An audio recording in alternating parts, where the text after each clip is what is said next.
The Adventures of Sherlock Holmes by Arthur Conan Doyle.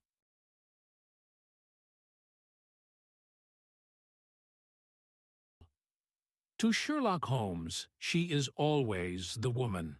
I have seldom heard him mention her under any other name. In his eyes, she eclipses and predominates the whole of her sex. It was not that he felt any emotion akin to love for Irene Adler. All emotions, and that one particularly, were abhorrent to his cold, precise, but admirably balanced mind. He was, I take it, the most perfect reasoning and observing machine that the world has seen. But as a lover, he would have placed himself in a false position. He never spoke of the softer passions, save with a jibe and a sneer. They were admirable things for the observer, excellent for drawing the veil from men's motives and actions.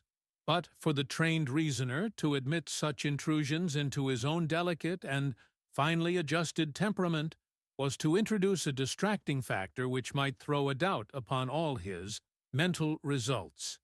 Grit in a sensitive instrument, or a crack in one of his own high-power lenses, would not be more disturbing than a strong emotion in a nature such as his. And yet, there was but one woman to him, and that woman was the late Irene Adler, of dubious and questionable memory. The Adventures of Sherlock Holmes by Sir Arthur Conan Doyle. 2. I had seen little of Holmes lately. My marriage had drifted us away from each other. My own complete happiness, and the home-centered interests which rise up around the man who first finds himself master of his own establishment, were sufficient to absorb all my attention, while Holmes, who loathed every form of society with his whole bohemian soul, remained in our lodgings in Baker Street, buried among his old books, and alternating from week to week between cocaine and ambition, the drowsiness of the drug, and the fierce energy of his own keen nature. He was still, as ever, deeply attracted by the study of crime, and occupied his immense faculties and extraordinary powers of observation in following out those clues and clearing up those mysteries which had been abandoned as hopeless by the official police. From time to time I heard some vague account of his doings, of his summons to Odessa in the case of the Trepoff murder, of his clearing up of the singular tragedy of the Atkinson brothers at Trincomalee, and finally of the mission which he had accomplished so delicately and successfully for the reigning family of Holland. Beyond these signs of his activity, however, which I merely shared with all the readers of the daily press, I knew little of my former friend and companion. One night, it was on the 20th of March, 1888, I was returning from a journey to a patient, for I had now returned to civil practice, when my way led me through Baker Street. As I passed the well-remembered door, which must always be associated in my mind with my wooing, and with the dark incidents of the study in Scarlet, I was seized with a keen desire to see Holmes again, and to know how he was employing his extraordinary powers. His rooms were brilliantly lit, and, even as I looked up, I saw his tall, spare figure pass, twice in a dark silhouette against the blind. He was pacing the room swiftly, eagerly, with his head sunk upon his chest and his hands clasped behind him. To me, who knew his every mood and habit, his attitude and manner told their own story. He was at work again. He had risen out of his drug-created dreams and was hot, upon the scent of some new problem. I rang the bell and was shown up to the chamber which had formerly been in part my own. His manner was not effusive. It seldom was, but he was glad, I think, to see me. With hardly a word spoken, but with a kindly eye, he waved me to an armchair, threw across his case of cigars, and indicated a spirit case, and a gasogene in the corner. Then he stood before the fire and looked me over in his singular introspective fashion. "Wedlock suits you," he remarked. "I think, Watson, that you have put on 7.5 pounds since I saw you." "7," I answered. "Indeed, I should have thought a little more. Just a trifle more, I fancy, Watson. And in practice again, I observe. You did not tell me that you intended to go into harness. Dies. Then how do you know?" "I see it. I deduce it. How do I know that you have been getting yourself very wet lately, and that you have a most clumsy and careless servant girl?" "My dear Holmes," said I, "this is too much. You would certainly have been burned had you lived a few centuries ago. It is true that I had a country walk on Thursday and came home in a dreadful mess, but as I have changed my clothes, I can't imagine how you deduce it. As to Mary Jane, she is incorrigible, and my wife has given her notice. But there, again, I fail to see how you work it out." He chuckled to himself and rubbed his long, nervous hands together. "It is simplicity itself," said he. "My eyes tell me that on the inside of your left shoe, just where the firelight strikes it, the leather is scored by 6 almost parallel cuts. Obviously, they have been caused by someone who, The Adventures of Sherlock Holmes by Sir Arthur Conan Doyle 3, has very carelessly scraped round the edges of the sole in order to remove crusted mud from it. Hence you see my double deduction that you had been out in vile weather, and that you had a particularly malignant, boot-slitting specimen of the London slavey. As to your practice, if a gentleman walks into my rooms, smelling of iodoform, with a black mark of nitrate of silver upon his right forefinger, and a bulge on the right side of his top hat to show where he has secreted his stethoscope, I must be dull indeed if I do not pronounce him to be an active member of the medical profession." I could not help laughing at the ease with which he explained his process of deduction. "When I hear you give your reasons," I remarked, "the thing always appears to me to be so ridiculously simple that I could easily do it myself, though at each successive instance of your reasoning I am baffled until you explain your process. And yet I believe that my eyes are as good as yours, and "Quite so," he answered, lighting a cigarette and throwing himself down into an armchair. "You see, but you do not observe. The distinction is clear. For example, you have frequently seen the steps which lead up from the hall to this room." "Frequently." "How often?" "Well, some hundreds of times." "Then how many are there?" "How many? I don't know." "Quite so. You have not observed, and yet you have seen. That is just my point. Now, I know that there are 17 steps because I have both seen and observed. By the way, since you are interested in these little problems, and since you are good enough to chronicle one or two of my trifling experiences, you may be interested in this." He threw over a sheet of thick, pink-tinted notepaper which had been lying open upon the table.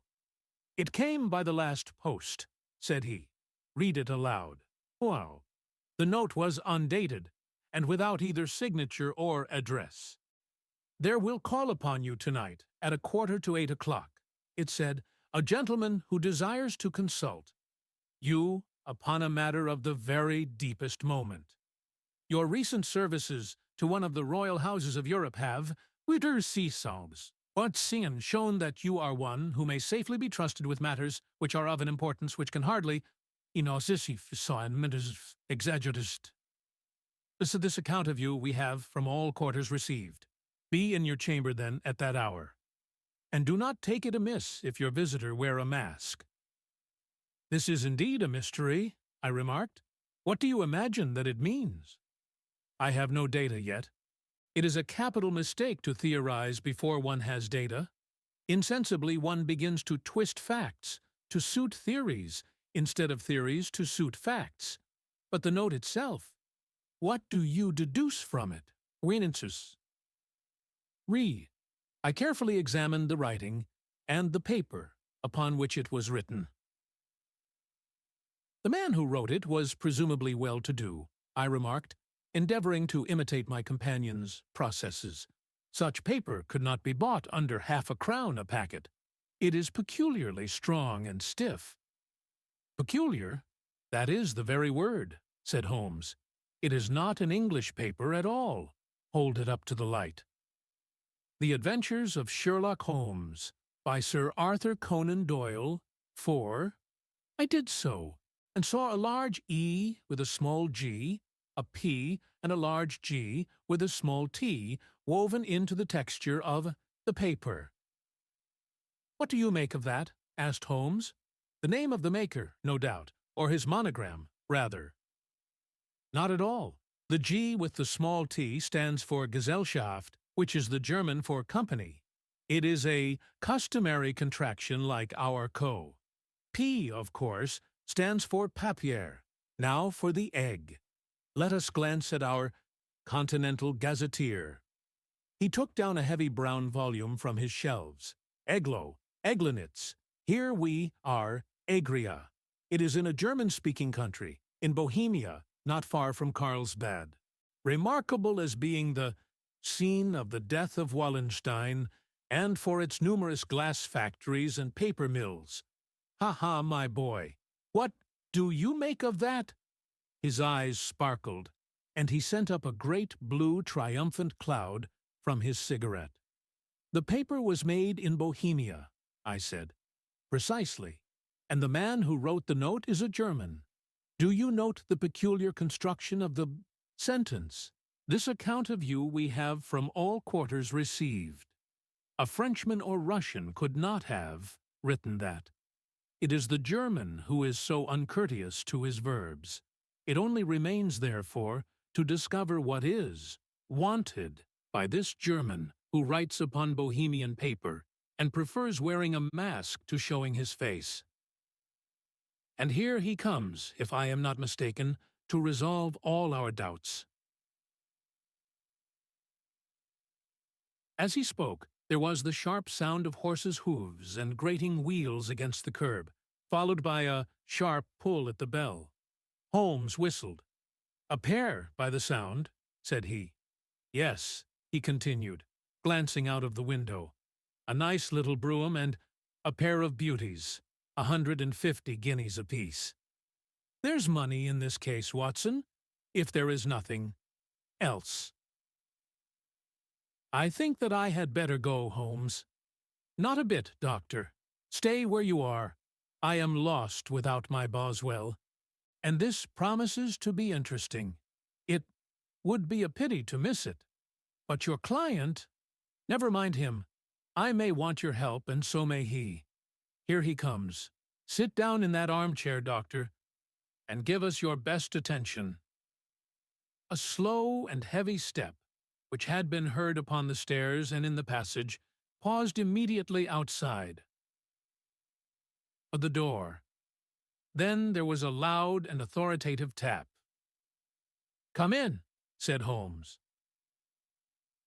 A man entered who could hardly have been less than 6 feet 6 inches in height, with the chest and limbs of a Hercules.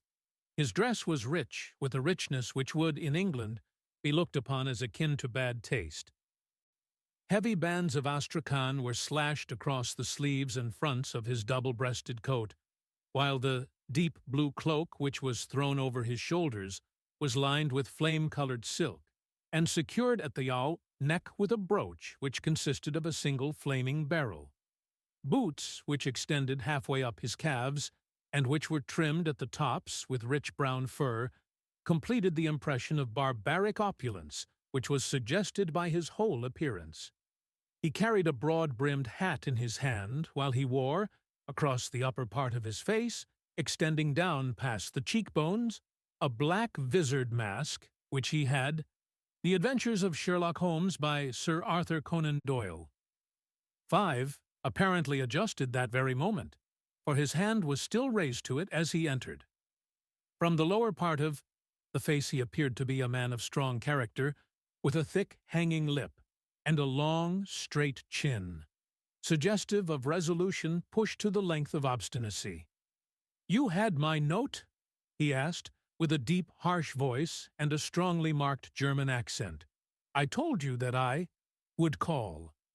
He looked from one to the other of us, as if uncertain which to address.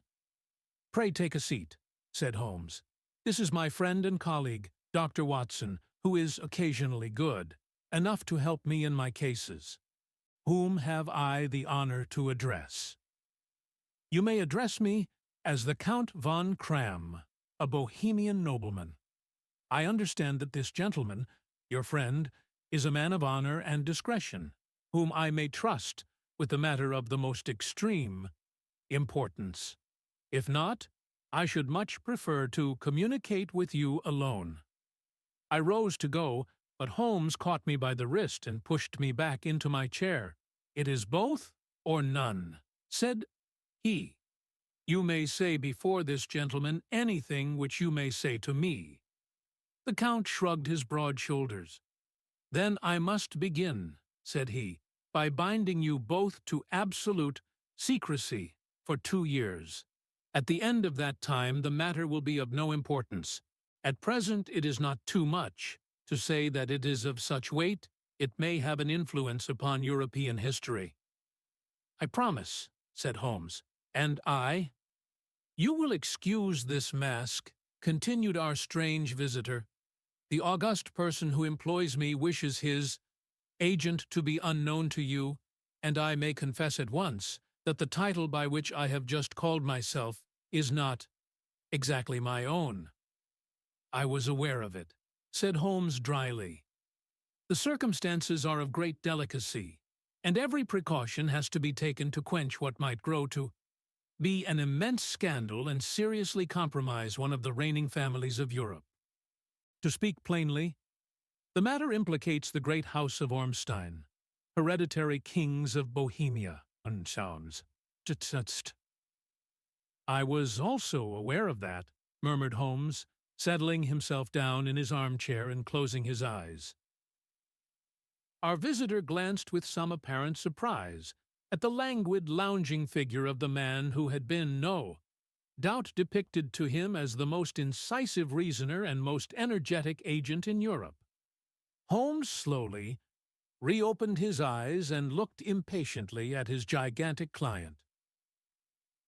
"If your Majesty would condescend to state your case," he remarked, "I should be better able to advise you." The man sprang from his chair and paced up and down the room in uncontrollable agitation.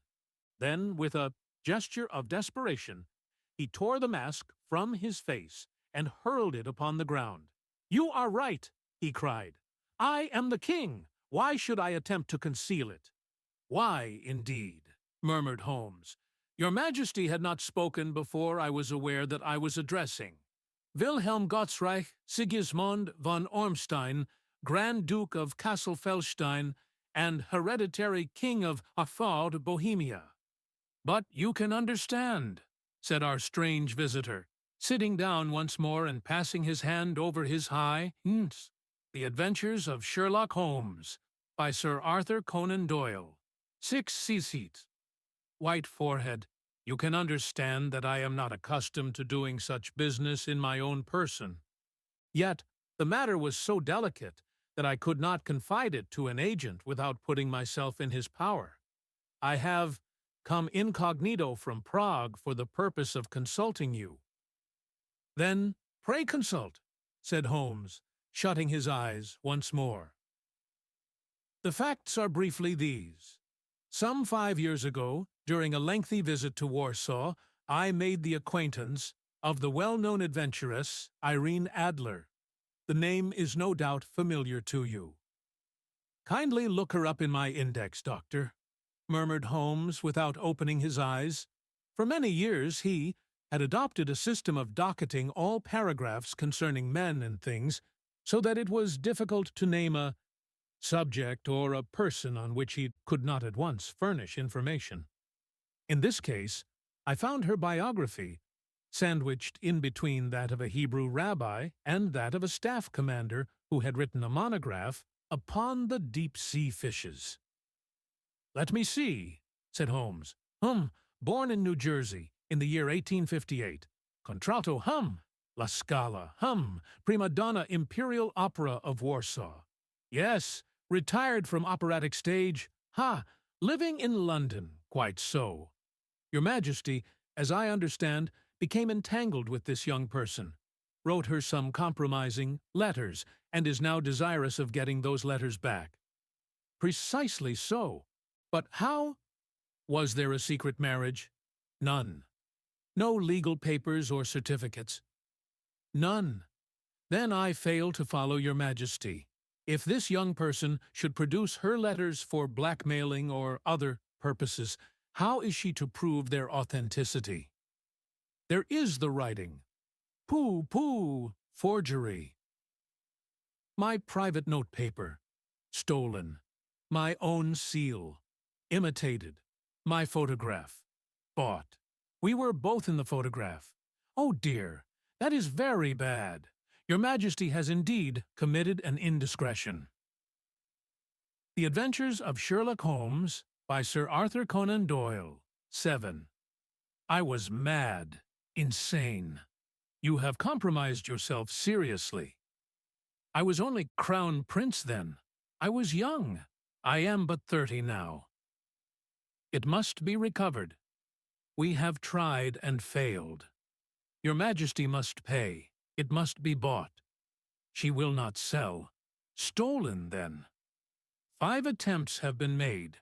Twice burglars in my pay ransacked her house.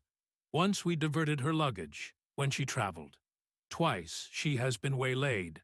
There has been no result. No sign of it? Absolutely none. Holmes laughed. It is quite a pretty little problem, said he. But a very serious one to me, returned the king reproachfully. Very, indeed. And what does she propose to do with the photograph? To ruin me. But how? I am about to be married. So I have heard. To Clotilde Lothman von Saxe-Meiningen, second daughter of the King of Scandinavia. You may know the strict principles of her family. She is herself the very soul of delicacy. A shadow of a doubt as to my conduct would bring the matter to an end. And Irene Adler threatens to send them the photograph, and she will do it. I know that she will do it. You do not know her, but she has a soul of steel. She has the face of the most beautiful of women, and the mind of the most resolute of men. Rather than I should marry another woman, there are no lengths to which she would not go. None. You are sure that she has not sent it yet? I am sure. And why? The Adventures of Sherlock Holmes by Sir Arthur Conan Doyle. 8. Because she has said that she would send it on the day when the betrothal was publicly proclaimed. That will be next Monday. Oh, then we have 3 days yet, said Holmes with a yawn. That is very fortunate, as I have 1 or 2 matters of importance to look into just at present. Your Majesty will, of course, stay in London for the present? Certainly. You will find me at the Langham under the name of the Count von Cram. Then I shall drop you a line to let you know how we progress. Pray do so. I shall be all anxiety. Then, as to money, you have carte blanche. Absolutely. I tell you that I would give one of the provinces of my kingdom to have that photograph. And for present expenses, tuts, what should he ease? The king took a heavy chamois leather bag from under his cloak and laid it on the table. There are 300 pounds in gold and 700 in notes, he said. Holmes scribbled a receipt upon a sheet of his notebook and handed it to him. And Mademoiselle's address, he asked, is Bryony Lodge, Serpentine Avenue, St. John's Wood, Nand. Holmes took a note of it. One other question, said he. Was the photograph a cabinet? It was. Then good night, Your Majesty, and I trust that we shall soon have some good news for you. And good night, Watson, he added, as the wheels of the royal brougham rolled down the street. If you will be good enough to call tomorrow afternoon at 3 o'clock, I should like to chat this little matter over with you. 2. At 3 o'clock precisely, I was at Baker Street, but Holmes had not yet returned. The landlady informed me that he had left the house shortly after 8 o'clock in the morning. I sat down beside the fire, however, with the intention of awaiting him, however long he might be. I was already deeply interested in his inquiry, for, though it was surrounded by none of the grim and strange features which were associated with the two crimes, which I have already recorded, still the nature of the case and the exalted station of his client gave it a character of its own. Indeed, apart from the nature of the investigation which my friend had on hand, there, in Noisy, was something in his masterly grasp of a situation, and his keen, incisive reasoning, which made it a pleasure to me to study his system of work, and to follow the quick, subtle methods by which he disentangled the most inextricable mysteries. So accustomed was I to his invariable success that the very possibility of his failing, The Adventures of Sherlock Holmes by Sir Arthur Conan Doyle 9 had ceased to enter into my head. It was close upon 4 before the door opened, and a drunken-looking groom, ill-kempt and side-whiskered, with an inflamed face and disreputable clothes, walked into the room. Accustomed as I was to my friend's amazing powers in the use of disguises, I had to look 3 times before I was certain that it was indeed he. With a nod he vanished into the bedroom, whence he emerged in 5 minutes, tweed-suited and respectable. As of old, putting his hands into his pockets, he stretched out his legs in front of the fire and laughed heartily for some minutes. "Well, really," he cried, and then he choked and laughed again until he was obliged to lie back, limp and helpless, in the chair. "What is it?" "It's quite too funny. I am sure you could never guess how I employed my morning, or what I ended by doing." "I can't imagine. I suppose that you have been watching the habits, and perhaps the house, of Miss Irene Adler." "Quite so. But the sequel was rather unusual. I will tell you, however.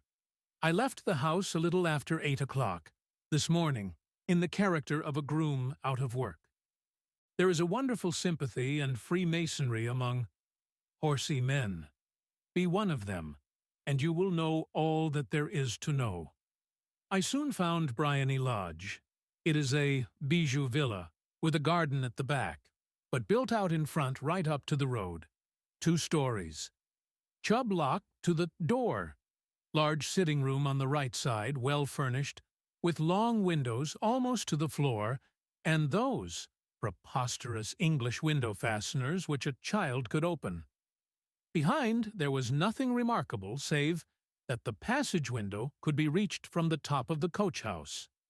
I walked round it and examined it, closely from every point of view, but without noting anything else of interest. I then lounged down the street and found, as I expected, that there was a mews in a lane which runs down by one wall of the garden. I lent the ostlers a hand in rubbing down their horses, and received in exchange 2d, a glass of half and half, 2 fills of shag tobacco, and as much information as I could desire about Miss Adler, to say nothing of half a dozen other people in the neighborhood in whom I was not in the least interested, but whose biographies I was compelled to listen to. "And what of Irene Adler?" I asked. "Oh, she has turned all the men's heads down in that part. She is the daintiest thing under a bonnet on this planet. So say the Serpentine Mews to a man. She lives quietly, sings at concerts, drives out at 5 every day, and returns at 7 sharp for dinner. seldom goes out at other times, except when she sings. Has only one male visitor, but a good deal of him.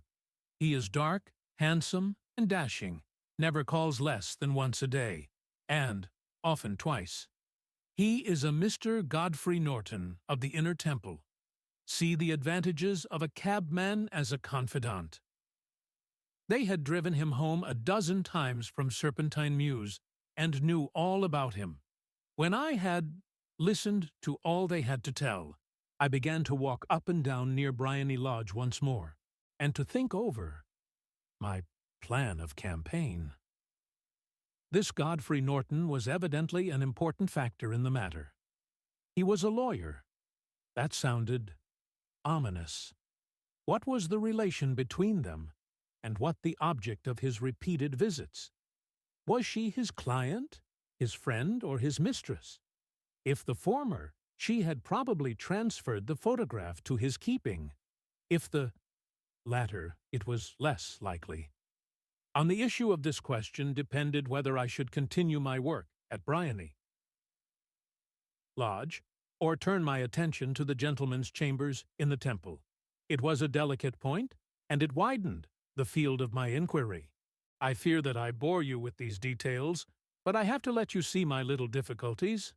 The Adventures of Sherlock Holmes by Sir Arthur Conan Doyle 10, if you are to understand the situation. I am following you closely, I answered. I was still balancing the matter in my mind when a hansom cab drove up to Briony Lodge, and a gentleman sprang out. He was a remarkably handsome man, dark, aquiline, and mustached, evidently the man of whom I had heard. He appeared to be in a great hurry, shouted to the cabman to wait, and brushed past the maid who opened the door with the air of a man who was thoroughly at home. He was in the house about half an hour, and I could catch glimpses of him in the windows of the sitting room, pacing up and down, talking excitedly and waving his arms. Of her I could see nothing. Presently he emerged, looking even more flurried than before. As he stepped up to the cab, he pulled a gold watch from his pocket and looked at it earnestly. "Drive like the devil," he shouted. "First to Gross Hankey's in Regent Street, and then to the Church of St. Monica in the Edgware Road. Half a guinea if you do it in 20 minutes. Away they went, and I was just wondering whether I should not do well to follow them when up the lane came a neat little landau, the coachman with his coat only half buttoned, and his tie under his ear, while all the tags of his harness were sticking out of the buckles. It hadn't pulled up before she shot out of the hall door and into it. I only caught a glimpse of her at the moment, but she was a lovely woman, with a face that a man might die for. "The Church of St. Monica, John," she cried, "and half a sovereign if you reach it in 20 minutes. This was quite too good to lose, Watson. I was just balancing whether I should run for it or whether I should perch behind her landau when a cab came through the street. The driver looked twice at such a shabby fare, but I jumped in before he could object. "The Church of St. Monica," said I, "and half a sovereign if you reach it in 20 minutes. It was 25 minutes to 12, and of course it was clear enough what was in the wind. My cabby drove fast. I don't think I ever drove faster, but the others were there before us. The cab and the landau, with their steaming horses, were in front of the door when I arrived. I paid the man and hurried into the church.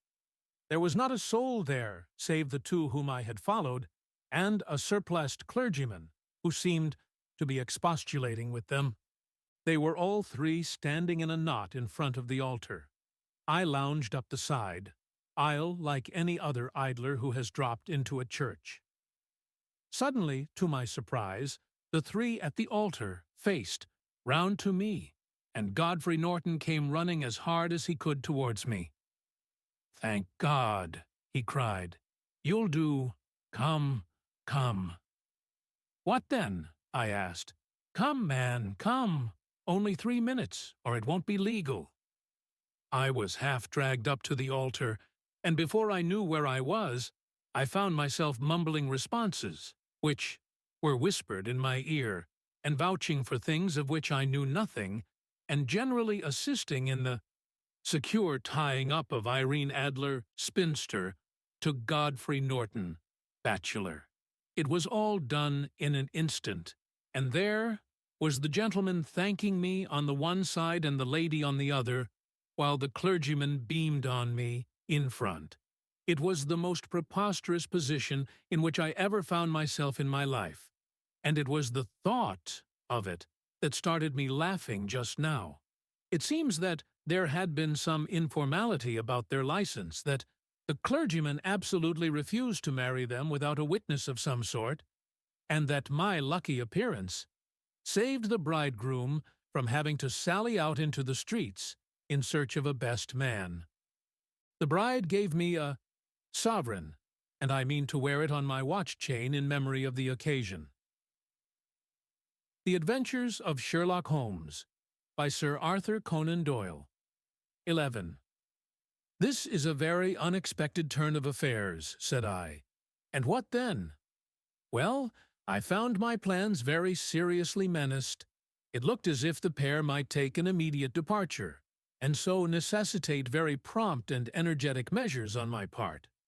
At the church door, however, they separated, he driving back to the temple, and she to her own house. "I shall drive out in the park at 5 as usual," she said as she left him. I heard no more. They drove away in different directions, and I went off to make my own arrangements. "Which are some cold beef and a glass of beer," he answered, ringing the bell. "I have been too busy to think of food, and I am likely to be busier still this evening.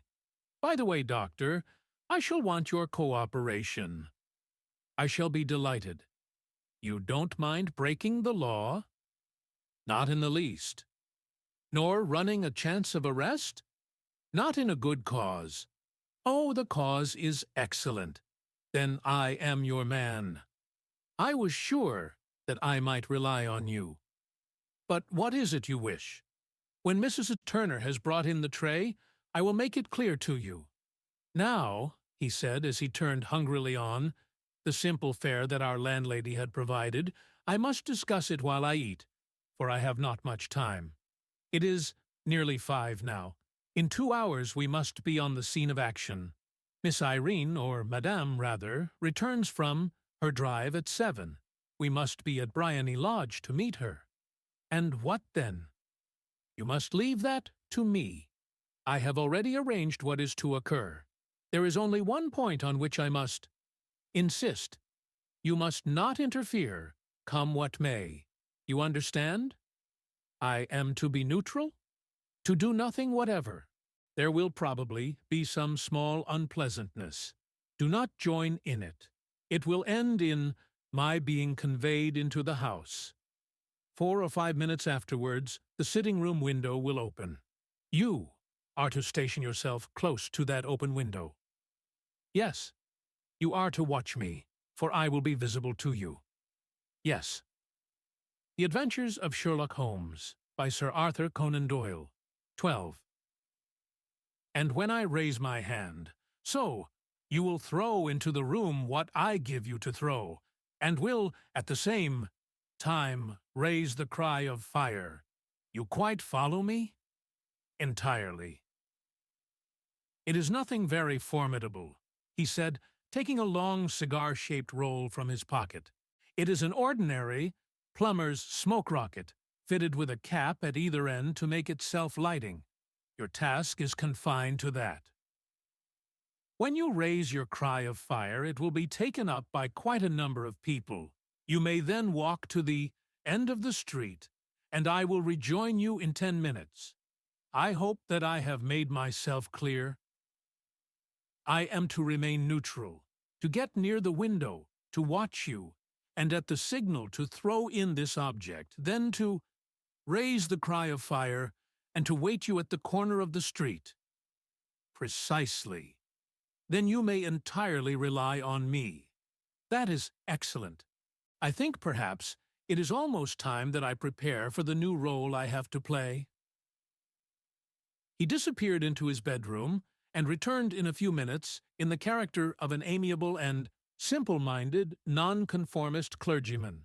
His broad black hat, his baggy trousers, his white tie, his sympathetic smile, and general look of peering and benevolent curiosity were such as Mr. John Hare alone could have equaled. It was not merely that Holmes changed his costume, his expression, his manner, his very soul seemed to vary with every fresh part that he assumed. The stage lost a fine actor, even as science lost an acute reasoner when he became a specialist in crime. Chnt! It was 6:15 when we left Baker Street, and it still wanted 10 minutes to the hour when we found ourselves in Serpentine Avenue. It was already dusk, and the lamps were just being lighted as we paced up and down in front of Bryony Lodge, waiting for the coming of its occupant. The house was just such as I had pictured it from Sherlock Holmes's succinct description, but the locality appeared to be less private than I expected. On the contrary, for a small street in a quiet neighborhood, it was remarkably animated. There was a group of shabbily dressed men smoking and laughing in a corner, a scissors grinder with his wheel, 2 guardsmen who were flirting with a nurse girl, and several well-dressed young men who were lounging up and down with cigars in their mouths. "Cool, you see," remarked Holmes as we paced to and fro in front of the house. "This marriage rather simplifies matters. The photograph becomes a double-edged weapon now. The chances are that she would be as averse to its being seen by Mr. Godfrey Norton as our client is to its coming to the eyes of his princess. Now, the question is, where are we to find the photograph? Where, indeed? It is most unlikely that she carries it about with her. It is cabinet size, too large for easy concealment about a woman's dress. She knows that the king is capable of having her waylaid and searched. 2 attempts of the sort have already been made. We may take it, then, that she does not carry it about with her. Where, then? Her banker or her lawyer? There is that double possibility, but I am inclined to think neither. Women are naturally secretive, and they like to do their own secreting. Why should she hand it over to anyone else? She could trust her own guardianship, but she could not tell what indirect or political influence might be brought to bear upon a businessman. Besides, remember that she had resolved to use it within a few days. It must be The Adventures of Sherlock Holmes by Sir Arthur Conan Doyle, 13, where she can lay her hands upon it. It must be in her own house. But it has twice been burgled. Pshaw, they did not know how to look. But how will you look? I will not look. What then? I will get her to show me. But she will refuse. She will not be able to. But I hear the rumble of wheels. It is her carriage. Now carry out my orders to the letter. As he spoke, the gleam of the sidelights of a carriage came round the curve of the avenue. It was a smart little landau which rattled up to the door of Bryony Lodge. As it pulled up, one of the loafing men at the corner dashed forward to open the door in the hope of earning a copper, but was elbowed away by another loafer, who had rushed up with the same intention. A fierce quarrel broke out, which was increased by the 2 guardsmen who took sides with one of the loungers, and by the scissors grinder who was equally hot upon the other side. A blow was struck, and in an instant the lady, who had stepped from her carriage, was the center of a little knot of flushed and struggling men who struck savagely at each other with their fists and sticks. Holmes dashed into the crowd to protect the lady, but just as he reached her he gave a cry and dropped to the ground, with the blood running freely down his face. At his fall, the guardsmen took to their heels in one direction and the loungers in the other, while a number of better-dressed people, who had watched the scuffle, without taking part in it, crowded in to help the lady and to attend to the injured man. Irene Adler, as I will still call her, had hurried up the steps, but she stood at the top with her superb figure outlined against the lights of the hall, looking back into the street. "Is the poor gentleman much hurt?" she asked. "He is dead," cried several voices. "No, no, there's life in him," shouted another, "but he'll be gone before you can get him to hospital." "He's a brave fellow," said a woman.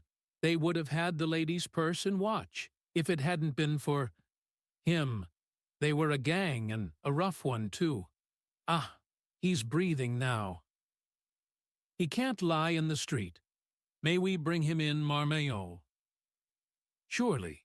Bring him into the sitting-room. There is a comfortable sofa. This way, please." Slowly and solemnly, he was borne into Briony Lodge and laid out in the principal room, while I still observed the proceedings from my post by the window. The lamps had been lit, but the blinds had not been drawn, so that I could see Holmes as he lay upon the couch. I do not know whether he was seized with compunction at that moment for the part he was playing, but I know that I never felt more heartily ashamed of myself in my life than when I saw the beautiful creature against whom I was conspiring, or the grace and kindliness with which she waited upon the injured man.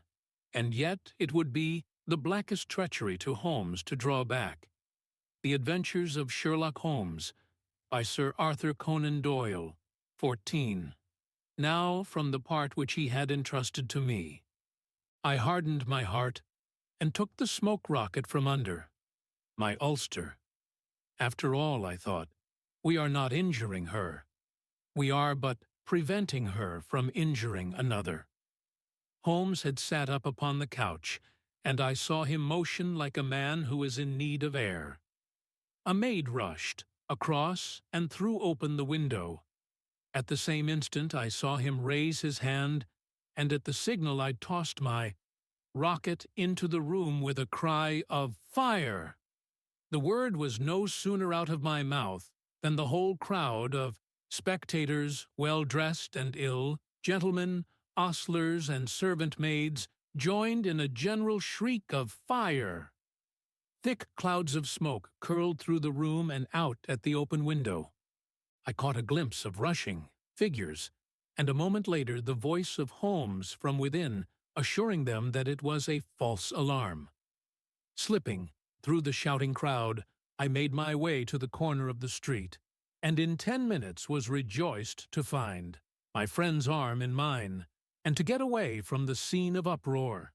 He walked swiftly and in silence for some few minutes until we had turned down one of the quiet streets which lead towards the Edgware Road. "You did it very nicely, Doctor," he remarked. "Nothing could have been better. It is all right. You have the photograph?" "I know where it is." "And how did you find out?" "She showed me, as I told you she would. I am still in the dark." "I do not wish to make a mystery," said he, laughing. "The matter was perfectly simple. You, of course, saw that everyone in the street was an accomplice. They were all engaged for the evening." "I guessed as much." "Then, when the row broke out, I had a little moist red paint in the palm of my hand. I rushed forward, fell down, clapped my hand to my face, and became a piteous spectacle. It is an old trick. That also I could fathom. Then they carried me in. She was bound to have me in. What else could she do? And into her sitting-room, which was the very room which I suspected. It lay between that and her bedroom, and I was determined to see which. They laid me on a couch. I motioned for air. They were compelled to open the window. And you had your chance? How did that help you? It was all important. When a woman thinks that her house is on fire, her instinct is at once to rush to the thing which she values most. It is a perfectly overpowering impulse, and I have more than once taken advantage of it. In the case of the Darlington substitution scandal, it was of use to me, and also in the Arnsworth Castle business. A married woman grabs at her baby. An unmarried one reaches for her jewel box. Now it was clear to me that Our Lady of today had nothing in the house more precious to her than what we are in quest of. She would rush to secure it. The alarm of fire was admirably done.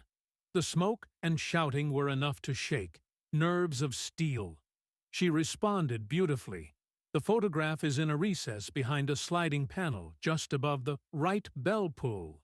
She was there in an instant, and I caught a glimpse of it as she half drew it out. When I cried out that it was a false alarm, she replaced it, glanced at the rocket, rushed from the room, and I have not seen her since. I rose and, making my excuses, escaped from the house. I hesitated whether to attempt to secure the Adventures of Sherlock Holmes by Sir Arthur Conan Doyle 15 photograph at once, but the coachman had come in, and as he was watching me narrowly, it seemed safer to wait. A little over-precipitance may ruin all. "And now?" I asked. "Our quest is practically finished. I shall call with the king tomorrow, and with you, if you care to come with us. We will be shown into the sitting-room to wait for the lady, but it is probable that when she comes, she may find neither us nor the photograph. It might be a satisfaction to His Majesty to regain it with his own hands. And when will you call?" "At 8 in the morning. She will not be up, so that we shall have a clear field. Besides, we must be prompt, for this marriage may mean a complete change in her life and habits. I must wire to the king without delay." We had reached Baker Street and had stopped at the door. He was searching his pockets for the key when someone passing said, "Good night, Mr. Sherlock Holmes."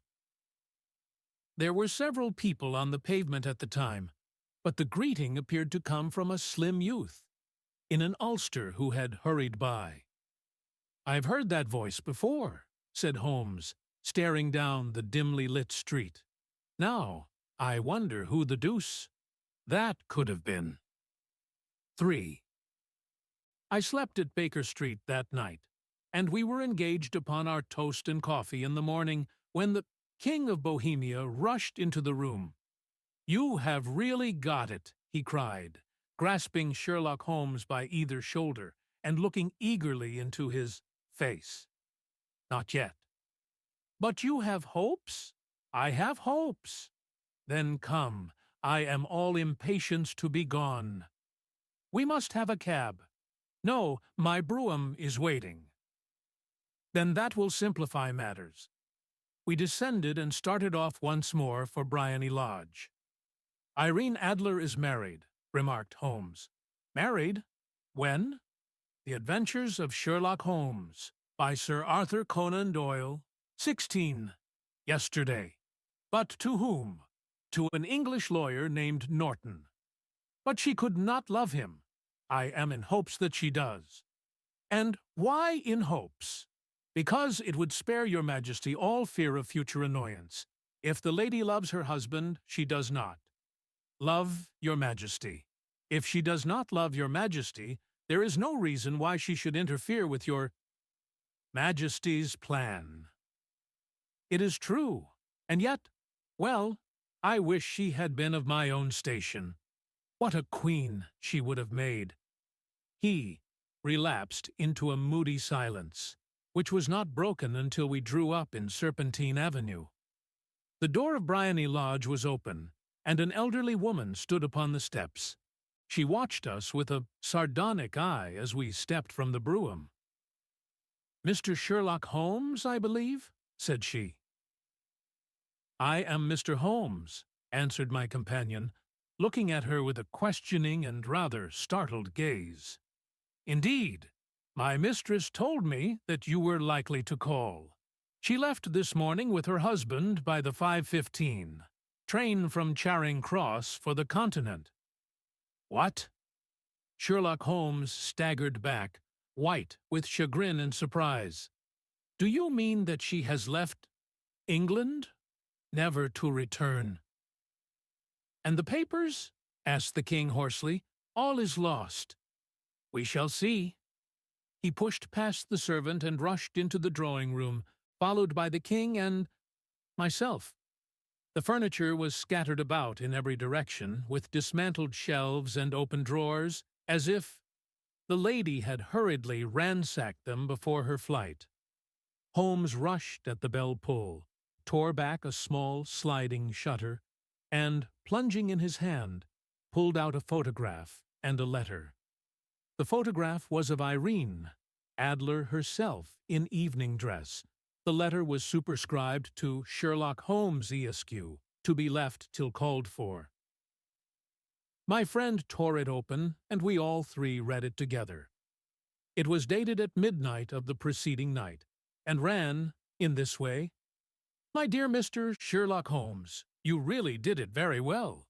You took me in completely. Until, after the alarm of fire, I had not a suspicion. But then, when I found how I had betrayed myself, I began to think. I had been warned against you months ago. I had been told that if the king employed an agent, it would certainly be you, and your address had been given me. Yet, with all this, you made me reveal what you wanted to know. Even after I became suspicious, I found it hard to think evil of such a dear, kind old clergyman. But, you know, I have been trained as an actress myself. Male costume is nothing new to me.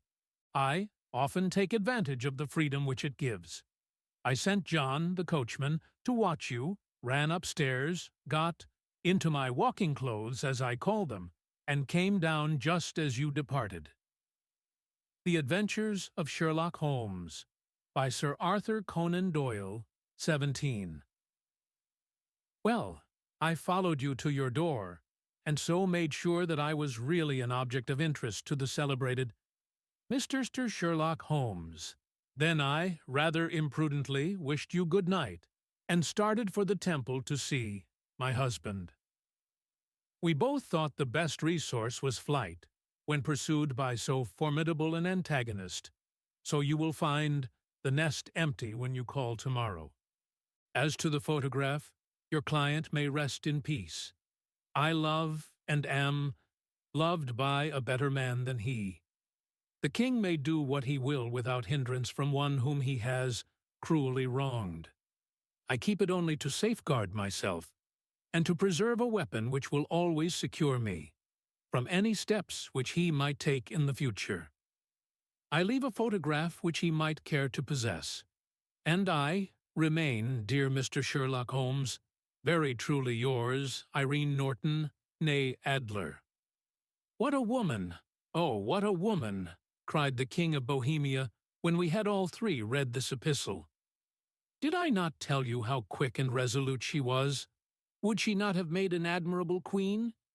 Is it not a pity that she was not on my level? From what I have seen of the lady, she seems indeed to be on a very different level to your Majesty, said Holmes coldly. I am sorry that I have not been able to bring your Majesty's business to a more successful conclusion. On the contrary, my dear sir, cried the king, nothing could be more successful. I know that her word is inviolate. The photograph is now as safe as if it were in the fire. I am glad to hear your Majesty say so. I am immensely indebted to you. Pray tell me in what way I can reward you. This ring— He slipped an emerald snake ring from his finger and held it out upon the palm of his hand. Your Majesty has something which I should value even more highly, said Holmes. You have but to name it. This photograph. The king stared at him in amazement. Irene's photograph, he cried. Certainly, if you wish it. I thank your Majesty. Then there is no more to be done in the matter. I have the honor to wish you a very good morning." He bowed, and, turning away without observing the hand which the king had stretched out to him, he set off in my company for his chambers. And that was how a great scandal threatened to affect the kingdom of Bohemia, and how the best plans of Mr. Sherlock Holmes were beaten by a woman's wit. He used to make merry over the cleverness of women, but I have not heard him do it of late. And when he speaks of Irene Adler, or when he refers to her photograph, it is always under the honorable title of the woman. Adventure Iteku, The Red-Headed League. I had called upon my friend, Mr. Sherlock Holmes, one day in the autumn of last year, and found him in deep conversation with a very stout, florid-faced, elderly gentleman with fiery red hair. With an apology for my The Adventures of Sherlock Holmes, by Sir Arthur Conan Doyle, 18, Intrusion. I was about to withdraw when Holmes pulled me abruptly into the room and closed the door behind me. "You could not possibly have come at a better time, my dear Watson," he said cordially. "I was afraid that you were engaged." "So I am. Very much so." "Then I can wait in the next room." "Not at all. This gentleman, Mr. Wilson, has been my partner and helper in many of my most successful cases, and I have no doubt that he will be of the utmost use to me in yours also." The stout gentleman half rose from his chair and gave a bob of greeting, with a quick little questioning glance from his small, fat, encircled eyes. "Try the settee," said Holmes, relapsing into his armchair and putting his fingertips together, as was his custom when in judicial moods.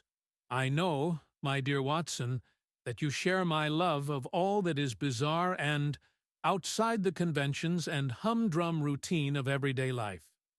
You have shown your relish for it by the enthusiasm which has prompted you to chronicle, and, if you will excuse my saying so, somewhat to embellish so many of my own little adventures.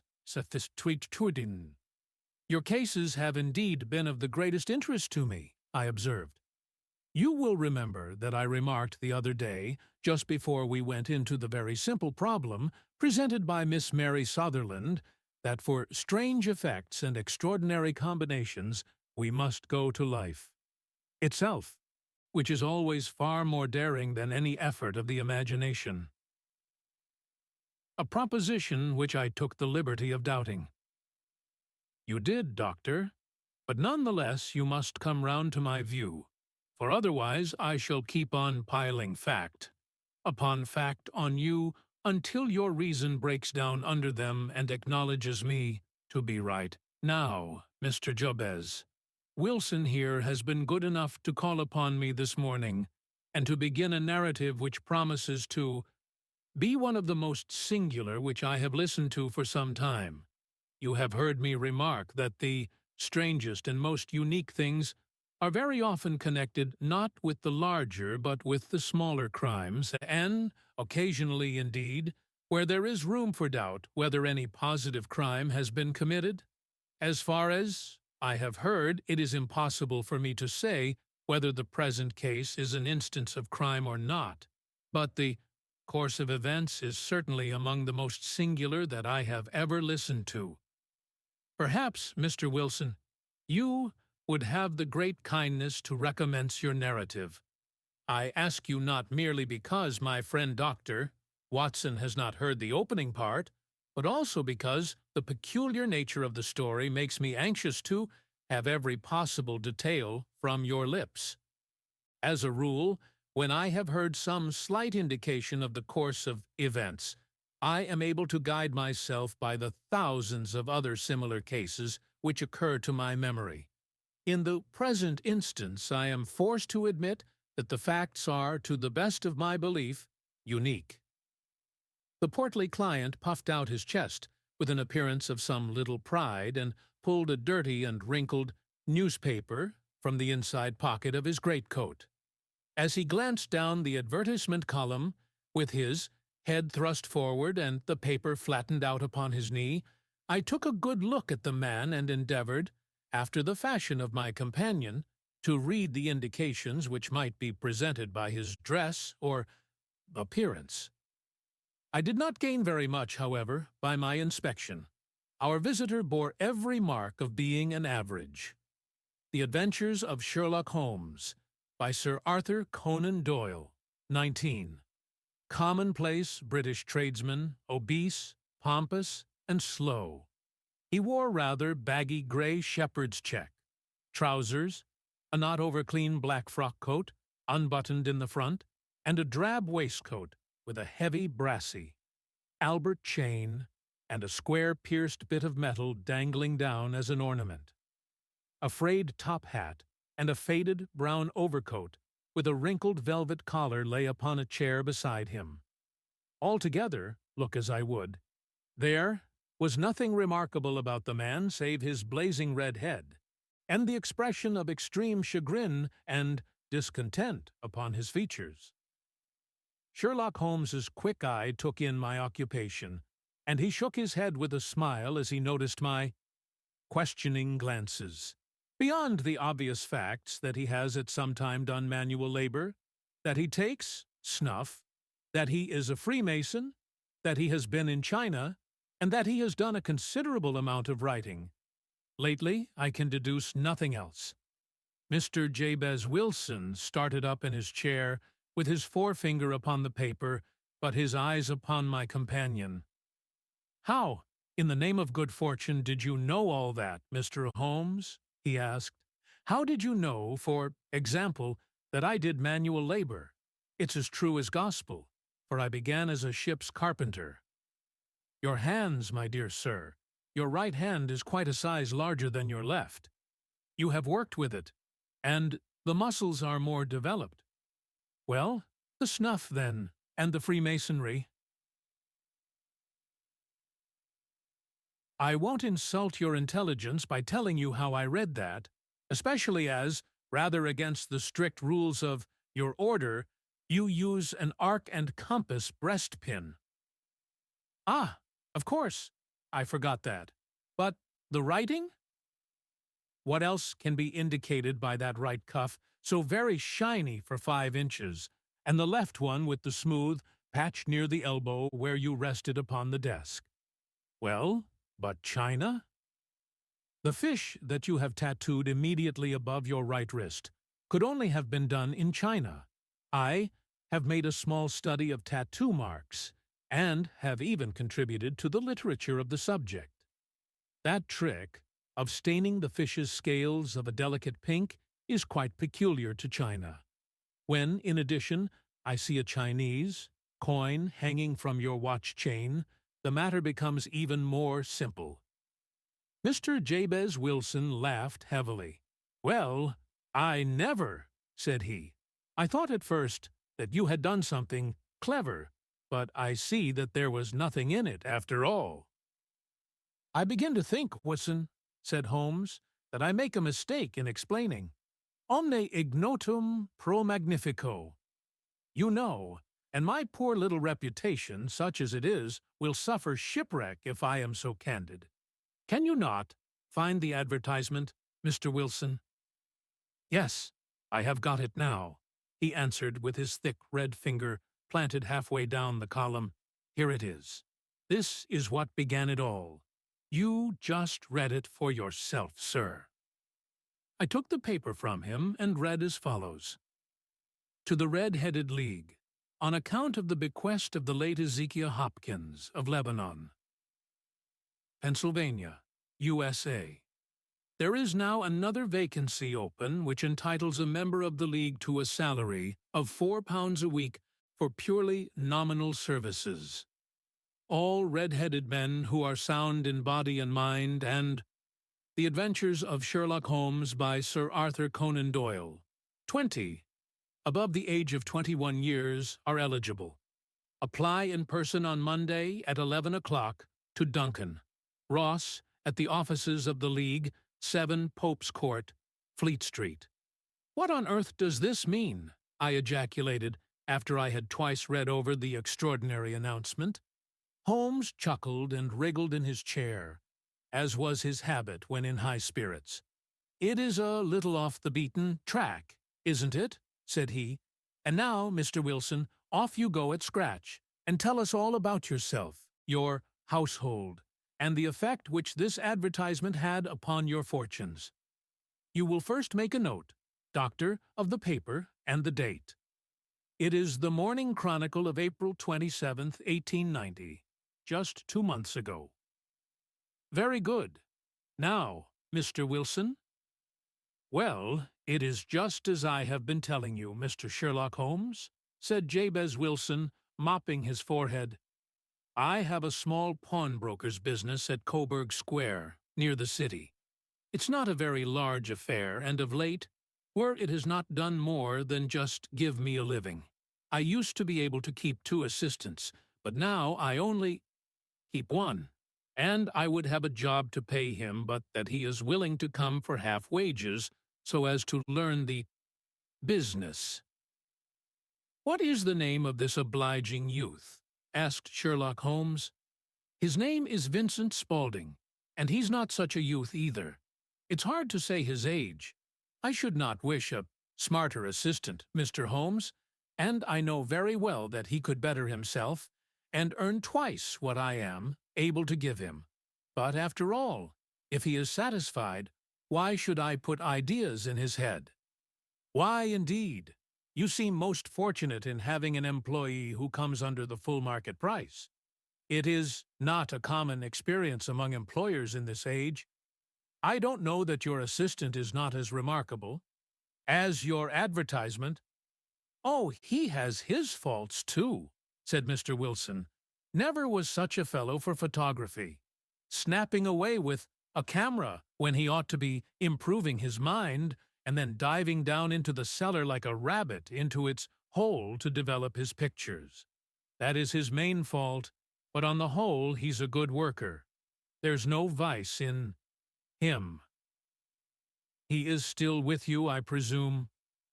"Yes, sir. He and a girl of 14, who does a bit of simple cooking and keeps the place clean. That's all I have in the house, for I am a widower and never had any family. We live very quietly, sir, the 3 of us, and we keep a roof over our heads and pay our debts, if we do nothing more." The first thing that put us out was that advertisement. Spaulding, he came down into the office just this day, 8 weeks, with this very paper in his hand, and he says, "I wish to the Lord, Mr. Wilson, that I was a red-headed man." "Why that?" I asks. "Why," says he, "here's another vacancy on the League of the Red-Headed Men. It's worth quite a little fortune to any man who gets it, and I understand that there are more vacancies than there are men, so that the trustees are at their wits' end what to do with the money. If my hair would only change color, here's a nice little crib, all ready for me to step into." The Adventures of Sherlock Holmes, by Sir Arthur Conan Doyle, 21. "Why, what is it, then?" I asked. "You see, Mr. Holmes, I am a very stay-at-home man, and as my business came to me instead of my having to go to it, I was often weeks on end without putting my foot over the doormat. In that way, I didn't know much of what was going on outside, and I was always glad of a bit of news. Have you never heard of the League of the Red-Headed Men?" he asked, with his eyes open. "Never? Why, I wonder at that, for you are eligible yourself for one of the vacancies." "And what are they worth?" I asked. "Oh, merely a couple of hundred a year, but the work is slight, and it need not interfere very much with one's other occupations." Well, you can easily think that that made me prick up my ears, for the business has not been over good for some years, and an extra couple of hundred would have been very handy. "Tell me all about it," said I.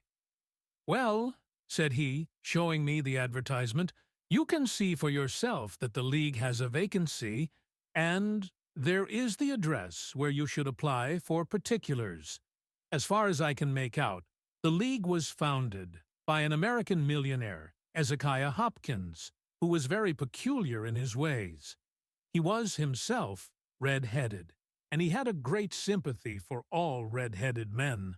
So when he died, it was found that he had left his enormous fortune in the hands of trustees, with instructions to apply the interest to the providing of easy berths to men whose hair is of that color.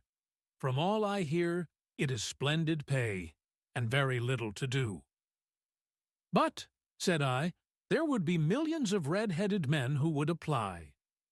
Not so many as you might think, he answered.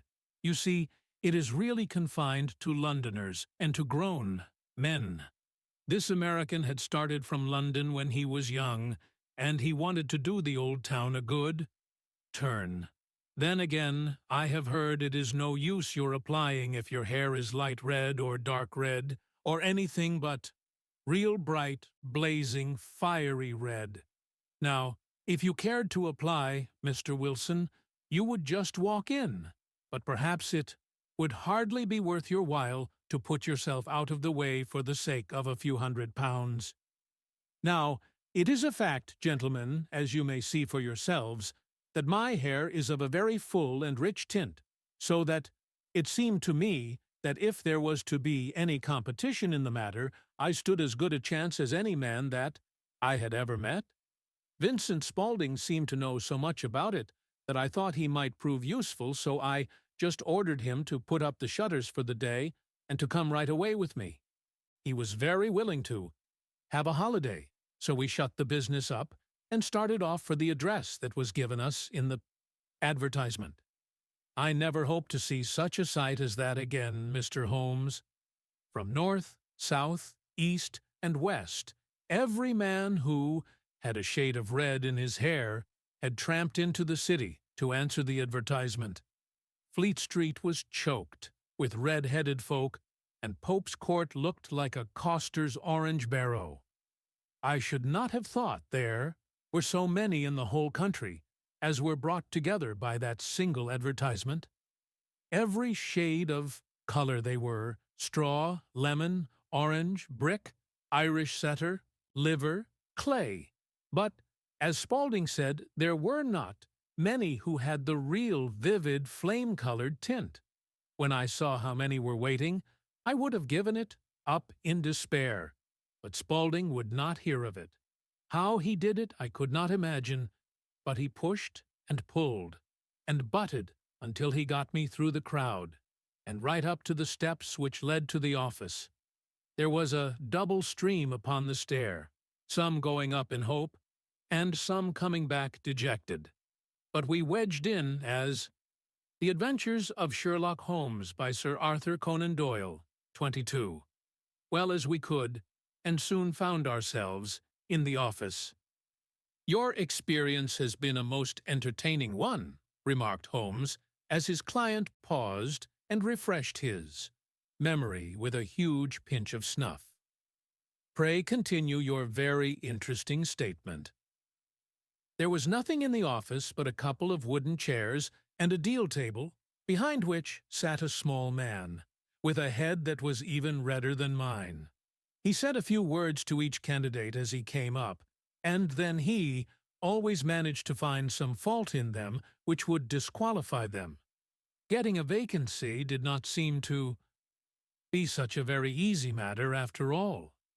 However, when our turn came, the little man was much more favorable, to me than to any of the others, and he closed the door as we entered so that he might have a private word with us.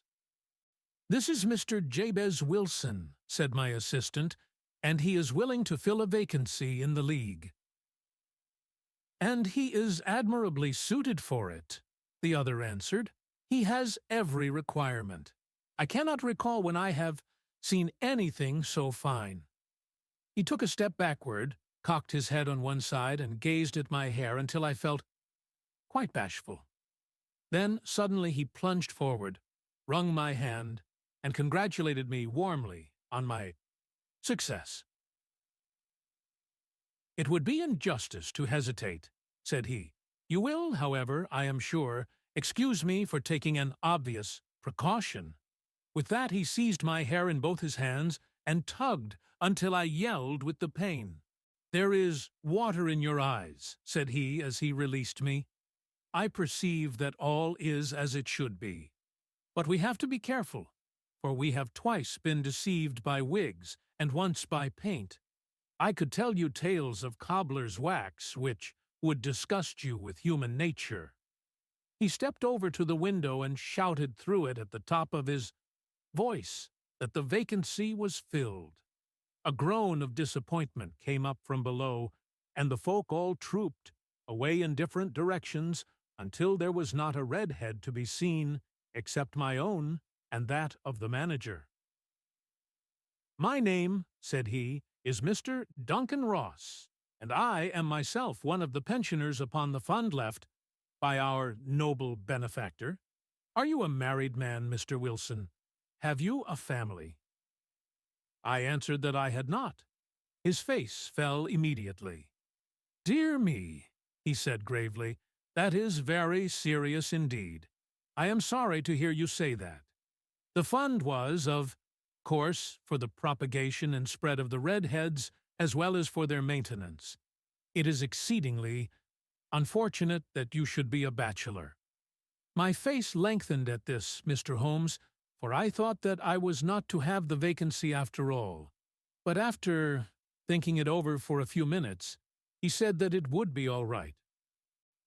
"In the case of another," said he, "the objection might be fatal, but we must stretch a point in favor of a man with such a head of hair as yours. When shall you be able to enter upon your new duties?" "Well, it is a little awkward, for I have a business already," said I. "Oh, never mind about that, Mr. Wilson," said Vincent Spaulding. "I should be able to look after that for you." "What would be the hours?" I asked. 10 to 2. The Adventures of Sherlock Holmes, by Sir Arthur Conan Doyle. 23. Now, a pawnbroker's business is mostly done of an evening, Mr. Holmes, especially Thursday and Friday. Evening, which is just before payday. So it would suit me very well to earn a little in the mornings. Besides, I knew that my assistant was a good man, and that he would see to anything that turned up. "That would suit me very well," said I. "And the pay is £4 a week. And the work is purely nominal." "What do you call purely nominal?" "Well, you have to be in the office, or at least in the building, the whole time. If you leave, you forfeit your whole position forever. The will is very clear upon that point. You don't comply with the conditions if you budge from the office during that time. It's only 4 hours a day, and I should not think of leaving," said I. "No excuse will avail," said Mr. Duncan Ross, "neither sickness nor business nor anything else. There you must stay, or you lose your billet. And the work is to copy out the Encyclopedia Britannica. There is the first volume of it in that press. You must find your own ink, pens, and blotting paper, but we provide this table and chair. Will you be ready tomorrow?" "Certainly," I answered. "Then goodbye, Mr. Jabez Wilson, and let me congratulate you once more on the important position which you have been fortunate enough to gain." He bowed me out of the room, and I went home with my assistant, hardly knowing what to say or do. I was so pleased at my own good fortune.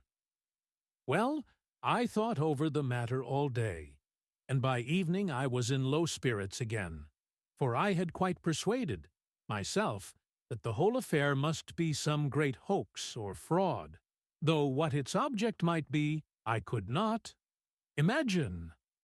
It seemed altogether past belief that anyone could make such a will, or that they would pay such a sum for doing anything so simple as copying out the Encyclopedia Britannica. Vincent Spaulding did what he could to cheer me up, but by bedtime I had reasoned myself out of the whole thing. However, in the morning I determined to have a look at it anyhow, so I bought a penny bottle of ink, and with a quill pen and 7 sheets of foolscap paper, I started off for Pope's Court. Well, to my surprise and delight, everything was as right as possible. The table was set out ready for me, and Mr. Duncan Ross was there to see that I got fairly to work. He started me off upon the letter A, and then he left me, but he would drop in from time to see that all was right with me. At 2 o'clock he bade me good day, complimented me upon the amount that I had written, and locked the door of the office after me. This went on day after day, Mr. Holmes, and on Saturday the manager came in and planked down 4 golden sovereigns for my week's work. It was the same next week, and the same the week after. Every morning I was there at 10, and every afternoon I left at 2. By degrees, Mr. Duncan Ross took to coming in, only once of a morning, and then, after a time, he did not come in at all.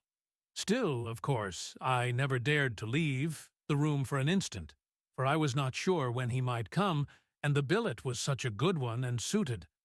The Adventures of Sherlock Holmes, by Sir Arthur Conan Doyle. 24.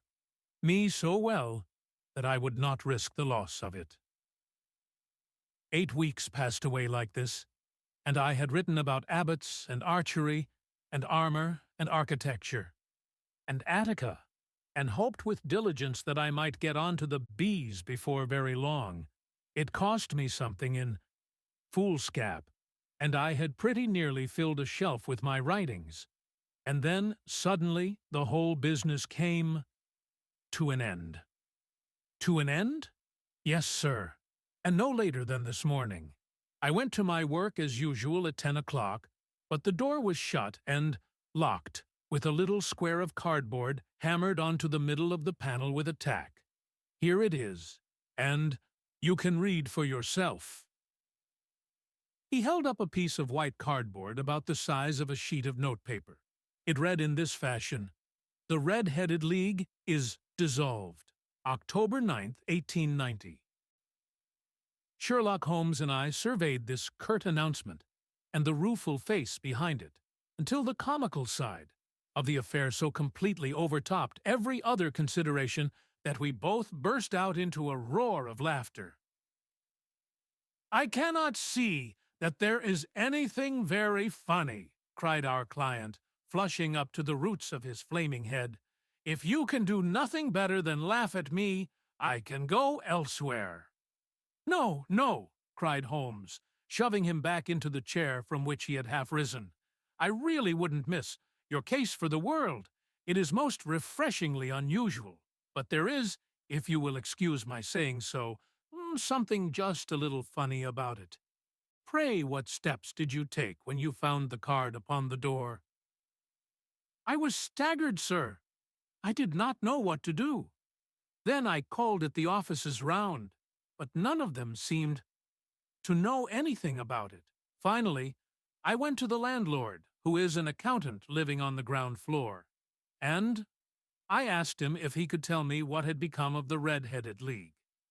He said that he had never heard of any such body. Then I asked him who Mr. Duncan Ross was. He answered that the name was new to him. "Well," said I, "the gentleman at number 4 dots." "What, the red-headed man?" "Yes." "Oh," said he, "his name was William Morris. He was a solicitor, and was using my room as a temporary convenience until his new premises were ready. He moved out yesterday." "Where could I find him?" "Oh, at his new offices. He did tell me the address." "Yes, 17 King Edward Street, near St. Paul's." I started off, Mr. Holmes, but when I got to that address it was a manufactory of artificial kneecaps, and no. The Adventures of Sherlock Holmes, by Sir Arthur Conan Doyle, 25. One in it had ever heard of either Mr. William Morris or Mr. Duncan Ross. "And what did you do then?" asked Holmes. "I went home to Saxe-Coburg Square, and I took the advice of my assistant, but he could not help me in any way. He could only say that if I waited, I should hear by post. But that was not quite good enough, Mr. Holmes.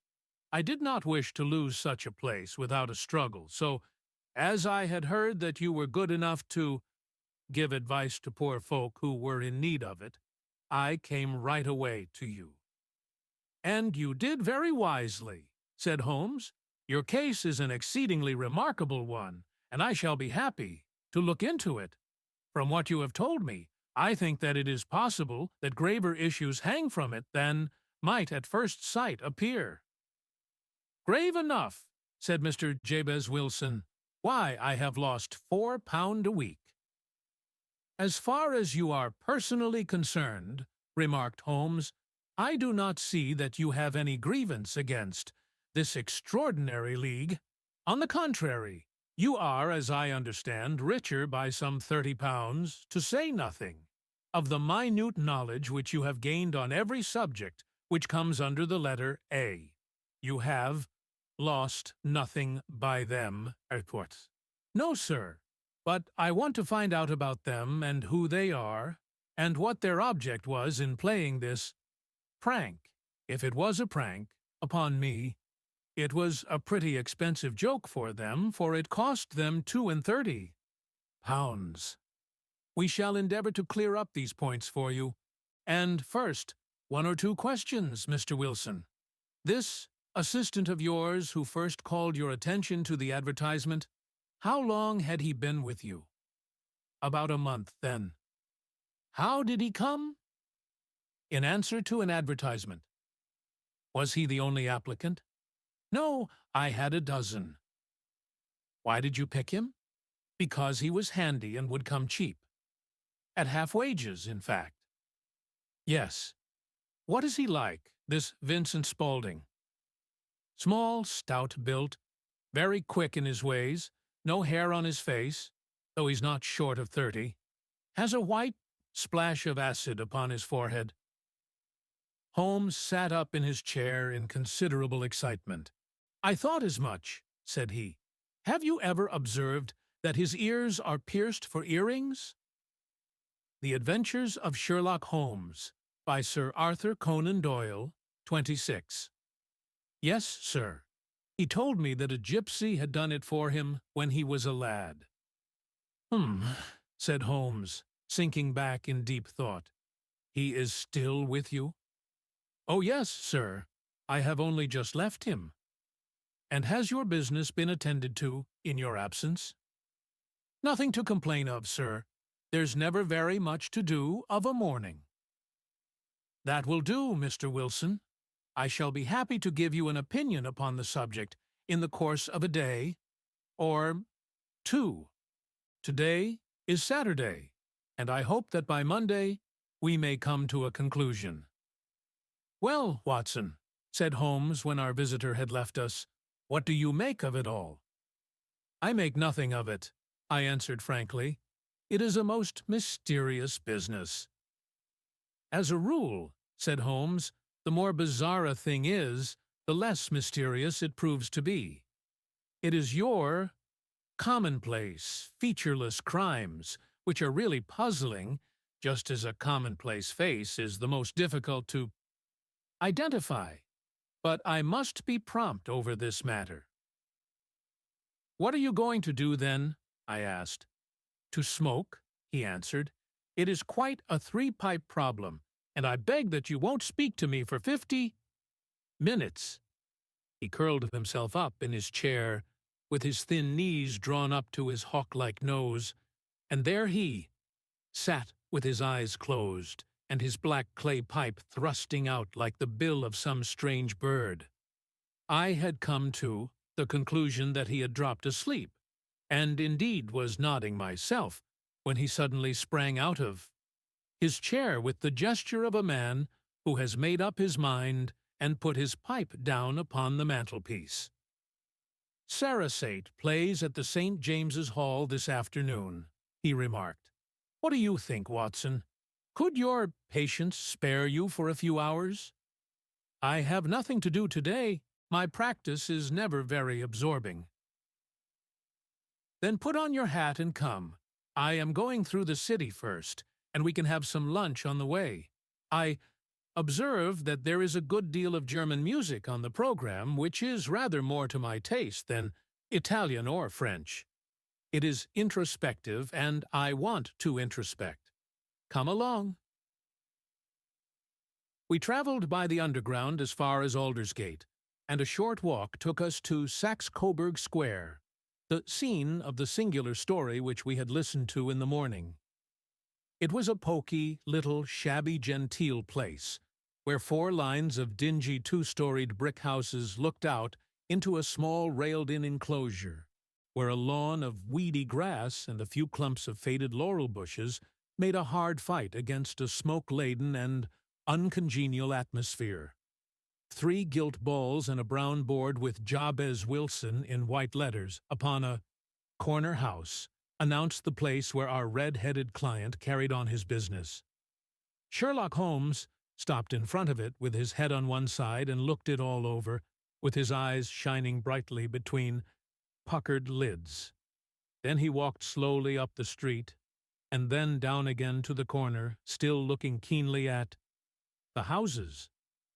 Finally he returned to the pawnbroker's, and, having thumped vigorously upon the pavement with his stick 2 or 3 times, he went up to the door and knocked. It was instantly opened by a bright-looking, clean-shaven young fellow, who asked him to step in. "Thank you," said Holmes. "I only wished to ask you how you would go from here to the Strand." The Adventures of Sherlock Holmes, by Sir Arthur Conan Doyle, 27. "Third right, fourth left," answered the assistant promptly, closing the door. "Smart fellow, that," observed Holmes as we walked away.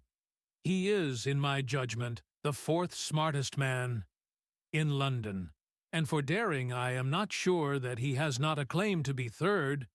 I have known something of him before." "Evidently," said I, "Mr. Wilson's assistant counts for a good deal in this mystery of the Red-Headed League. I am sure that you inquired your way merely in order that you might see him." "Not him? What then?" "The knees of his trousers." "And what did you see?" "What I expected to see." "Why did you beat the pavement?" "My dear doctor, this is a time for observation, not for talk. We are spies in an enemy's country. We know something of Saxe-Coburg Square. Let us now explore the parts which lie behind it. The road in which we found ourselves as we turned round the corner from the retired Saxe-Coburg Square presented as great a contrast to it as the front of a picture does to the back. It was one of the main arteries which conveyed the traffic of the city to the north and west. The roadway was blocked with the immense stream of commerce flowing in a double tide inward and outward, while the footpaths were black with the hurrying swarm of pedestrians. It was difficult to realize, as we looked at the line of fine shops and stately business premises, that they really abutted on the other side upon the faded and stagnant square which we had just quitted. "Let me see," said Holmes, standing at the corner and glancing along the line. "I should like just to remember the order of the houses here. It is a hobby of mine to have an exact knowledge of London. There is Mortimer's, the tobacconist, the little newspaper shop, the Coburg branch of the City and Suburban Bank, the vegetarian restaurant, and McFarlane's carriage-building depot. That carries us right on to the other block. And now, Doctor, we've done our work, so it's time we had some play. A sandwich and a cup of coffee, and then off to Violin Land, where all is sweetness and delicacy and harmony, and there are no red-headed clients to vex us with their conundrums." My friend was an enthusiastic musician, being himself not only a very capable performer, but a composer of no ordinary merit.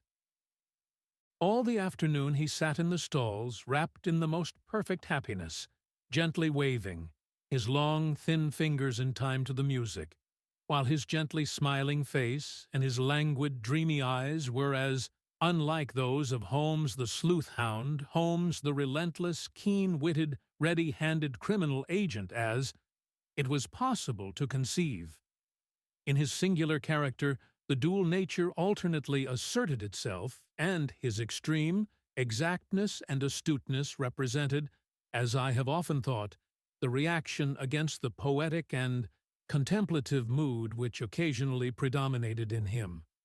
The swing of his nature took him from extreme languor to devouring energy, and, as I knew well, he was never so truly formidable as when, for days on end, he had been lounging in his armchair amid his improvisations and his black-letter editions. Then it was that the lust of the chase would suddenly come upon him, and that his brilliant reasoning power would rise to the level of intuition, until those who were unacquainted with his methods would look askance at him as on a man whose knowledge was not that of other mortals. When I saw him that afternoon, so enwrapped in the music at The Adventures of Sherlock Holmes by Sir Arthur Conan Doyle, 28, St. James's Hall, I felt that an evil time might be coming upon those whom he had set himself to hunt down. "You want to go home, no doubt, Doctor," he remarked, as we emerged. "Yes, it would be as well. And I have some business to do which will take some hours. This business at Coburg Square is serious." "Why serious?" "A considerable crime is in contemplation. I have every reason to believe that we shall be in time to stop it. But today, being Saturday, rather complicates matters. I shall want your help tonight." "At what time?" 10 will be early enough." "I shall be at Baker Street at 10. "Very well. And, I say, Doctor, there may be some little danger, so kindly put your army revolver in your pocket." He waved his hand, turned on his heel, and disappeared in an instant among the crowd. I trust that I am not more dense than my neighbors, but I was always oppressed with a sense of my own stupidity in my dealings with Sherlock Holmes. Here I had heard what he had heard. I had seen what he had seen, and yet from his words it was evident that he saw clearly not only what had happened, but what was about to happen, while to me the whole business was still confused and grotesque.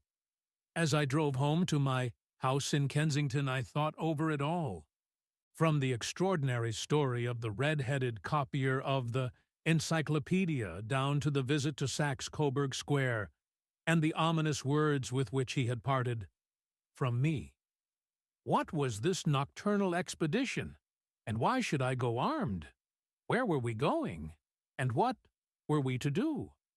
I had the hint from Holmes that this smooth-faced pawnbroker's assistant was a formidable man, a man who might play a deep game. I tried to puzzle it out, but gave it up in despair and set the matter aside until night should bring an explanation. It was 9:15 when I started from home and made my way across the park, and so through Oxford Street to Baker Street. 2 hansoms were standing at the door, and as I entered the passage, I heard the sound of voices from above. On entering his room, I found Holmes in animated conversation with 2 men, one of whom I recognized as Peter Jones, the official police agent, while the other was a long, thin, sad-faced man, with a very shiny hat and oppressively respectable frock-coat. "Ha!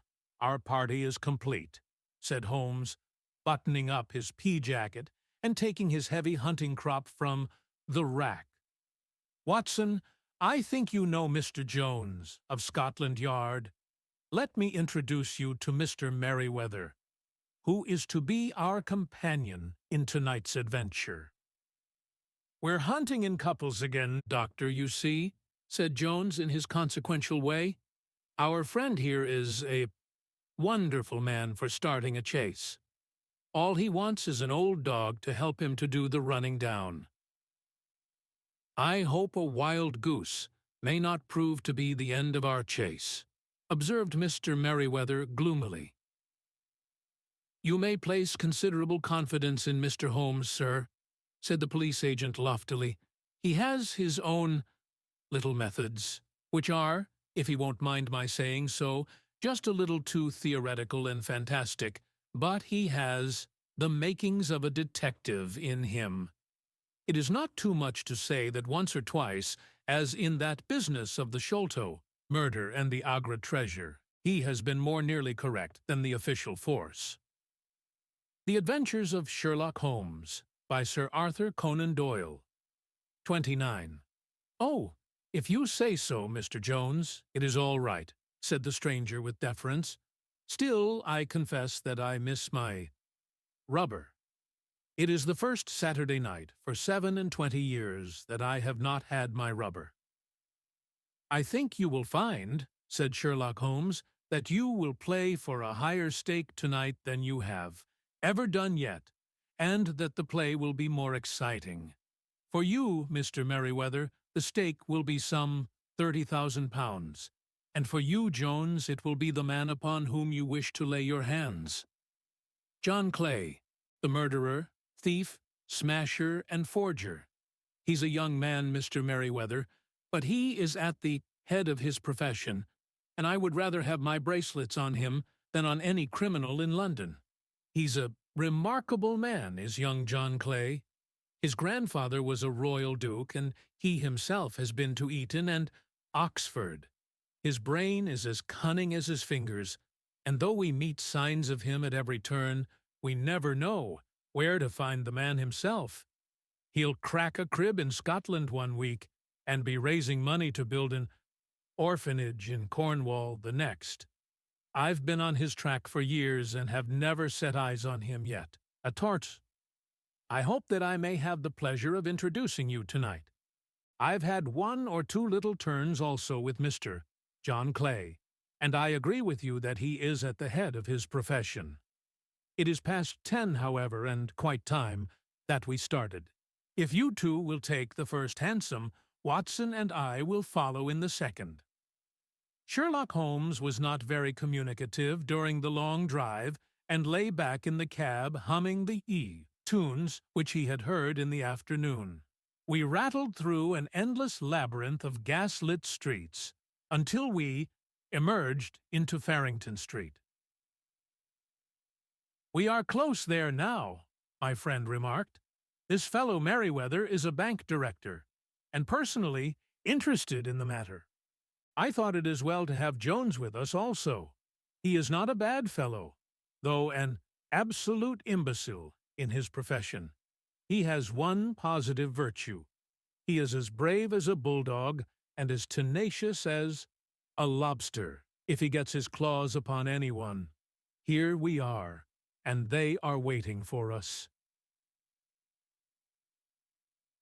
We had reached the same crowded thoroughfare in which we had found ourselves in the morning. Our cabs were dismissed, and, following the guidance of Mr. Merryweather, we passed down a narrow passage, and through a side door which he opened for us. Within there was a small corridor which ended in a very massive iron gate. This also was opened, and led down a flight of winding stone steps, which terminated at another formidable gate.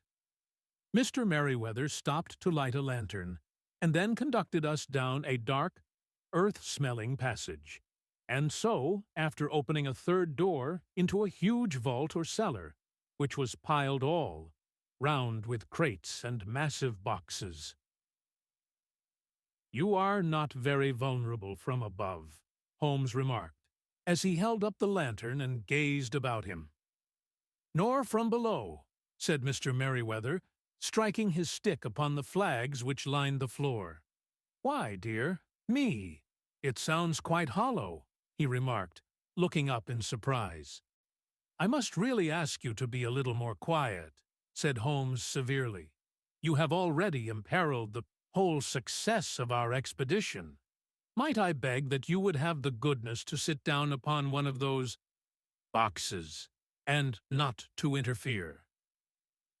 The solemn Mr. Merryweather perched himself upon a crate, with a very injured expression upon his face, while Holmes fell upon his knees upon the floor, and, with the lantern and a magnifying lens, began to examine minutely the cracks between the stones. A few seconds sufficed to satisfy him, for he sprang to his feet again and put his glass in his pocket. "We have at least an hour before us," he remarked, "for they can hardly take any steps until the good pawnbroker is safely in bed. Then they will not lose a minute, for the sooner they do their work, the longer time they will have for their escape. We are at present, Doctor, as no doubt you have divined, in the cellar of The Adventures of Sherlock Holmes by Sir Arthur Conan Doyle 30, the city branch of one of the principal London banks. Mr. Merryweather is the chairman of directors, and he will explain to you that there are reasons why the more daring criminals of London should take a considerable interest in this cellar at present." "It is our French gold," whispered the director. "We have had several warnings that an attempt might be made upon it." "Your French gold?" "Yes, we had occasion some months ago to strengthen our resources and borrowed for that purpose 30,000 Napoleons from the Bank of France. It has become known that we have never had occasion to unpack the money, and that it is still lying in our cellar. The crate upon which I sit contains 2,000 Napoleons packed between layers of lead foil. Our reserve of bullion is much larger at present than is usually kept in a single branch office, and the directors have had misgivings upon the subject." "Which were very well justified," observed Holmes. "And now it is time that we arranged our little plans. I expect that within an hour matters will come to a head. In the meantime, Mr. Merryweather, we must put the screen over that dark lantern." "And sit in the dark?" "I am afraid so. I had brought a pack of cards in my pocket, and I thought that, as we were a particari, you might have your rubber after all. But I see that the enemy's preparations have gone so far that we cannot risk the presence of a light. And, first of all, we must choose our positions. These are daring men, and though we shall take them at a disadvantage, they may do us some harm unless we are careful. I shall stand behind this crate, and do you conceal yourselves behind those. Then, when I flash a light upon them, close in swiftly. If they fire, Watson, have no compunction about shooting them down." I placed my revolver, cocked, upon the top of the wooden case behind which I crouched. Holmes shot the slide across the front of his lantern and left us in pitch darkness, such an absolute darkness as I have never before experienced. The smell of hot metal remained to assure us that the light was still there, ready to flash out at a moment's notice. To me, with my nerves worked up to a pitch of expectancy, there was something depressing and subduing in the sudden gloom and in the cold, dank air of the vault. "They have but one retreat," whispered Holmes. "That is back through the house into Saxe-Coburg Square. I hope that you have done what I asked you, Jones. I have an inspector and 2 officers waiting at the front door. Then we have stopped all the holes, and now we must be silent and wait." What a time it seemed! From comparing notes afterwards, it was but an hour and a quarter, yet it appeared to me that the night must have almost gone and the dawn be breaking above us. My limbs were weary and stiff, for I feared to change my position, yet my nerves were worked up to the highest pitch of tension, and my hearing was so acute that I could not only hear the gentle breathing of my companions, but I could distinguish the deeper, heavier in-breath of the bulky Jones from the thin, sighing note of the bank director. From my position, I could look over the case in the direction of the floor. Suddenly my eyes caught the glint of a light. At first, it was but a lurid spark upon the stone pavement. Then it lengthened out until it became a yellow line. And then, without any warning or sound, a gash seemed to open, and a hand appeared. A white, almost womanly hand, which felt about in the center of the little area of light. For a minute or more, the hand, with its writhing fingers, protruded out of the floor. Then it was withdrawn as suddenly as it appeared, and all was The Adventures of Sherlock Holmes by Sir Arthur Conan Doyle. 31. Dark again, save the single lurid spark, which marked a chink between the stones. Its disappearance, however, was but momentary. With a rending, tearing sound, one of the broad white stones turned over upon its side and left a square, gaping hole, through which streamed the light of a lantern. Over the edge there peeped a clean-cut, boyish face which looked keenly about it, and then, with a hand on either side of the aperture, drew itself shoulder-high and waist-high until one knee rested upon the edge. In another instant he stood at the side of the hole and was hauling after him a companion, lithe and small like himself, with a pale face and a shock of very red hair. "It's all clear," he whispered. "Have you the chisel and the bags? Great Scott! Jump, Archie, jump, and I'll swing for it." Sherlock Holmes had sprung out and seized the intruder by the collar. The other dived down the hole, and I heard the sound of rending cloth as Jones clutched at his skirts. The light flashed upon the barrel of a revolver, but Holmes's hunting crop came down on the man's wrist, and the pistol clinked upon the stone floor. "It's no use, John Clay," said Holmes blandly. "You have no chance at all." "So I see," the other answered with the utmost coolness. "I fancy that my pal is all right, though I see you have got his coat-tails." "There are 3 men waiting for him at the door," said Holmes. "Oh, indeed. You seem to have done the thing very completely. I must compliment you." "And I you," Holmes answered. "Your red-headed idea was very new and effective." "You'll see your pal again presently," said Jones. "He's quicker at climbing down holes than I am. Just hold out while I fix the derbies." "I beg that you will not touch me with your filthy hands," remarked our prisoner as the handcuffs clattered upon his wrists. "You may not be aware that I have royal blood in my veins. Have the goodness also, when you address me always, to say sir and please." "All right," said Jones with a stare and a snigger. "Well, would you please, sir, march upstairs where we can get a cab to carry your highness to the police station?" "That is better," said John Clay serenely. He made a sweeping bow to the 3 of us and walked quietly off in the custody of the detective.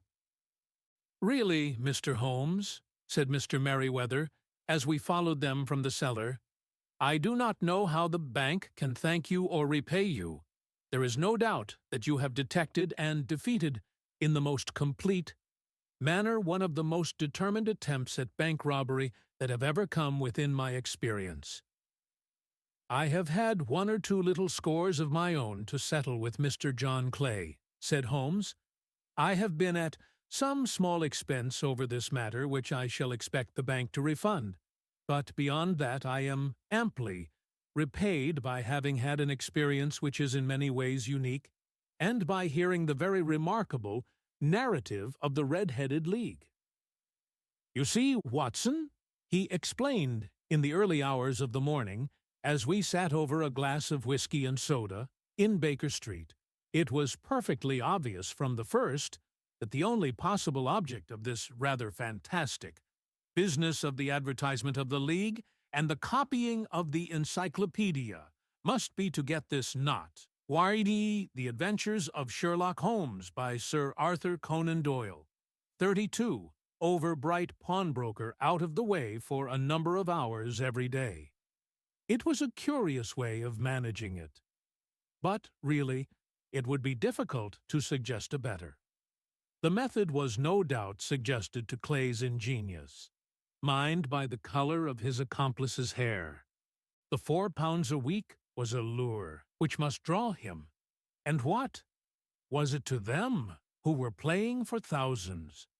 They put in the advertisement, one rogue has the temporary office, the other rogue incites the man to apply for it, and together they manage to secure his absence every morning in the week.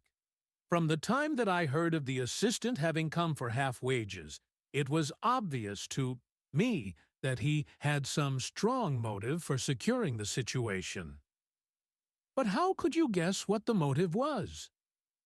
Had there been women in the house, I should have suspected a mere vulgar intrigue. That, however, was out of the question. The man's business was a small one, and there was nothing in his house which could account for such elaborate preparations and such an expenditure as they were at. It must then be something out of the house. What could it be? I thought of the assistant's fondness for photography and his trick of vanishing into the cellar. The cellar? There was the end of this tangled clue. Then I made inquiries as to this mysterious assistant and found that I had to deal with one of the coolest and most daring criminals in London.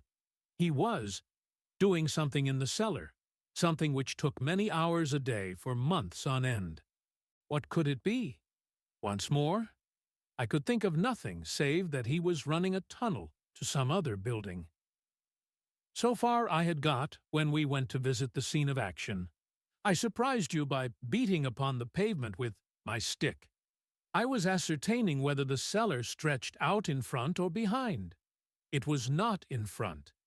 Then I rang the bell, and, as I hoped, the assistant answered it. We have had some skirmishes, but we had never set eyes upon each other before. I hardly looked at his face. His knees were what I wished to see. You must yourself have remarked how worn, wrinkled, and stained they were. They spoke of those hours of burrowing. The only remaining point was what they were burrowing for. I walked round the corner, saw the city and suburban. Bank abutted on our friend's premises, and felt that I had solved my problem. When you drove home after the concert, I called upon Scotland Yard and upon the chairman of the bank directors with the result that you have seen. And how could you tell that they would make their attempt tonight? I asked. Well, when they closed their league offices, that was a sign that they cared no longer about Mr. Jabez Wilson's presence. In other words, that they had completed their tunnel. But it was essential that they should use it soon, as it might be discovered, or the bullion might be removed. Saturday would suit them better than any other day, as it would give them 2 days for their escape. For all these reasons, I expected them to come tonight. You reasoned it out beautifully, I exclaimed in unfeigned admiration. It is so long a chain, and yet every link rings true. It saved me from ennui, he answered, yawning. Alas, I already feel it closing in upon me. My life is spent in one long effort to escape from the commonplaces of existence. These little problems help me to do so. And you are a benefactor of the race, said I. He shrugged his shoulders. Well, perhaps after all, it is of some little use, he remarked. L'homme c'est, rien l'œuvre qu'est tout, as Gustave Flaubert wrote to Georges Sand. Adventure 3. A Case of Identity. My dear fellow, said Sherlock Holmes, as we sat on either side of the fire in his lodgings at Baker Street, life is infinitely stranger than anything which the mind of man could invent. We would not dare to conceive. The Adventures of Sherlock Holmes by Sir Arthur Conan Doyle. 33. The things which are really mere commonplaces of existence. If we could fly out of that window hand in hand, hover over this great city, gently remove the roofs, and peep in at the queer things which are going on, the strange coincidences, the plannings, the cross-purposes, the wonderful chains of events, working through generations, and leading to the most outre results, it would make all fiction with its conventionalities and foreseen conclusions most stale and unprofitable. And yet I am not convinced of it, I answered. The cases which come to light in the papers are, as a rule, bald enough and vulgar enough. We have in our police reports realism pushed to its extreme limits, and yet the result is, it must be confessed, neither fascinating nor artistic. A certain selection and discretion must be used in producing a realistic effect, remarked Holmes. This is wanting in the police report, where more stress is laid, perhaps, upon the platitudes of the magistrate than upon the details, which to an observer contain the vital essence of the whole matter. Depend upon it, there is nothing so unnatural as the commonplace. I smiled and shook my head. I can quite understand your thinking so, I said. Of course, in your position of unofficial advisor and helper to everybody who is absolutely puzzled throughout 3 continents, you are brought in contact with all that is strange and bizarre. But here, I picked up the morning paper from the ground. Let us put it to a practical test. Here is the first heading upon which I come. A husband's cruelty to his wife. There is half a column of print, but I know without reading it that it is all perfectly familiar to me. There is, of course, the other woman, the drink, the push, the blow, the bruise, the sympathetic sister, or landlady. The crudest of writers could invent nothing more crude. Indeed, your example is an unfortunate one for your argument, said Holmes, taking the paper and glancing, his eye down it. This is the Dundas separation case, and, as it happens, I was engaged in clearing up some small points in connection with it. The husband was a teetotaler. There was no other woman, and the conduct complained of was that he had drifted into the habit of winding up every meal by taking out his false teeth and hurling them at his wife, which, you will allow, is not an action likely to occur to the imagination of the average storyteller. Take a pinch of snuff, Doctor, and acknowledge that I have scored over you in your example. He held out his snuff-box of old gold, with a great amethyst in the center of the lid. Its splendor was in such contrast to his homely ways and simple life that I could not help commenting upon it. "Ah," said he, "I forgot that I had not seen you for some weeks. It is a little souvenir from the King of Bohemia, in return for my assistance in the case of the Irene Adler papers." "And the ring?" I asked, glancing at a remarkable brilliant which sparkled upon his finger.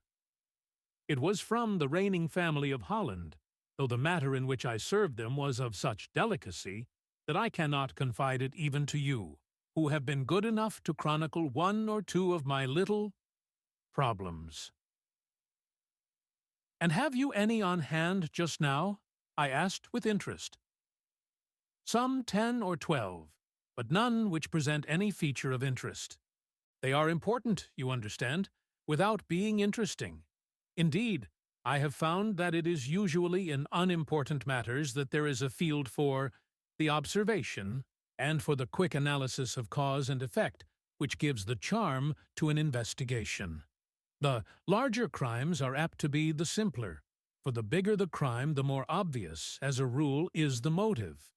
In these cases, save for one rather intricate matter which has been referred to me from Marseille, there is nothing which presents any features of interest. It is possible, however, that I may have something better before very many minutes are over, for this is one of my clients." or I am much mistaken. The Adventures of Sherlock Holmes, by Sir Arthur Conan Doyle, 34. During Tarisi, he had risen from his chair and was standing between the parted blinds, gazing down into the dull and intermediate neutral-tinted London street. Looking over his shoulder, I saw that on the pavement opposite there stood a large woman with a heavy fur boa round her neck and a large curling red feather in a broad-brimmed hat, which was tilted in a coquettish Duchess of Devonshire fashion over her ear. From under this great panoply, she peeped up in a nervous, hesitating fashion at our windows, while her body oscillated backward and forward, and her fingers fidgeted with her glove buttons.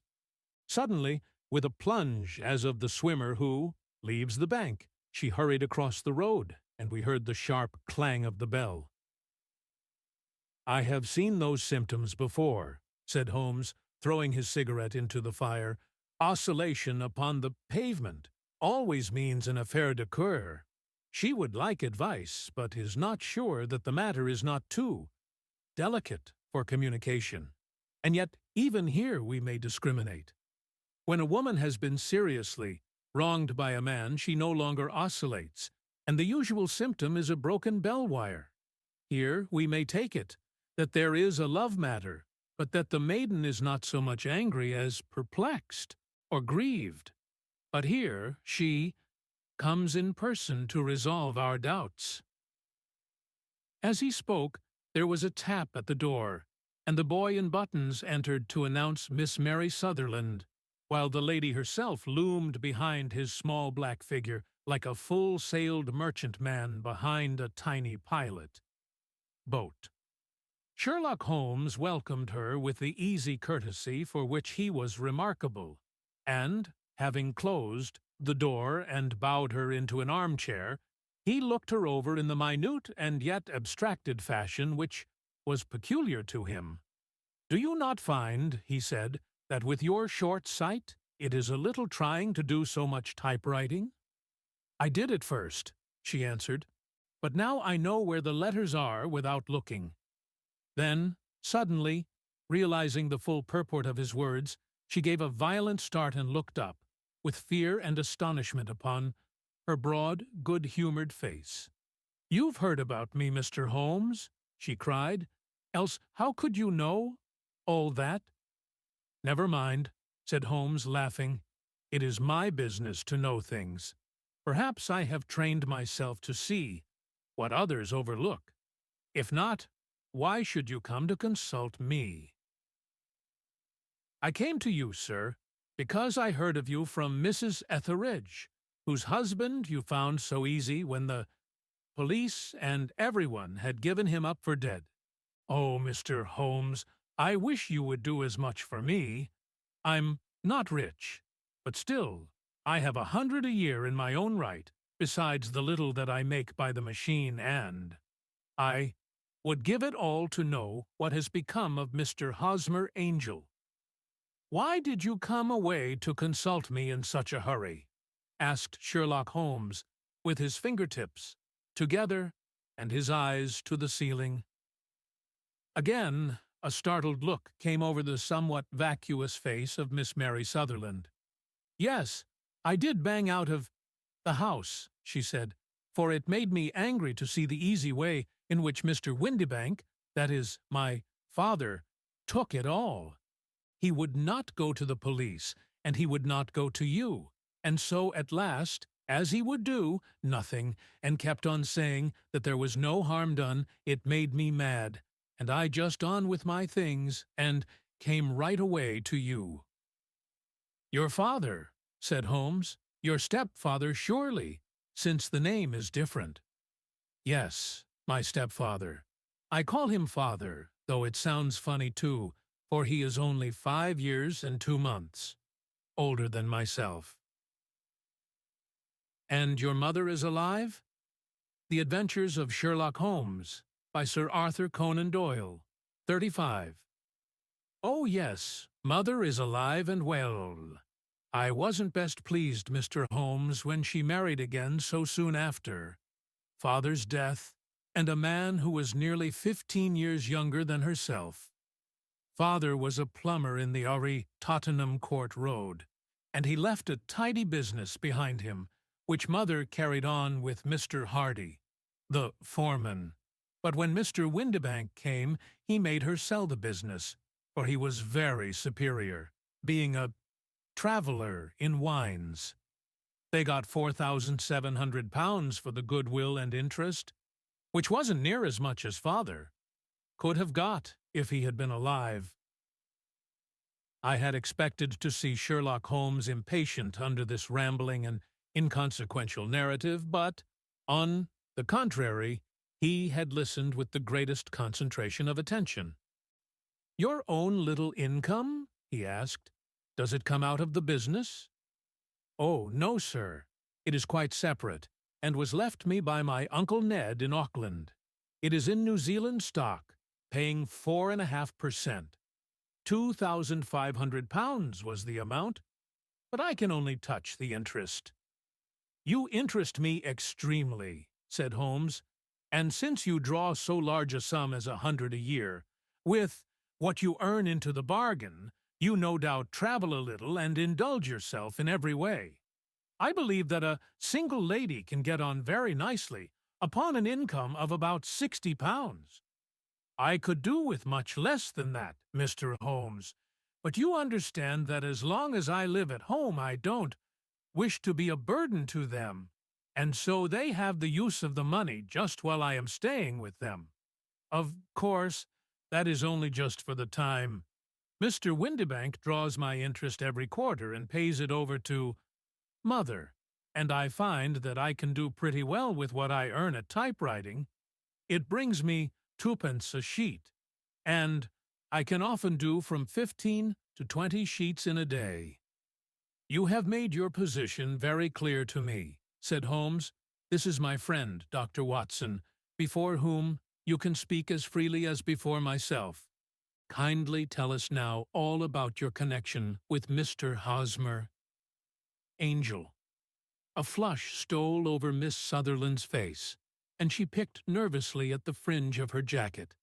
"I met him first, at the gasfitters' ball," she said. "They used to send Father tickets when he was alive, and then, afterwards, they remembered us and sent them to Mother. Mr. Windibank did not wish us to go. He never did wish us to go anywhere. He would get quite mad if I wanted so much as to join a Sunday school treat. But this time I was set on going, and I would go, for what right had he to prevent? He said the folk were not fit for us to know, when all Father's friends were to be there, and he said that I had nothing fit to wear when I had my purple plush that I had never so much as taken out of the drawer. At last, when nothing else would do, he went off to France upon the business of the firm. But we went, Mother and I, with Mr. Hardy, who used to be our foreman, and it was there I met Mr. Hosmer Angel. So, I suppose," said Holmes, "that when Mr. Windibank came back from France, he was very annoyed at your having gone to the ball." "Oh, well, he was very good about it. He laughed, I remember, and shrugged his shoulders and said there was no use denying anything to a woman, for she would have her way." "I see. Then at the gasfitters' ball you met, as I understand, a gentleman called Mr. Hosmer Angel." "Yes, sir. I met him that night, and he called next day to ask if we had got home all safe. And after that we met. Him, that is to say, Mr. Holmes, I met him twice for walks. But after that Father came back again, and Mr. Hosmer Angel could not come to the house any more." No, The Adventures of Sherlock Holmes, by Sir Arthur Conan Doyle. 36. Well, you know Father didn't like anything of the sort. He wouldn't have any visitors if he could help it. And he used to say that a woman should be happy in her own family circle. But then, as I used to say to Mother, a woman wants her own circle to begin with, and I had not got mine yet.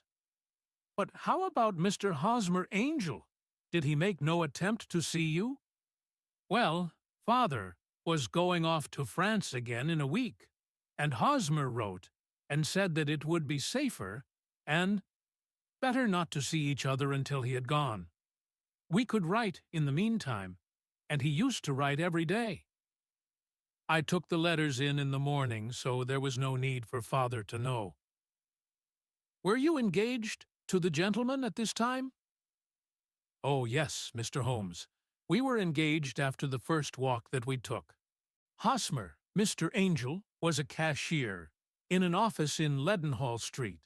And what office? That's the worst of it, Mr. Holmes. I don't know. Where did he live, then?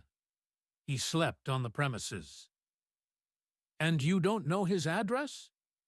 No, except that it was Leadenhall Street. Where did you address your letters, then? To the Leadenhall Street post office, to be left till called for.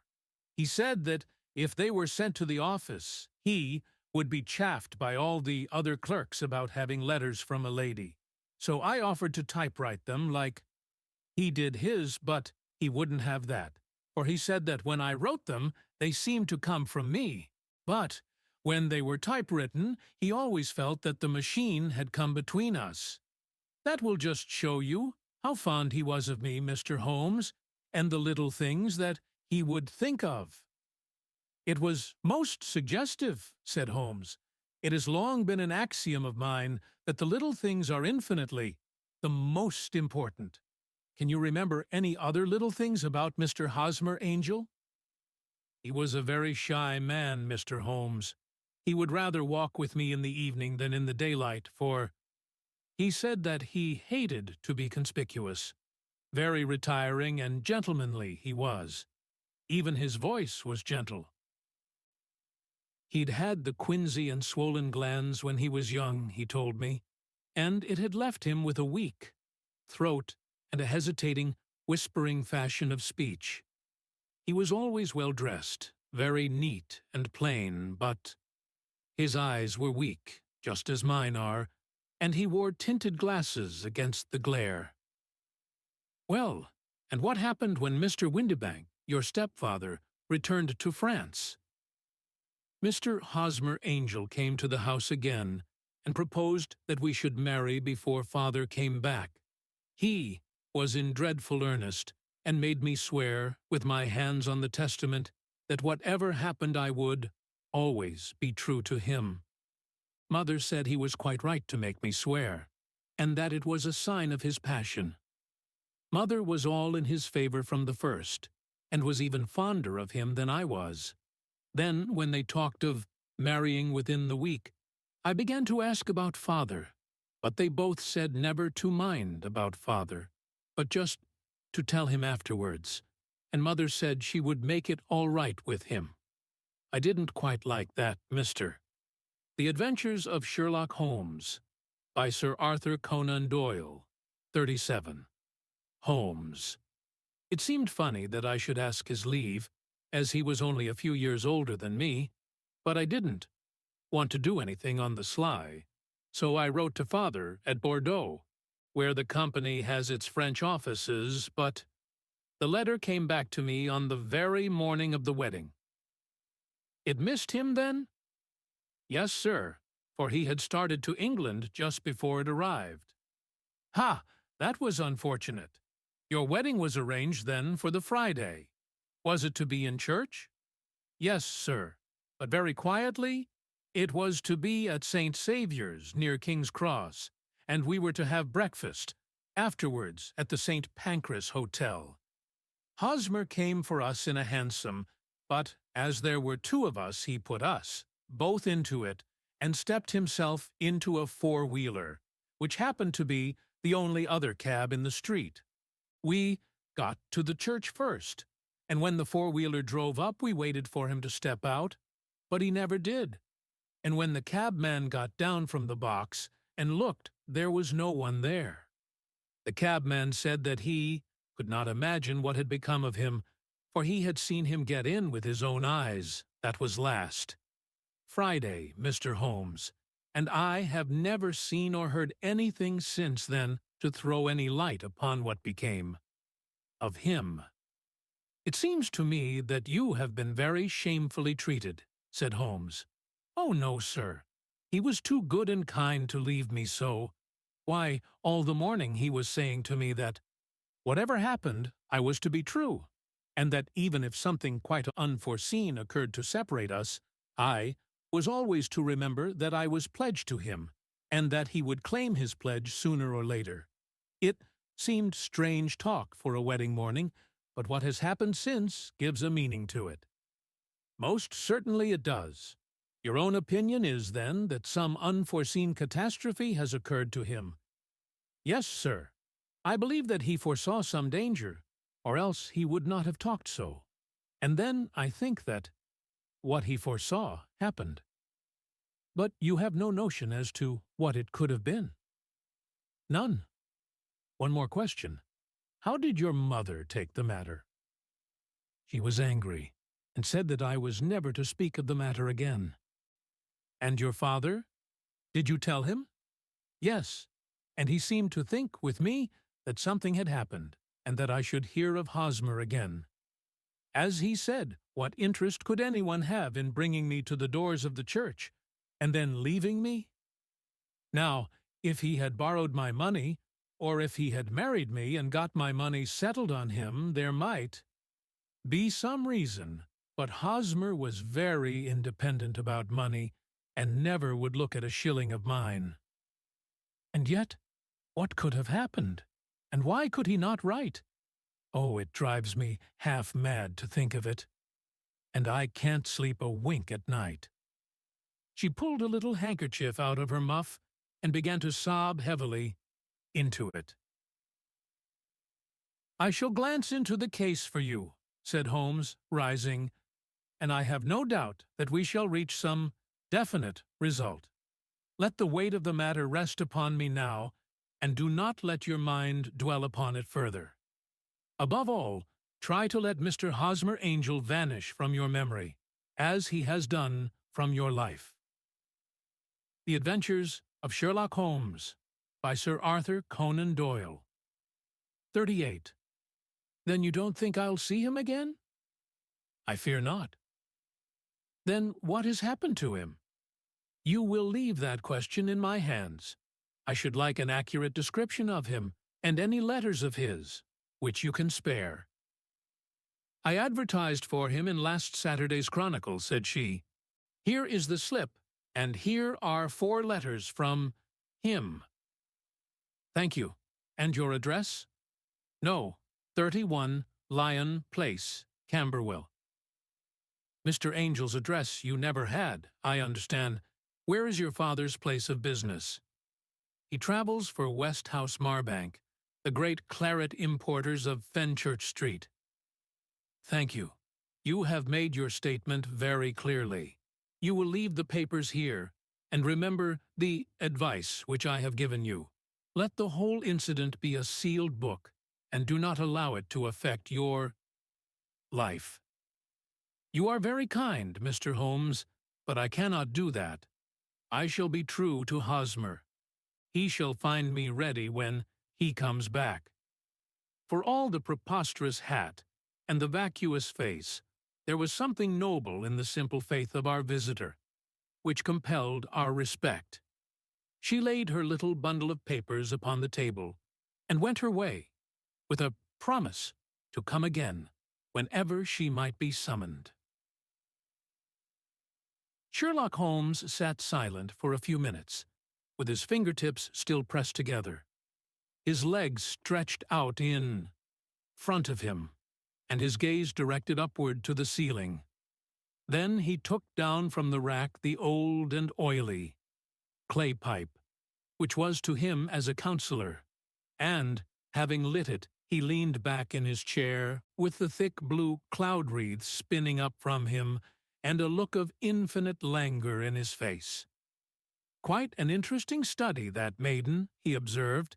I found her more interesting than her little problem, which, by the way, is rather a trite one. You will find parallel cases if you consult my index in Andover, in 77, and there was something of the sort at The Hague last year.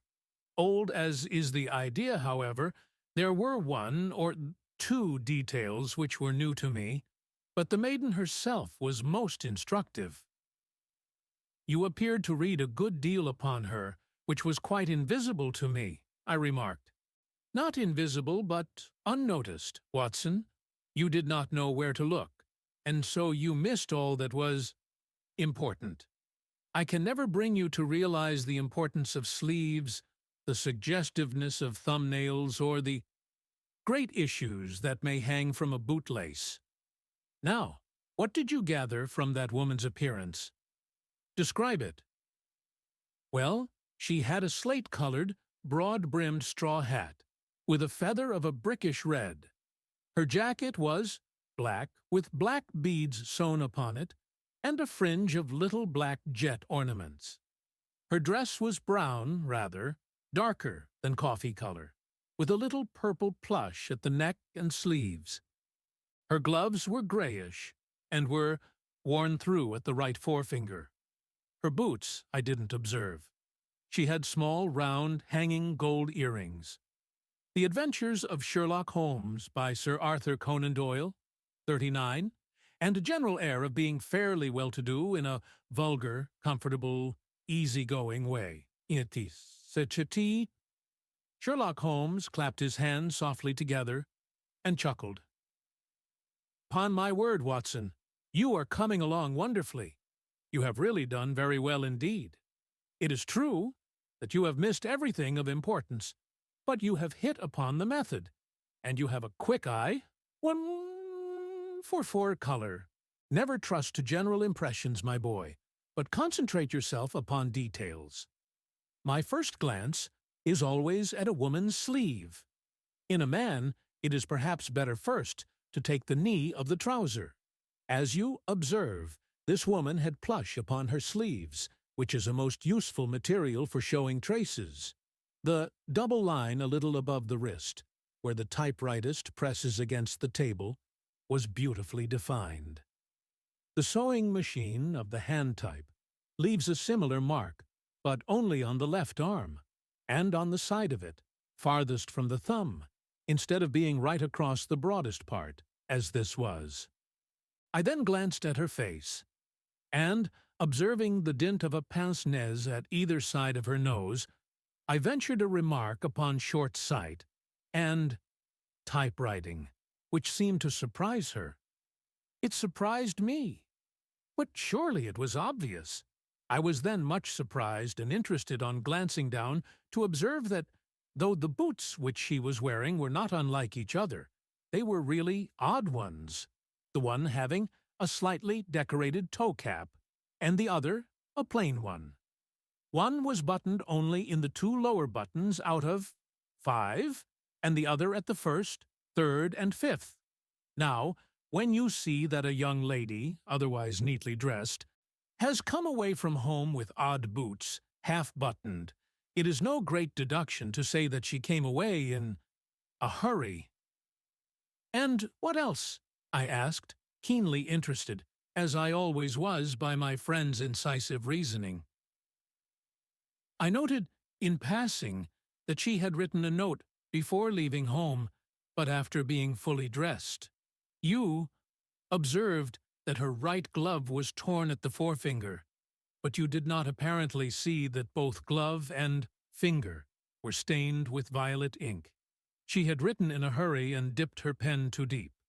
It must have been this morning, or the mark would not remain clear upon the finger.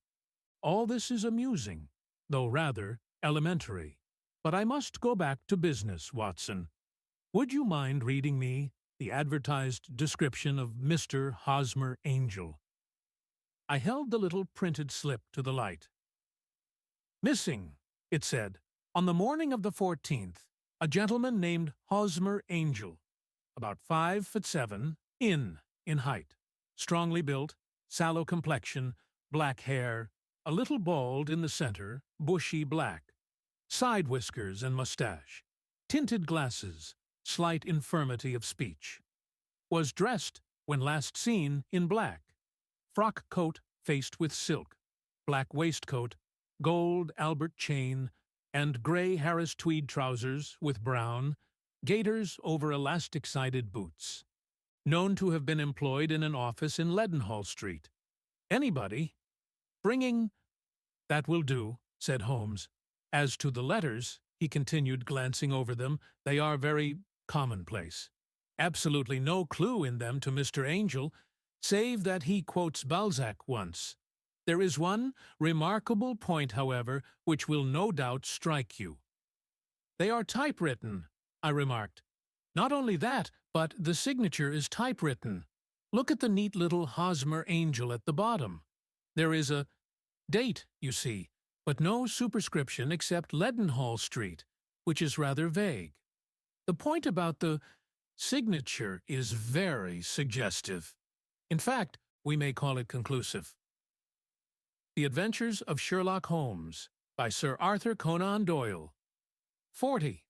Of what? My dear fellow, is it possible you do not see how strongly it bears upon the case? I cannot say that I do, unless it were that he wished to be able to deny his signature if an action for breach of promise were instituted. No, that was not the point. However, I shall write 2 letters which should settle the matter. One is to a firm in the city, the other is to the young lady's stepfather, Mr. Windibank, asking him whether he could meet us here at 6 o'clock tomorrow evening. It is just as well that we should do business with the male relatives. And now, Doctor, we can do nothing until the answers to those letters come, so we may put our little problem upon the shelf for the interim. I had had so many reasons to believe in my friend's subtle powers of reasoning and extraordinary energy and action that I felt that he must have some solid grounds for the assured and easy demeanor with which he treated the singular mystery which he had been called upon to fathom. Once only had I known him to fail in the case of the King of Bohemia and of the Irene Adler photograph, but when I looked back to the weird business of the sign of 4 and the extraordinary circumstances connected with the study in scarlet, I felt that it would be a strange tangle indeed, which he could not unravel. I left him then, still puffing at his black clay pipe, with the conviction that when I came again on the next evening I would find that he held in his hands all the clues which would lead up to the identity of the disappearing bridegroom of Miss Mary Sutherland.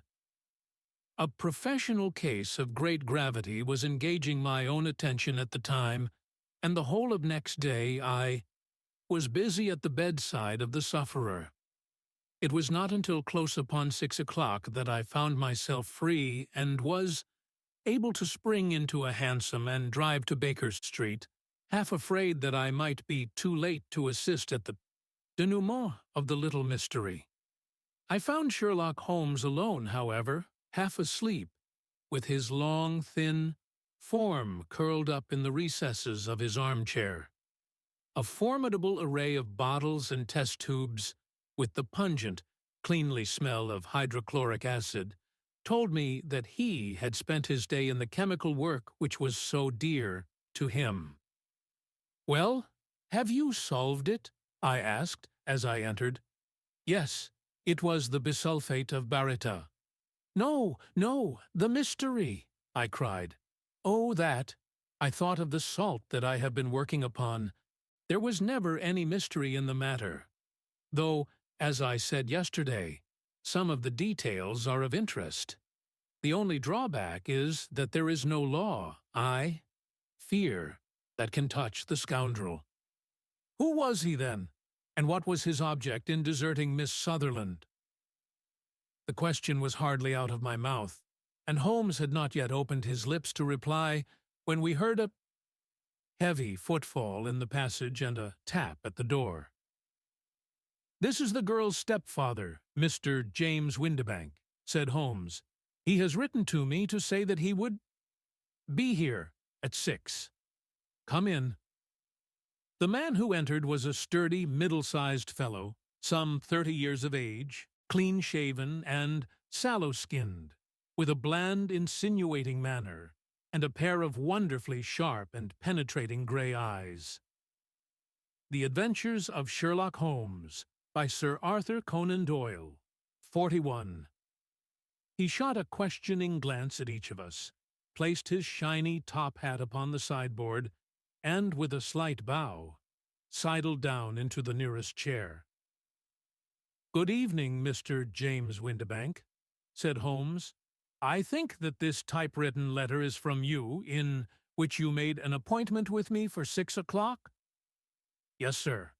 I am afraid that I am a little late, but I am not quite my own master, you know. I am sorry that Miss Sutherland has troubled you about this little matter, for I think it is far better not to wash linen of the sort in public. It was quite against my wishes that she came, but she is a very excitable, impulsive girl, as you may have noticed, and she is not easily controlled when she has made up her mind on a point. Of course, I did not mind you so much, as you are not connected with the official police, but it is not pleasant to have a family. Misfortune like this noised abroad.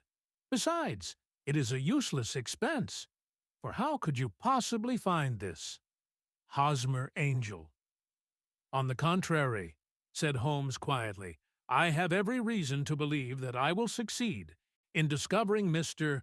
Hosmer Angel." Mr. Windibank gave a violent start and dropped his gloves.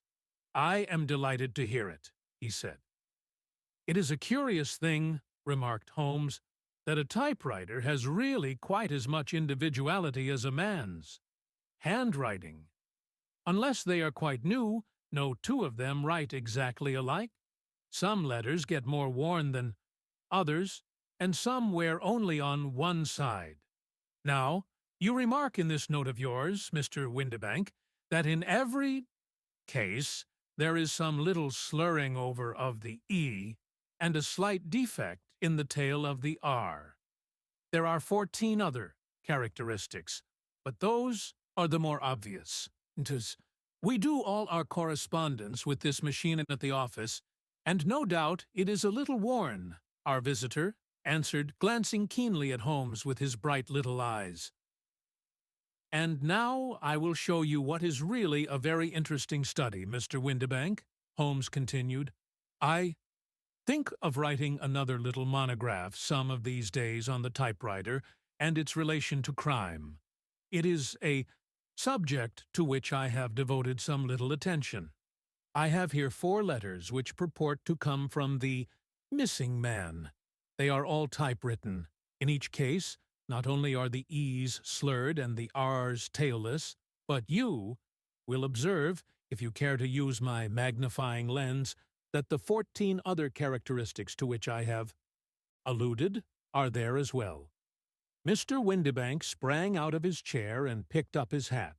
"I cannot waste time over this sort of fantastic talk, Mr. Holmes," he said. "If you can catch the man, catch him, and let me know when you have done it." "Certainly," said Holmes, stepping over and turning the key in the door.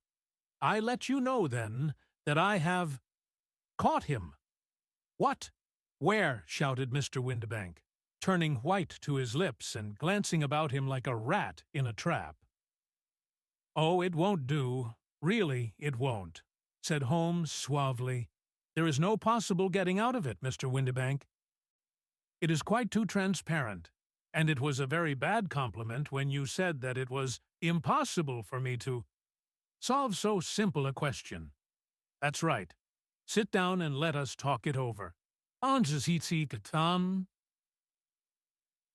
visitor collapsed into a chair, with a ghastly face and a glitter of moisture on his brow.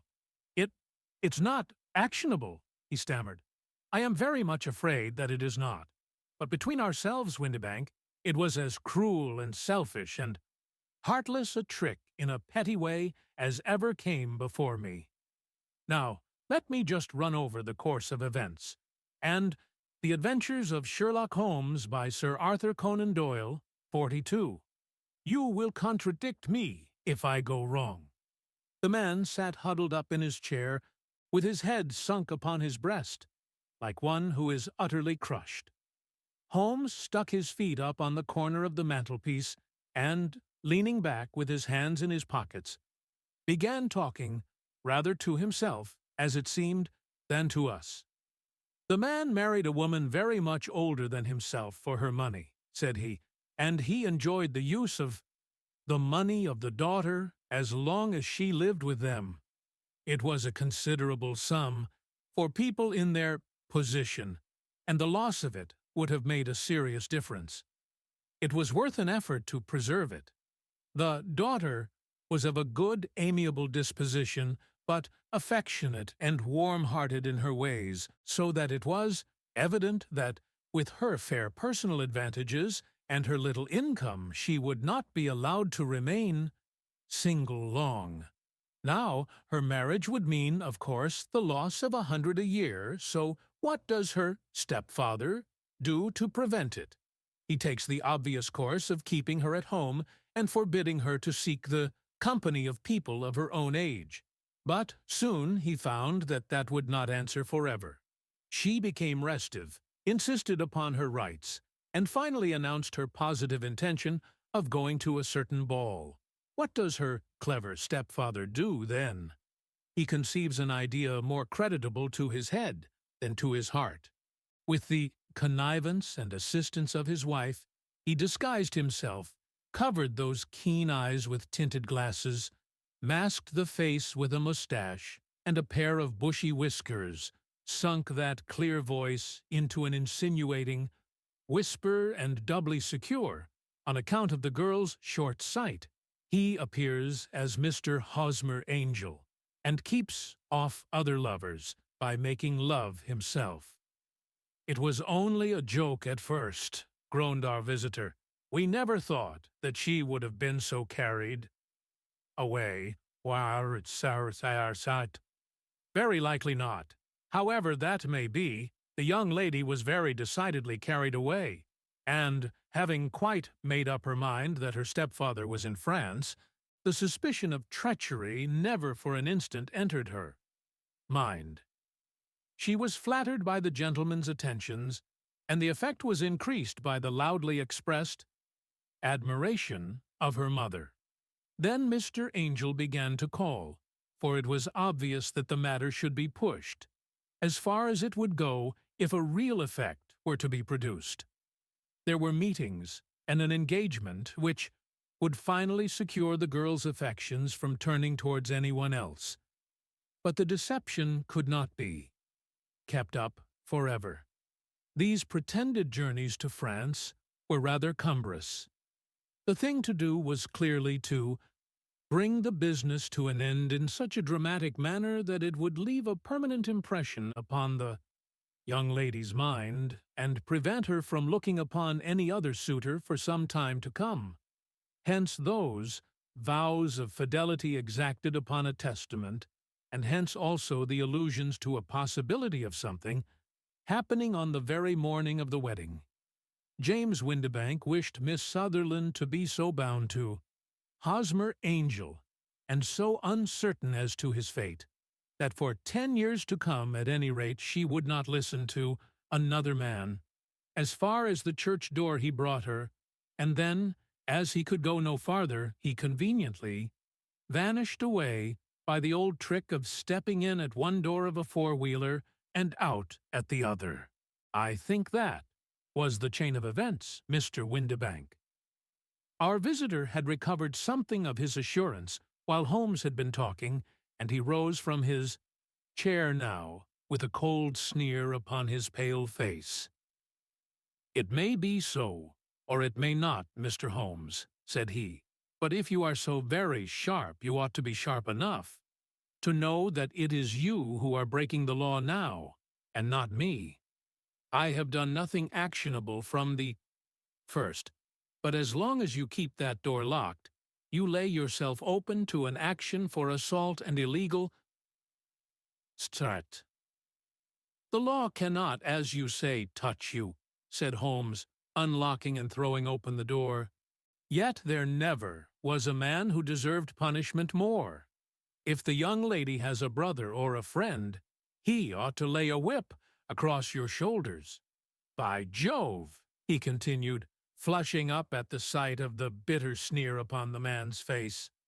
It is not part of my duties to my client, but here's a hunting crop handy, and I think I shall just treat myself. The Adventures of Sherlock Holmes by Sir Arthur Conan Doyle, 43. 2. He took 2 swift steps to the whip, but before he could grasp it there was a wild clatter of steps upon the stairs. The heavy hall door banged, and from the window we could see Mr. James Windibank running at the top of his speed down the road. "There's a cold-blooded scoundrel," said Holmes, laughing, as he threw himself down into his chair once more. "That fellow will rise from crime to crime until he does something very bad and ends on a gallows. The case has, in some respects, been not entirely devoid of interest." "I cannot now entirely see all the steps of your reasoning," I remarked. "Well, of course it was obvious from the first that this Mr. Hosmer Angel must have some strong object for his curious conduct, and it was equally clear that the only man who really profited by the incident, as far as we could see, was the stepfather. Then the fact that the 2 men were never together, but that the one always appeared when the other was away, was suggestive. So were the tinted spectacles and the curious voice, which both hinted at a disguise, as did the bushy whiskers. My suspicions were all confirmed by his peculiar action. In typewriting his signature, which, of course, inferred that his handwriting was so familiar to her that she would recognize even the smallest sample of it. You see, all these isolated facts, together with many minor ones, all pointed in the same direction. "And how did you verify them?" "Having once spotted my man, and it was easy to get corroboration. I knew the firm for which this man worked. Having taken the printed description, I eliminated everything from it which could be the result of a disguise, the whiskers, the glasses, the voice, and I sent it to the firm, with a request that they would inform me whether it answered to the description of any of their travelers. I had already noticed the peculiarities of the typewriter, and I wrote to the man himself, at his business address, asking him if he would come here. As I expected, his reply was typewritten, and revealed the same trivial but characteristic defects. The same post brought me a letter from Westhouse Marbank of Fenchurch Street, to say that the description tallied in every respect with that of their employee, James Windibank. Voilà tout. And Miss Sutherland? If I tell her, she will not believe me. You may remember the old Persian saying, 'There is danger for him who taketh the tiger cub, and danger also for whoso snatches a delusion from a woman.' There is as much sense in Hafiz as in Horace, and as much knowledge of the world." Adventure 4. The Boscombe Valley. Mystery 7. We were seated at breakfast one morning, my wife and I, when the maid brought in a telegram. It was from Sherlock Holmes, and ran in this way: "Have you a couple of days to spare? Have just been wired for from the west of England in connection with Boscombe Valley tragedy. Shall be glad if you will come with me. Air and scenery perfect. Leave Paddington by the 11:15. "What do you say, dear?" said my wife, looking across at me. "Will you go?" "I really don't know what to say. I have a fairly long list at present." "Oh, Anstruther would do your work for you. You have been looking a little pale lately. I think that the change would do you good, and you are always so interested in Mr. Sherlock Holmes's cases."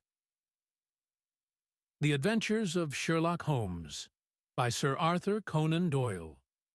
44. "I should be ungrateful if I were not, seeing what I gained through one of them," I answered. "But if I am to go, I must pack at once. for I have only half an hour. My experience of camp life in Afghanistan had at least had the effect of making me a prompt and ready traveler. My wants were few and simple, so that in less than the time stated I was in a cab with my valise, rattling away to Paddington Station. Sherlock Holmes was pacing up and down the platform, his tall, gaunt figure made even gaunter and taller by his long gray traveling cloak and close-fitting cloth cap. "It is really very good of you to come, Watson," said he. "It makes a considerable difference to me, having someone with me on whom I can thoroughly rely. Local aid is always either worthless or else biased. If you will keep the two corner seats, I shall get the tickets." We had the carriage to ourselves, save for an immense litter of papers which Holmes had brought with him. Among these he rummaged and read, with intervals of note-taking and of meditation, until we were past reading. Then he suddenly rolled them all into a gigantic ball and tossed them up onto the rack. "Have you heard anything of the case?" he asked. "Not a word. I have not seen a paper for some days. The London press has not had very full accounts. I have just been looking through all the recent papers in order to master the particulars. It seems, from what I gather, to be one of those simple cases which are so extremely difficult." That sounds a little paradoxical, but it is profoundly true. Singularity is almost invariably a clue. The more featureless and commonplace a crime is, the more difficult it is to bring it home. In this case, however, they have established a very serious case against the son of the murdered man. It is a murder, then? Well, it is conjectured to be so. I shall take nothing for granted until I have the opportunity of looking personally into it. I will explain the state of things to you, as far as I have been able to understand it, in a very few words. Boscombe Valley is a country district not very far from Ross, in Herefordshire. The largest landed proprietor in that part is a Mr. John Turner, who made his money in Australia and returned some years ago to the old country. One of the farms which he held, that of Hatherley, was let to Mr. Charles McCarthy, who was also an ex-Australian. The men had known each other in the colonies, so that it was not unnatural that when they came to settle down, they should do so as near each other as possible. Turner was apparently the richer man, so McCarthy became his tenant, but still remained, it seems, upon terms of perfect equality, as they were frequently together.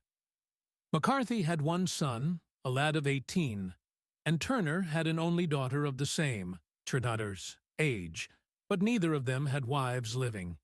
They appear to have avoided the society of the neighboring English families and to have led retired lives, though both the McCarthys were fond of sport and were frequently seen at the race meetings of the neighborhood. McCarthy kept 2 servants, a man and a girl. Turner had a considerable household, some half-dozen at the least. That is as much as I have been able to gather about the families. Now for the facts. On June 3rd, that is, on Monday last, McCarthy left his house at Hatherley about 3 in the afternoon and walked down to the Boscombe Pool, which is a small lake formed by the spreading out of the stream which runs down the Boscombe Valley. He had been out with his serving man in the morning at Ross, and he had The Adventures of Sherlock Holmes by Sir Arthur Conan Doyle, 45. Told the man that he must hurry, as he had an appointment of importance to keep at 3. From that appointment he never came back alive. From Hatherley farmhouse to the Boscombe Pool is a quarter of a mile, and 2 people saw him as he passed over this ground. One was an old woman, whose name is not mentioned, and the other was William Crowder, a gamekeeper in the employ of Mr. Turner. Both these witnesses deposed that Mr. McCarthy was walking alone. The gamekeeper adds that within a few minutes of his seeing Mr. McCarthy pass, he had seen his son, Mr. James McCarthy, going the same way with a gun under his arm. To the best of his belief, the father was actually in sight at the time, and the son was following him. He thought no more of the matter until he heard in the evening of the tragedy that had occurred. The two McCarthys were seen after the time when William Crowder, the gamekeeper, lost sight of them. The Boscombe Pool is thickly wooded round, with just a fringe of grass and of reeds round the edge. A girl of 14, Patience Moran, who is the daughter of the lodgekeeper of the Boscombe Valley estate, was in one of the woods picking flowers. She states that while she was there she saw, at the border of the wood and close, ENRs, by the lake, Mr. McCarthy and his son, and that they appeared to be having a violent quarrel. She heard Mr. McCarthy the elder using very strong language to his son, and she saw the latter raise up his hand as if to strike his father. She was so frightened by their violence that she ran away and told her mother when she reached home that she had left the two McCarthys quarreling near Boscombe Pool, and that she was afraid that they were going to fight. She had hardly said the words when young Mr. McCarthy came running up to the lodge to say that he had found his father dead in the wood, and to ask for the help of the lodgekeeper. He was much excited, without either his gun or his hat, and his right hand and sleeve were observed to be stained with fresh blood. On following him, they found the dead body stretched out upon the grass beside the pool. The head had been beaten in by repeated blows of some heavy and blunt weapon.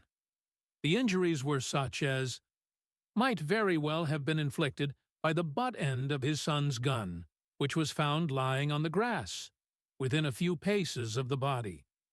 Under these circumstances, the young man was instantly arrested, and a verdict of willful murder having been returned at the inquest on Tuesday, he was on Wednesday brought before the magistrates at Ross, who have referred the case to the next assizes.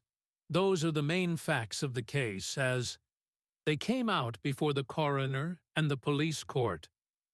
"I could hardly imagine a more damning case," I remarked. "If ever circumstantial evidence pointed to a criminal, it does so here." "Circumstantial evidence is a very tricky thing," answered Holmes thoughtfully. "It may seem to point very straight to one thing, but if you shift your own point of view a little, you may find it pointing in an equally uncompromising manner to something entirely different. It must be confessed, however, that the case looks exceedingly grave against the young man, and it is very possible that he is indeed the culprit. There are several people in the neighborhood, however, and among them Miss Turner, the daughter of the neighboring landowner, who believe in his innocence, and who have retained Lestrade, whom you may recollect in connection with the study in scarlet, to work out the case in his interest. Lestrade, being rather puzzled, has referred the case to me, and hence it is that two middle-aged gentlemen are flying westward at 50 miles an hour instead of quietly digesting their breakfasts at home. "I am afraid," said I, "that the facts are so obvious that you will find little credit to be gained out of this case." "There is nothing more deceptive than an obvious fact," he answered, laughing. "Besides, we may chance to hit upon some other obvious facts which may have been by no means obvious to Mr. Lestrade. You know me too well to think that I am boasting when I say that I shall either confirm or destroy his theory by means which he is quite incapable of employing, or even of understanding. To take the first example to hand, I very clearly perceive that in your bedroom the window is upon the right-hand side, and yet I question whether Mr. Lestrade would have noted even so self-evident a thing as that. The Adventures of Sherlock Holmes, by Sir Arthur Conan Doyle, 46. How on earth? My dear fellow, I know you well. I know the military neatness which characterizes you. You shave every morning, and in this season you shave by the sunlight. But since your shaving is less and less complete as we get farther back on the left side until it becomes positively slovenly as we get round the angle of the jaw, it is surely very clear that that side is less illuminated than the other. I could not imagine a man of your habits looking at himself in an equal light and being satisfied with such a result. I only quote this as a trivial example of observation and inference. Therein lies my métier, and it is just possible that it may be of some service in the investigation which lies before us. There are one or two minor points which were brought out in the inquest, and which are worth considering. What are they? It appears that his arrest did not take place at once, but after the return to Hatherley Farm.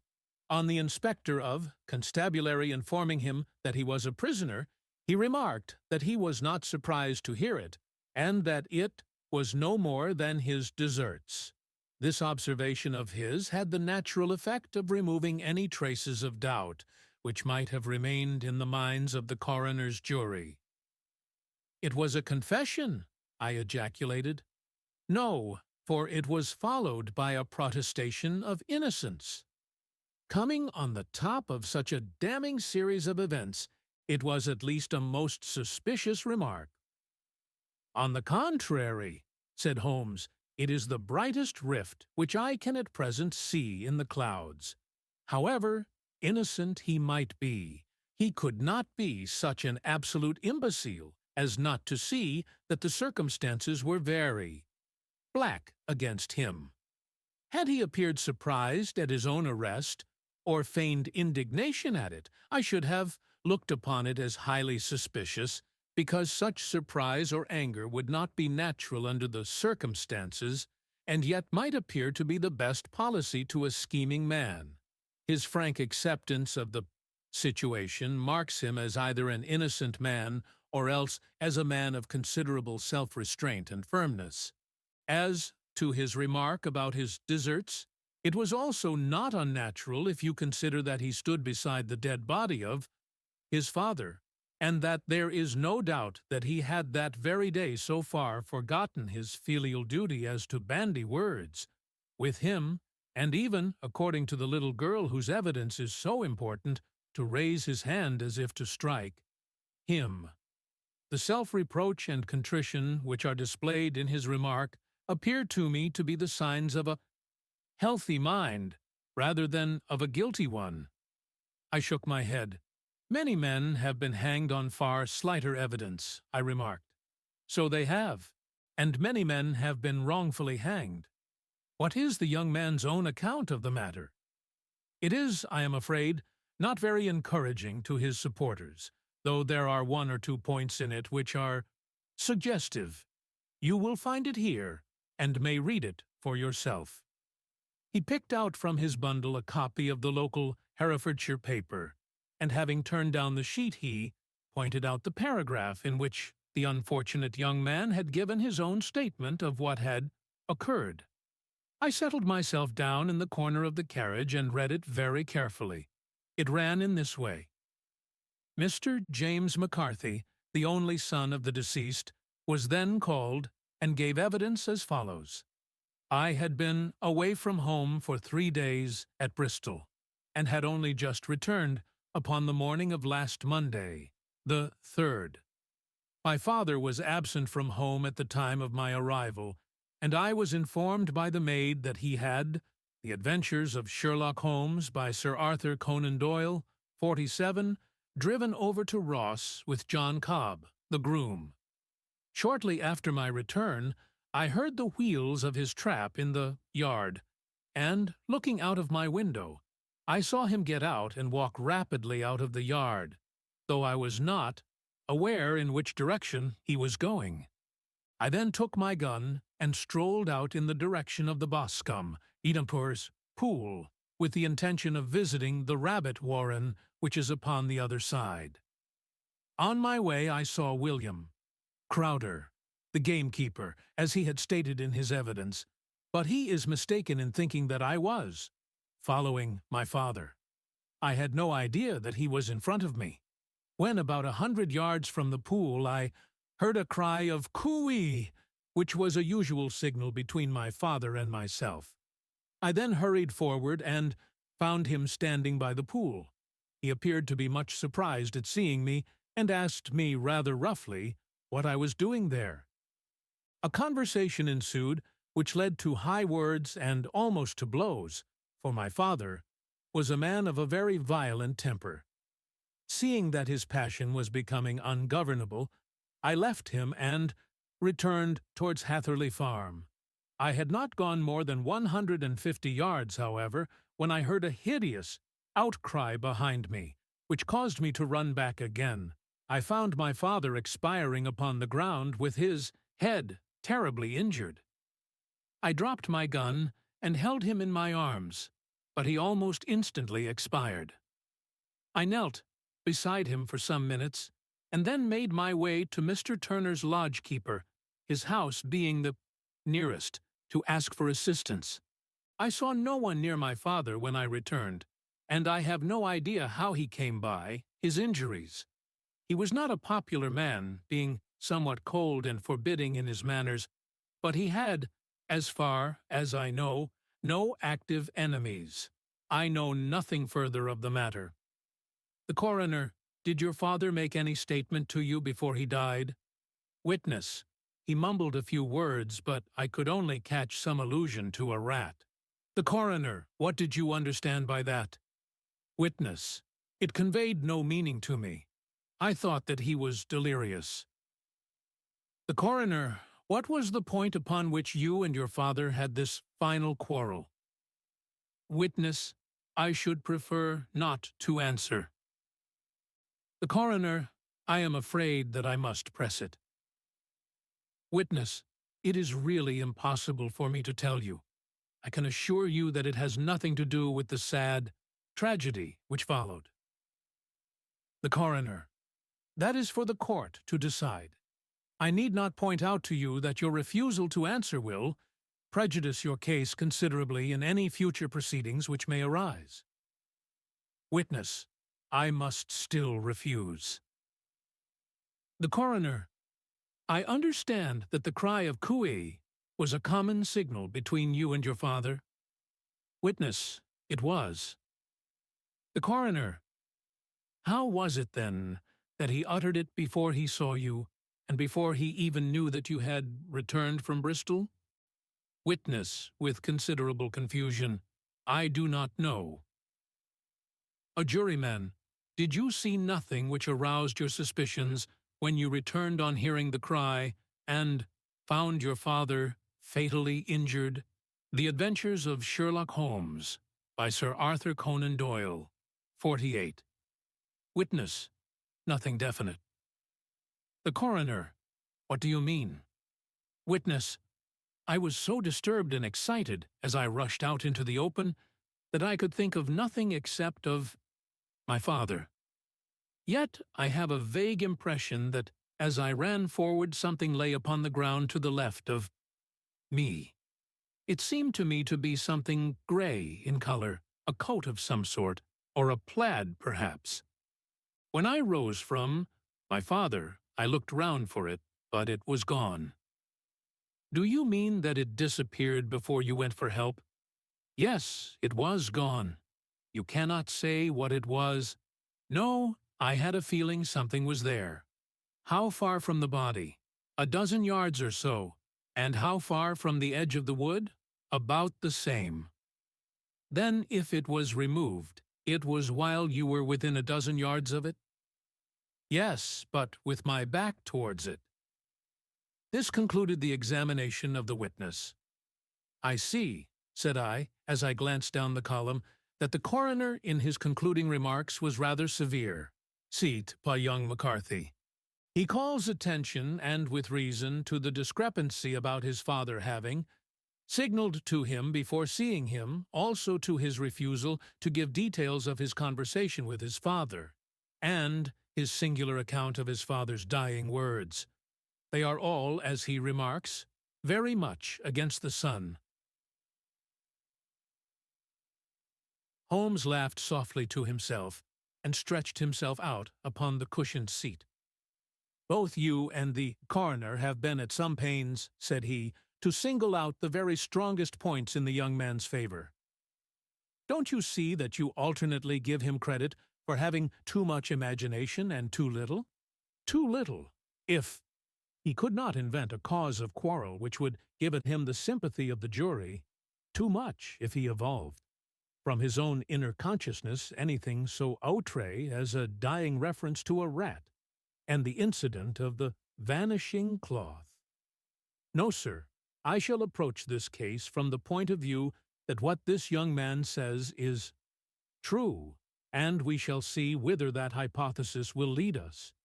And now here is my pocket Petrarch, and not another word shall I say of this case until we are on the scene of action. We lunch at Swindon, and I see that we shall be there in 20 minutes. It was nearly 4 o'clock when we at last, after passing through the beautiful Stroud Valley and over the broad gleaming Severn, found ourselves at the pretty little country town of Ross. A lean, ferret-like man, furtive and sly-looking, was waiting for us upon the platform. In spite of the light brown dust coat and leather leggings which he wore in deference to his rustic surroundings, I had no difficulty in recognizing Lestrade of Scotland Yard. With him we drove to the Hereford Arms, where a room had already been engaged for us. The Adventures of Sherlock Holmes by Sir Arthur Conan Doyle. 49. "I have ordered a carriage," said Lestrade as we sat over a cup of tea. "I knew your energetic nature, and that you would not be happy until you had been on the scene of the crime." "It was very nice and complimentary of you," Holmes answered. "It is entirely a question of barometric pressure." Lestrade looked startled. "I do not quite follow," he said. "How is the glass? 29, I see. No wind and not a cloud in the sky. I have a case full of cigarettes here, which need smoking, and the sofa is very much superior to the usual country hotel abomination. I do not think that it is probable that I shall use the carriage tonight." Lestrade laughed indulgently. "You have, no doubt, already formed your conclusions from the newspapers," he said. "The case is as plain as a pikestaff, and the more one goes into it, the plainer it becomes. Still, of course, one can't refuse a lady, and such a very positive one, too. She has heard of you, and would have your opinion, though I repeatedly told her that there was nothing which you could do which I had not already done. Why, bless my soul, here is her carriage at the door." He had hardly spoken before there rushed into the room one of the most lovely young women that I have ever seen in my life. Her violet eyes shining, her lips parted, a pink flush upon her cheeks, all thought of her, natural reserve lost in her overpowering excitement and concern. "Oh, Mr. Sherlock Holmes," she cried, glancing from one to the other of us, and finally, with a woman's quick intuition fastening upon my companion, "I am so glad that you have come. I have driven down to tell you so. I know that James didn't do it. I know it, and I want you to start upon your work knowing it too. Never let yourself doubt upon that point. We have known each other since we were little children, and I know his faults, as no one else does, but he is too tender-hearted to hurt a fly. Such a charge is absurd to anyone who really knows him." "I hope we may clear him, Miss Turner," said Sherlock Holmes. "You may rely upon my doing all that I can." "But you have read the evidence. You have formed some conclusion? Do you not see some loophole, some flaw? Do you not yourself think that he is innocent?" "I think that it is very probable." "There now," she cried, throwing back her head and looking defiantly at Lestrade. "You hear, he gives me hopes." Lestrade shrugged his shoulders. I am afraid that my colleague has been a little quick in forming his conclusions, he said. But he is right. Oh, I know that he is right. James never did it. And about his quarrel with his father, I am sure that the reason why he would not speak about it to the coroner was because I was concerned in it. In what way? Asked Holmes. It is no time for me to hide anything. James and his father had many disagreements about me. Mr. McCarthy was very anxious that there should be a marriage between us. James and I have always loved each other as brother and sister, but of course he is young and has seen very little of life yet, well, he naturally did not wish to do anything like that yet. So there were quarrels, and this, I am sure, was one of them. The Adventures of Sherlock Holmes by Sir Arthur Conan Doyle. 50. And your father? Asked Holmes. Was he in favor of such a union? No, he was averse to it also. No one but Mr. McCarthy was in favor of it. A quick blush passed over her fresh young face as Holmes shot one of his keen, questioning glances at her. Thank you for this information, said he. May I see your father if I call tomorrow? I am afraid the doctor won't allow it. The doctor? Yes. Have you not heard? Poor father has never been strong for years back, but this has broken him down completely. He is taken to his bed, and Dr. Willows says that he is a wreck and that his nervous system is shattered. Mr. McCarthy was the only man alive who had known Dad in the old days in Victoria. Ha! In Victoria. That is important. Yes, at the mines. Quite so. At the gold mines where, as I understand, Mr. Turner made his money. Yes, certainly. Thank you, Miss Turner. You have been of material assistance to me. You will tell me if you have any news tomorrow. No doubt you will go to the prison to see James. Oh, if you do, Mr. Holmes, do tell him that I know him to be innocent. I will, Miss Turner. I must go home now, for Dad is very ill, and he misses me so if I leave him. Goodbye, and God help you in your undertaking. She hurried from the room as impulsively as she had entered, and we heard the wheels of her carriage rattle off down the street. I am ashamed of you, Holmes, said Lestrade with dignity after a few minutes' silence. Why should you raise up hopes which you are bound to disappoint? I am not over-tender of heart, but I call it cruel. I think that I see my way to clearing James McCarthy, said Holmes. Have you an order to see him in prison? Yes, but only for you and me. Then I shall reconsider my resolution about going out. We have still time to take a train to Hereford and see him tonight? Ample. Then let us do so. Watson, I fear that you will find it very slow, but I shall only be away a couple of hours. I walked down to the station with them, and then wandered through the streets of the little town, finally returning to the hotel, where I lay upon the sofa and tried to interest myself in a yellow-backed novel. The puny plot of the story was so thin, however, when compared to the deep mystery through which we were.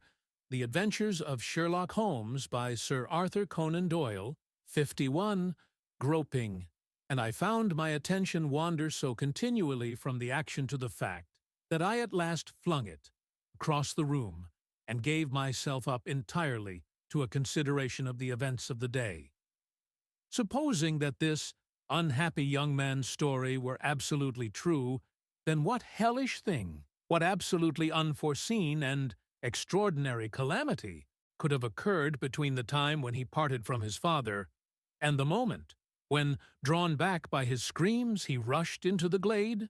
It was something terrible and deadly. What could it be? Might not the nature of the injuries reveal something to my medical instincts? I rang the bell and called for the weekly county paper, which contained a verbatim account of the inquest. In the surgeon's deposition, it was stated that the posterior third of the left parietal bone and the left half of the occipital bone had been shattered by a heavy blow from a blunt weapon. I marked the spot upon my own head. Clearly such a blow must have been struck from behind. That was to some extent in favor of the accused, as when seen quarreling he was face to face with his father. Still, it did not go for very much, for the older man might have turned his back before the blow fell. Still, it might be worthwhile to call Holmes's attention to it. Then there was the peculiar dying reference to a rat. What could that mean? It could not be delirium. A man dying from a sudden blow does not commonly become delirious. No, it was more likely to be an attempt to explain how he met his fate. But what could it indicate? I cudgeled my brains to find some possible explanation. And then the incident of the gray cloth seen by young McCarthy. If that were true, the murderer must have dropped some part of his dress, presumably his overcoat, in his flight, and must have had the hardihood to return and to carry it away at the instant when the son was kneeling with his back turned not a dozen paces off. What a tissue of mysteries and improbabilities the whole thing was! I did not wonder at Lestrade's opinion, and yet I had so much faith in Sherlock Holmes's insight that I could not lose hope as long as every fresh fact seemed to strengthen his conviction of young McCarthy's innocence. It was late before Sherlock Holmes returned. He came back alone, for Lestrade was staying in lodgings in the town. "The glass still keeps very high," he remarked as he sat down. "It is of importance that it should not rain before we are able to go over the ground.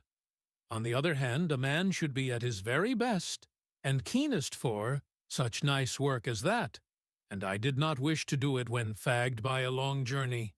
I have seen young McCarthy." "And what did you learn from him?" "Nothing." "Could he throw no light?" "None at all. I was inclined to think at one time that he knew who had done it and was screening him or her. But I am convinced now that he is as puzzled as everyone else. He is not a very quick-witted youth, though comely to look at, and, I should think, sound at heart." "I cannot admire his taste," I remarked, "if it is indeed a fact that he was averse to a marriage with so charming a young lady as this Miss Turner." "Ah, thereby hangs a rather painful tale. This fellow is madly, insanely in love with her. But some 2 years ago, when he was only a lad, and before he really knew her, for she had been away 5 years at a boarding school, what does the idiot do but get into the clutches of a barmaid in Bristol and marry her at a registry office? No one knows a word of the matter, but you can imagine how maddening it must be to him to be upbraided for not doing what he would give his very eyes to do, but what he knows to be absolutely impossible. It was sheer frenzy of this sort which made him throw his hands up into the air when his father, at their last interview, was goading him on to propose to Miss Turner. On the other hand, he had no means of supporting himself, and his father, who was by all accounts a very hard man, would have thrown him over, utterly, had he known the truth. It was with his barmaid wife that he had spent the last 3 days in Bristol. The Adventures of Sherlock Holmes, by Sir Arthur Conan Doyle, 52. And his father did not know where he was. Mark that point. It is of importance. Good has come out of evil.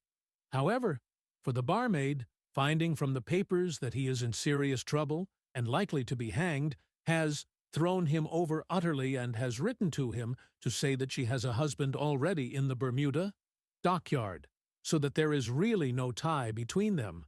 I think that that bit of news has consoled young McCarthy for all that he has suffered. But if he is innocent, who has done it? Ah, who? I would call your attention very particularly to 2 points. One is that the murdered man had an appointment with someone at the pool, and that the someone could not have been his son, for his son was away, and he did not know when he would return. The second is that the murdered man was heard to cry, "Coo-ee," before he knew that his son had returned. Those are the crucial points upon which the case depends. And now let us talk about George Meredith, if you please, and we shall leave all minor matters until tomorrow. There was no rain, as Holmes had foretold, and the morning broke bright and cloudless. At 9 o'clock, Lestrade called for us with the carriage, and we set off for Hatherley Farm and the Boscombe Pool. "There is serious news this morning," Lestrade observed. "It is said that Mr. Turner of the Hall is so ill that his life is despaired of." "An elderly man, I presume?" said Holmes. "About 60, but his constitution has been shattered by his life abroad, and he has been in failing health for some time. This business has had a very bad effect upon him. He was an old friend of McCarthy's, and, I may add, a great benefactor to him, for I have learned that he gave him Hatherley Farm rent-free." "Indeed, that is interesting," said Holmes. "Oh, yes. In 100 other ways he has helped him. Everybody about here speaks of his kindness to him. Really, does it not strike you as a little singular that this McCarthy, who appears to have had little of his own and to have been under such obligations to Turner, should still talk of marrying his son to Turner's daughter, who is, presumably, heiress to the estate, and that in such a very cocksure manner as if it were merely a case of a proposal, and all else would follow? It is the more strange since we know that Turner himself was averse to the idea. The daughter told us as much. Do you not deduce something from that?" "We have got to the deductions and the inferences," said Lestrade, winking at me. "I find it hard enough to tackle facts, Holmes, without flying away after theories and fancies."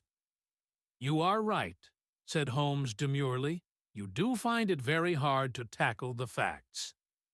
Anyhow, I have grasped one fact which you seem to find it difficult to get hold of," replied Lestrade with some warmth. "And that is that McCarthy Sr. met his death from McCarthy Jr., and that all theories to the contrary are the merest moonshine." "Well, moonshine is a brighter thing than fog," said Holmes, laughing. "But I am very much mistaken if this is not Hatherley Farm upon the left." The Adventures of Sherlock Holmes by Sir Arthur Conan Doyle. 53. Yes, that is it. It was a widespread, comfortable-looking building, 2-storied, slate-roofed, with great, yellow blotches of lichen upon the grey walls. The drawn blinds and the smokeless chimneys, however, gave it a stricken look, as though the weight of this horror still lay heavy upon it. We called at the door, when the maid, at Holmes's request, showed us the boots which her master wore at the time of his death, and also a pair of the son's, though not the pair which he had then had.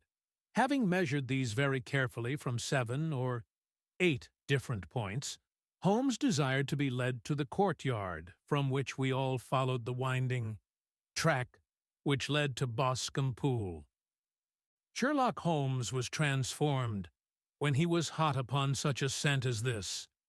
Men who had only known the quiet thinker and logician of Baker Street would have failed to recognize him. His face flushed and darkened. His brows were drawn into 2 hard black lines, while his eyes shone out from beneath them with a steely glitter. His face was bent downward, his shoulders bowed, his lips compressed, and the veins stood out like whipcord in his long, sinewy neck.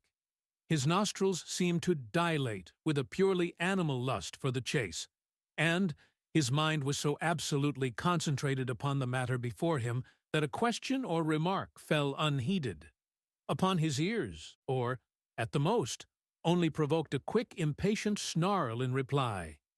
Swiftly and silently he made his way along the track which ran through the meadows, and so by way of the woods to the Boscombe Pool. It was damp, marshy ground, as is all that district, and there were marks of many feet, both upon the path and amid the short grass which bounded it on either side. Sometimes Holmes would hurry on, sometimes stop, dead, and once he made quite a little detour into the meadow. Lestrade and I walked behind him, the detective, indifferent and contemptuous, while I watched my friend with the interest which sprang from the conviction that every one of his actions was directed towards a definite end. Hurry-toot-toot, the Boscombe Pool, which is a little reed-girt sheet of water some 50 yards across, is situated at the boundary between the Hatherley farm and the private park of the wealthy Mr. Turner. Above the woods, which lined it upon the farther side, we could see the red, jutting pinnacles which marked the site of the rich landowner's dwelling. On the Hatherley side of the pool the woods grew very thick, and there was a narrow belt of sodden grass 20 paces across between the edge of the trees and the reeds which lined the lake. Lestrade showed us the exact spot at which the body had been found, and, indeed, so moist was the ground that I could plainly see the traces which had been left by the fall of the stricken man. To Holmes, as I could see by his eager face and peering eyes, very many other things were to be read upon the trampled grass. He ran round like a dog who is picking up a scent, and then turned upon my companion. "What did you go into the pool for?" he asked. "I fished about with a rake. I thought there might be some weapon or other trace, but how on earth—" "Oh, tut, tut! I have no time. That left foot of yours with its inward twist is all over the place. A mole could trace it, and there it vanishes among the reeds. Oh, how simple it would all have been had I been here before. They came like a herd of buffalo, and wallowed all over it. Here is where the party with the lodge-keeper came, and they have covered all tracks for 6 or 8 feet round the body. But here are 3 separate tracks of the same feet." He drew out a lens and lay down upon his waterproof to have a better view, talking all the time, rather to himself than to us. "These are young McCarthy's feet. Twice he was walking, and once he ran, swiftly, so that the soles are deeply marked, and the heels hardly visible. That bears out his story. He ran when he saw his father on the ground. Then here are the father's feet, as he paced up and down. What is this, then? It is the butt end of the gun, as the son stood listening. And this, ha! What have we here? Tiptoes! Tiptoes! Square, too, quite unusual boots. They come, they go, they come again. Of course that was for the cloak. Now, where did they come from?" He ran up and down, sometimes losing, sometimes finding the track until we were well within the edge of the wood and under the shadow of a great beech, the largest tree in the neighborhood. Holmes traced his way to the farther side of this, and lay down once more upon his face with a little cry of satisfaction.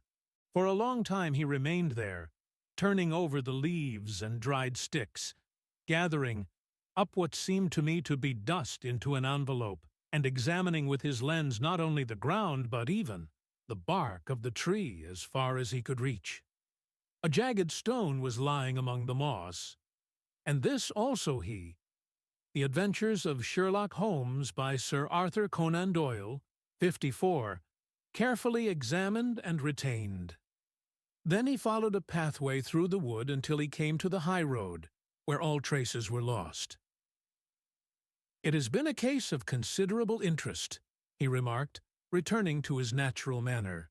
"I fancy that this grey house on the right must be the lodge. I think that I will go in and have a word with Moran, and perhaps write a little note. Having done that, we may drive back to our luncheon. You may walk to the cab, and I shall be with you presently. Footers.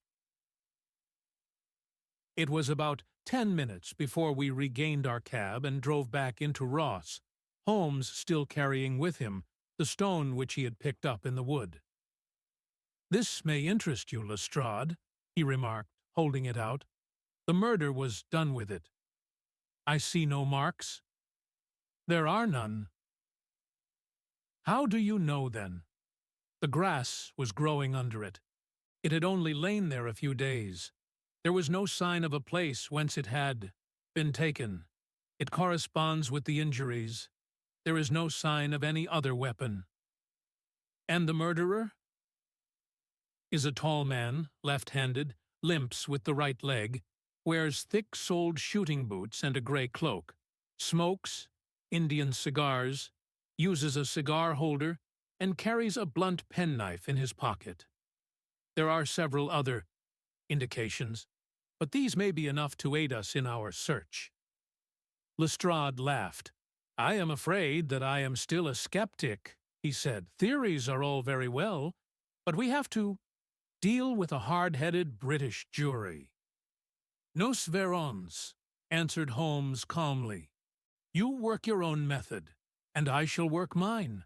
I shall be busy this afternoon, and shall probably return to London by the evening train. Cert. And leave your case unfinished?" "No, finished." "But the mystery?" "It is solved." "Who was the criminal, then?" "The gentleman I describe." "But who is he? Surely it would not be difficult to find out. This is not such a populous neighborhood."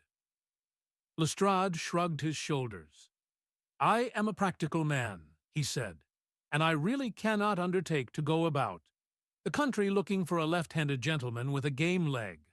I should become the laughing-stock of The Adventures of Sherlock Holmes by Sir Arthur Conan Doyle. 55. Subtle Indian. "All right," said Holmes quietly. "I have given you the chance. Here are your lodgings. Goodbye. I shall drop you a line before I leave."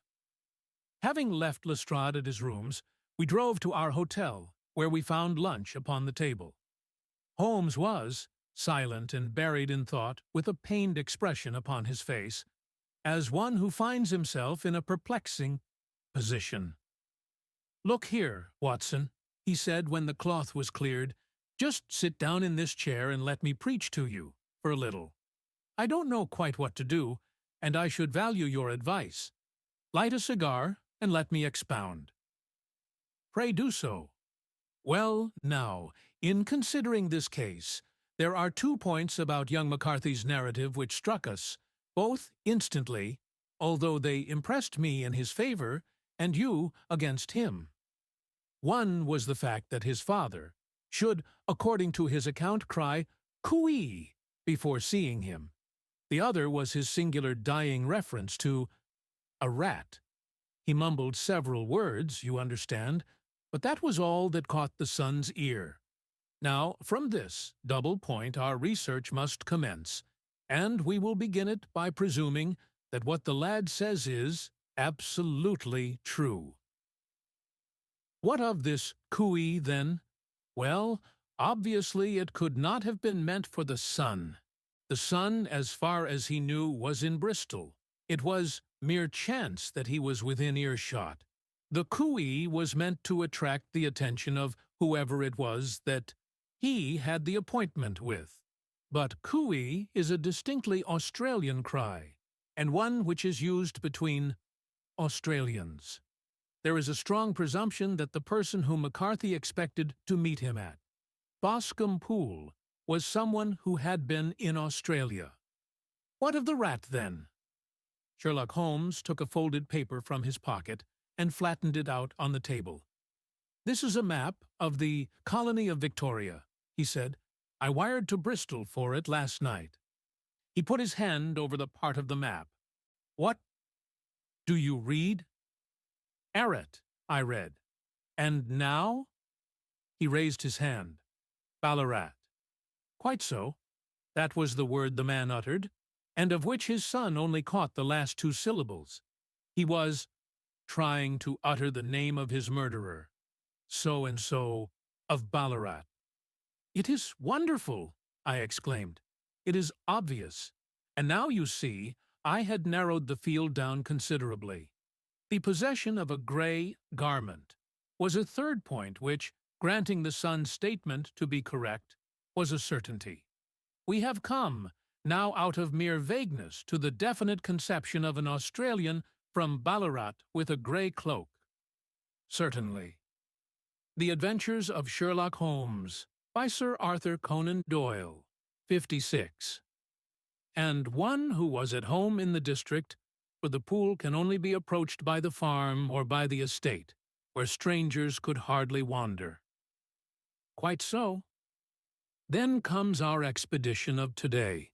By an examination of the ground I gained the trifling details which I gave to that imbecile Lestrade as to the personality of the criminal.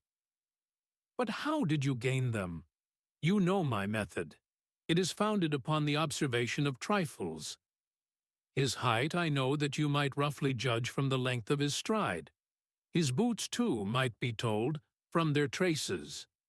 Yes, they were peculiar boots. But his lameness? The impression of his right foot was always less distinct than his left. He put less weight upon it. Why? Because he limped. He was lame. But his left-handedness.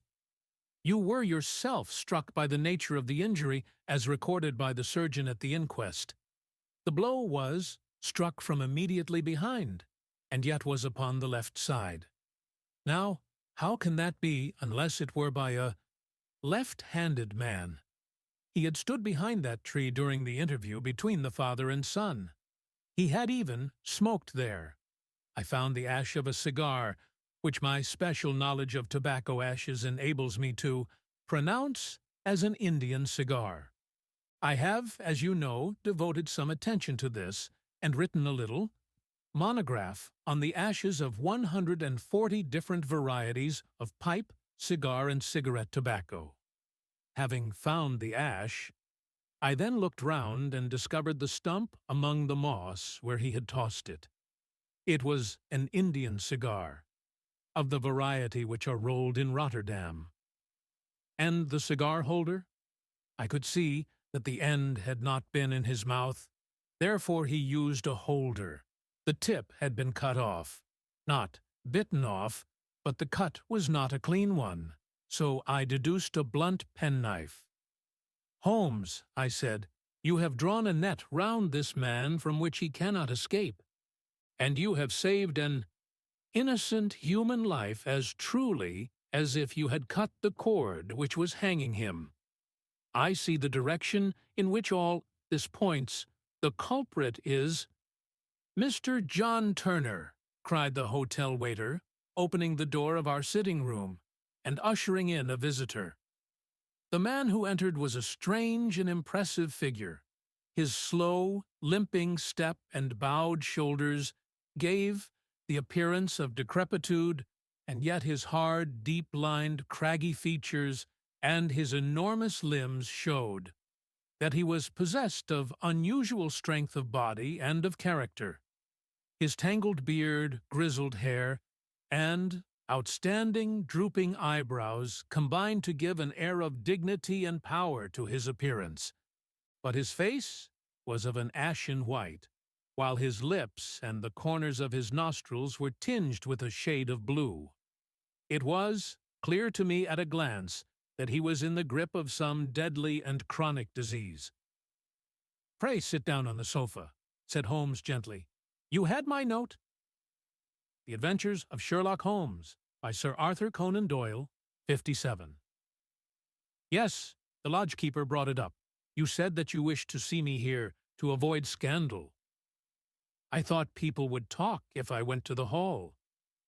"And why did you wish to see me?" He looked across at my companion with despair in his weary eyes, as though his question was already answered. "Yes," said Holmes, answering the look rather than the words, "it is so. I know all about McCarthy." The old man sank his face in his hands.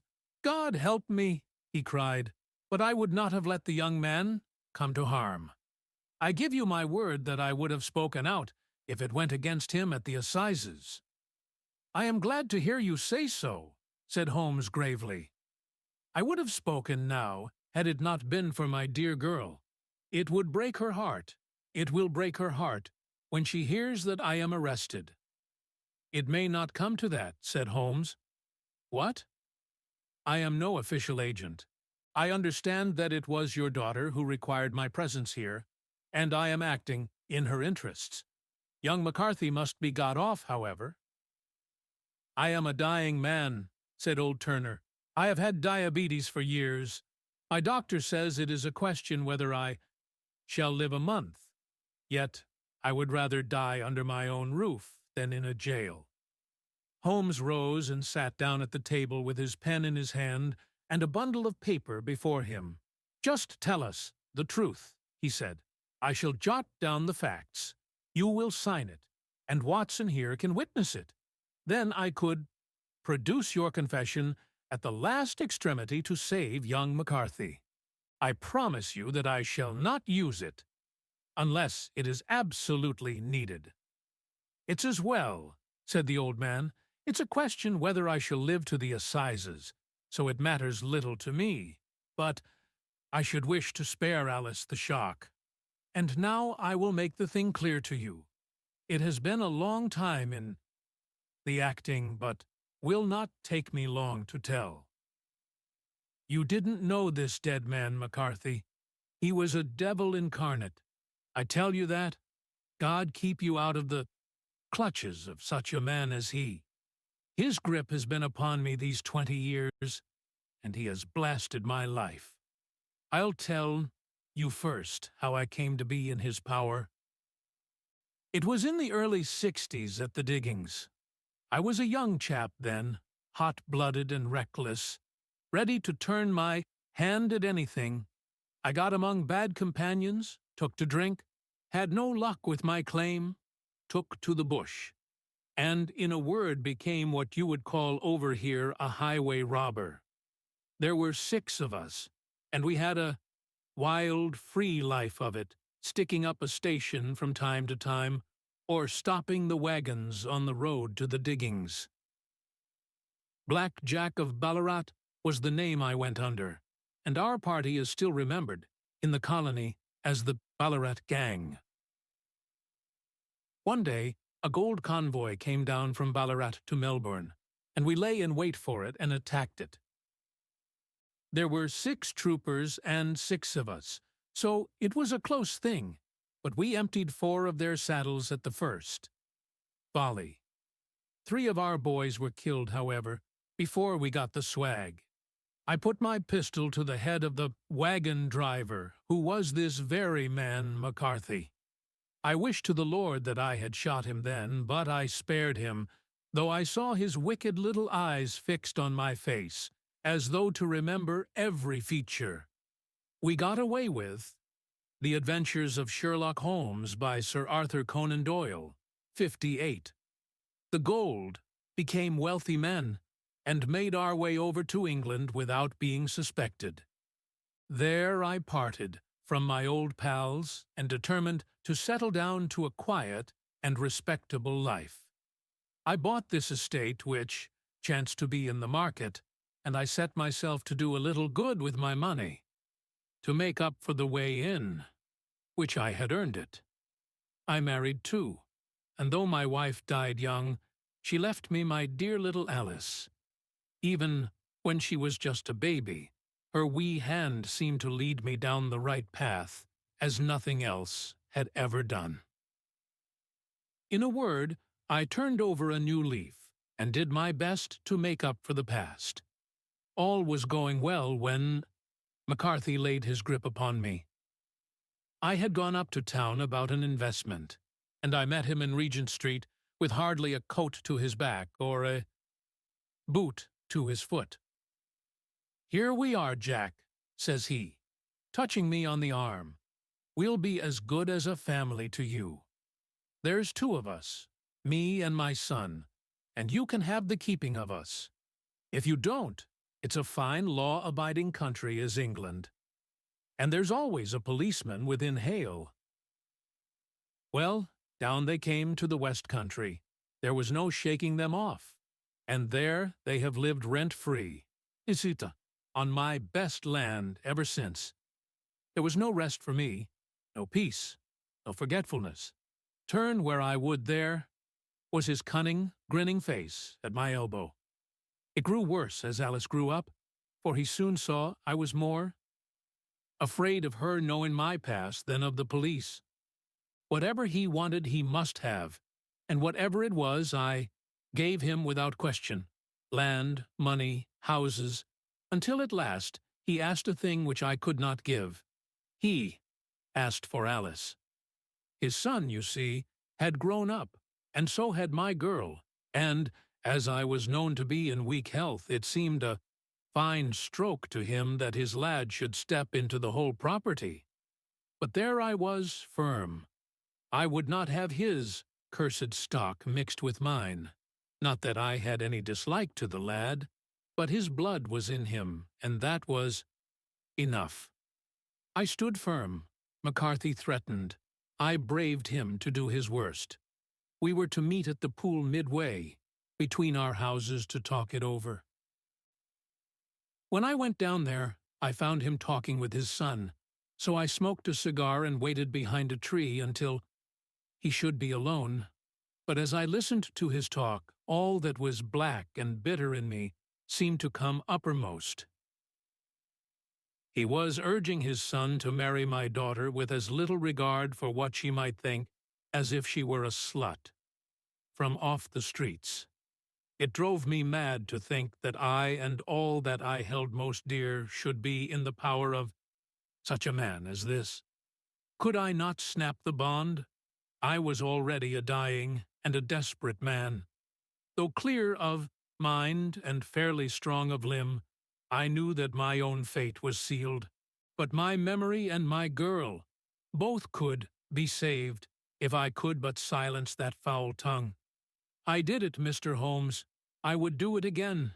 Deeply as I have sinned, I have led a life of martyrdom to atone for it. But that my girl should be entangled in the same meshes which held me was more than I could suffer. I struck him down with no more compunction than if he had been some foul and venomous beast. His cry brought back his son, but I had gained the cover of the wood, though I was forced to go back to fetch the cloak which I had dropped in my flight. That is the true story, white gentleman, of all that occurred. "Well, it is not for me to judge you," said Holmes, as the old man signed the statement which had been drawn. "Out. I pray that we may never be exposed to such a temptation."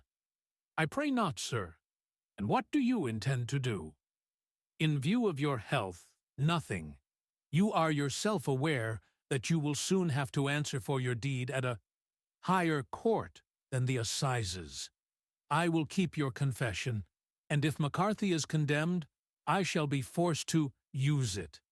If not, it shall never be seen by mortal eye, and your secret, whether you be alive or dead, shall be safe with us." "Farewell, then," said the old man solemnly. "Your own deathbeds, when they come, will be the easier for the Adventures of Sherlock Holmes, by Sir Arthur Conan Doyle, 59. Thought of the peace which you have given to mine." Tottering and shaking in all his giant frame, he stumbled slowly from the room. "God help us," said Holmes after a long silence. "Why does fate play such tricks with poor, helpless worms? I never hear of such a case as this, that I do not think of Baxter's words, and say, there, but for the grace of God goes Sherlock Holmes." James McCarthy was acquitted at the assizes on the strength of a number of objections which had been drawn out by Holmes and submitted to the defending counsel. Old Turner lived for 7 months after our interview, but he is now dead. and there is every prospect that the son and daughter may come to live happily together in ignorance of the black cloud which rests upon their past. Adventure 5. The 5 Orange Pips. When I glance over my notes and records of the Sherlock Holmes cases between the years 82 and 90, I am faced by so many which present strange and interesting features that it is no easy matter to know which to choose and which to leave. Some, however, have already gained publicity through the papers, and others have not offered a field for those peculiar qualities which my friend possessed in so high a degree, and which it is the object of these papers to illustrate. Some, too, have baffled his analytical skill, and would be, as narratives, beginnings without an ending, while others have been but partially cleared up, and have their explanations founded rather upon conjecture and surmise than on that absolute logical proof which was so dear to him.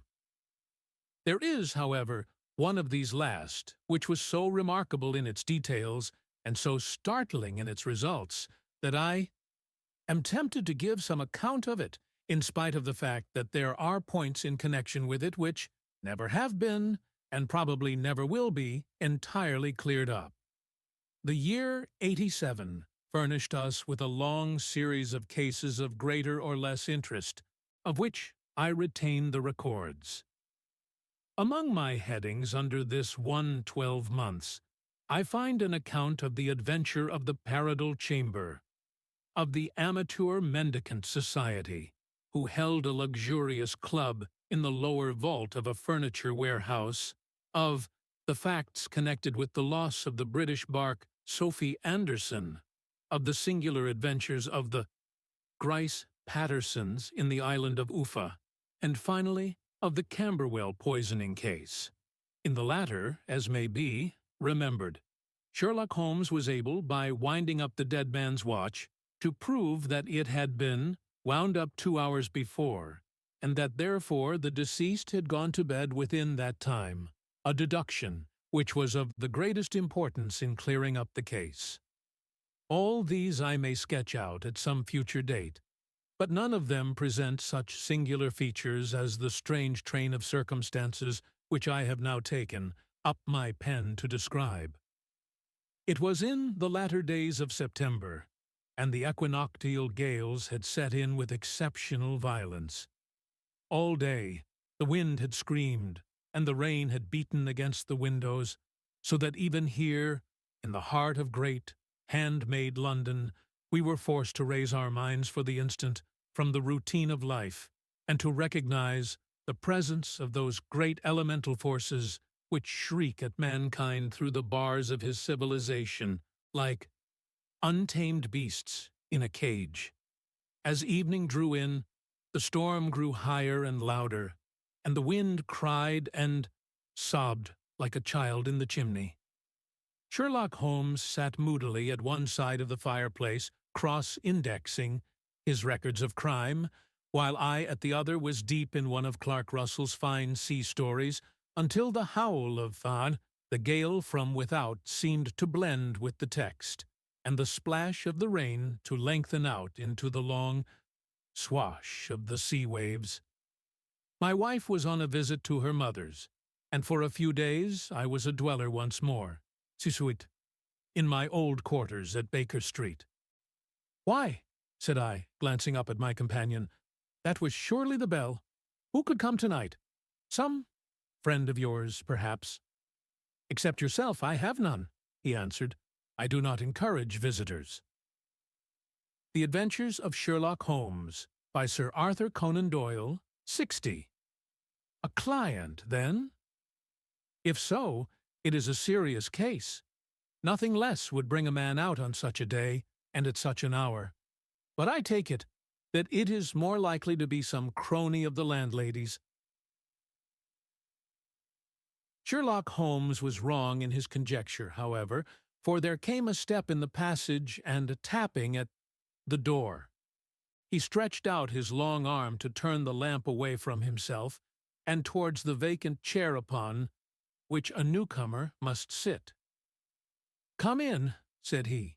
"The man who entered was young, some 22 at the outside, well-groomed and trimly clad, with something of refinement and delicacy in his bearing.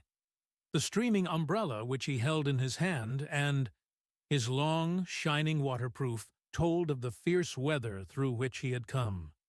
He looked about him, anxiously in the glare of the lamp, and I could see that his face was pale and his eyes heavy, like those of a man who is weighed down with some great anxiety.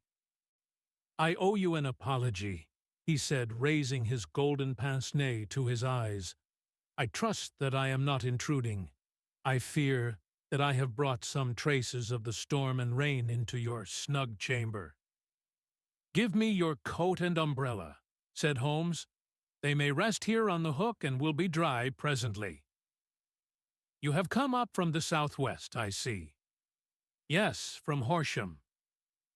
That clay and chalk mixture which I see upon your toe-caps is quite distinctive. I have come for advice. That is easily got. And help. That is not always so easy. I have heard of you, Mr. Holmes.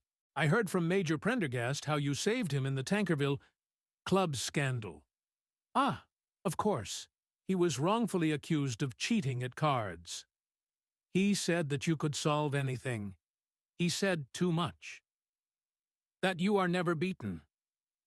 I have been beaten 4 times, 3 times by men, and once by a woman. But what is that compared with the number of your successes? It is true that I have been generally successful. The Adventures of Sherlock Holmes, by Sir Arthur Conan Doyle, 61. Then you may be so with me.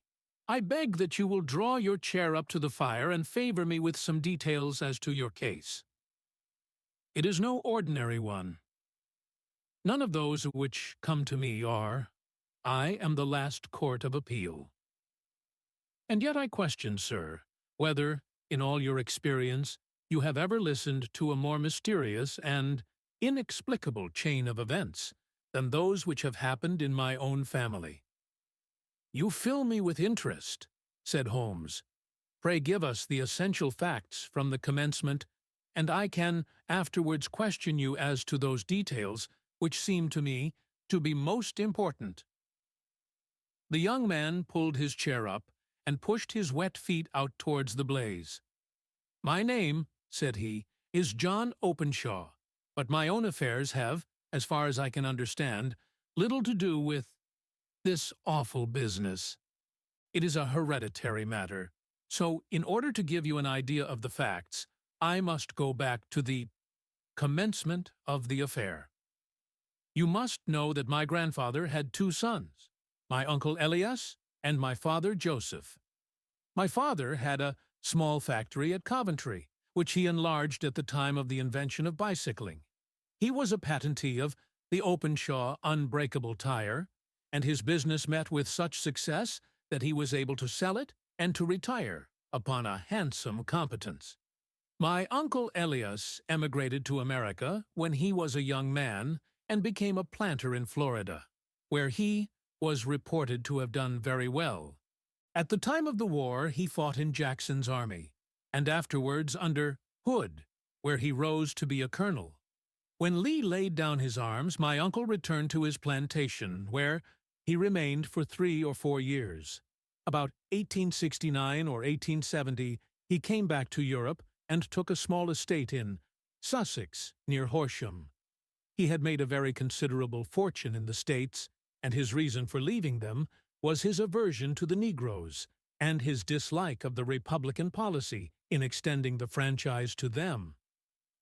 He was a singular man, fierce and quick-tempered, very foul-mouthed when he was angry, and of a most retiring disposition.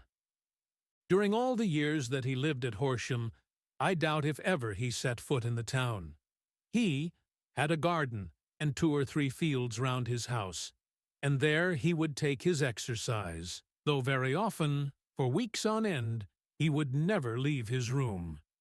He drank a great deal of brandy and smoked very heavily. but he would see no society and did not want any friends, not even his own brother. He didn't mind me.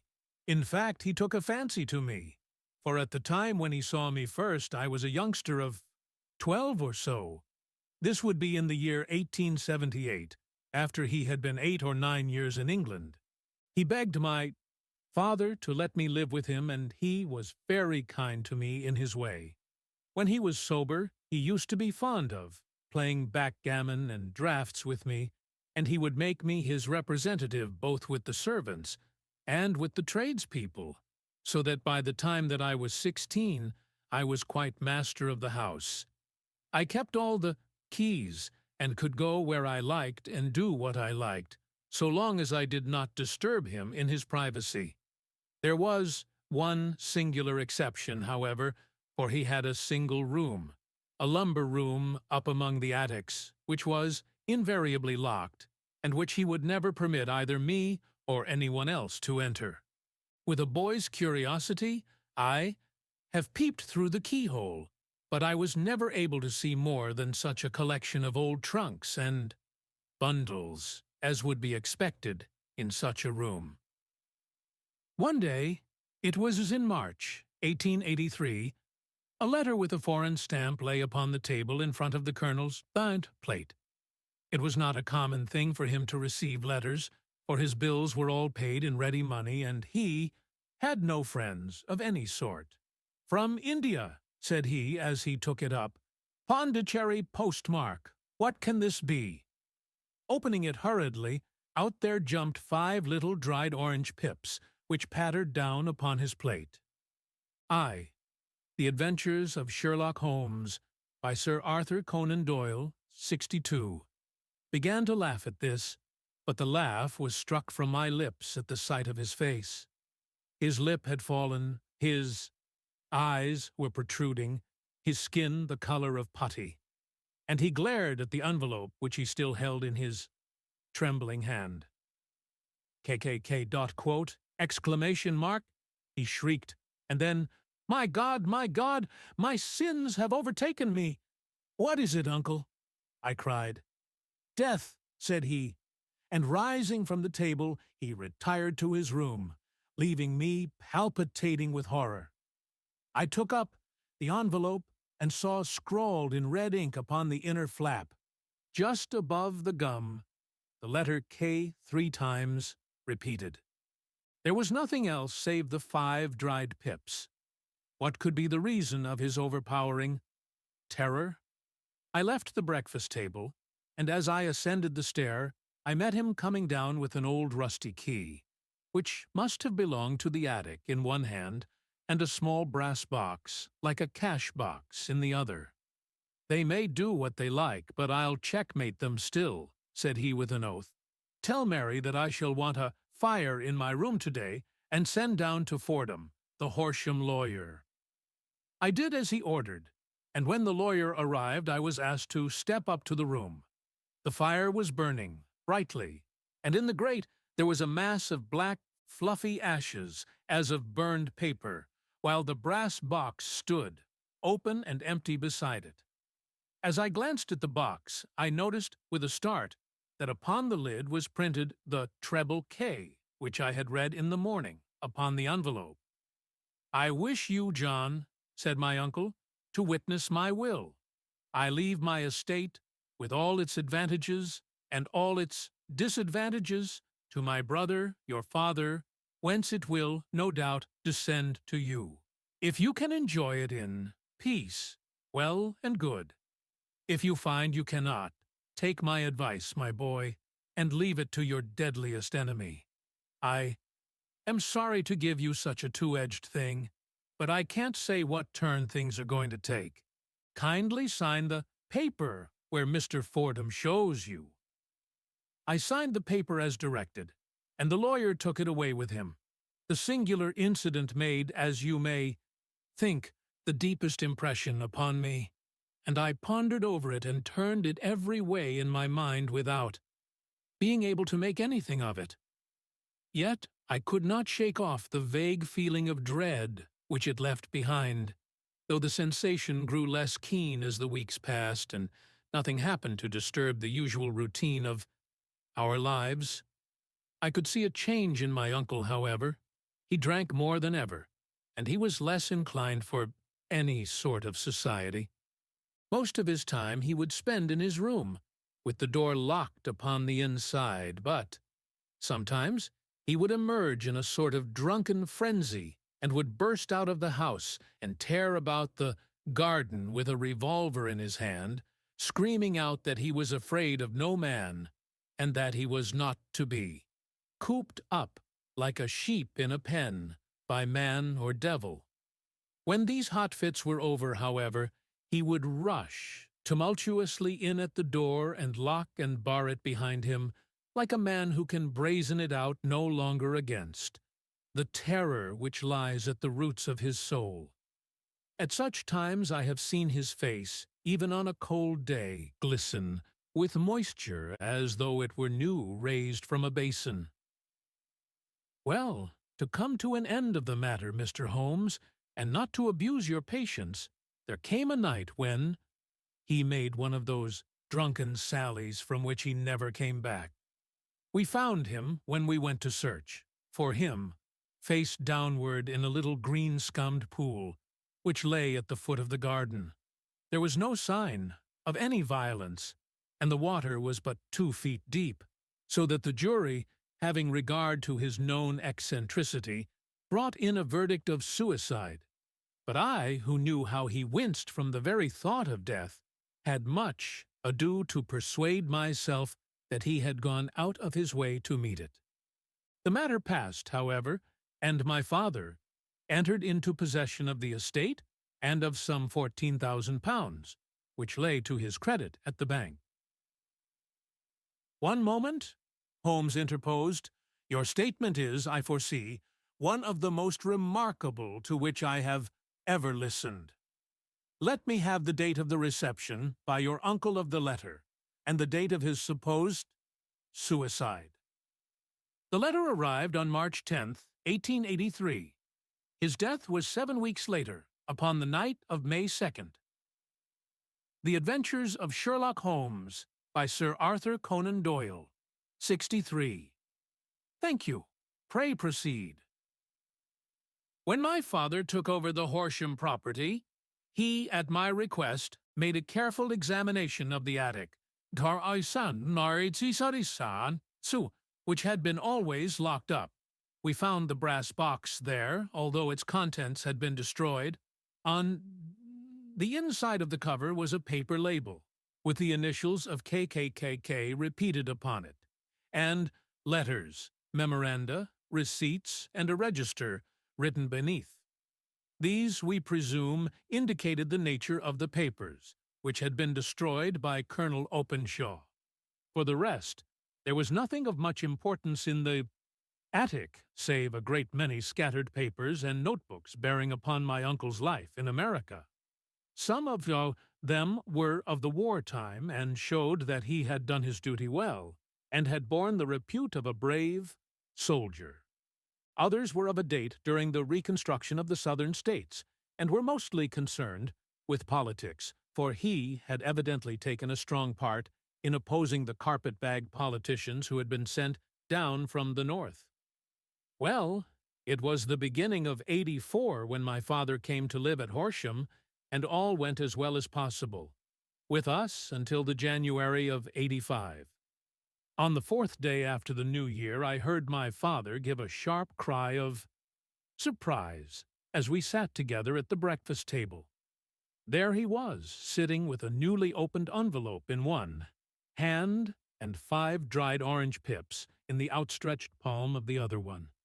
He had always laughed at what he called my cock-and-bull story about the colonel, but he looked very scared and puzzled now that the same thing had come upon himself. "Why, what on earth does this mean, John?" he stammered. My heart had turned to lead. "It is KKK.comma quote," said I. He looked inside the envelope. "So it is," he cried. "Here are the very letters. But what is this written above them? 'Put the papers on the sundial,'" I read, peeping over his shoulder. "What papers? What sundial?" he asked. "The sundial in the garden. There is no other," said I, "but the papers must be those that are destroyed." "Pooh," said he, gripping hard at his courage. "We are in a civilized land here, and we can't have tomfoolery of this kind. Where does the thing come from?" "From Dundee," I answered, glancing at the postmark. "Some preposterous practical joke," said he. "What have I to do with sundials and papers? I shall take no notice of such nonsense." "I should certainly speak to the police," I said, "and be laughed at for my pains. Nothing of the sort." "Then let me do so?" "No, I forbid you. I won't have a fuss made about such nonsense." It was in vain to argue with him, for he was a very obstinate man. I went about, however, with a heart which was full of forebodings. The Adventures of Sherlock Holmes by Sir Arthur Conan Doyle, 64. On the third day after the coming of the letter, my father went from home to visit an old friend of his, Major Freebody, who is in command of one of the forts upon Portsdown Hill. I was glad that he should go, for it seemed to me that he was farther from danger when he was away from home. In that, however, I was in error. Upon the second day of his absence, I received a telegram from the Major, imploring me to come at once. My father had fallen over one of the deep chalk pits which abound in the neighborhood, and was lying senseless, with a shattered skull. I hurried to him, but he passed away without having ever recovered his consciousness. He had, as it appears, been returning from Fareham in the twilight, and as the country was unknown to him, and the chalk pit unfenced, the jury had no hesitation in bringing in a verdict of death from accidental causes. Carefully, as I examined every fact connected with his death, I was unable to find anything which could suggest the idea of murder. There were no signs of violence, no footmarks, no robbery, no record of strangers having been seen upon the roads, and yet I need not tell you that my mind was far from at ease, and that I was well nigh certain that some foul plot had been woven round him. In this sinister way I came into my inheritance. You will ask me why I did not dispose of it. I answer, because I was well convinced that our troubles were in some way dependent upon an incident in my uncle's life, and that the danger would be as pressing in one house as in another. It was in January, '85, that my poor father met his end, and 2 years and 8 months have elapsed since then. During that time I have lived happily at Horsham, and I had begun to hope that this curse had passed away from the family, and that it had ended with the last generation. I had begun to take comfort too soon, however. Yesterday morning the blow fell in the very shape in which it had come upon my father. The young man took from his waistcoat a crumpled envelope, and turning to the table, he shook out upon it 5 little dried orange pips. "This is the envelope," he continued. "The postmark is London, Eastern Division. Within are the very words which were upon my father's last message, KKK. And then put the papers on the sundial." "What have you done?" asked Holmes. "Nothing? Nothing?" To tell the truth, he sank his face into his thin white hands. "I have felt helpless. I have felt like one of those poor rabbits when the snake is writhing towards it. I seem to be in the grasp of some resistless, inexorable evil, which no foresight and no precautions can guard against." "Tut, tut!" cried Sherlock Holmes. "You must act, man, or you are lost. Nothing but energy can save you. This is no time for despair. I have seen the police. Ah, but they listened to my story with a smile. I am convinced that the inspector has formed the opinion that the letters are all practical jokes, and that the deaths of my relations were really accidents, as the jury stated, and were not to be connected with the warnings. Holmes shook his clenched hands in the air. "Incredible imbecility," he cried. "They have, however, allowed me a policeman, who may remain in the house with me." The Adventures of Sherlock Holmes, by Sir Arthur Conan Doyle, 65. Has he come with you tonight? No, his orders were to stay in the house. Again Holmes raved in the air. "Why did you come to me?" he cried. "And above all, why did you not come at once?" "I did not know. It was only today that I spoke to Major Prendergast about my troubles, and was advised by him to come to you. It is really 2 days since you had the letter. We should have acted before this. You have no further evidence, I suppose, than that which you have placed before us? No suggestive detail which might help us?" "There is one thing," said John Openshaw. He rummaged in his coat pocket, and, drawing out a piece of discolored, blue-tinted paper, he laid it out upon the table. "I have some remembrance," said he, "that on the day when my uncle burned the papers, I observed that the small unburned margins which lay amid the ashes were of this particular color. I found this single sheet upon the floor of his room, and I am inclined to think that it may be one of the papers which has, perhaps, fluttered out from among the others, and in that way has escaped destruction. Beyond the mention of pips, I do not see that it helps us much. I think myself that it is a page from some private diary. The writing is undoubtedly my uncle's." Holmes moved the lamp, and we both bent over the sheet of paper, which showed by its ragged edge that it had indeed been torn from a book. It was headed March 1869, and beneath were the following enigmatical notices. 4th, Hudson came, same old platform. 7th, set the pips on Macaulay, Paramore, and John Swain of St. Augustine. 9th, Macaulay cleared. 10th, John Swain cleared. 12th, visited Paramore. All well. "Thank you," said Holmes, folding up the paper and returning it to our visitor. "And now you must on know. Account lose another instant.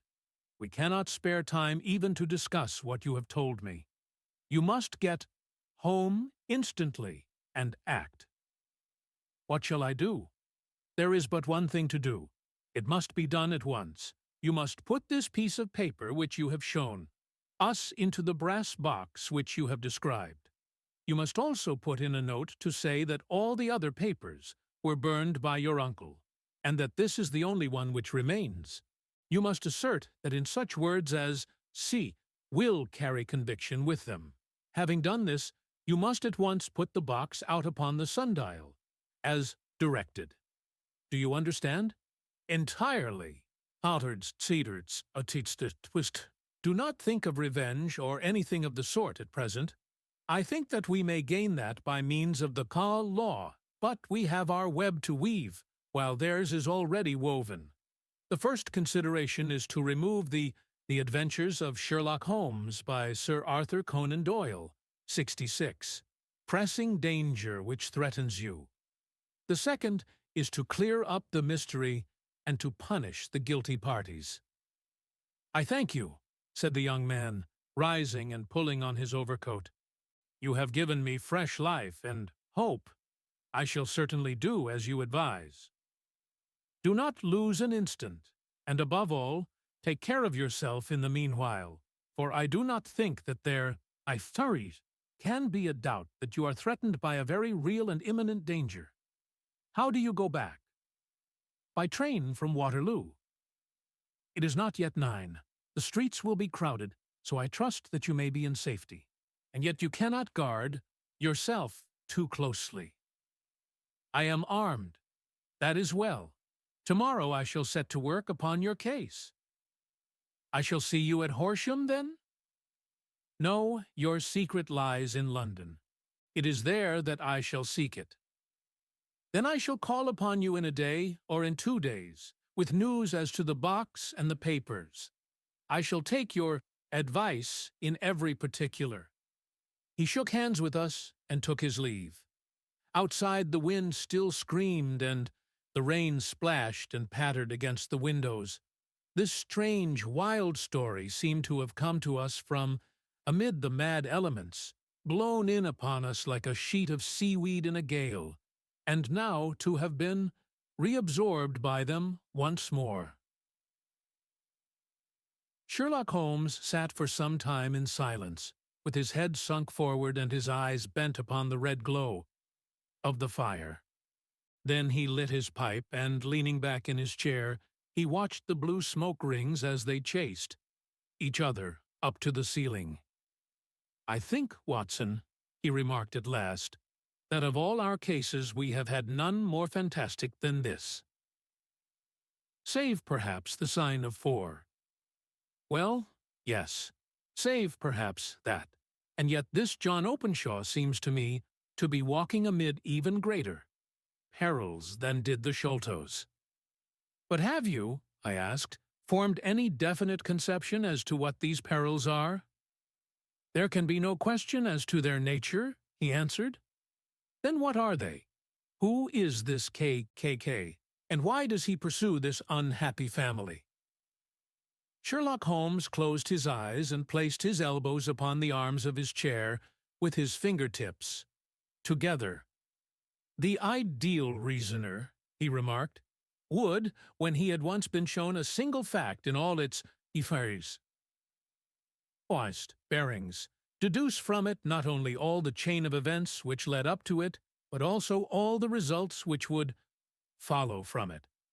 As Cuvier could correctly describe a whole animal by the contemplation of a single bone, so the observer who has thoroughly understood one link in a series of incidents should be able to accurately state all the other ones, both before and after.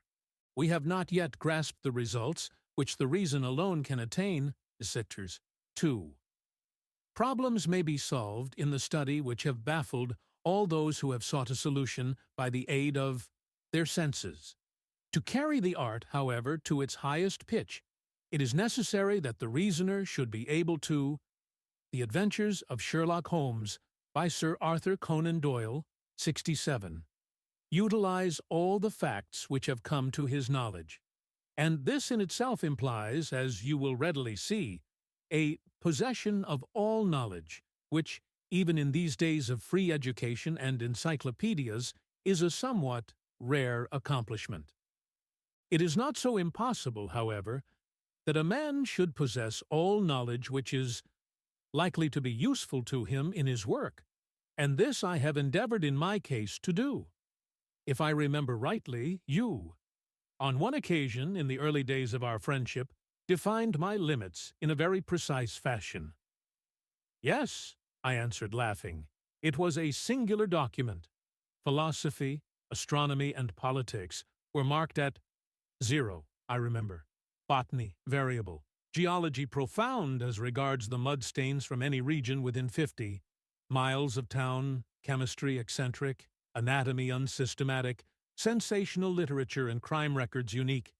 Violin player, boxer, swordsman, lawyer, and self-poisoner by cocaine and tobacco. Those, I think, were the main points of my analysis." Holmes grinned at the last item. "Well," he said, "I say now, as I said then, that a man should keep his little brain attic stocked with all the furniture that he is likely to use, and the rest he can put away in the lumber room of his library, where he can get it if he wants it. Now, for such a case as the one which has been submitted to us tonight, we need certainly to muster all our resources. Kindly hand me down the letter K of the American Encyclopedia, which stands upon the shelf beside you. Thank you. Now, let us consider the situation and see what may be deduced from it. In the first place, we may start with a strong presumption that Colonel Openshaw had some very strong reason for leaving America. Men at his time of life do not change all.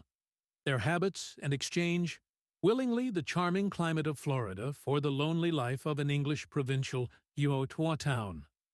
His extreme love of solitude in England suggests the idea that he was in fear of someone or something.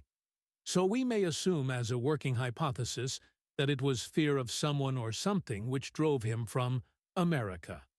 As to what it was he feared, we can only deduce that by considering the formidable letters which were received by himself and his successors. Did you remark the postmarks of those letters? The first was from Pondicherry, the second from Dundee, and the third from London. From East London. What do you deduce from that? They are all seaports, that the writer was on board of a ship. Excellent. We have already a clue. There can be no doubt that the strong probability, is that the writer was on board of a ship. And now let us consider another point. In the case of Pondicherry, 7 weeks elapsed between the threat and its fulfillment. In Dundee, it was only some 3 or 4 days. Does that suggest anything? A greater distance to travel. But the letter had also a greater distance to come. Then I do not see the point. There is at least a presumption that the vessel in which the man or men are is a sailing ship. It looks as if they always send their singular warning or token before them when starting upon their mission. You see how quickly the deed followed the sign when it came from Dundee. If they had come from Pondicherry in a steamer, they would have arrived almost as soon as their letter. But, as a matter of fact, 7 weeks elapsed. I think that those 7 weeks represented the difference between the mail boat, which brought the letter, and the sailing vessel, which brought the writer. It is possible. More than that, it is probable. And now you see the deadly urgency of this new case, and why I urged Young, The Adventures of Sherlock Holmes by Sir Arthur Conan Doyle, 68, Openshaw, to caution. The blow has always fallen at the end of the time which it would take the senders to travel the distance. But this one comes from London, and therefore we cannot count upon delay. Good God, I cried. What can it mean, this relentless persecution? The papers which Openshaw carried are obviously of vital importance to the person or persons in the sailing ship. I think that it is quite clear that there must be more than one of them. A single man could not have carried out 2 deaths in such a way as to deceive a coroner's jury. There must have been several in it, and they must have been men of resource and determination. Their papers they mean to have, be the holder of, them who it may. In this way, you see, KKK ceases to be the initials of an individual and becomes the badge of a society. But of what society? Have you never, said Sherlock Holmes, bending forward and sinking his voice, have you never heard of the Ku Klux Klan? I never have.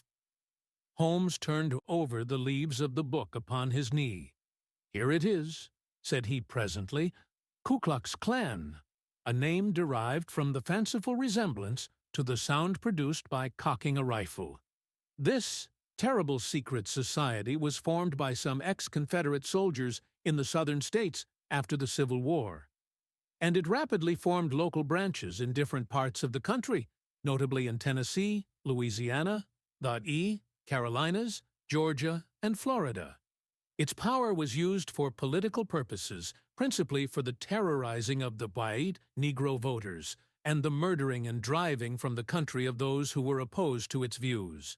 Its outrages were usually preceded by a warning sent to the marked man in some fantastic, but generally recognized shape, a sprig of oak leaves in some parts, melon seeds or orange pips in others. On receiving this, the victim might either openly abjure his former ways or might fly from the country. If he braved the matter out, death would unfailingly come upon him, and usually in some strange and unforeseen manner. So perfect was the organization of the society, and so systematic its methods, that there is hardly a case upon record where any man succeeded in braving it with impunity, or in which any of its outrages were traced home to the perpetrators. For some years, the organization flourished in spite of the efforts of the United States government and of the better classes of the community in the South. Eventually, in the year 1869, the movement, suddenly collapsed, although there have been sporadic outbreaks of the same sort since that date. "You will observe," said Holmes, laying down the volume, "that the sudden breaking up of the society was coincident with the disappearance of Openshaw from America with their papers. It may well have been cause and effect. It is no wonder that he and his family have some of the more implacable spirits upon their track. You can understand that this register and diary may implicate some of the first men in the South, and that there may be many who will not sleep easy at night until it is recovered. Then the page we have seen is such as we might expect. It ran, if I remember right, sent the pips to A, B, and C. That is, sent the societies, warning to them. Then there are successive entries that A and B cleared, or left the country, and finally that C was visited, with, I fear, a sinister result for C. Well, I think, Doctor, that we may let some light into this dark place, and I believe that the only chance young Openshaw has in the meantime is to do what I have told him. There is nothing more to be said or to be done tonight, so hand me over my violin, and let us try to forget for half an hour the miserable weather and the still more miserable ways of our fellow men. It had cleared in the morning, and the sun was shining with a subdued brightness through the dim veil which The Adventures of Sherlock Holmes by Sir Arthur Conan Doyle, 69, hangs over the great city. Sherlock Holmes was already at breakfast when I came down. "You will excuse me for not waiting for you," said he. I foresee, a very busy day before me in looking into this case of young Openshaw's." "What steps will you take?" I asked. "It will very much depend upon the results of my first inquiries. I may have to go down to Horsham, after all." "You will not go there first?" "No, I shall commence with the city. Just ring the bell, and the maid will bring up your coffee." As I waited, I lifted the unopened newspaper from the table and glanced my eye over it. It rested upon a heading which sent a chill to my heart. "Holmes," I cried, "you are too late."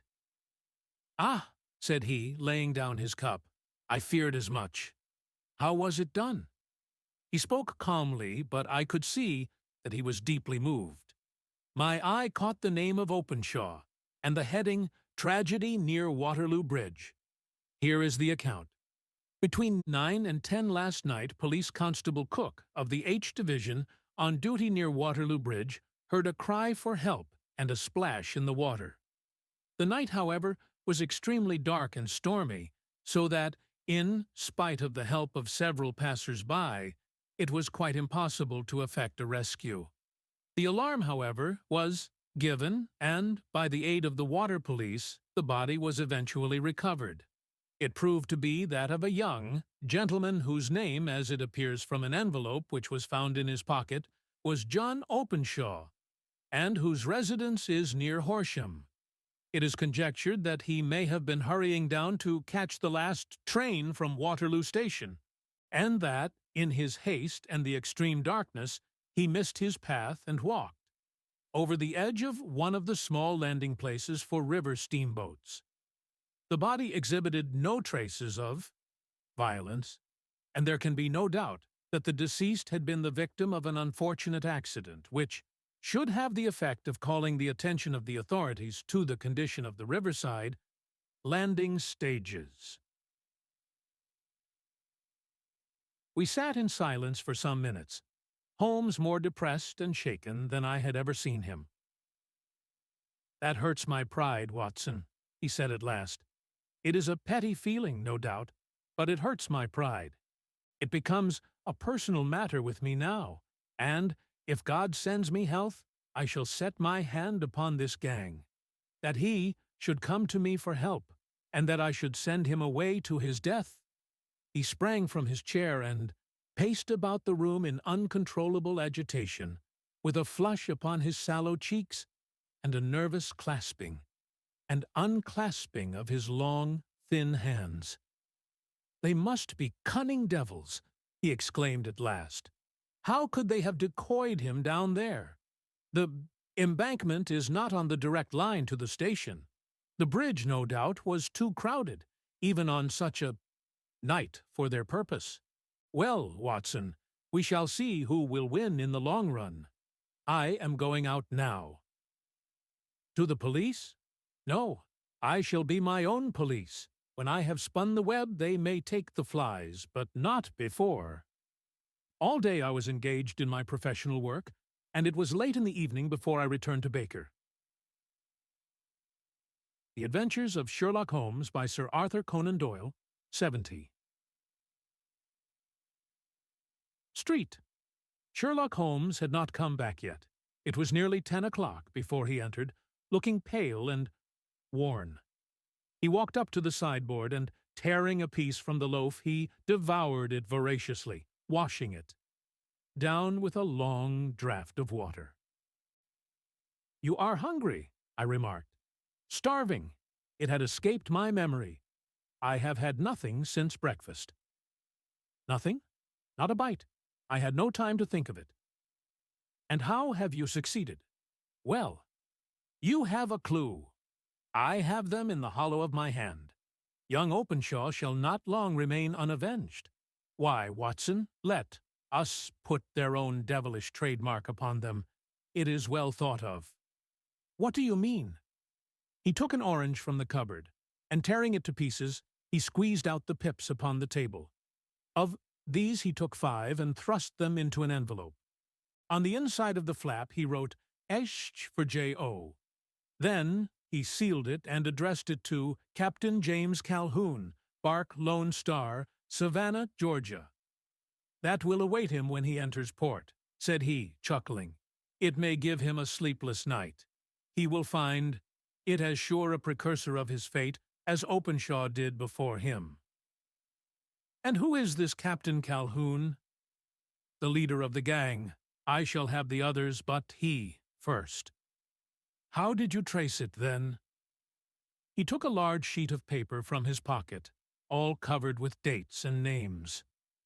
"I have spent the whole day," said he, "over Lloyd's registers and files of the old papers, following the future career of every vessel which touched at Pondicherry in January and February in '83. There were 36 ships of fair tonnage which were reported there during those months.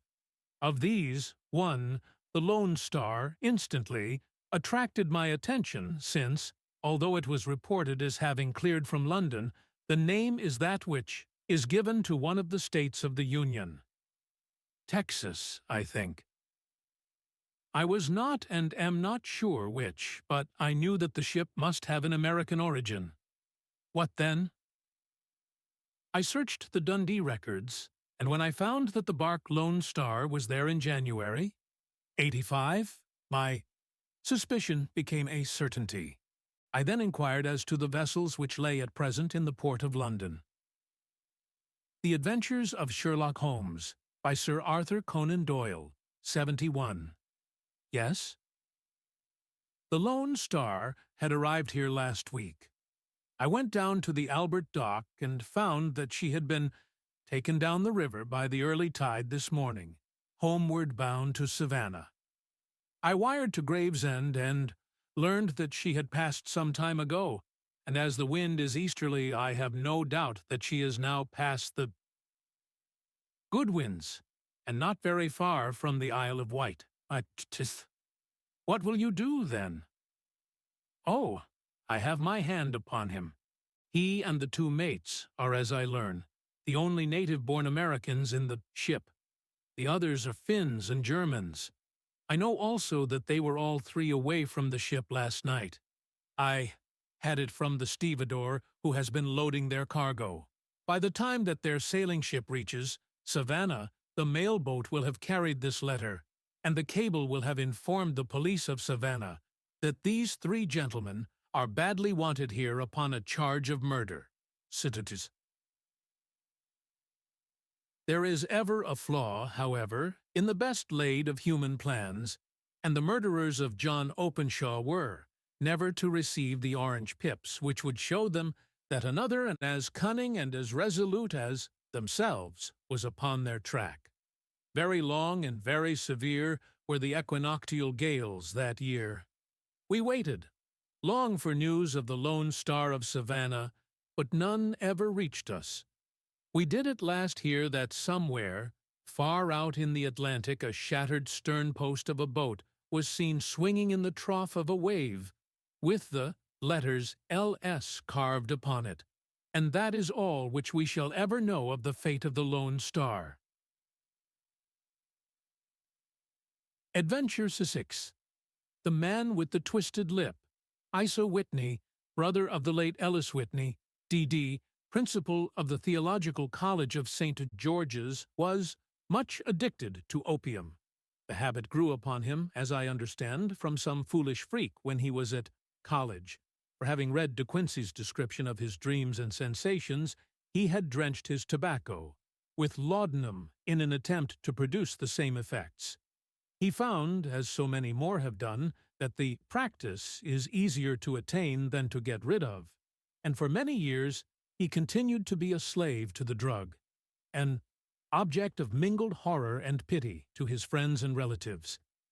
I can see him now, with yellow, pasty face, drooping lids, and pinpoint pupils, all huddled in a chair, the wreck and ruin of a noble man. One night, it was in June, '89. There came a ring to my bell, about the hour when a man gives his first yawn, and glances at the clock. I sat up in my chair, and my wife laid her needlework down in her lap and made a little face of disappointment. "A patient," said she. "You'll have to go out." I groaned, for I was newly come back from a weary day. We heard the door open, a few hurried words, and then quick steps upon the linoleum. Our own door flew open, and a lady, clad in some dark-colored stuff, with a black veil, entered the room. "You will excuse my calling so late," she began, and then, suddenly losing her self-control, she ran forward, threw her arms about my wife's neck, and sobbed upon her shoulder. "Oh, I'm in such trouble," she cried. "I do so want a little help." "Why," said my wife, pulling up her veil, "it is Kate Whitney. How you startled me, Kate. I had not an idea who you were when you came in. I didn't know what to do, so I came straight to you. That was always the way. Folk who were in grief came to my wife, like birds to a lighthouse." The Adventures of Sherlock Holmes, by Sir Arthur Conan Doyle, 72. It was very sweet of you to come. Now, you must have some wine and water and sit here comfortably and tell us all about it. Or should you rather that I sent James off to bed? "Oh, no, no. I want the doctor's advice and help, too. It's about Isa. He has not been home for 2 days. I am so frightened about him." It was not the first time that she had spoken to us of her husband's trouble, to me as a doctor, to my wife as an old friend and school companion. We soothed and comforted her by such words as we could find. Did she know where her husband was? Was it possible that we could bring him back to her? It seems that it was. She had the surest information that of late he had, when the fit was on him, made use of an opium den in the farthest east of the city. Hitherto his orgies had always been confined to one day, and he had come back, twitching and shattered, in the evening. But now the spell had been upon him 48 hours, and he lay there, doubtless among the dregs of the docks, breathing in the poison or sleeping off the effects. There he was to be found, she was sure of it, at the Bar of Gold in Upper Swandam Lane. But what was she to do? How could she, a young and timid woman, make her way into such a place and pluck her husband out from among the ruffians who surrounded him? There was the case, and of course, there was but one way out of it. Might I not escort her to this place? And, then, as a second thought, why should she come at all? I was Isa Whitney's medical adviser, and as such I had influence over him. I could manage it better if I were alone. I promised her on my word that I would send him home in a cab within 2 hours, if he were indeed at the address which she had given me. And so, in 10 minutes, I had left my armchair and cheery sitting-room behind me, and was speeding eastward in a hansom, on a strange errand, as it seemed to me at the time, though the future only could show how strange it was to it be. But there was no great difficulty in the first stage of my adventure. Upper Swandam Lane is a vile alley, lurking behind the high wharves which line the north side of the river to the east of London Bridge. Between a slop shop and a gin shop, approached by a steep flight of steps leading down to a black gap like the mouth of a cave, I found the den of which I was in search. Ordering my cab to wait, I passed down the steps, worn hollow in the center by the ceaseless tread of drunken feet, and by the light of a flickering oil lamp above the door I found the latch, and made my way into a long, low room, thick and heavy with the brown opium smoke, and terraced with wooden berths like the forecastle of an emigrant ship. Through the gloom one could dimly catch a glimpse of bodies lying in strange, fantastic poses, bowed, shoulders, bent knees, heads thrown back, and chins pointing upward, with here and there a dark, lackluster eye turned upon the newcomer. Out of the black shadows there glimmered little red circles of light, now bright, now faint, as the burning poison waxed or waned in the bowls of the metal pipes. The most lay silent, but some muttered to themselves, and others talked together in a strange, low, monotonous voice, their conversation coming in gushes, and then suddenly tailing off into silence, each mumbling out his own thoughts and paying little heed to the words of his neighbor. At the farther end was a small brazier of burning charcoal, beside which, on a three-legged wooden stool, there sat a tall, thin old man with his jaw resting upon his two fists and his elbows upon his knees, staring into the fire. As I entered, a sallow Malay attendant had hurried up with a pipe for me and a supply of the drug, beckoning me to an empty berth. "Thank you, I have not come to stay," said I. "There is a friend of mine here, Mr. Isa Whitney, and I wish to speak with him." There was a movement and an exclamation from my right, and peering through the gloom, I saw Whitney, pale, haggard, and unkempt, staring out at me. The Adventures of Sherlock Holmes, by Sir Arthur Conan Doyle. 73. "My God, it's Watson," said he. He was in a pitiable state of reaction, with every nerve in a twitter. "I say, Watson, what o'clock is it?" "Nearly 11. "Of what day?" "Of Friday, June 19th. "Good heavens, I thought it was Wednesday." "It is Wednesday. What do you want to frighten a chap for?" He sank his face onto his arms and began to sob in a high treble key. "I tell you that it is Friday, man. Your wife has been waiting this 2 days for you. You should be ashamed of yourself." "So I am, but you've got mixed, Watson, for I have only been here a few hours. 3 pipes, 4 pipes. I forget how many. But I'll go home with you. I wouldn't frighten Kate. Poor little Kate. Give me your hand. Have you a cab?" "Yes, I have one waiting." "Then I shall go in it. But I must owe something. Find what I owe, Watson. I am all off color. I can do nothing for myself.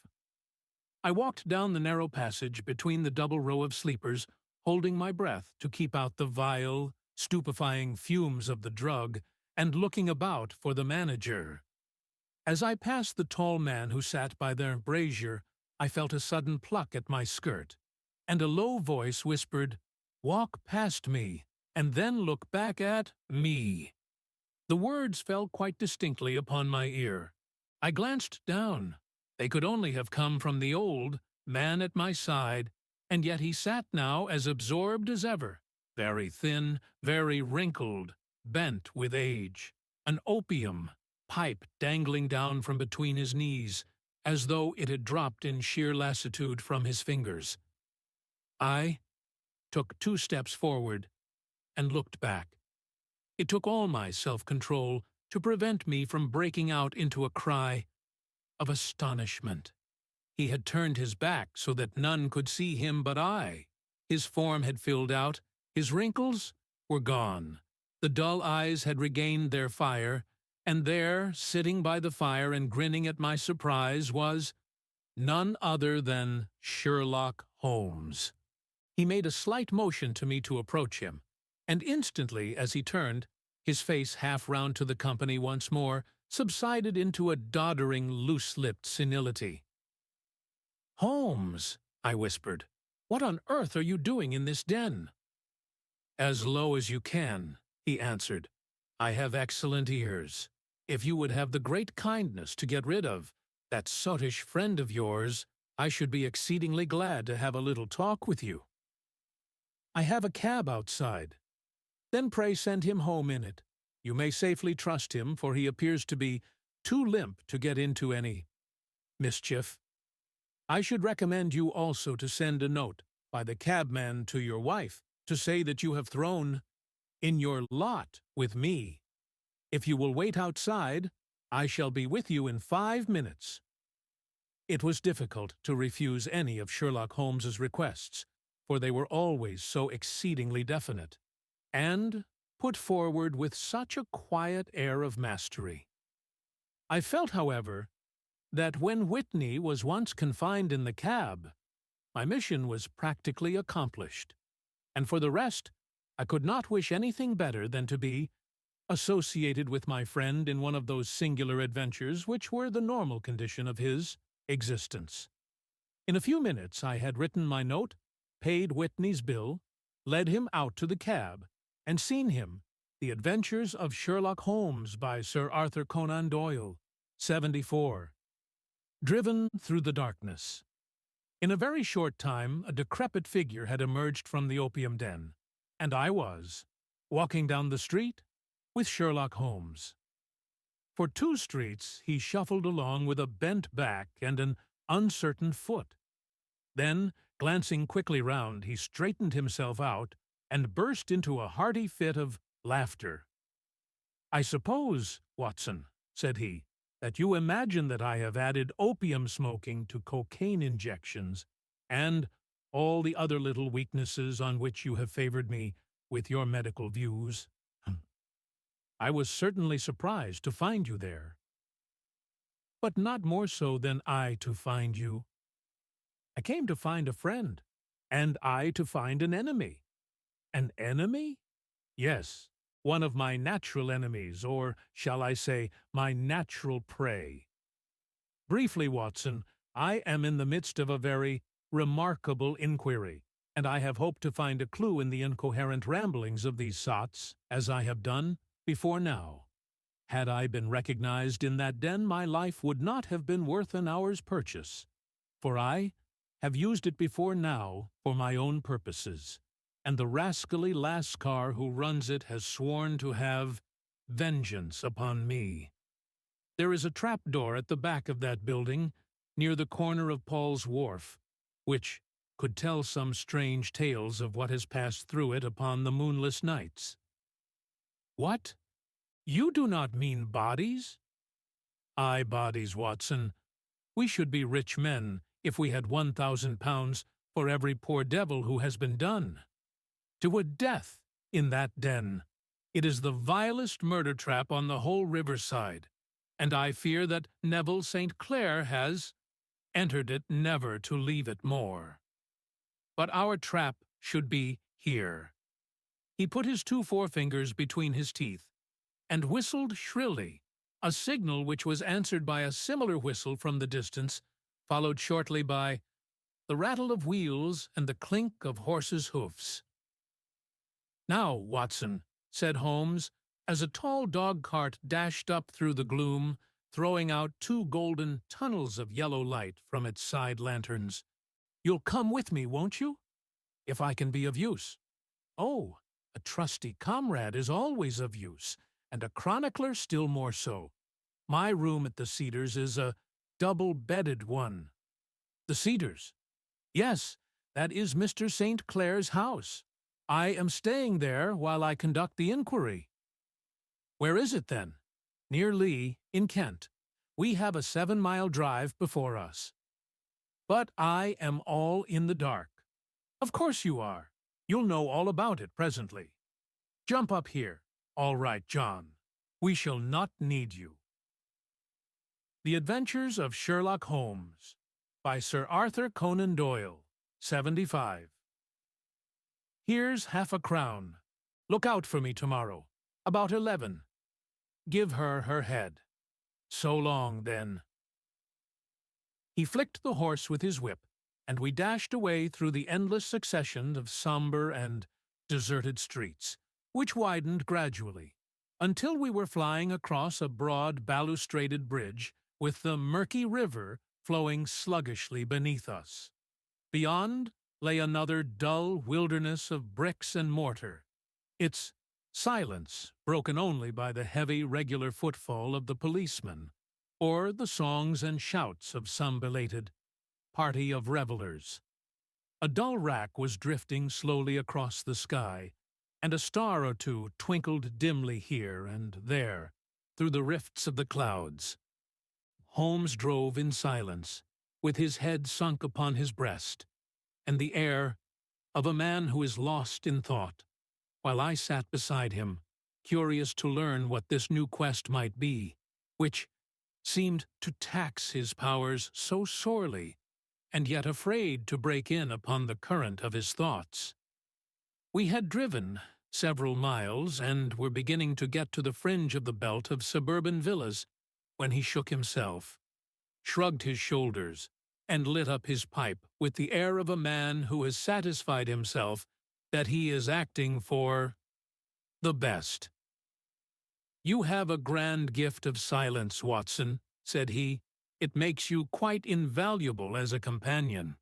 'Pon my word, it is a great thing for me to have someone to talk to, for my own thoughts are not over-pleasant.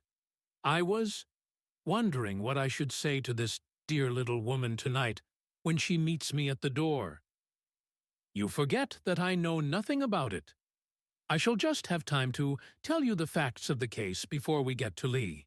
It seems absurdly simple, and yet, somehow, I can get nothing to go upon. There's plenty of thread, no doubt, but I can't get the end of it into my hand. Now, I'll state the case clearly and concisely to you, Watson, and maybe you can see a spark where all is dark to me. Proceed, then. Some years ago, to be definite, in May 1884, there came to Lee a gentleman, Neville St. Clair by name, who appeared to have plenty of money. He took a large villa, laid out the grounds very nicely, and lived generally in good style. By degrees he made friends in the neighborhood, and in 1887 he married the daughter of a local brewer, by whom he now has 2 children. He had no occupation, but was interested in several companies, and went into town as a rule in the morning, returning by the 5:14 from Cannon Street every night. Mr. St. Clair is now 37 years of age, is a man of temperate habits, a good husband, a very affectionate father, and a man who is popular with all who know him. I may add that his whole debts at the present moment, as far as we have been able to ascertain, amount to £88 10s, while he has £220 £5 standing to his credit in the Capital and Counties Bank. There is no reason, therefore, to think that money troubles have been weighing upon his mind. Last Monday, Mr. Neville St. Clair went into town rather earlier than usual, remarking before he started that he had 2 important commissions to perform and that he would bring his little boy home a box of bricks. Now, by the merest chance, his wife received a telegram upon this same Monday, very shortly after his departure, to the effect that a small parcel of considerable value, which she had been expecting, was waiting for her at the offices of the Aberdeen Shipping Company. Now, if you are well up in your London, you will know that the office of the company is in Fresno Street, which branches out of Upper Swandam Lane, where you found me tonight. Mrs. St. Clair had her lunch, started for the city, did some shopping, proceeded to the company's office, got her packet, and found herself at exactly 4:35 walking through Swandam Lane on her way back to the station. Have you followed me so far? It is very clear. If you remember, Monday was an exceedingly hot day, and Mrs. St. Clair walked slowly, glancing about in the hope of seeing a cab, as she did not like the neighborhood in which she found herself. While she was The Adventures of Sherlock Holmes by Sir Arthur Conan Doyle, 76. Walking in this way down Swandam Lane, she suddenly heard an ejaculation or cry, and was struck cold, too. See her husband looking down at her and, as it seemed to her, beckoning to her from a second-floor window. The window was open, and she distinctly saw his face, which she describes as being terribly agitated. He waved his hands frantically to her and then vanished from the window so suddenly that it seemed to her that he had been plucked back by some irresistible force from behind. One singular point which struck her quick, feminine eye was that, although he wore some dark coat, such as he had started to town in, he had on neither collar nor necktie. Convinced that something was amiss with him, she rushed down the steps, for the house was none other than the opium den in which you found me tonight, and running through the front room, she attempted to ascend the stairs which led to the first floor. At the foot of the stairs, however, she met this Lascar scoundrel of whom I have spoken, who thrust her back and, aided by a Dane, who acts as assistant there, pushed her out into the street. Filled with the most maddening doubts and fears, she rushed down the lane and, by rare good fortune, met in Fresno Street a number of constables with an inspector, all on their way to their beat. The inspector and 2 men accompanied her back, and in spite of the continued resistance of the proprietor, they made their way to the room in which Mr. St. Clair had last been seen. There was no sign of him there. In fact, in the whole of that floor, there was no one to be found, save a crippled wretch of hideous aspect, who, it seems, made his home there. Both he and the Lascar stoutly swore that no one else had been in the front room during the afternoon. So determined was their denial that the inspector was staggered, and had almost come to believe that Mrs. St. Clair had been deluded when, with a cry, she sprang at a small deal box which lay upon the table, and tore the lid from it. Out there fell a cascade of children's bricks. It was the toy which he had promised to bring home. This discovery, and the evident confusion which the cripple showed, made the inspector realize that the matter was serious. The rooms were carefully examined, and results all pointed to an abominable crime.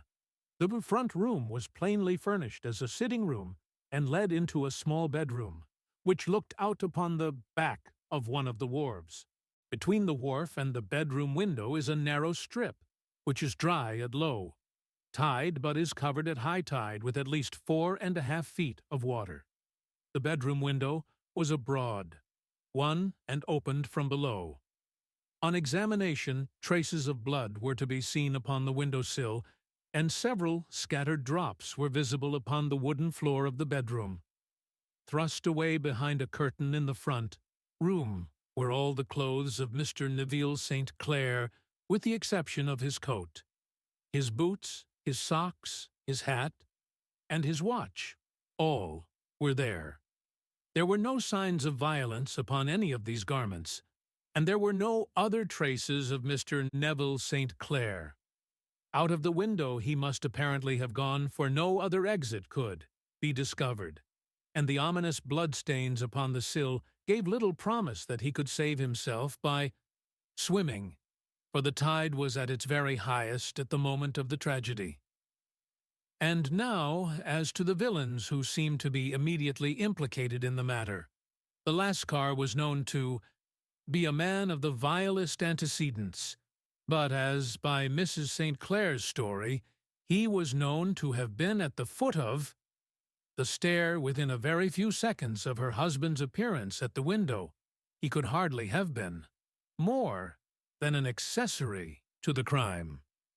His defense was one of absolute ignorance, and he protested that he had no knowledge as to the doings of Hugh Boone, his lodger, and that he could not account in any way for the lurid presence of the missing gentleman's clothes. So much for the Lascar manager. Now for the sinister cripple who lives upon the second floor of the opium den, and who was certainly the last human being whose eyes rested upon Neville St. Clair. His name is Hugh Boone, and his hideous face is one which is familiar to every man who goes much to the city. He is a professional beggar, though in order to avoid the police regulations, he pretends to a small trade in wax vestas. Some little distance down Threadneedle Street, upon the left-hand side, there is, as you may have remarked, a small angle in the wall. Here it is that this creature takes his daily seat, cross-legged, with his tiny stock of matches on his lap. And, as he is a piteous spectacle, a small rain of charity descends into the greasy leather cap, which lies upon the pavement beside him. I have watched the fellow more than once before ever I thought of making his professional acquaintance, and I have been surprised at the harvest which he has reaped in a short The Adventures of Sherlock Holmes by Sir Arthur Conan Doyle, 77. Time. His appearance, you see, is so remarkable that no one can pass him without observing him. A shock of orange hair, a pale face disfigured by a horrible scar which, by its contraction, has turned up the outer edge of his upper lip, a bulldog chin, and a pair of very penetrating dark eyes which present a singular contrast to the color of his hair. All mark him out from amid the common crowd of mendicants, and so too does his wit, for he is ever ready with a reply to any piece of chaff which may be thrown at him by the passers-by. This is the man whom we now learn to have been the lodger at the opium den, and to have been the last man to see the gentleman of whom we are in quest. But a cripple, said I. What could he have done single-handed against a man in the prime of life? He is a cripple, in the sense that he walks with a limp, but in other respects he appears to be a powerful and well-nurtured man. Surely your medical experience would tell you, Watson, that weakness in one limb is often compensated for by exceptional strength in the others. Pray, continue your narrative. Mrs. St. Clair had fainted at the sight of the blood upon the window, and she was escorted home in a cab by the police, as her presence could be of no help to them in their investigations. Inspector Barton, who had charge of the case, made a very careful examination of the premises, but without finding anything which threw any light upon the matter. One mistake had been made in not arresting Boone instantly, as he was, allowed some few minutes, during which he might have communicated with his friend the Lascar, but this fault was soon remedied, and he was seized and searched, without anything being found which could incriminate him. There were, it is true, some bloodstains upon his right shirt sleeve, but he pointed to his ring finger, which had been cut near the nail, and explained that the bleeding came from there, adding that he had been to the window not long before, and that the stains which had been observed there came doubtless from the same source. He denied strenuously having ever seen Mr. Neville St. Clair, and swore that the presence of the clothes in his room was as much a mystery to him as to the police. As to Mrs. St. Clair's assertion that she had actually seen her husband at the window, he declared that she must have been either mad or dreaming. He was removed, loudly protesting, to the police station, while the inspector remained upon the premises in the hope that the ebbing tide might afford some fresh clue. And it did. Though they hardly found upon the mud-bank what they had feared to find, it was Neville St. Clair's coat, and not Neville St. Clair, which lay uncovered as the tide receded. And what do you think they found in the pockets? I cannot imagine. No, I don't think you would guess. Every pocket stuffed with pennies and half-pennies, minus 421 pennies and 270 half-pennies. It was no wonder that it had not been swept away by the tide. But a human body is a different matter. There is a fierce eddy between the wharf and the house. It seemed likely enough that the weighted coat had remained when the stripped body had been sucked away into the river. But I understand that all the other clothes were found in the room. Would the body be dressed in a coat, alone? No, sir, but the facts might be met speciously enough. Suppose that this man Boone had thrust Neville St. Clair through the window. There is no human eye which could have seen the deed. What would he do then? It would, of course, instantly strike him that he must get rid of the telltale garments. He would seize the coat, then, and be in the act of throwing it out, when it would occur to him that it would swim and not sink.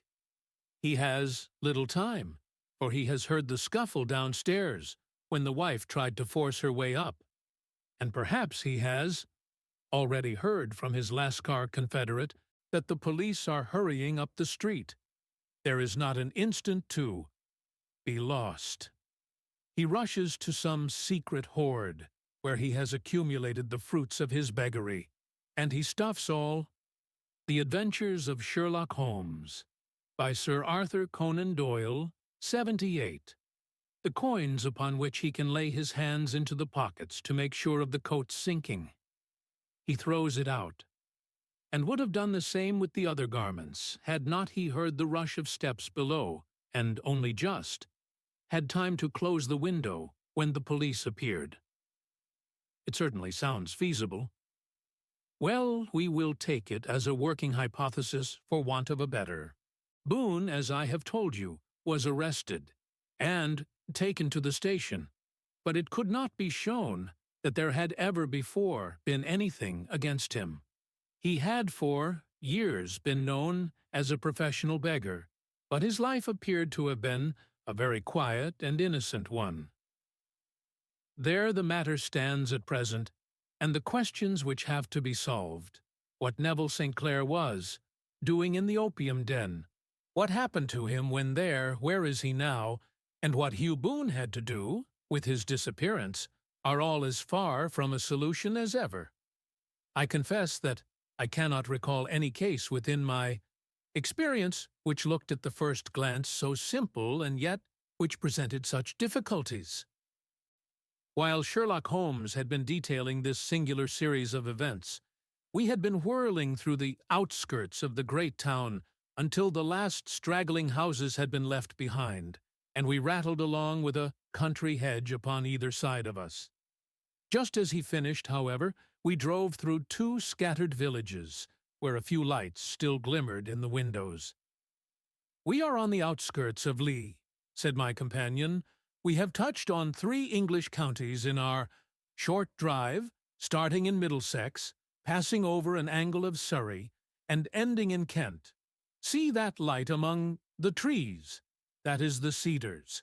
And beside that lamp sits a woman whose anxious ears have already, I have little doubt, caught the clink of our horses' feet.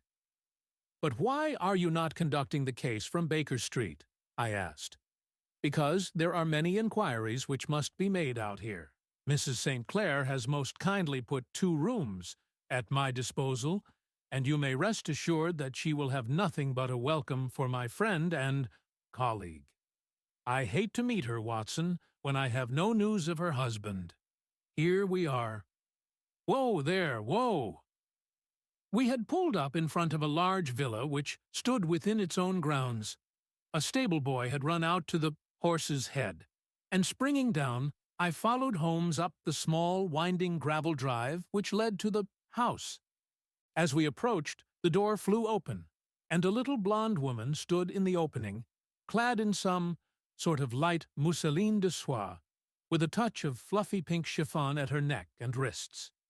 She stood with her, figure outlined against the flood of light, one hand upon the door, one half raised in her eagerness, her body slightly bent, her head and face protruded, with eager eyes and parted lips, a standing question. "Well?" she cried. "Well?" And then, seeing that there were 2 of us, she gave a cry of hope which sank into a groan as she saw that my companion shook his head and shrugged his shoulders. "Is no good news? None? No bad? No. Thank God for that. But come in. You must be weary, for you have had a long day. This is my friend, Dr. Watson. He has been of most vital use to me in several of my cases, and a lucky chance has made it possible for me to bring him out and associate him with this investigation." The Adventures of Sherlock Holmes by Sir Arthur Conan Doyle, 79. "I am delighted to see you," said she, pressing my hand warmly. "You will, I am sure, forgive anything that may be wanting in our arrangements, when you consider the blow which has come so suddenly upon us. And my dear madam," said I am an old campaigner, and if I were not, I can very well see that no apology is needed. If I can be of any assistance, either to you or to my friend here, I shall be indeed happy. Now, Mr. Sherlock Holmes," said the lady as we entered a well-lit dining room, upon the table of which a cold supper had been laid out, "I should very much like to ask you 1 or 2 plain questions, to which I beg that you will give a plain answer." "Certainly, madam." "Do not trouble about my feelings. I am not hysterical, nor given to fainting. I simply wish to hear your real opinion." "Upon what point?" "In your heart of hearts, do you think that Neville is alive?" Sherlock Holmes seemed to be embarrassed by the question. "Frankly now," she repeated, standing upon the rug and looking keenly down at him as he leaned back in a basket chair. "Frankly then, madam, I do not." "You think that he is dead?" "I do." "Murdered?" "I don't say that. Perhaps." "And on what day did he meet his death?" "On Monday." "Then perhaps, Mr. Holmes, you will be good enough to explain how it is that I have received a letter from him today." Sherlock Holmes sprang out of his chair as if he had been galvanized. "What?" he roared. "Yes, today." She stood smiling, holding up a little slip of paper in the air. "May I see it?" "Certainly." He snatched it from her in his eagerness, and smoothing it out upon the table, he drew over the lamp and examined it intently. I had left my chair and was gazing at it over his shoulder. The envelope was a very coarse one, and was stamped with the Gravesend postmark, and with the date of that very day, or rather, of the Adventures of Sherlock Holmes by Sir Arthur Conan Doyle. 80, day before, for it was considerably after midnight. "Coarse writing," murmured Holmes. "Surely this is not your husband's writing, madam?" "No, but the enclosure is." "I perceive also that whoever addressed the envelope had to go and inquire as to the address." How can you tell that? The name you see is in perfectly black ink, which has dried itself. The rest is of the grayish color, which shows that blotting paper has been used. If it had been written straight off and then blotted, none would be of a deep black shade. This man has written the name, and there has then been a pause before he wrote the address, which can only mean that he was not familiar with it. It is, of course, a trifle, but there is nothing so important as trifles. Let us now see the letter. Ha! There has been an enclosure here. Yes, there was a ring, his signet ring. And you are sure that this is your husband's hand? One of his hands. His hand, when he wrote hurriedly. It is very unlike his usual writing, and yet I know it well. Dearest, do not be frightened. All will come well. There is a huge error which it may take some little time to rectify. Wait in patience. ... Neville. Written in pencil upon the fly-leaf of a book. Octavo size. No watermark. Posted today in Gravesend by a man with a dirty thumb. Ah, and the flap has been gummed, if I am not very much in error, by a person who had been chewing tobacco. And you have no doubt that it is your husband's hand, madam? None. Neville wrote those words. And they were posted today at Gravesend. Well, Mrs. St. Clair, the clouds lighten, though I should not venture to say that the danger is over. But he must be alive, Mr. Holmes. Unless this is a clever forgery to put us on the wrong scent. The ring, after all, proves nothing. It may have been taken from him. No, it is his very own writing. Very well. It may, however, have been written on Monday and only posted today. That is possible. If so, much may have happened between... Oh, you must not discourage me, Mr. Holmes. I know that all is well with him. There is so keen a sympathy between us that I should know if evil came upon him. On the very day that I saw him last, he cut himself in The Adventures of Sherlock Holmes, by Sir Arthur Conan Doyle, 81, bedroom, and yet I in the dining room rushed upstairs instantly with the utmost certainty that something had happened. Do you think that I would respond to such a trifle and yet be ignorant of his death? I have seen too much not to know that the impression of a woman may be more valuable than the conclusion of an analytical reasoner, and in this letter you certainly have a very strong piece of evidence to corroborate your view. But if your husband is alive and able to write letters, why should he remain away from you? I cannot imagine. It is unthinkable. And on Monday he made no remarks before leaving you? No. And you were surprised to see him in Swandam Lane? Very much so. Was the window open? Yes. Then he might have called to you. He might. He only, as I understand, gave an inarticulate cry. Yes. A call for help, you thought. Yes. He waved his hands. But it might have been a cry of surprise. Astonishment at the unexpected sight of you might cause him to throw up his hands. It is possible? And you thought he was pulled back? He disappeared so suddenly. He might have leaped back. You did not see anyone else in the room? No, but this horrible man confessed to having been there, and the Lascar was at the foot of the stairs. Quite so. Your husband, as far as you could see, had his ordinary clothes on, but without his collar or tie. I distinctly saw his bare throat. Had he ever spoken of Swandam Lane?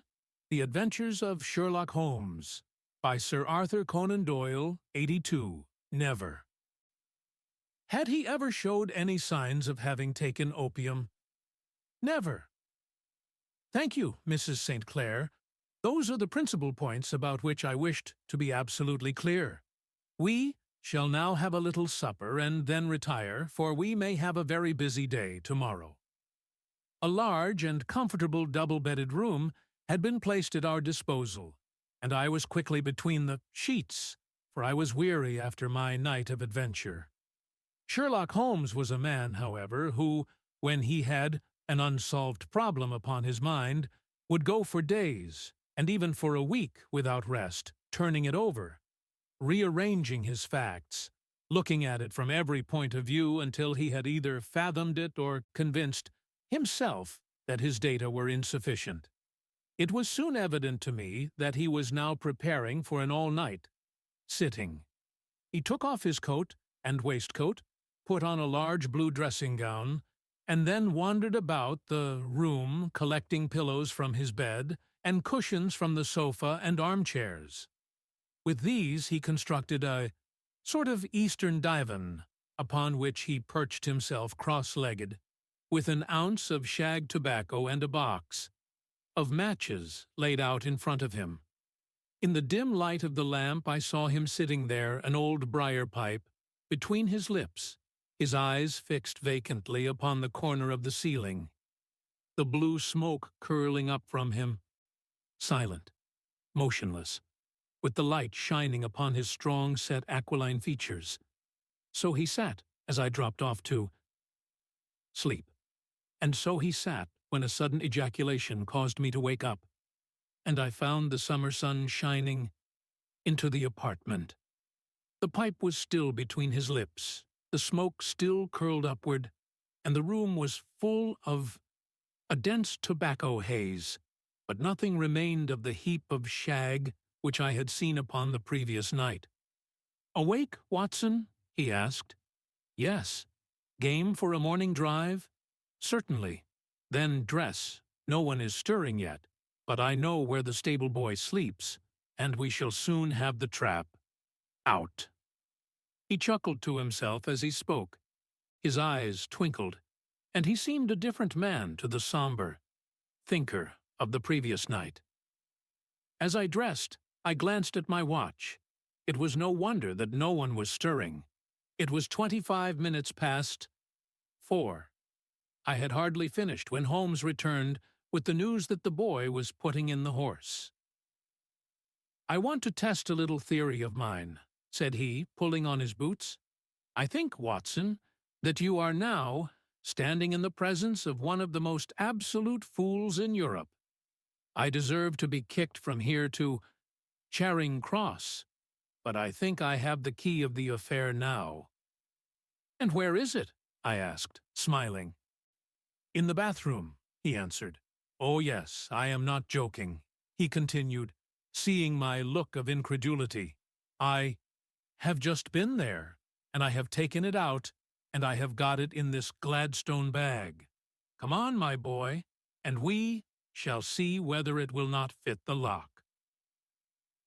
We made our way downstairs as quietly as possible, and out into the bright morning sunshine. In the road stood our horse and trap, with the half-clad stable boy waiting at the head. We both sprang in, and away we dashed down the London road. A few country carts were stirring, bearing in vegetables to the metropolis, but The Adventures of Sherlock Holmes by Sir Arthur Conan Doyle, 83. The lines of villas on either side were as silent and lifeless as some city in a dream. "It has been, in some points, a singular case," said Holmes, flicking the horse on into a gallop. "I confess that I have been as blind as a mole, but it is better to learn wisdom late than never to learn it at all." In town, the earliest risers were just beginning to look sleepily from their windows as we drove through the streets of the Surrey side. Passing down the Waterloo Bridge Road, we crossed over the river and, dashing up Wellington Street, wheeled sharply to the right and found ourselves in Bow Street. Sherlock Holmes was well known to the force, and the two constables at the door saluted him. One of them held the horse's head while the other let us in. "Who is on duty?" asked Holmes. "Inspector Bradstreet, sir." "Ah, Bradstreet, how are you?" A tall, stout official had come down the stone-flagged passage in a peaked cap and frogged jacket. "I wish to have a quiet word with you, Bradstreet." "Certainly, Mr. Holmes.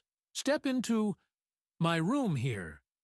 It was a small, office-like room, with a huge ledger upon the table, and a telephone projecting from the wall. The inspector sat down at his desk. "What can I do for you, Mr. Holmes?"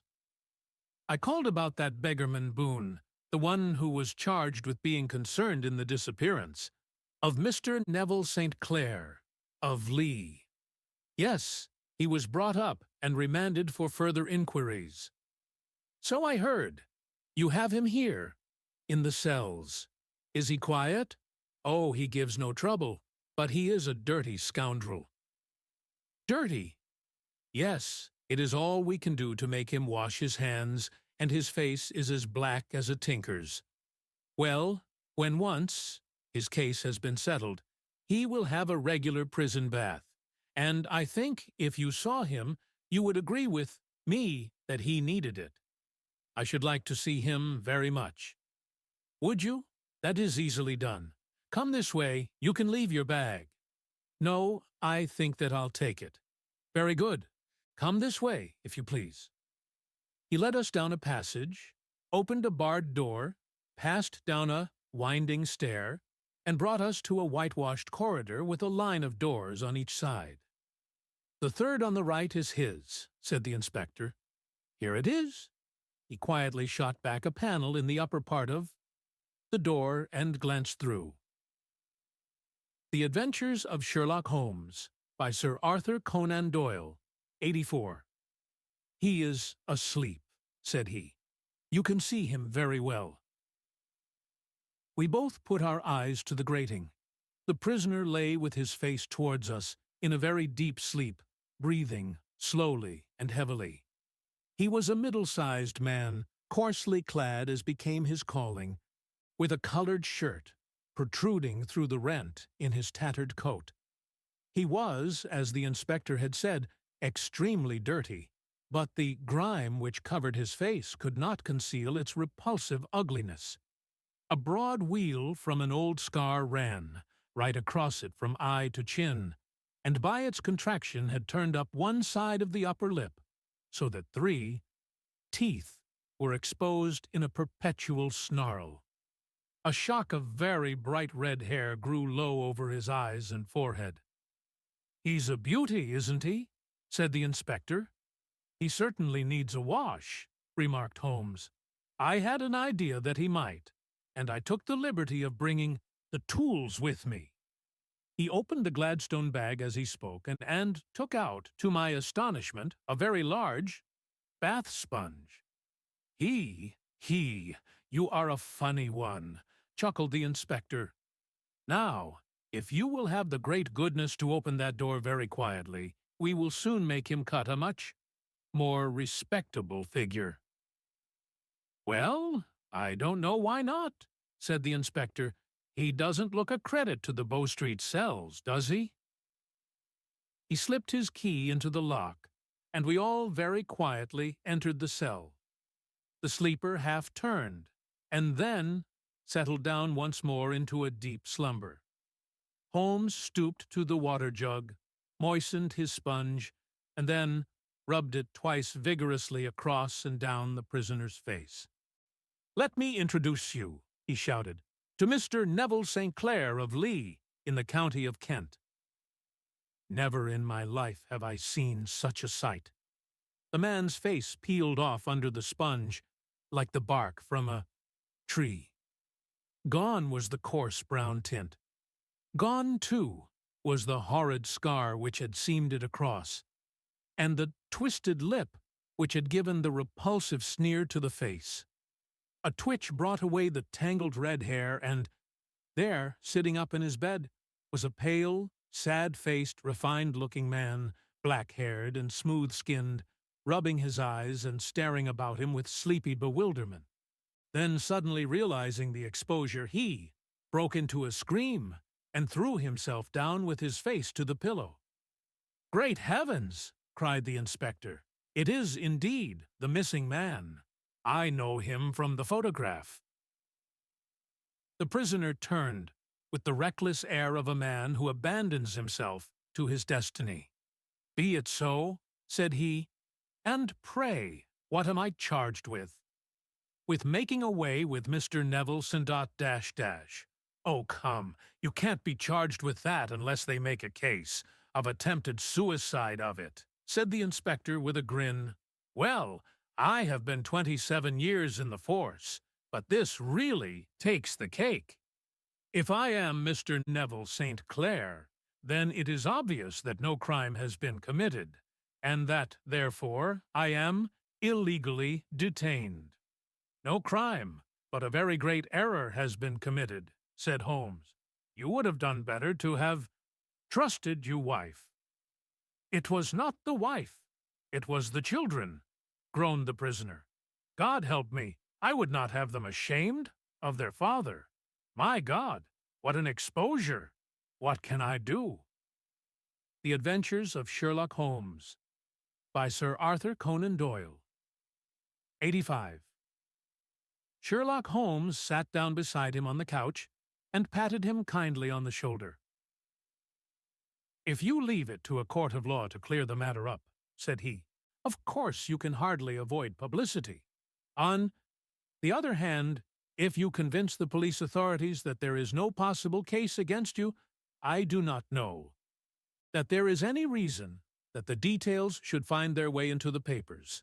Inspector Bradstreet would, I am sure, make notes upon anything which you might tell us and submit it to the proper authorities. The case would then never go into court at all." "God bless you!" cried the prisoner passionately. "I would have endured imprisonment, aye, even execution, rather than have left my miserable secret as a family blot to my children. You are the first who have ever heard my story. My father was a schoolmaster in Chesterfield, where I received an excellent education.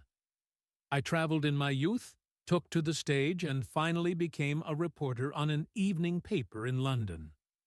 One day my editor wished to have a series of articles upon begging in the metropolis, and I volunteered to supply them. There was the point from which all my adventures started. It was only by trying begging as an amateur that I could get the facts upon which to base my articles.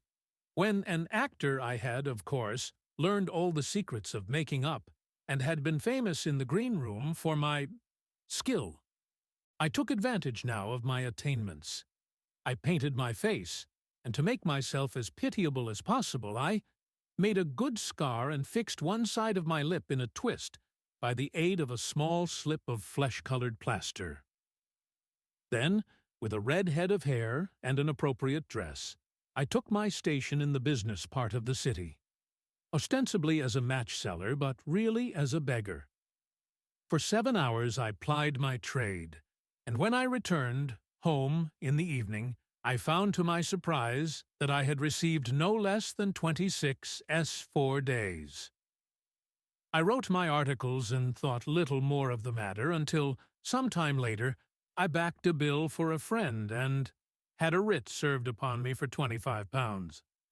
I was at my wits' end where to get the money, but a sudden idea came to me. I begged a fortnight's grace from the creditor, asked for a holiday from my employers, and spent the time in begging in the city under my disguise. In 10 days I had the money and had paid the debt. Well, you can imagine how hard it was to settle down to arduous work at £2 a week when I knew that. I could earn as much in a day by smearing my face with a little paint, laying my cap on the ground, and sitting still. It was a long fight between my pride and the money, but the dollars won at last, and I threw up reporting, and sat day after day in the corner which I had first chosen, inspiring pity by my ghastly face and filling my pockets with coppers. Only one man knew my secret. He was the keeper of a low den in which I used to lodge, in Swandam Lane, where I could every morning emerge as a squalid beggar, and in the evenings transform myself into a well-dressed man about town. This fellow, a Lascar, was well paid by me for his rooms, so that I knew that my secret was safe in his possession. Well, very soon I found that I was saving considerable sums of money. I do not mean that any beggar in the Barry streets of London could earn £700 a year, which is less than my average takings, but I had exceptional advantages in my power of making up, and also in a facility of repartee, which improved by practice and made me quite a recognized character in the city.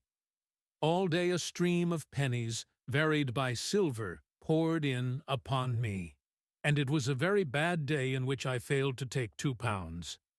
As I grew richer, I grew more ambitious, took a house in the country, and eventually married, without anyone having a suspicion as to my real occupation. My dear wife knew that I had business in the city. She little knew what. Last Monday I had finished for the day and was dressing in my room above the opium den when I looked out of my window and saw, to my horror and astonishment, that my corner, who struggled frantically and protested his innocence in the strongest terms, evidence of a previous conviction for robbery having been given against the prisoner, the magistrate refused to deal summarily with the offence, but referred it to the assizes. Horner, who had shown signs of intense emotion during the proceedings, fainted away at the conclusion and was carried out of court. So much for the police court," said Holmes thoughtfully, tossing aside the paper.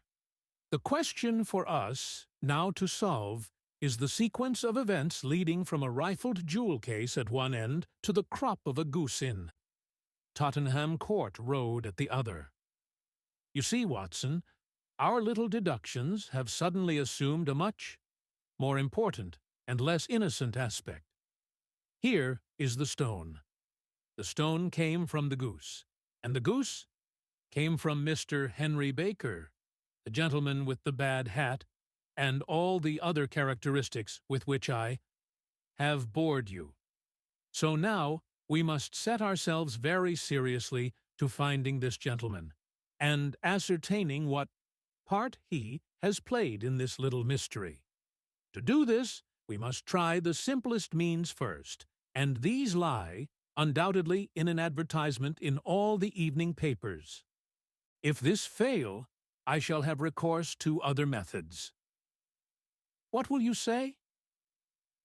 Give me a pencil and that slip of paper.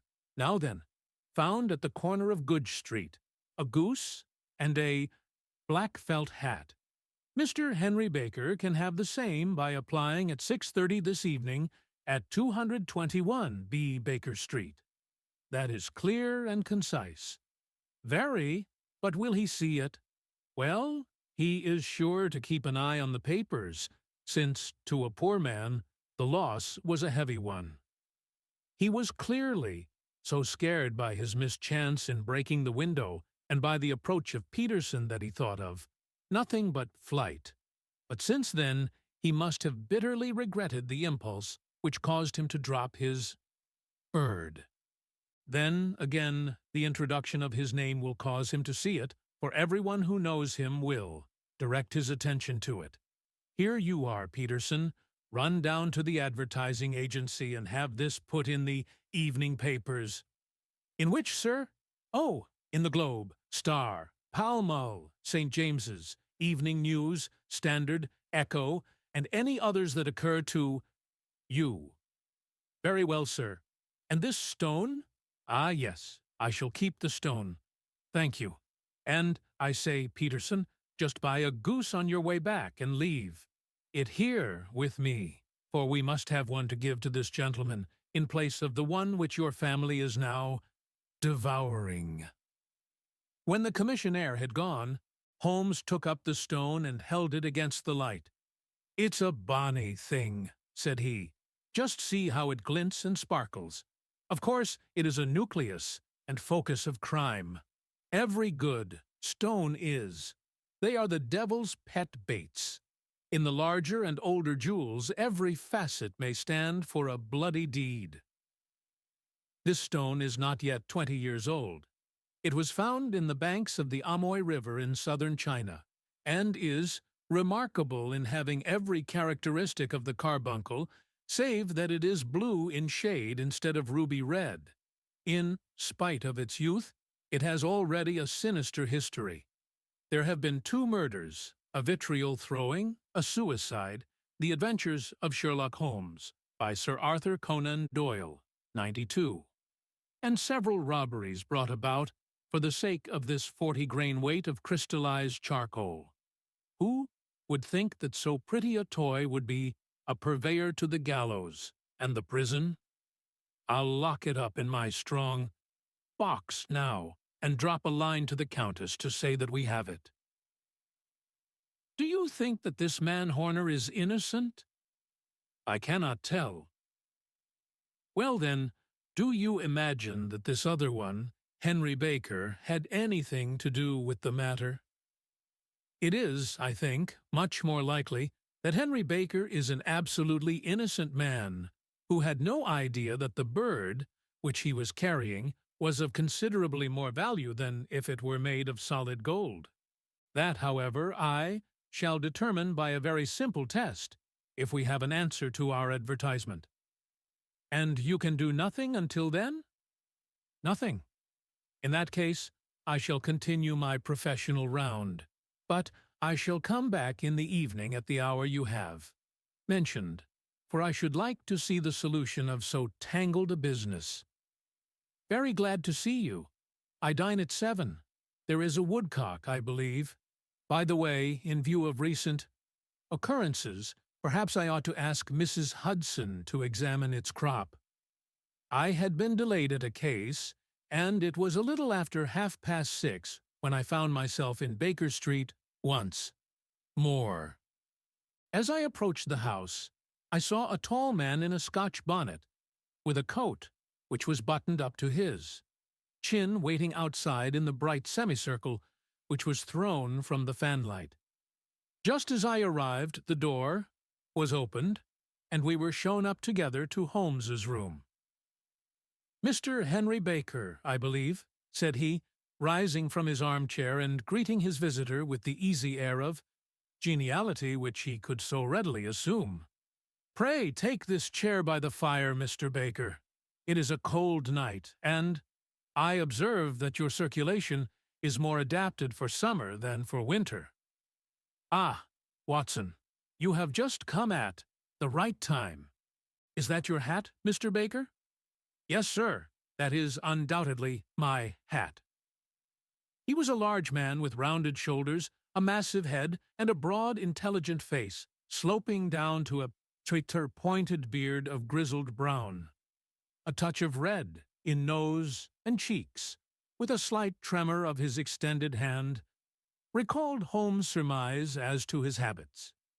His rusty black frock coat was buttoned right up in front, with the collar turned up, and his lank wrists protruded from his sleeves without a sign of cuff or shirt. He spoke in a slow staccato fashion, choosing his words with care, and gave the impression generally of a man of learning, and letters who had had ill usage at the hands of fortune. "We have retained these things for some days," said Holmes, "because we expected to see an advertisement from you giving your address. I am at a loss to know now why you did not advertise." Our visitor gave a rather shamefaced laugh. "Shillings have not been so plentiful with me as they once were," he remarked. "I had no doubt that the gang of roughs who assaulted me had carried off both my hat and the bird. I did not care to spend more money in a hopeless attempt at recovering them." "Very naturally. By the way, about the bird, we were compelled to eat it." The Adventures of Sherlock Holmes, by Sir Arthur Conan Doyle, 93. "To eat it!" Our visitor half rose from his chair in his excitement. "Yes, it would have been of no use to anyone had we not done so.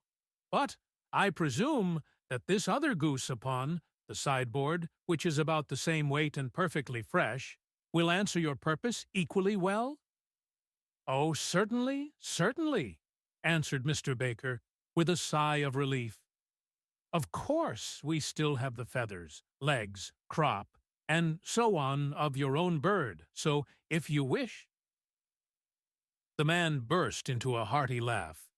"They might be useful to me as relics of my adventure," said he, "but, beyond that, I can hardly see what use the disjecta membra of my late acquaintance are going to be to me. No, sir, I think that, with your permission, I will confine my attentions to the excellent bird which I perceive upon the sideboard." Ah. Sherlock Holmes glanced sharply across at me with a slight shrug of his shoulders. "There is your hat, then, and there your bird," said he. "By the way, would it bore you to tell me where you got the other one from?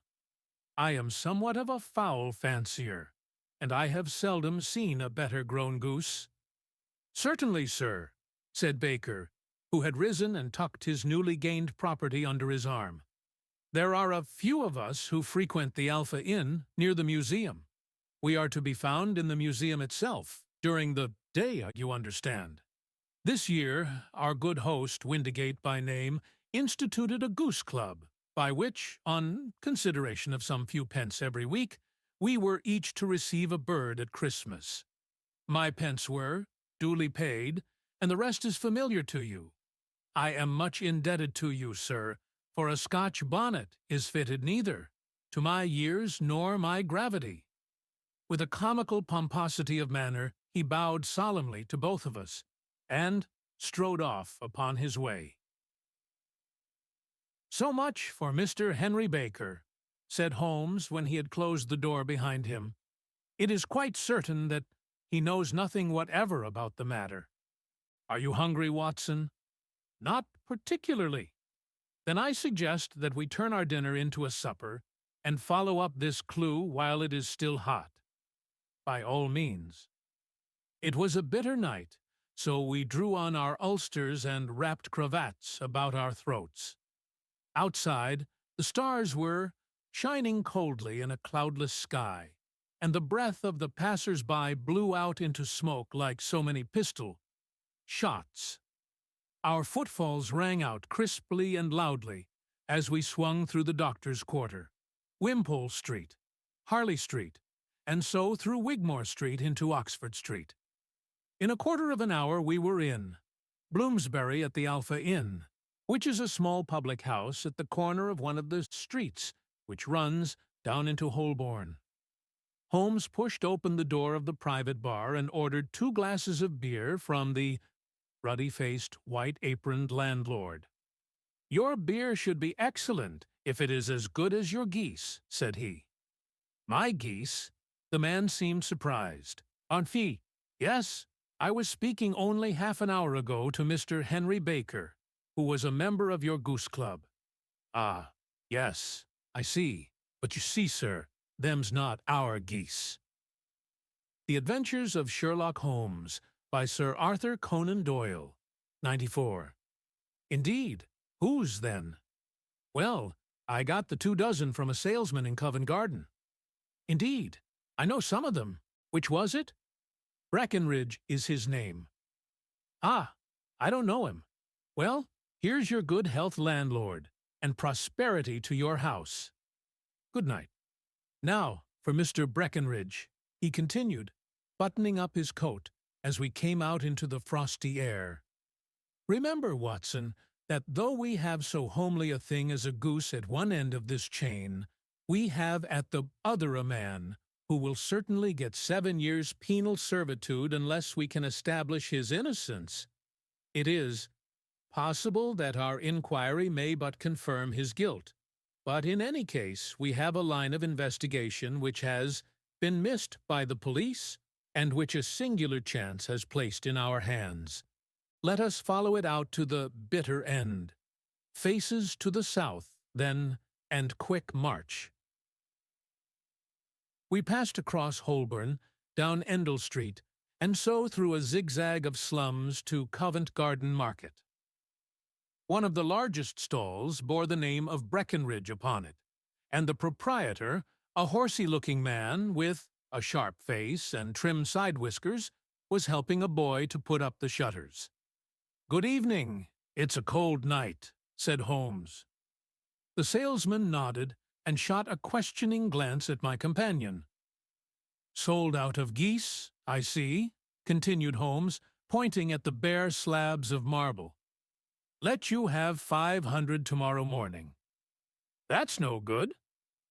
"Well, there are some on the stall with the gas flare." "Ah, but I was recommended to you." "Who by?" "The landlord of the Alpha." "Oh, yes. I sent him a couple of dozen. Har. Fine birds they were, too. Now, where did you get them from?" To my surprise, the question provoked a burst of anger from the salesman. "Now then, mister," said he, with his head cocked and his arms akimbo, "what are you driving at? Let's have it straight now." "It is straight enough. I should like to know who sold you the geese which you supplied to the Alpha." "Well then, I shan't tell you. So now—" The Adventures of Sherlock Holmes, by Sir Arthur Conan Doyle, 95. "Oh, it is a matter of no importance, but I don't know why you should be so warm over such a trifle." "Warm? You'd be as warm, maybe, if you were as pestered as I am. When I pay good money for a good article, there should be an end of the business, but it's, where are the geese, and who did you sell the geese to, and what will you take for the geese? One would think they were the only geese in the world to hear the fuss. That is made over them." "Well, I have no connection with any other people who have been making inquiries," said Holmes carelessly. "If you won't tell us the bet is off, that is all. But I'm always ready to back my opinion on a matter of fowls, and I have a fiver on it that the bird I ate is country bred." "Well then, you've lost your fiver, for it's town bred," snapped the salesman. "It's nothing of the kind." "I say it is." "I don't believe it. Do you think you know more about fowls than I, who have handled them ever since I was a nipper? I tell you, all those birds that went to the Alpha were town-bred."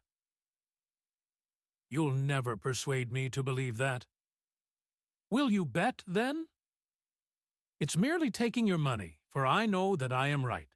But I'll have a sovereign on with you, just to teach you not to be obstinate."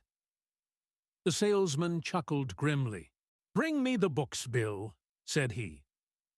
The small boy brought round a small thin volume and a great greasy-backed one, laying them out together, beneath the hanging lamp. "Now then, Mr. Cocksure," said the salesman, "I thought that I was out of geese, but before I finish you'll find that there is still one left in my shop. You see this little book? Well, that's the list of the folk from whom I buy. Do you see? Well then, here on this page are the country folk, and the numbers after their names are where their accounts are in the big ledger. Now then, you see this other page in red ink? Well, that is a list of my town suppliers. Now, look at that third name. Just read it out to me." "Mrs. Oakshott, 117, Brixton Road, minus 249, read Holmes. "Quite so. Now turn that up in the ledger."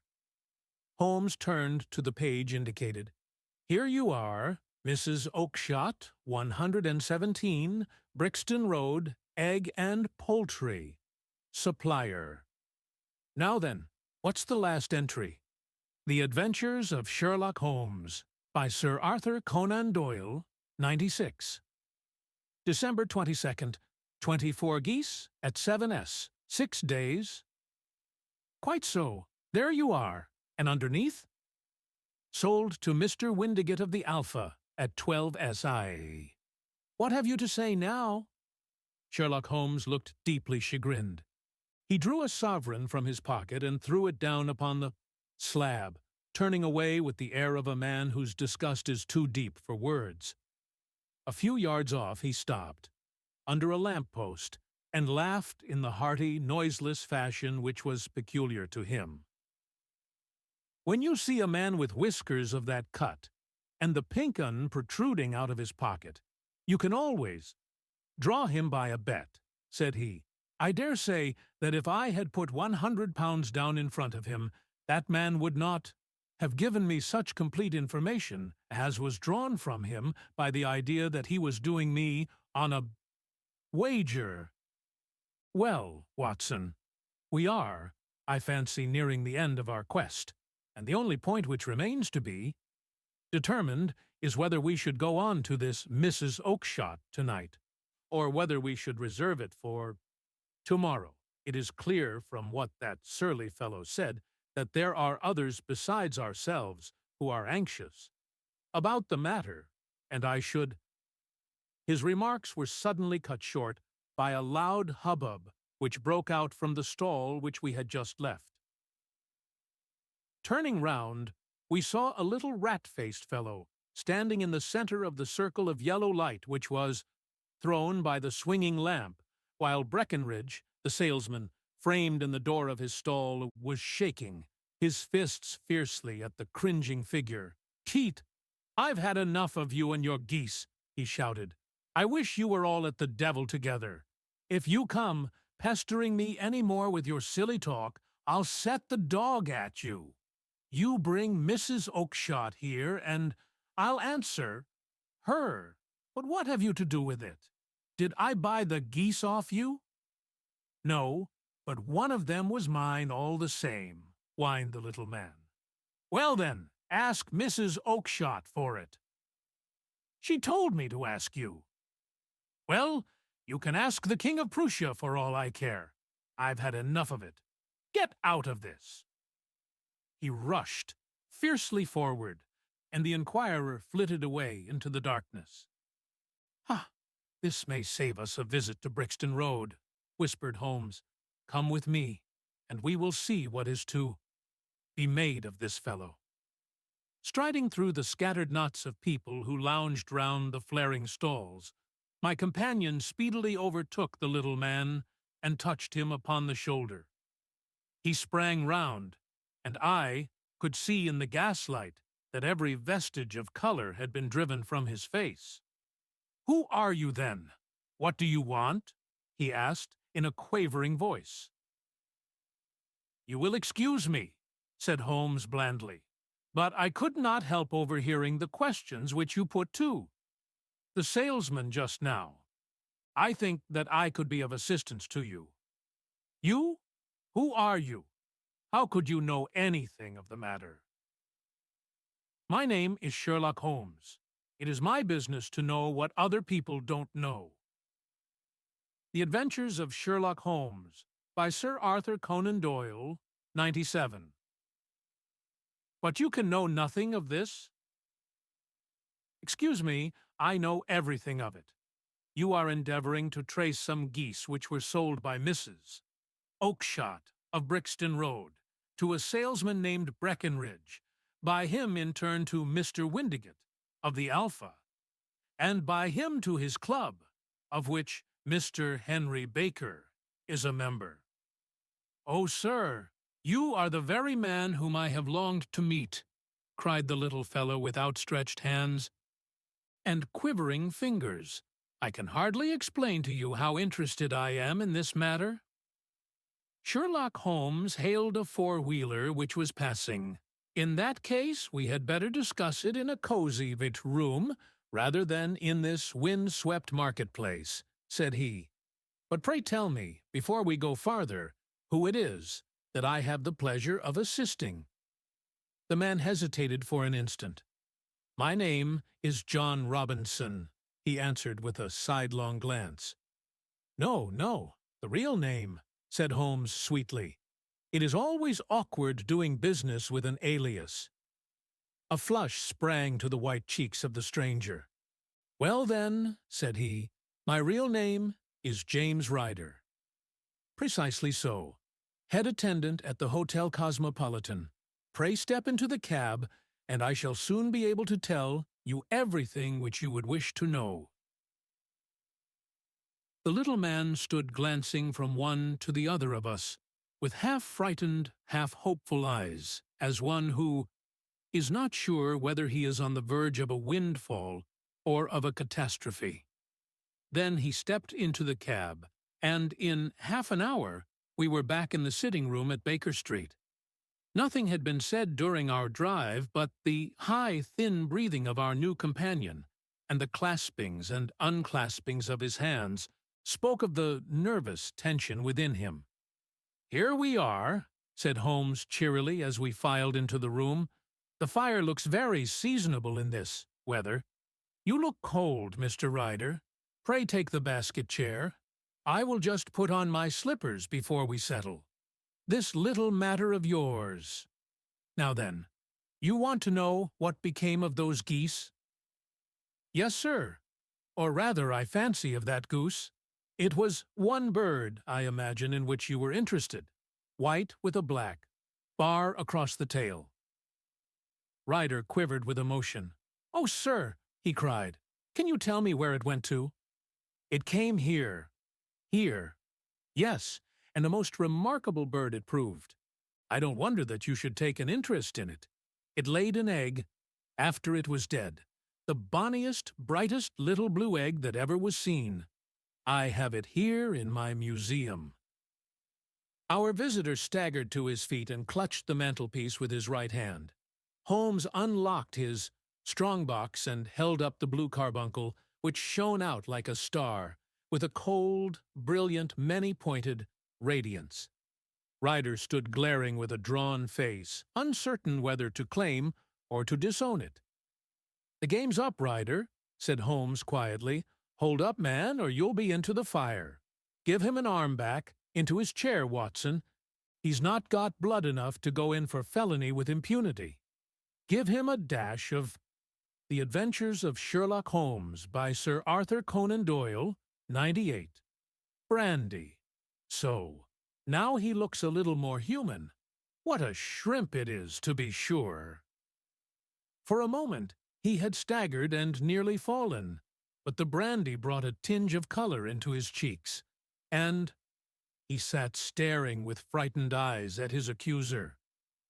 "I have almost every link in my hands, and all the proofs which I could possibly need, so there is little which you need tell me. Still, that little may as well be cleared up to make the case complete. You had heard, Ryder, of this blue stone of the Countess of Morcar's?" "It was Catherine Cusack who told me of it," said he in a crackling voice. "I see. Her ladyship's waiting maid. Well, the temptation of sudden wealth so easily acquired was too much for you, as it has been for better men before you, but you were not very scrupulous in the means you used. It seems to me, Ryder, that there is the making of a very pretty villain in you. You knew that this man Horner, the plumber, had been concerned in some such matter before, and that suspicion would rest the more readily upon him. What did you do, then? You made some small job in my lady's room, you and your confederate, A. Cusack, and you managed that he should be the man sent for. Then, when he had left, you rifled the jewel case, raised the alarm, and had this unfortunate man arrested. You, then—" Ryder threw himself down suddenly upon the rug and clutched at my companion's knees. "For God's sake, have mercy!" he shrieked. "Think of my father, of my mother. It would break their hearts. I never went wrong before. I never will again. I swear it. I'll swear it on a Bible. Oh, don't bring it into court. For Christ's sake, don't!" "Get back into your chair," said Holmes sternly. "It is very well to cringe and crawl now, but you thought little enough of this poor Horner in the dock for a crime of which he knew nothing. I will fly, Mr. Holmes. I will leave the country, sir. Then the charge against him will break down." We will talk about that. And now let us hear a true account of the next act. How came the stone into the goose? And how came the goose into the open market? Tell us the truth, for there lies your only hope of safety. Ryder passed his tongue over his parched lips. I will tell you it just as it happened, sir, said he.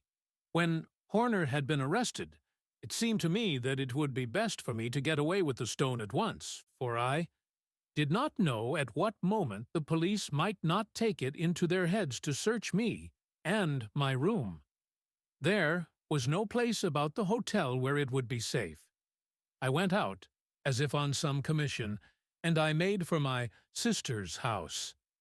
She had married a man named Oakshott, and lived in Brixton Road, where she fattened fowls for the market. All the way there, every man I met seemed to me to be a policeman or a detective, and, for all, that it was a cold night. The sweat was pouring down my face before I came to the Brixton Road. My sister asked me what was the matter and why I was so pale, but I told her that I had been upset by the jewel robbery at the hotel. Then I went into the backyard and smoked a pipe, and wondered what it would be best to do. I had a friend once called Maudsley, who went to the bad, and has just been serving his time in Pentonville. One day he had met me, and fell into talk about the ways of thieves, and how they could get rid of what they stole. I knew that he would be true to me, for I knew one or two things about him, so I made up my mind to go right on to Kilburn, where he lived, and take him into my confidence. He would show me how to turn the stone into money, but how to get to him in safety. I thought of the agonies I had gone through in coming from the hotel. I might at any moment be seized and searched, and there would be the stone in my waistcoat pocket. I was leaning against the wall at the time and looking at the geese which were waddling about round my feet, and suddenly an idea came into my head which showed me how I could beat the best detective that ever lived. The Adventures of Sherlock Holmes by Sir Arthur Conan Doyle. 99. My sister had told me some weeks before that I might have the pick of her geese for a Christmas present, and I knew that she was always as good as her word. I would take my goose now, and in it I would carry my stone to Tilburn. There was a little shed in the yard, and behind this I drove one of the birds, a fine big one, white, with a barred tail. I caught it, and prying its bill open, I thrust the stone down its throat as far as my finger could reach. The bird gave a gulp, and I felt the stone pass along its gullet and down into its crop. But the creature flapped and struggled, and out came my sister to know what was the matter. As I turned to speak to her, the brute broke loose and fluttered off among the others. "Whatever were you doing with that bird, Jem?" says she. "Well," said I, "you said you'd give me one for Christmas, and I was feeling which was the fattest." "Oh," says she, "we've set yours aside for you. Jem's bird, we call it. It's the big white one over yonder. There's 26 of them, which makes one for you and one for us, and 2 dozen for the market." "Thank you, Maggie," says I, "but if it is all the same to you, I'd rather have that one I was handling just now." "The other is a good 3 pound heavier," said she, "and we fattened it expressly for you." "Never mind, I'll have the other, and I'll take it now," said I. "Oh, just as you like," said she, a little huffed. "Which is it you want, then?" "That white one with the barred tail, right in the middle of the flock." "Oh, very well. Kill it and take it with you." Well, I did what she said, Mr. Holmes, and I carried the bird all the way to Kilburn. I told my pal what I had done, for he was a man that it was easy to tell a thing like that to. He laughed until he choked, and we got a knife and opened the goose. My heart turned to water, for there was no sign of the stone, and I knew that some terrible mistake had occurred. I left the bird, rushed back to my sisters, and hurried into the backyard. There was not a bird to be seen there. "Where are they all, Maggie?" I cried. "Gone to the dealers, Jem." "Which dealers?" "Breckenridge, of Covent Garden." "But was there another with a barred tail?" I asked, "the same as the one I chose?" "Yes, Jem, there were two barred-tailed ones, and I could never tell them apart." "Well, then, of course I saw it all, and I ran off as hard as my feet would carry me to this man Breckenridge. But he had sold the lot at once, and not one word would he tell me as to where they had gone.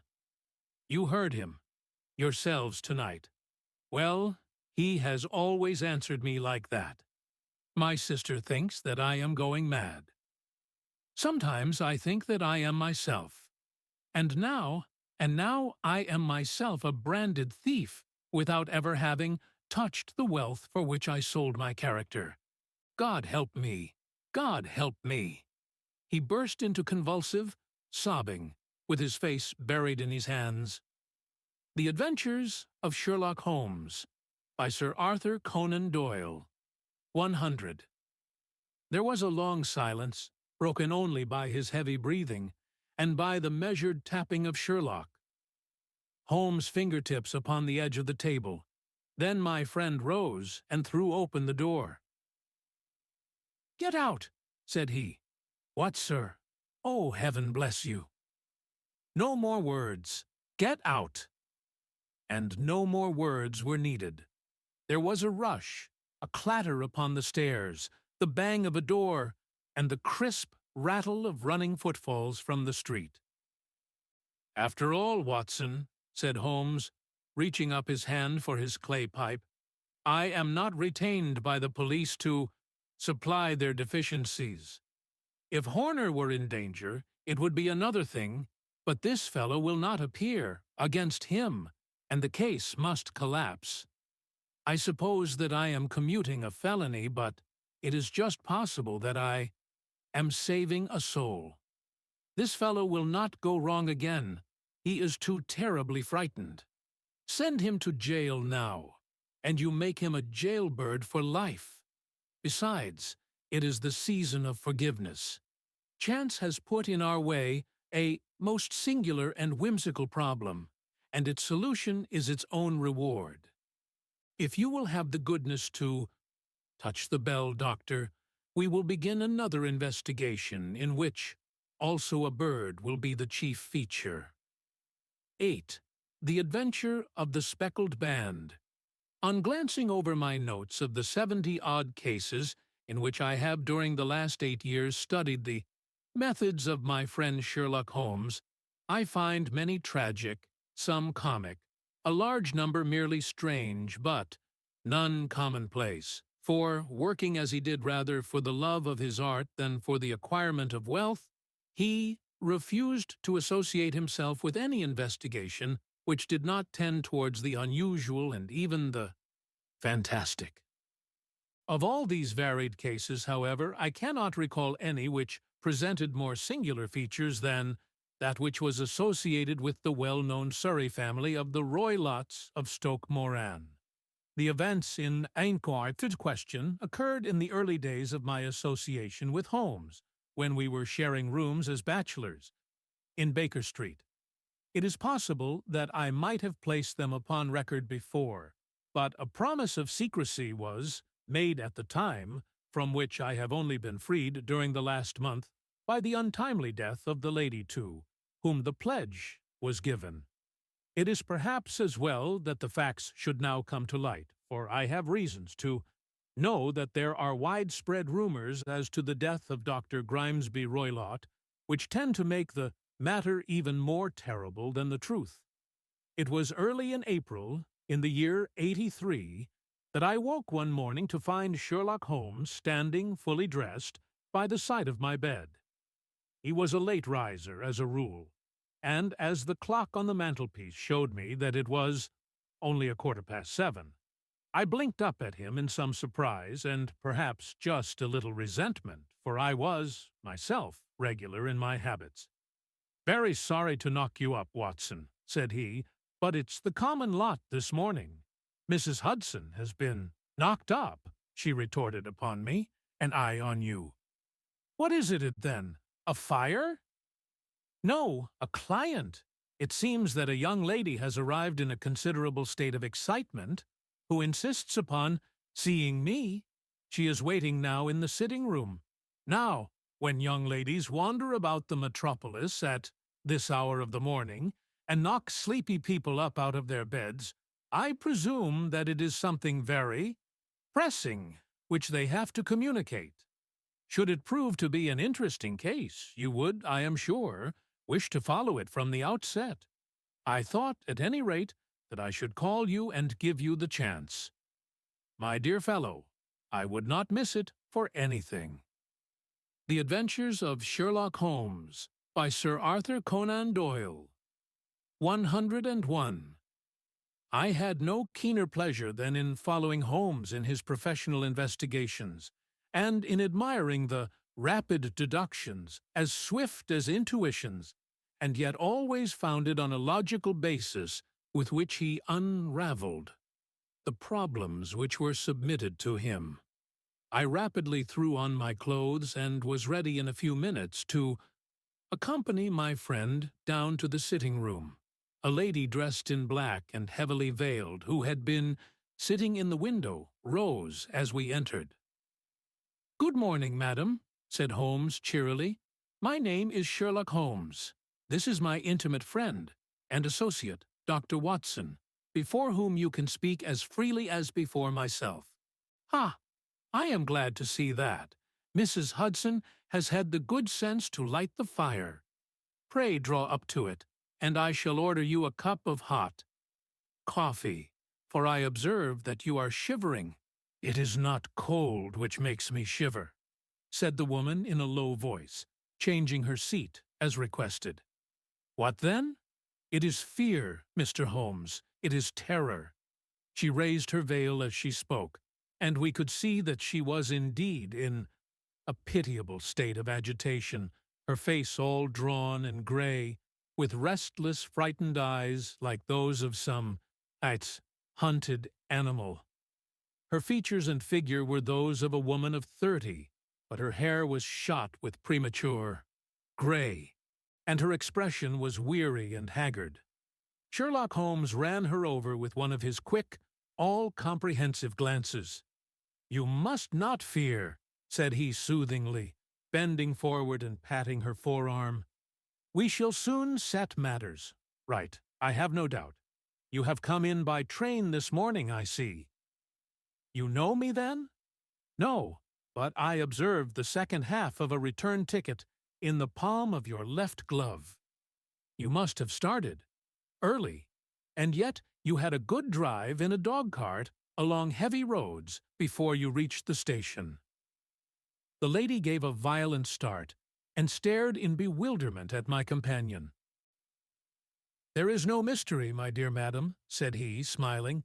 "The left arm of your jacket is spattered with mud in no less than 7 places. The marks are perfectly fresh. There is no vehicle save a dog-cart which throws up mud in that way, and then only when you sit on the left-hand side of the driver. Whatever your reasons may be, you are perfectly correct," said she. "I started from home before 6, reached Leatherhead at 20 past, and came in by the first train to Waterloo. Sir, I can stand this strain no longer. I shall go mad if it continues. I have no one to turn to, none save only one, who cares for me, and he, poor fellow, can be of little aid. I have heard of you, Mr. Holmes. I have heard of you from Mrs. Farintosh, whom you helped in the hour of her sore need. It was from her that I had your address. Oh, sir, do you not think that you could help me, too, and at least throw a little light through the dense darkness which surrounds me? At present, it is out of my power to reward you for your services, but in a month or 6 weeks I shall be married, with the control of my own income, and then at least you shall not find me ungrateful." Holmes turned to his desk and, unlocking it, drew out a small case-book, which he consulted. "Farintosh," said he. "Ah, yes, I recall the case. It was concerned with an opal tiara. I think it was before your time, Watson. I can only say, madam, that I shall be happy to devote the same care to your case as I did to that of your friend. As to reward, my profession is its own reward, but you are at liberty to defray whatever expenses I may be put to, at the time which suits you best. And now I beg that you will lay before us everything that may help us in forming an opinion upon the matter." The Adventures of Sherlock Holmes, by Sir Arthur Conan Doyle, 102. "Alas," replied our visitor, "the very horror of my situation lies in the fact that my fears are so vague, and my suspicions depend so entirely upon small points, which might seem trivial to another, that even he, to whom of all others I have a right to look for help and advice, looks upon all that I tell him about it as the fancies of a nervous woman. He does not say so, but I can read it from his soothing answers and averted eyes. But I have heard, Mr. Holmes, that you can see deeply into the manifold wickedness of the human heart. You may advise me how to walk amid the dangers which encompass me. I am all attention, madam. My name is Helen Stoner, and I am living with my stepfather, who is the last survivor of one of the oldest Saxon families in England, the Roylotts of Stoke Moran, on the western border of Surrey. Holmes nodded his head. "The name is familiar to me," said he. "The family was at one time among the richest in England, and the estates extended over the borders into Berkshire in the north and Hampshire in the west. In the last century, however, 4 successive heirs were of a dissolute and wasteful disposition, and the family ruin was eventually completed by a gambler in the days of the Regency. Nothing was left save a few acres of ground, and the 200-year-old house, which is itself crushed under a heavy mortgage. The last squire dragged out his existence there, living the horrible life of an aristocratic pauper. But his only son, my stepfather, seeing that he must adapt himself to the new conditions, obtained an advance from a relative, which enabled him to take a medical degree and went out to Calcutta, where, by his professional skill and his force of character, he established a large practice. In a fit of anger, however, caused by some robberies which had been perpetrated in the house, he beat his native butler to death, and narrowly escaped a capital sentence. As it was, he suffered a long term of imprisonment and afterwards returned to England a morose and disappointed man. When Dr. Roylott was in India, he married my mother, Mrs. Stoner, the young widow of Major General Stoner of the Bengal Artillery. My sister Julia and I were twins, and we were only 2 years old at the time of my mother's remarriage. She had a considerable sum of money, not less than £1,000 a year, and this she bequeathed to Dr. Roylott entirely while we resided with him, with a provision that a certain annual sum should be allowed to each of us in the event of our marriage. Shortly after our return to England, my mother died. She was killed 8 years ago in a railway accident near Crewe. Dr. Roylott then abandoned his attempts to establish himself in practice in London and took us to live with him in the old ancestral house at Stoke Moran. The money which my mother had left was enough for all our wants, and there seemed to be no obstacle to our happiness. But a terrible change came over our stepfather about this time. Instead of making friends and exchanging visits with our neighbors, who had at first been overjoyed to see a Roylott of Stoke Moran back in the old family seat, he shut himself up in his house and seldom came out save to indulge in ferocious quarrels with whoever might cross his path. Violence of temper approaching to mania has been hereditary in the men of the family, and in my stepfather's case, it had, I believe, been intensified by his long residence in the tropics. A series of disgraceful brawls took place, two of which ended in the police court, until at last he became the terror of the village, and the folks would fly at his approach, for he is a man of immense strength and absolutely uncontrollable in his anger. Last week he hurled the local blacksmith over a parapet into a stream, and it was only by paying over all the money which I could gather together that I was able to avert another public exposure. He had no friends at all, save the wandering gypsies, and he would give these vagabonds leave to encamp upon the few acres of bramble-covered land which represent the family estate, and would accept in return the hospitality of their tents, wandering away with them sometimes for weeks on end.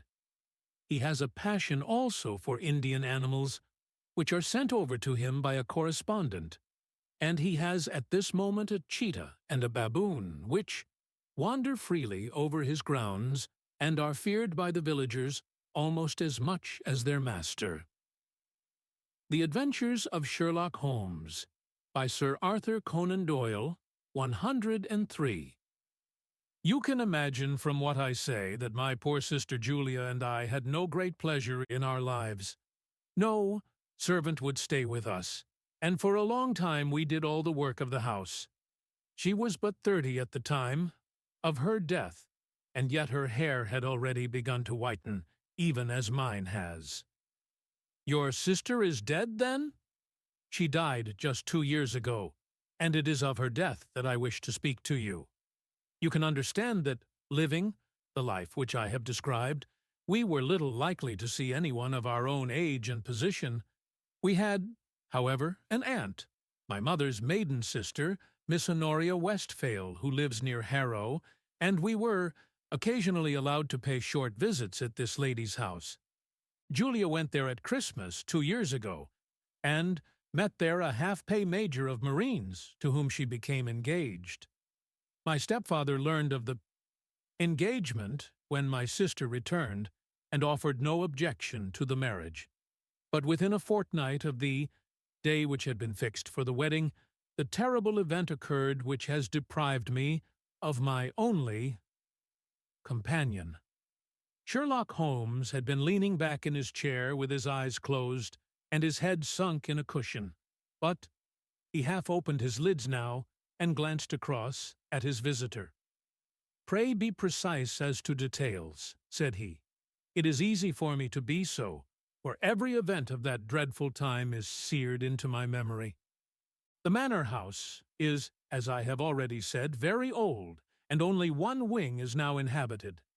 The bedrooms in this wing are on the west ground floor, the sitting rooms being in the central block of the buildings. Of these bedrooms, the first is Dr. Roylott's, the second my sister's, and the third my own. There is no communication between them, but they all open out into the same corridor. Do I make myself plain?" "Perfectly so." The windows of the 3 rooms open out upon the lawn. That fatal night Dr. Roylott had gone to his room, early, though we knew that he had not retired to rest, for my sister was troubled by the smell of the strong Indian cigars which it was his custom to smoke. She left her room, therefore, and came into mine, where she sat for some time, chatting about her approaching wedding. At 11 o'clock she rose to leave me, but she paused at the door and looked back. "Tell me, Helen," said she, "have you ever heard anyone whistle in the dead of the night?" "Never," said I. "I suppose that you could not possibly whistle yourself in your sleep?" "Certainly not. But why?"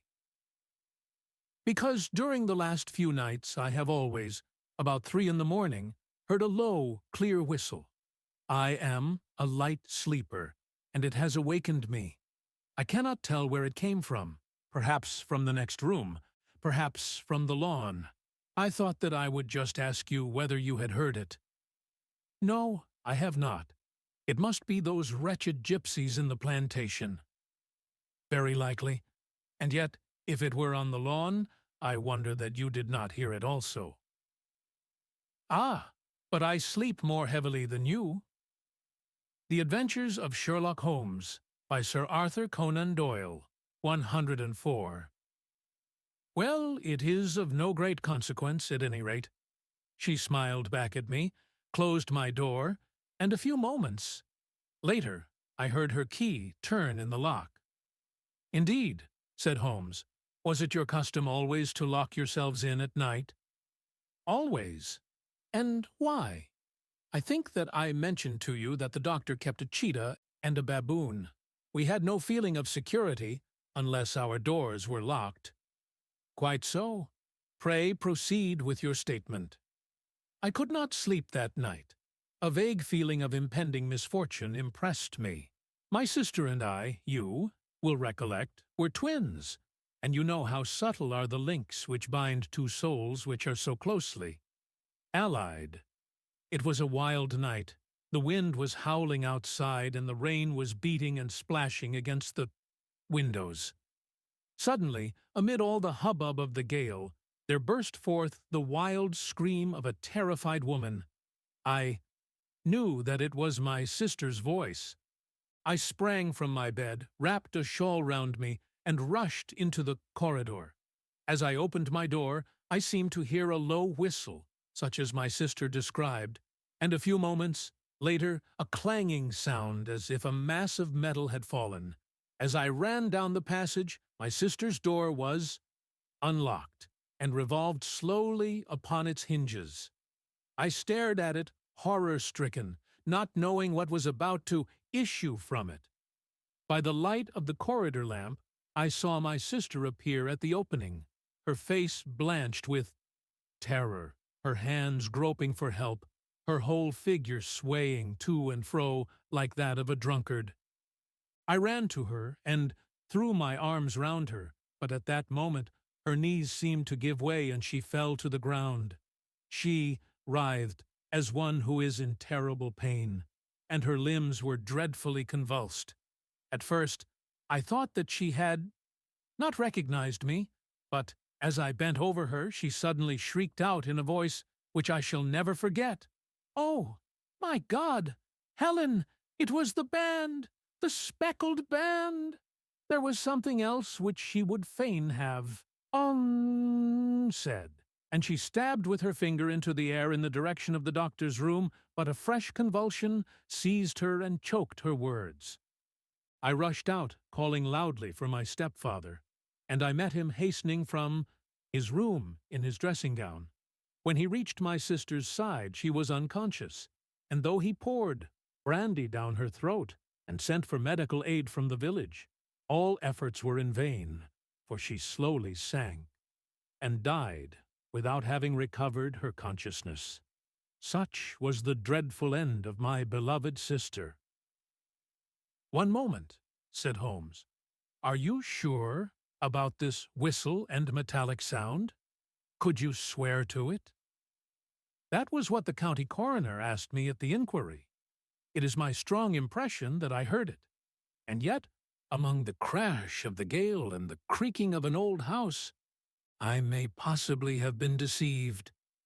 Was your sister dressed?" "No, she was in her nightdress. In her right hand was found the charred stump of a match, and in her left a matchbox, showing that she had struck a light and looked about her when the alarm took place. That is important.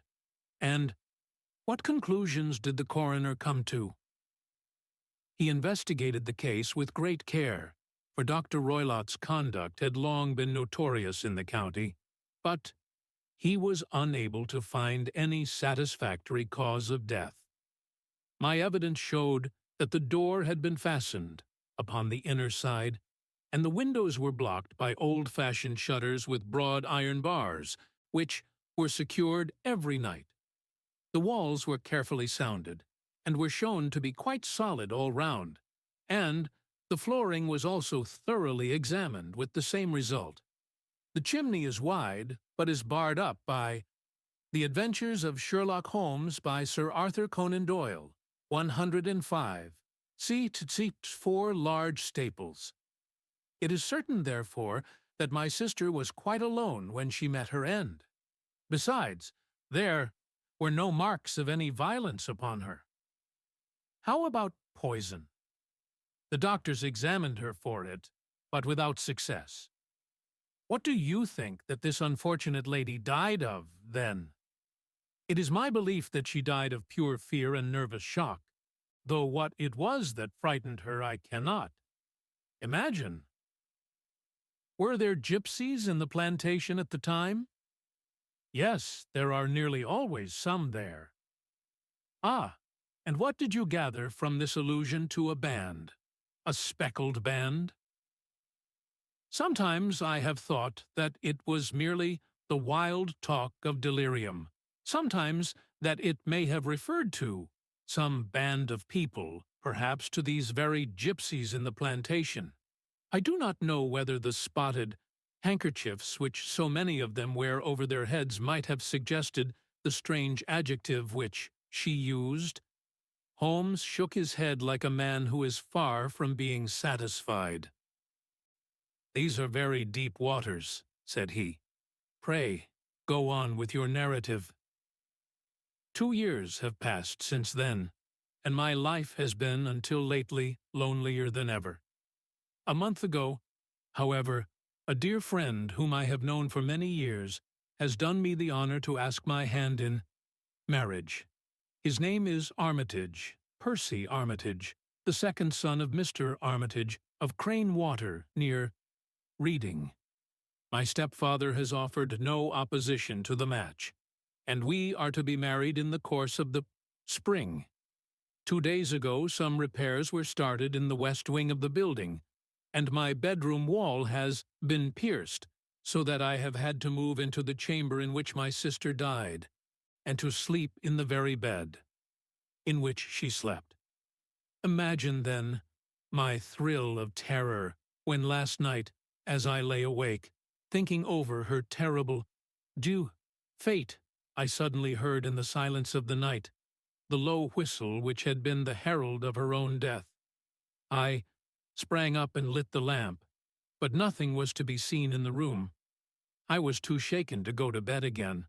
However, so I dressed, and as soon as it was daylight, I slipped down, got a dog-cart at the Crown Inn, which is opposite, and drove to Leatherhead, from whence I have come on this morning with the one object of seeing you and asking your advice."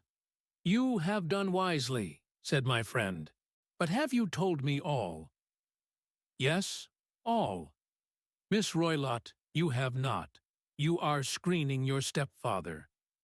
"Why, what do you mean?" For answer, Holmes pushed back the frill of black lace which fringed the hand that lay upon our visitor's knee. 5 little livid spots, the marks of 4 fingers, and a thumb were printed upon the white wrist. "You have been cruelly used," said Holmes. The Adventures of Sherlock Holmes by Sir Arthur Conan Doyle, 106. The lady colored deeply and covered over her injured wrist. "He is a hard man," she said, "and perhaps he hardly knows his own strength." There was a long silence, during which Holmes leaned his chin upon his hands and stared into the crackling fire. "This is a very deep business," he said at last. "There are 1,000 details which I should desire to know, before I decide upon our course of action. Yet we have not a moment to lose. If we were to come to Stoke Moran today, would it be possible for us to see over these rooms without the knowledge of your stepfather?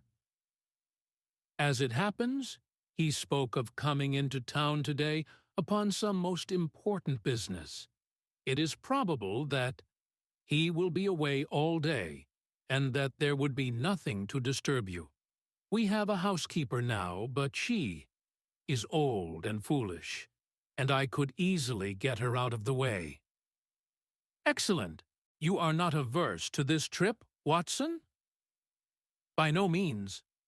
Then we shall both come. What are you going to do yourself? I have one or two things which I would wish to do now that I am in town, but I shall return by the 12 o'clock train, so as to be there in time for your coming. And you may expect us early in the afternoon. I have myself some small business matters to attend to. Will you not wait and breakfast? No, I must go. My heart is lightened already since I have confided my trouble to you. I shall look forward to seeing you again this afternoon. She dropped her thick black veil over her face and glided from the room. "And what do you think of it all, Watson?" asked Sherlock Holmes, leaning back in his chair.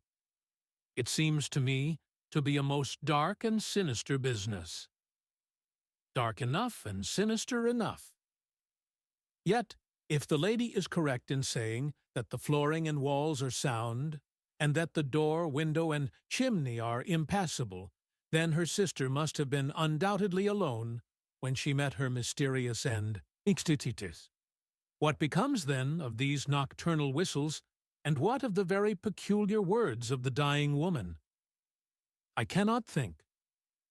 When you combine the ideas of whistles at night, the presence of a band of gypsies who are on intimate terms with this old doctor, the fact that we have every reason to believe that the doctor has an interest in preventing his stepdaughter's marriage, the dying allusion to a band, and, finally, the fact that Miss Helen Stoner heard a metallic clang which might have been caused by one of those metal bars that secured the shutters falling back into its place, I think that there is good ground to think that the mystery may be cleared along those lines. But what, then, did the gypsies do? I cannot imagine. The Adventures of Sherlock Holmes, by Sir Arthur Conan Doyle, 107. I see many objections to any such theory. And so do I. It is precisely for that reason that we are going to Stoke Moran this day. I want to see whether the objections are fatal, or if they may be explained away. But what in the name of the devil? The ejaculation had been drawn from my companion by the fact that our door had been suddenly dashed open, and that a huge man had framed himself in the aperture. His costume was a peculiar mixture of the professional and of the agricultural, having a black top hat, a long frock coat, and a pair of high gaiters, with a hunting crop swinging in his hand. So tall was he that his hat actually brushed the crossbar of the doorway, and his breadth seemed to span it across from side to side. A large face, seared with 1,000 wrinkles, burned yellow with the sun, and marked with every evil passion, was turned from one to the other of us, while his deep-set, bile-shot eyes and his high, thin, fleshless nose gave him somewhat the resemblance to a fierce, old bird of prey. "Which of you is Holmes?" asked this apparition. "My name, sir, but you have the advantage of me," said my companion quietly. "I am Dr. Grimesby Roylott of Stoke Moran." "Indeed, doctor," said Holmes blandly. "Pray take a seat." "I will do nothing of the kind. My stepdaughter has been here. I have traced her. What has she been saying to you?" "It is a little cold for the time of the year," said Holmes. "What has she been saying to you?" screamed the old man furiously. "But I have heard that the crocuses promise well," continued my companion imperturbably. "Ha! You put me off, do you?" said our new visitor, taking a step forward and shaking his hunting crop. "I know you, you scoundrel. I have heard of you before. You are Holmes, the meddler." My friend smiled. Holmes, the busybody. His smile broadened. Holmes, the Scotland Yard Jack in office. Holmes chuckled heartily. "Your conversation is most entertaining," said he, "when you go out close the door, for there is a decided draught. I will go when I have said my say. Don't you dare to meddle with my affairs. I know that Miss Stoner has been here. I traced her. I am a dangerous man to fall foul of. See here." He stepped swiftly forward, seized the poker, and bent it into a curve with his huge brown hands. "See that you keep yourself out of my grip," he snarled, and hurling the twisted poker into the fireplace, he strode out of the room.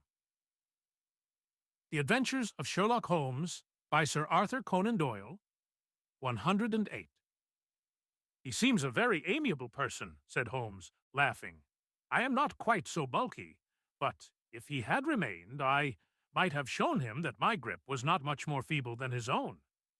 As he spoke, he picked up the steel poker and, with a sudden effort, straightened it out again.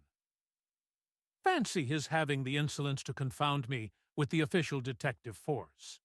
This incident gives zest to our investigation, however, and I only trust that our little friend will not suffer from her imprudence in allowing this brute to trace her.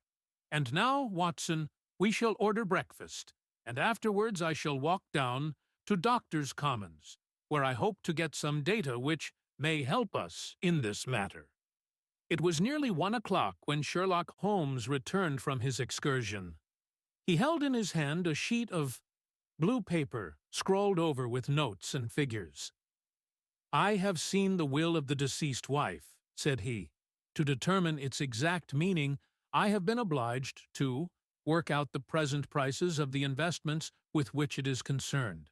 The total income, which at the time of the wife's death was little short of £1,100, is now, through the fall in agricultural prices, not more than £750.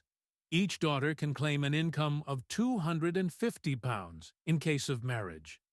It is evident, therefore, that if both girls had married, this beauty would have had a mere pittance, while even one of them would cripple him to a very serious extent.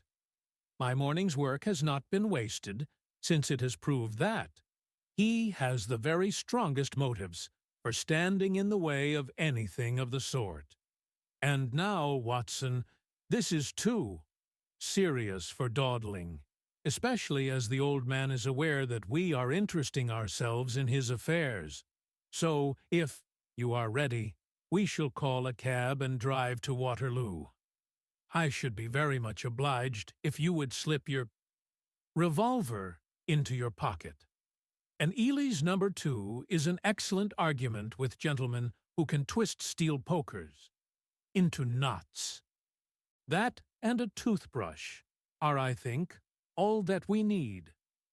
At Waterloo, we were fortunate in catching a train for Leatherhead, where we hired a trap at the station inn, and drove for 4 or 5 miles through the lovely Surrey lanes. It was a perfect day, with a bright sun and a few fleecy clouds in the heavens. The trees and wayside hedges were just throwing out their first green shoots, and the air was full of the pleasant smell of the moist earth. To me, at least, there was a strange contrast between the sweet promise of the spring and this sinister quest upon which we were engaged.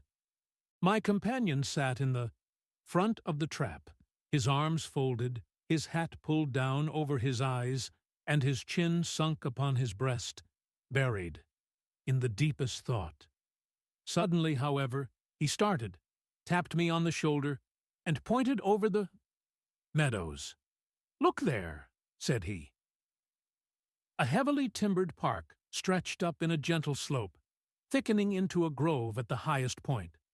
From amid the branches there jutted out the grey gables and high roof-tree of a very old mansion. "Stoke Moran?" said he. "Yes, sir. That be the house of Dr. Grimesby Roylott," remarked the driver. "There is some building going on there," said Holmes. "That is where we are going." "There's the village," said the driver, pointing to a cluster of roofs some distance to the left. "But if you want to get to the house, you'll find it shorter to get over this stile, and so by the footpath over the fields. There it is, where the lady is walking. Cheatsinert, and the lady, I fancy, is Miss Stoner," observed Holmes. shading his eyes. "Yes, I think we had better do as you suggest." We got off, paid our fare, and the trap rattled back on its way to Leatherhead. The Adventures of Sherlock Holmes by Sir Arthur Conan Doyle. 109. "I thought it as well," said Holmes as we climbed the stile, "that this fellow should think we had come here as architects or on some definite business. It may stop his gossip. Good afternoon, Miss Stoner. You see that we have been as good as our word." Our client of the morning had hurried forward to meet us with a face which spoke her joy. "I have been waiting so eagerly for you," she cried, shaking hands with us warmly. "All has turned out splendidly. Dr. Roylott has gone to town, and it is unlikely that he will be back before evening." "We have had the pleasure of making the doctor's acquaintance," said Holmes, and in a few words he sketched out what had occurred. Miss Stoner turned white to the lips as she listened. "Good heavens!" she cried. "He has followed me, then." "So it appears. He is so cunning that I never know when I am safe from him. What will he say when he returns? He must guard himself, for he may find that there is someone more cunning than himself upon his track. You must lock yourself up from him tonight. If he is violent, we shall take you away to your aunt's at Harrow. Now, we must make the best use of our time, so kindly take us at once to the rooms which we are to examine." The building was of grey, lichen-blotched stone, with a high central portion and two curving wings like the claws of a crab thrown out on each side. In one of these wings the windows were broken and blocked with wooden boards, while the roof was partly caved in, a picture of ruin. The central portion was in little better repair, but the right-hand block was comparatively modern, and the blinds in the windows, with the blue smoke curling up from the chimneys, showed that this was where the family resided. Some scaffolding had been erected against the end wall, and the stonework had been broken into, but there were no signs of any workmen at the moment of our visit. Holmes walked slowly up and down the ill-trimmed lawn, and examined with deep attention the outsides of the windows. "This, I take it, belongs to the room in which you used to sleep, the center one to your sisters, and the one next to the main building to Dr. Roylott's chamber?" "Exactly so, but I am now sleeping in the middle one." "Pending the alterations, as I understand. By the way, there does not seem to be any very pressing need for repairs at that end wall." "There were none. I believe that it was an excuse to move me from my room."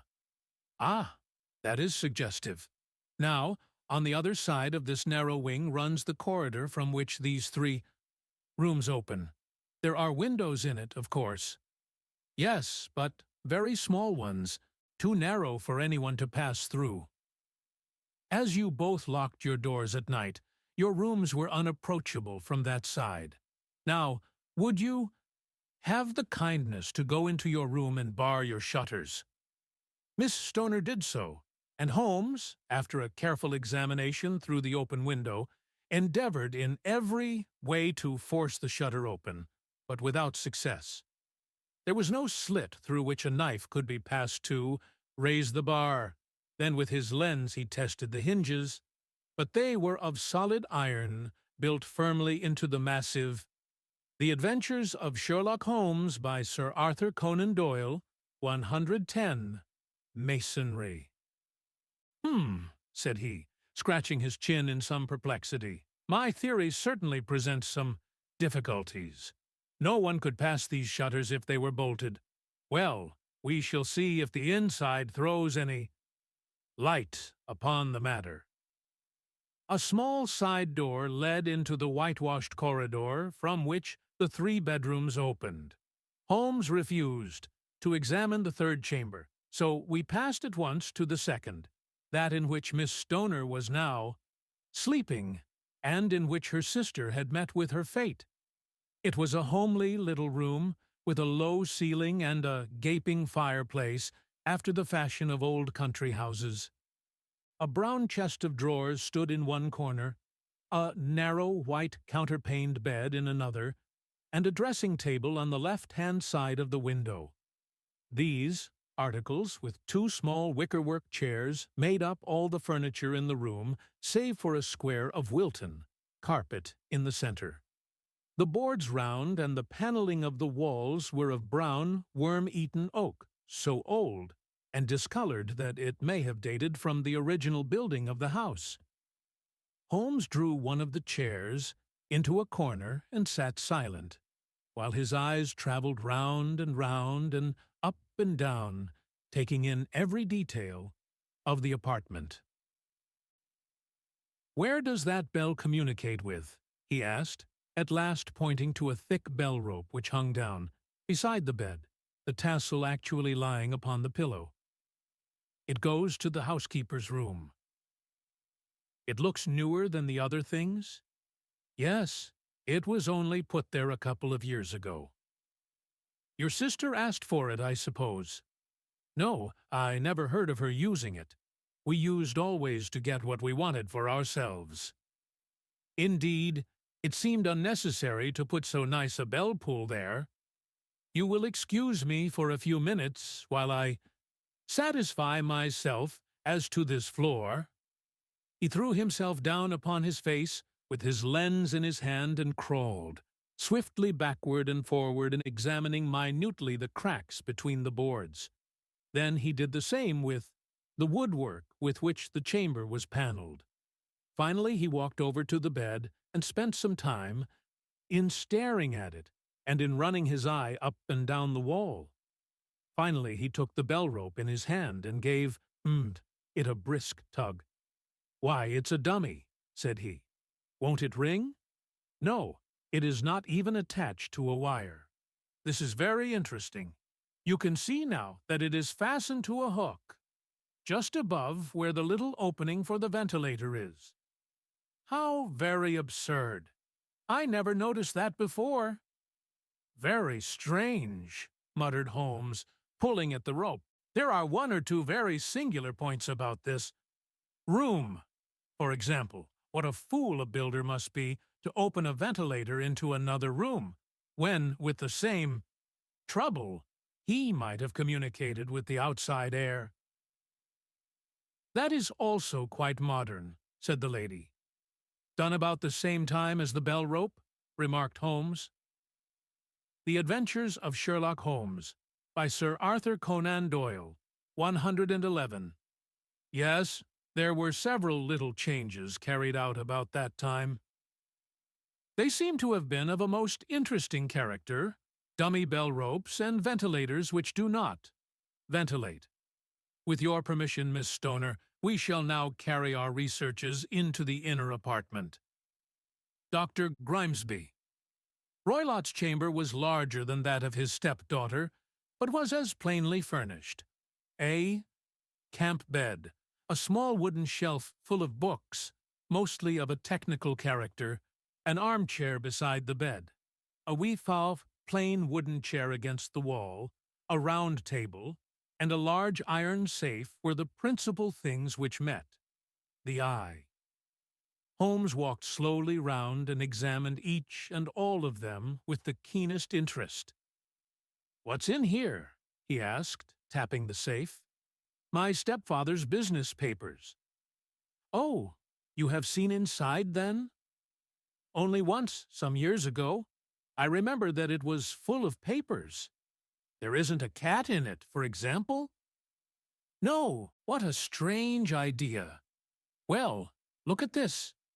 He took up a small saucer of milk, which stood on the top of it. "No, we don't keep a cat, but there is a cheetah and a baboon." "Ah, yes, of course. Well, a cheetah is just a big cat, and yet a saucer of milk does not go very far in satisfying its wants, I dare say. There is one point which I should wish to determine. He squatted down in front of the palm wooden chair and examined the seat of it with the greatest attention. "Thank you. That is quite settled," said he, rising and putting his lens in his pocket. "Hello, here is something interesting." The object which had caught his eye was a small dog lash hung on one corner of their bed. The lash, however, was curled upon itself and tied so as to make a loop of whipcord. "What do you make of that, Watson?" "It's a common enough lash, but I don't know why it should be tied." "That is not quite so common, is it? Ah, me! It's a wicked world, and when a clever man turns his brains to crime, it is the worst of all. I think that I have seen enough now, Miss Stoner, and with your permission we shall walk out upon the lawn." I had never seen my friend's face so grim, or his brow so dark, as it was when we turned from the scene of this investigation. We had walked several times up and down the lawn, neither Miss Stoner nor myself liking to break in upon his thoughts before he roused himself from his reverie. "It is very essential, Miss Stoner," said he, "that you should absolutely follow my advice in every respect." "I shall most certainly do so." The Adventures of Sherlock Holmes, by Sir Arthur Conan Doyle, 112. The matter is too serious for any hesitation. Your life may depend upon your compliance. I assure you that I am in your hands. In the first place, both my friend and I must spend the night in your room. Both Miss Stoner and I gazed at him in astonishment. "Yes, it must be so. Let me explain. I believe that that is the village inn over there?" "Yes, that is the Crown." "Very good. Your windows would be visible from there?" "Certainly." "You must confine yourself to your room, on pretense of a headache, when your stepfather comes back.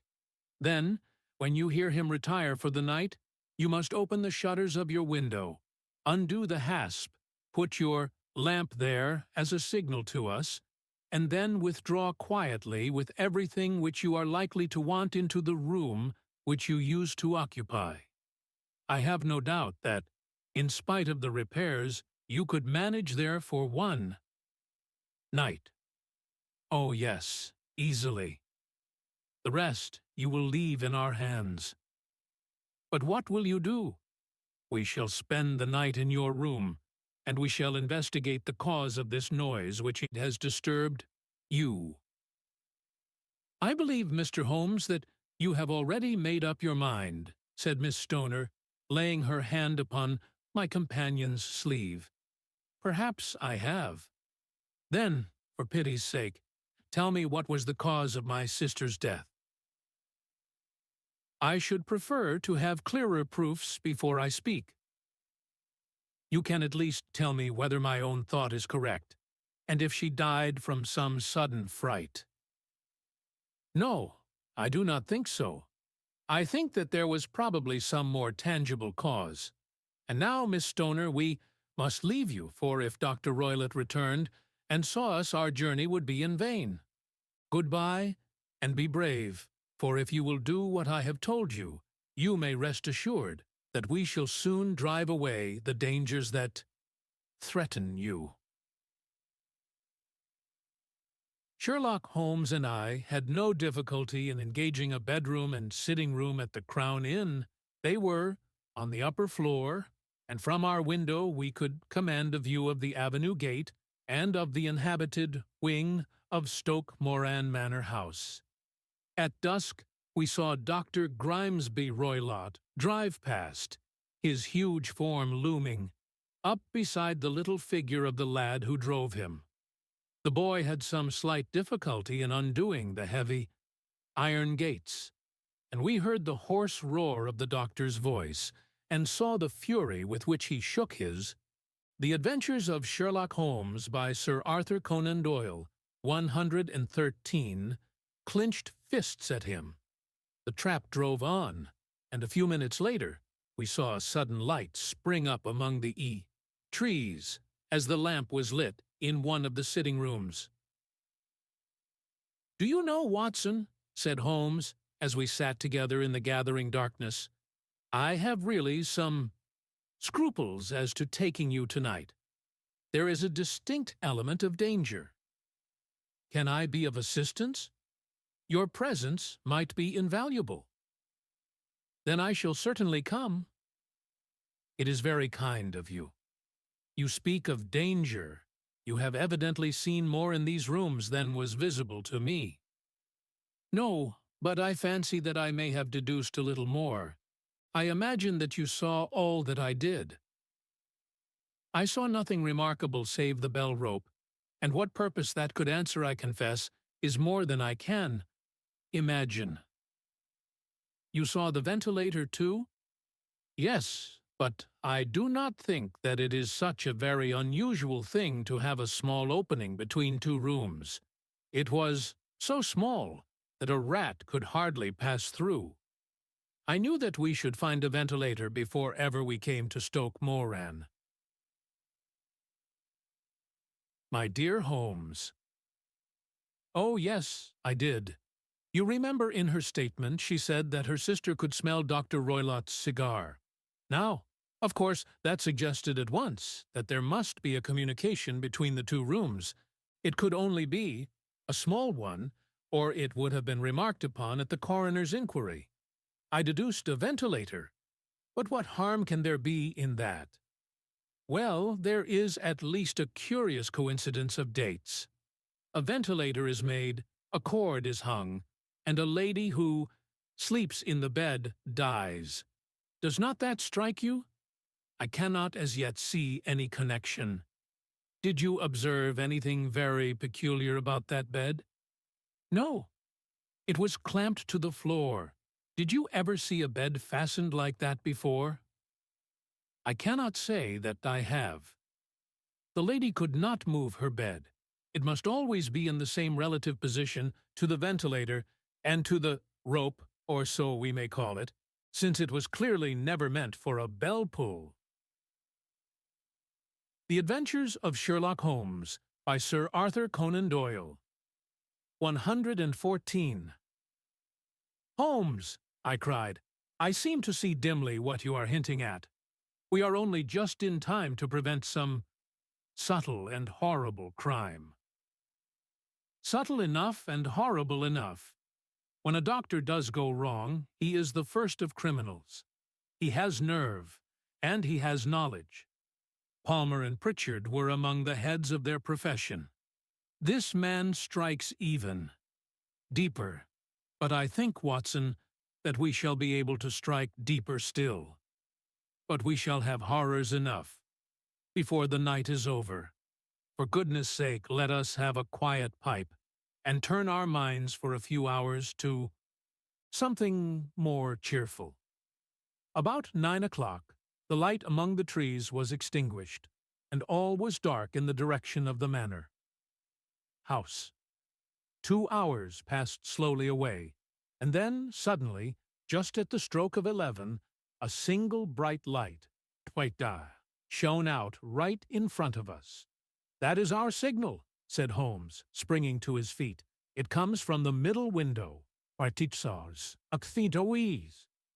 As we passed out, he exchanged a few words with the landlord, explaining that we were going on a late visit to an acquaintance, and that it was possible that we might spend the night there.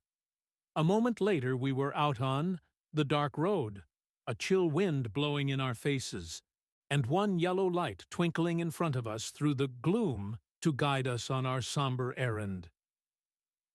There was little difficulty in entering the grounds, for unrepaired breaches gaped in the old park wall. Making our way among the trees, we reached the lawn, crossed it, and were about to enter through the window when, out from a clump of laurel bushes, there darted what seemed to be a hideous and distorted child, who threw itself upon the grass with writhing limbs and then ran swiftly across the lawn into the darkness. "My God!" I whispered. "Did you see it?" Holmes was, for the moment, as startled as I. His hand closed like a vice upon my wrist in his agitation. Then He broke into a low laugh and put his lips to my ear. "It is a nice household," he murmured. "That is the baboon." I had forgotten the strange pets which the doctor affected. There was a cheetah, too. Perhaps we might find it upon our shoulders at any moment. I confess that I felt easier in my mind when, after following Holmes and Sewell's example and slipping off my shoes, I found myself inside the bedroom. My companion noiselessly closed the shutters, moved the lamp onto the table, and cast his eyes round the room. All was as we had seen it in the daytime. Then, creeping up to me and making a trumpet of his hand, he whispered into my ear again so gently that it was all that I could do to distinguish the words, "The least sound would be fatal to our plans." I nodded to show that I had heard. We must sit without light. He would see it through the ventilator. I nodded again. "Do not go asleep. Your very life may depend upon it. Have your pistol ready in case we should need it." "I will. Sit on the side of the bed, and you in that chair." I took out my revolver and laid it on the corner of the table. The Adventures of Sherlock Holmes, by Sir Arthur Conan Doyle, 115. Holmes had brought up a long, thin cane, and this he placed upon the bed beside him. By it he laid the box of matches and the stump of a candle. Then he turned down the lamp, and we were left in darkness.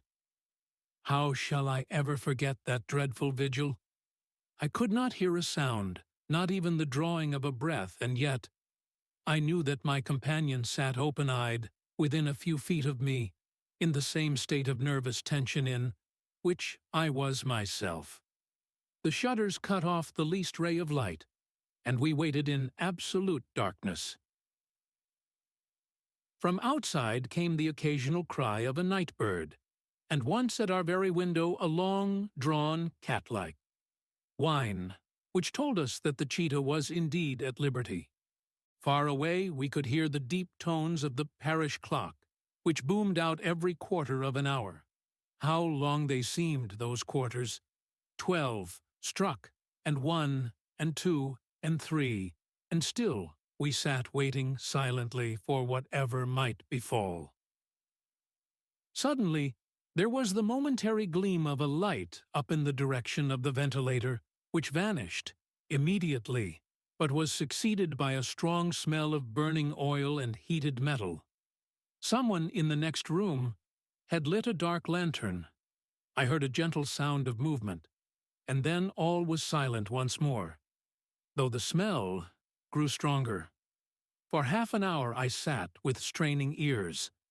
Then suddenly another sound became audible, a very gentle, soothing sound, like that of a small jet of steam escaping continually from a kettle. The instant that we heard it, Holmes sprang from the bed, struck a match, and lashed furiously with his cane at the bell pull. "You see it, Watson?" he yelled. "You see it?" But I saw nothing. At the moment when Holmes struck the light, I heard a low, clear whistle, but the sudden glare flashing into my weary eyes made it impossible for me to tell what it was, at which my friend lashed so savagely. I could, however, see that his face was deadly pale and filled with horror and loathing. He had ceased to strike, and was gazing up at the ventilator when suddenly there broke from the silence of the night the most horrible cry to which I have ever listened. It swelled up louder and louder, a hoarse yell of pain and fear and anger all mingled in the one dreadful shriek. They say that, away down in the village, and even in the distant parsonage, that cry raised the sleepers from their beds. It struck cold to our hearts, and I stood gazing at Holmes, and he at me, until the last echoes of it had died away into the silence from which it rose. "What can it mean?" I gasped. "It means that it is all over," Holmes answered, "and perhaps, after all, it is for the best. Take your pistol, and We will enter Dr. Roylott's room. With a grave face, he lit the lamp and led the way down the corridor. Twice he struck at the chamber door, without any reply from within. Then he turned the handle and entered, I at his heels, with the cocked pistol in my hand. It was a singular sight which met our eyes. On the table stood a dark lantern with the shutter half open, throwing a brilliant beam of light upon the iron safe, the door of which was ajar. Beside this table, on the wooden chair, sat Dr. Grimesby Roylott, clad in a long grey dressing gown, his bare ankles protruding beneath, and his feet thrust into red heelless Turkish slippers. Across his lap lay the short stock with the long lash which we had noticed during the day. His chin was cocked upward and his eyes were fixed in a dreadful, rigid stare at the corner of the ceiling. Round his brow he had a peculiar yellow band with brownish speckles, which seemed to be bound tightly round his head. As we entered, he made neither sound nor motion. "The band! The speckled band!" whispered Holmes. I took a step forward. In an instant, his strange headgear began to move, and there reared itself from among his hair the squat, diamond-shaped head and puffed neck of a loathsome serpent. The Adventures of Sherlock Holmes, by Sir Arthur Conan Doyle, 116. "It is a swamp adder," cried Holmes, "the deadliest snake in India. He has died within 10 seconds of being bitten." Violence does, in truth, recoil upon the violent, and the schemer falls into the pit which he digs for. Another. Let us thrust this creature back into its den, and we can then remove Miss Stoner to some place of shelter, and let the county police know what has happened. As he spoke, he drew the dog whip swiftly from the dead man's lap, and throwing the noose round the reptile's neck, he drew it from its horrid perch, and, carrying it at arm's length, threw it into the iron safe, which he closed upon it.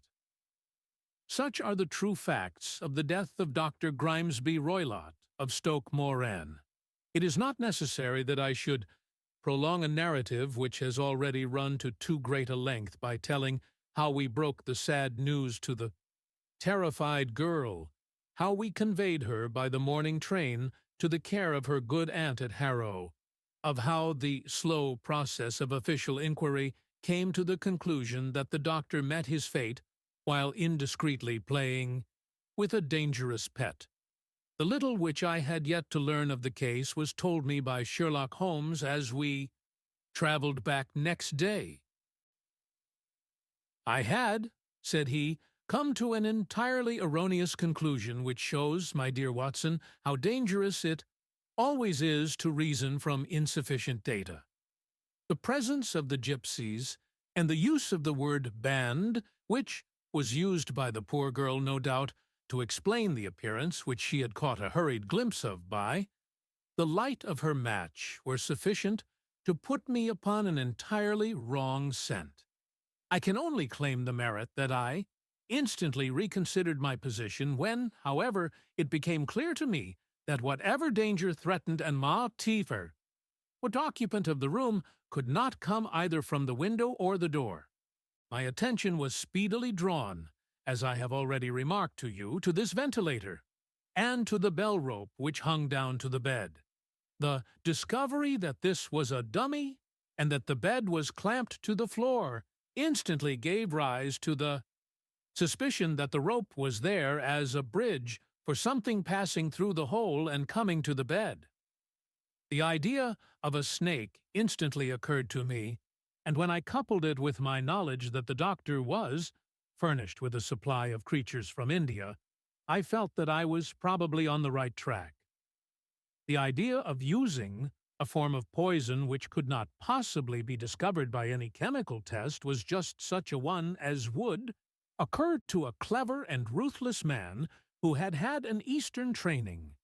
The rapidity with which such a poison would take effect would also, from his point of view, be an advantage.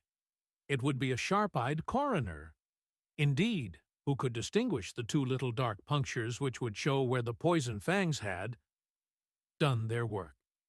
Then I thought of the whistle. Of course, he must recall the snake before the morning light, revealed it to the victim. He had trained it, probably by the use of the milk which we saw, to return to him. When summoned, he would put it through this ventilator at the hour that he thought best, with the certainty that it would crawl down the rope and land on the bed. It might or might not bite the occupant, perhaps she might escape every night for a week, but sooner or later she must fall a victim. I had come to these conclusions before ever I had entered his room. An inspection of his chair showed me that he had been in the habit of standing on it, which of course would be necessary in order that he should rid of the ventilator. The sight of the safe, the saucer of milk, and the loop of whipcord were enough to finally dispel any doubts which may have remained. The metallic clang heard by Miss Stoner was obviously caused by her stepfather hastily closing the door of his safe upon its terrible occupant. Having once made up my mind, you know the steps which I took in order to put the matter to the proof. I heard the creature hiss, as I have no doubt that you did also, and I instantly lit the light and attacked it, with the result of driving it through the ventilator, and also with the result of causing it to turn upon its master at the other side. Some of the blows of my cane came home and roused its snakish temper, so that it flew upon the first person it saw. In this way, I am no doubt indirectly responsible for Dr. Grimesby Roylott's death, and I cannot say that it is likely to weigh very heavily upon my conscience. The Adventures of Sherlock Holmes by Sir Arthur Conan Doyle, 117. Erntenin 9. The Adventure of the Engineer's Thumb. Of all the problems which have been submitted to my friend, Mr. Sherlock Holmes, for solution during the years of our intimacy, there were only two which I was the means of introducing to his notice, that of Mr. Hatherley's thumb, and that of Colonel Warburton's madness. Of these, the latter may have afforded a finer field for an acute and original observer, but the other was so strange in its inception and so dramatic in its details that it may be the more worthy of being placed upon record, even if it gave my friend fewer openings if I had seen for those deductive methods of reasoning by which he achieved such remarkable results. The story has, I believe, been told more than once in the newspapers, but, like all such narratives, its effect is much less striking when set forth en bloc in a single half-column of print than when the facts slowly evolve before your own eyes, and the mystery clears gradually away as each new discovery furnishes a step which leads on to the complete truth. At the time, the circumstances made a deep impression upon me, and the lapse of 2 years has hardly served to weaken the effect. It was in the summer of '89, not long after my marriage, that the events occurred which I am now about to summarize. I had returned to civil practice and had finally abandoned Holmes in his Baker Street rooms, although I continually visited him and occasionally even persuaded him to forego his bohemian habits so far as to come and visit us. My practice had steadily increased, and as I happened to live at no very great distance from Paddington Station, I got a few patients from among the officials. One of these, whom I had cured of a painful and lingering disease, was never weary of advertising my virtues and of endeavoring to send me on every sufferer over whom he might have any influence. One morning, at a little before 7 o'clock, I was awakened by the maid tapping at the door to announce that 2 men had come from Paddington and were waiting in the consulting room. I dressed hurriedly, for I knew, by experience, that railway cases were seldom trivial, and hastened downstairs. As I descended, my old ally, the guard, came out of the room and closed the door tightly behind him. "I've got him here," he whispered, jerking his thumb over his shoulder. "He's all right." "What is it, then?" I asked, for his manner suggested that it was some strange creature which he had caged up, in my room. "It's a new patient," he whispered. "I thought I'd bring him round myself. Then he couldn't slip away. There he is, all safe and sound. I must go now, doctor. I have my duties, just the same as you." And off he went, this trusty tout, without even giving me time to thank him. I entered my consulting room and found a gentleman seated by the table. He was quietly dressed in a suit of heather tweed, with a soft cloth cap which he had laid down upon my books. Round one of his hands he had a handkerchief wrapped, which was mottled all over with bloodstains. He was young, not more than 25, I should say, with a strong masculine face. But he was exceedingly pale, and gave me the impression of a man who was suffering from some strong agitation, which it took all his strength of mind to control. "I am sorry to knock you up so early, doctor," said he, "but I have had a very serious accident during the night. I came in by train this morning, and, on inquiring at Paddington as to where I might find a doctor, a worthy fellow very kindly escorted me here. I gave the maid a card, but I see that she has left it upon the side table." I took it up and glanced at it. "Mr. Victor Hatherley, hydraulic engineer, 16A, Victoria Street, 3rd floor." That was the name, style, and abode of my morning visitor. "I regret that I have kept you waiting," said I, sitting down in my library chair.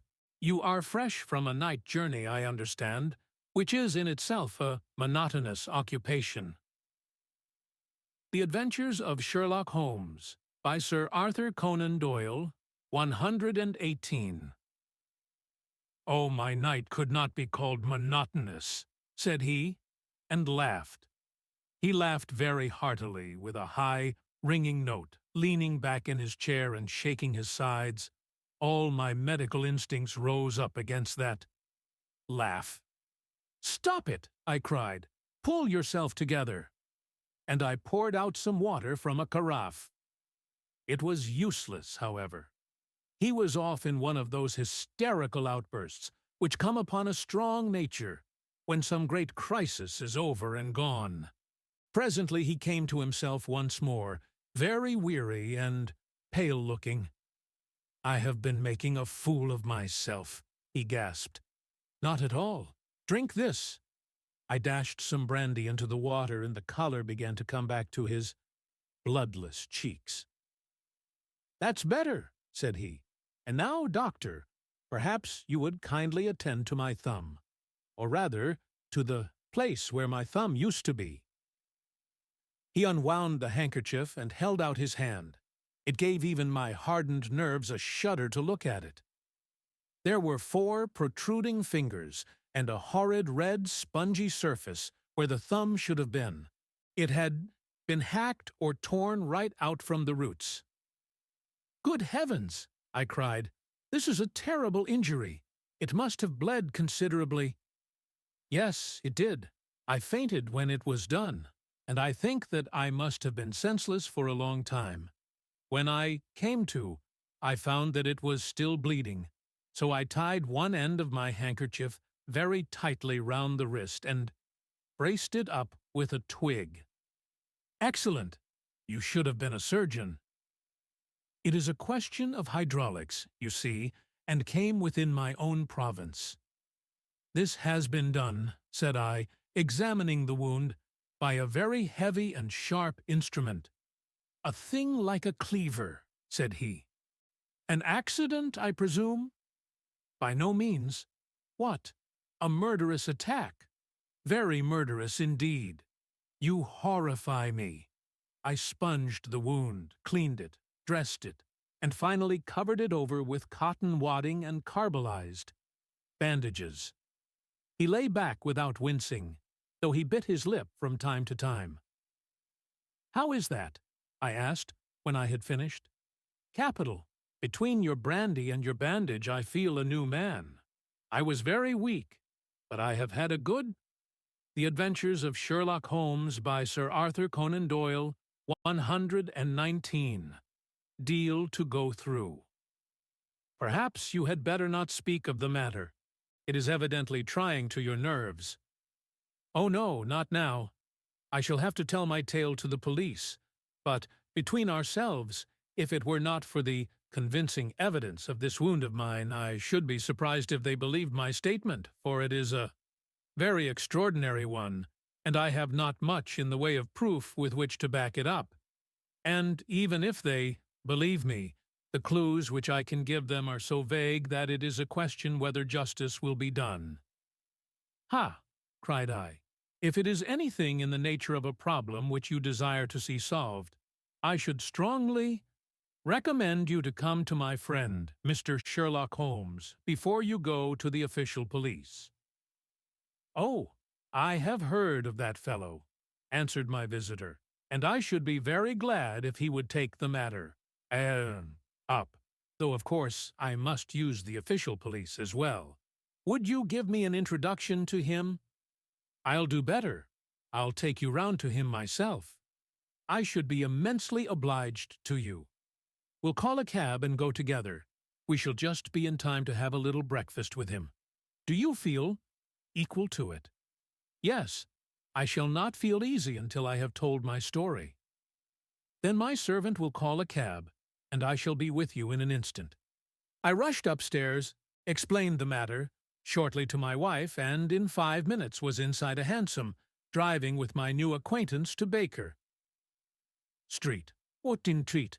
Sherlock Holmes was, as I expected, lounging about his sitting room in his dressing gown, reading the Agony column of the Times and smoking his before-breakfast pipe, which was composed of all the plugs and dottles left from his smokes of the day before, all carefully dried and collected on the corner of the mantelpiece.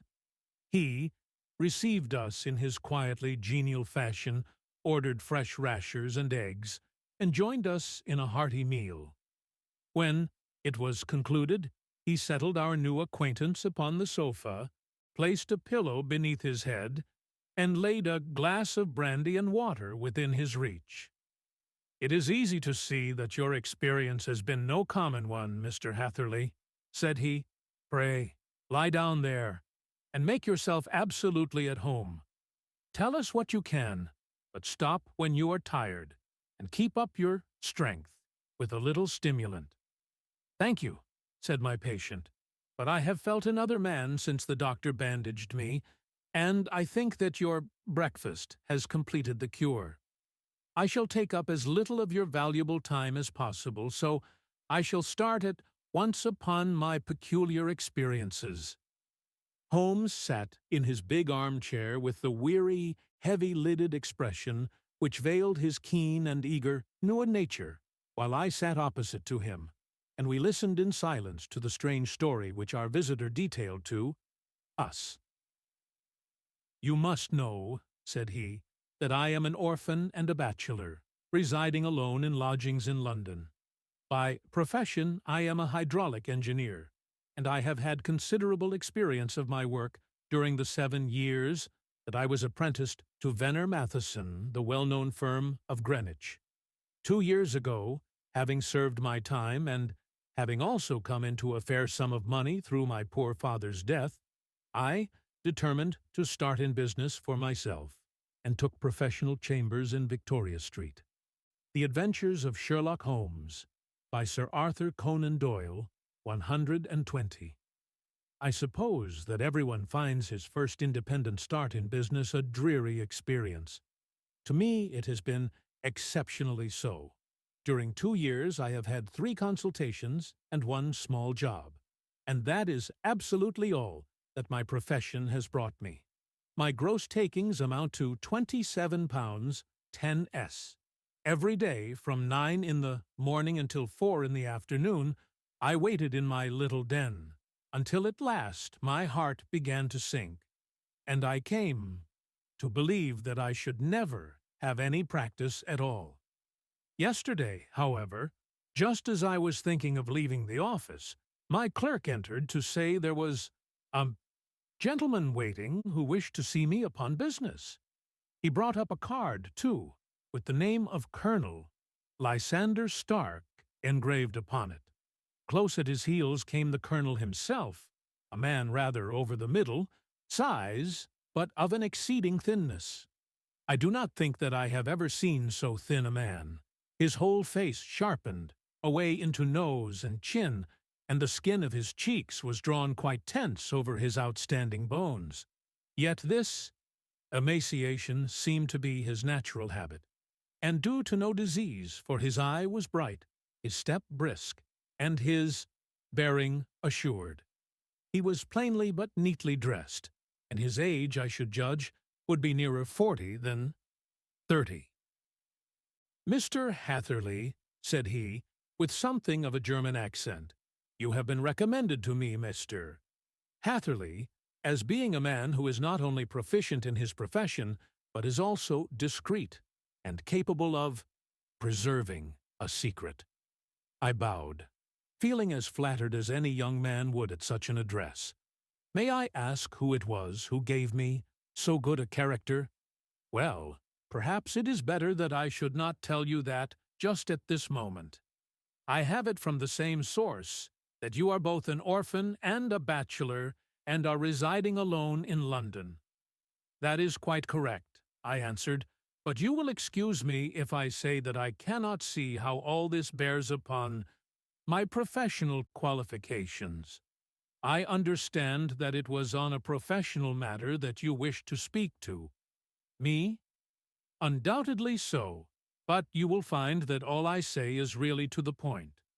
I have a professional commission for you, but absolute secrecy is quite essential. Absolute secrecy, you understand? And of course we may expect that more from a man who is alone than from one who lives in the bosom of his family. "If I promise to keep a secret," said I, "you may absolutely depend upon my doing so." He looked very hard at me as I spoke, and it seemed to me that I had never seen so suspicious and questioning an eye. "Do you promise, then?" said he at last. "Yes, I promise." Absolute and complete silence before, during, and after, no reference to the matter at all, either in word or writing. "I have already given you my word." "Very good." He suddenly sprang up, and darting like lightning across the room, he flung open the door. The passage outside was empty.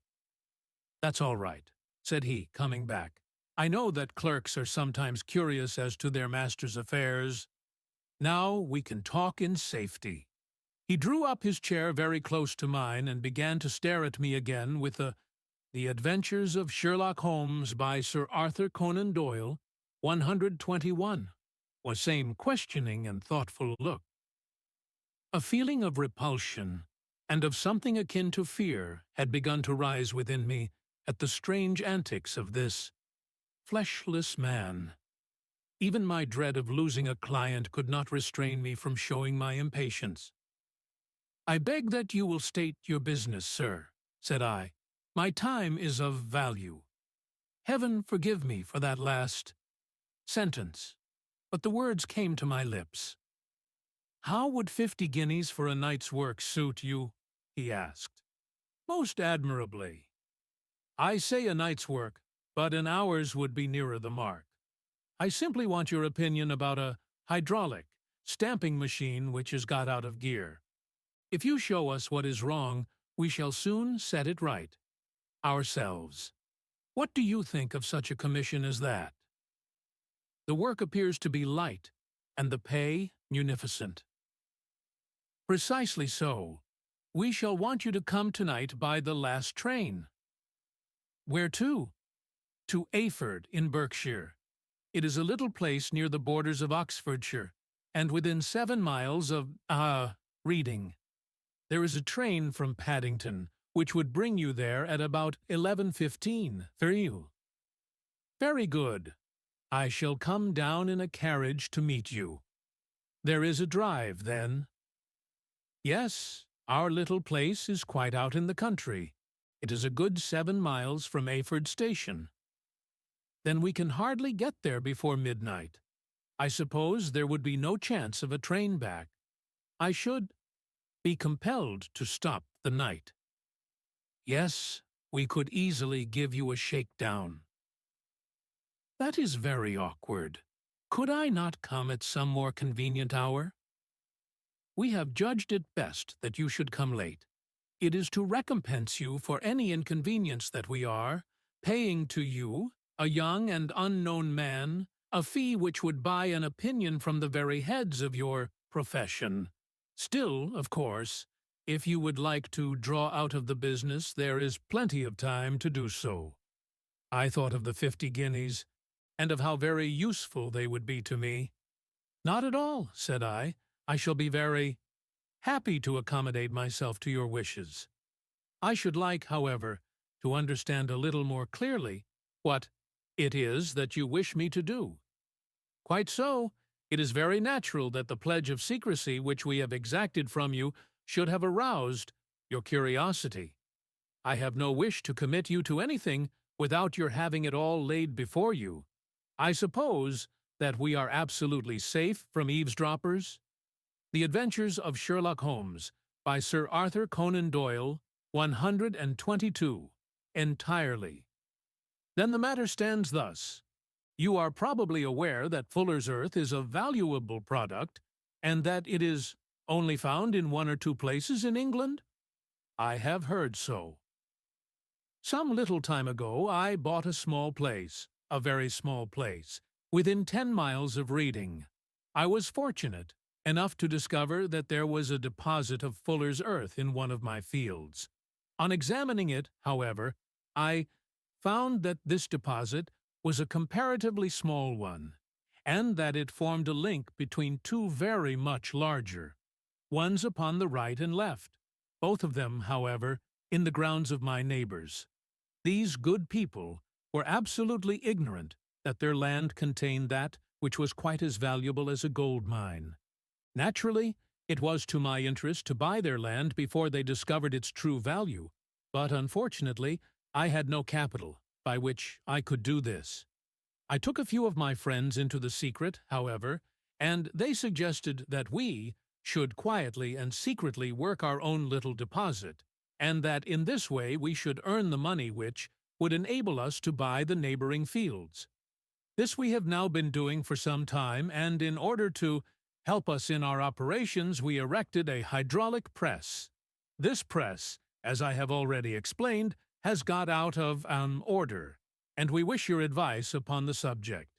We guard our secret very jealously, however, and if it once became known that we had hydraulic engineers coming to our little house, it would soon rouse inquiry, and then, if the facts came out, it would be goodbye to any chance of getting these fields and carrying out our plans. That is why I have made you promise me that you will not tell a human being that you are going to Ayford tonight. I hope that I make it all plain. I quite follow you, said I. The only point which I could not quite understand was what use you could make of a hydraulic press in excavating Fuller's Earth, which, as I understand, is dug out like gravel from a pit. Ah, said he carelessly, we have our own process. We compress the earth into bricks so as to remove them, without revealing what they are. But that is a mere detail. I have taken you fully into my confidence now, Mr. Hatherley, and I have shown you how I trust you. He rose as he spoke. I shall expect you, then, at Ayford at 11:15. I shall certainly be there, and not a word to a soul. He looked at me with a last long, questioning gaze, and then, pressing my hand in a cold, dank grasp, he hurried from the room. Well, When I came to think it all over in cool blood, I was very much astonished, as you may both think, at this sudden commission which had been entrusted to me. On the one hand, of course, I was glad, for the fee was at least tenfold what I should have asked had I set a price upon my own services, and it was possible that this order might lead to other ones. On the other hand, the face and manner of my patron had made an unpleasant impression upon me, and I could not think that his explanation of the fuller's earth was sufficient to explain the necessity for my coming at midnight, and his extreme anxiety lest I should tell anyone of my errand. However, I threw all fears to the winds, ate a hearty supper, drove to Paddington, and started off, having obeyed to the letter the injunction as to holding my tongue. At Reading I had to change not only my carriage but my station. However, I was in time for the last train to Ayford, and I reached the little dim-lit station after 11 o'clock. I was the only passenger who got out there, and there was no one upon the platform save a single sleepy porter with a lantern. As I passed out through the wicket gate, however, I found my acquaintance of the morning waiting in the shadow upon the other side. Without a word he grasped my arm and hurried me into a carriage, the door of which was standing open. He drew up the windows on either side, tapped on the woodwork, and away we went as fast as the horse could go. The Adventures of Sherlock Holmes, by Sir Arthur Conan Doyle, 123. One horse, interjected Holmes. Yes, only one. Did you observe the color? Yes, I saw it by the sidelights when I was stepping into the carriage. It was a chestnut. Tired-looking or fresh? Oh, fresh and glossy. Thank you. I am sorry to have interrupted you. Pray continue your most interesting statement. Away we went then, and we drove for at least an hour. Colonel Lysander Stark had said that it was only 7 miles, but I should think, from the rate that we seemed to go, and from the time that we took, that it must have been nearer 12. He sat at my side in silence all the time, and I was aware more than once, when I glanced in his direction, that he was looking at me with great intensity. The country roads seemed to be not very good in that part of the world, for we lurched and jolted terribly. I tried to look out of the windows to see something of where we were, but they were made of frosted glass, and I could make out nothing save the occasional bright blur of a passing light. Now and then I hazarded some remark to break the monotony of the journey, but the colonel answered only in monosyllables, and the conversation soon flagged. At last, however, the bumping of the road was exchanged for the crisp smoothness of a gravel drive, and the carriage came to a stand. Colonel Lysander Stark sprang out, and, as I followed after him, pulled me swiftly into a porch, which gaped in front of us. We stepped, as it were, right out of the carriage and into the hall, so that I failed to catch the most fleeting glance of the front of the house. The instant that I had crossed the threshold, the door slammed heavily behind us, and I heard faintly the rattle of the wheels as the carriage drove away. It was pitch dark inside the house, and the colonel fumbled about looking for matches and muttering under his breath. Suddenly, a door opened at the other end of the passage, and a long golden bar of light shot out in our direction. It grew broader, and a woman appeared with a lamp in her hand, which she held above her head, pushing her face forward and peering at us. I could see that she was pretty, and from the gloss with which the light shone upon her dark dress, I knew that it was a rich material. She spoke a few words in a foreign tongue, in a tone as though asking a question, and when my companion answered in a gruff monosyllable she gave such a start that the lamp nearly fell from her hand. Colonel Stark went up to her, whispered something in her ear, and then, Pushing her back into the room from whence she had come, he walked towards me again with the lamp in his hand. "Perhaps you will have the kindness to wait in this room for a few minutes," said he, throwing open another door.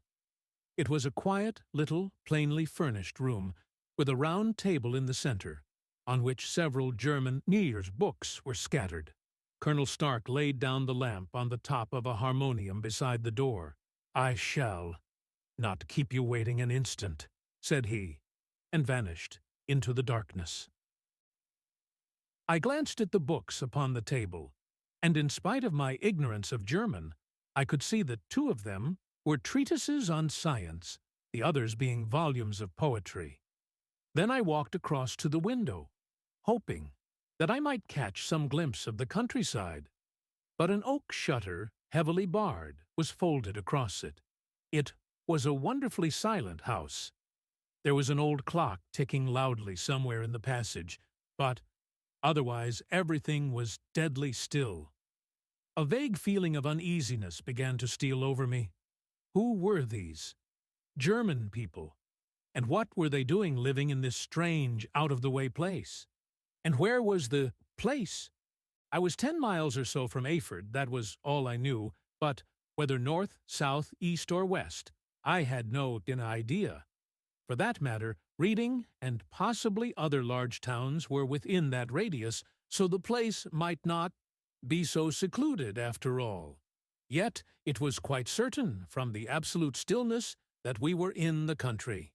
The Adventures of Sherlock Holmes, by Sir Arthur Conan Doyle, 124, paced up and down the room, humming a tune under my breath to keep up my spirits, and feeling that I was thoroughly earning my 50-guinea fee. Suddenly, without any preliminary sound, in the midst of the utter stillness, the door of my room swung slowly open. The woman was standing in the aperture, the darkness of the hall behind her, the yellow light from my lamp beating upon her eager and beautiful face.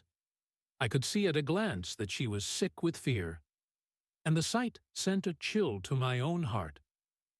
She held up one shaking finger to warn me to be silent, and she shot a few whispered words of broken English at me, her eyes glancing back, like those of a frightened horse, into the gloom behind her.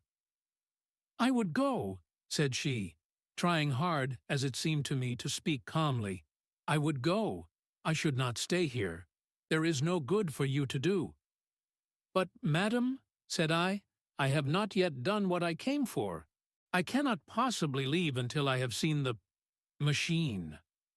"It is not worth your while to wait," she went on. "You can pass through the door. No one hinders."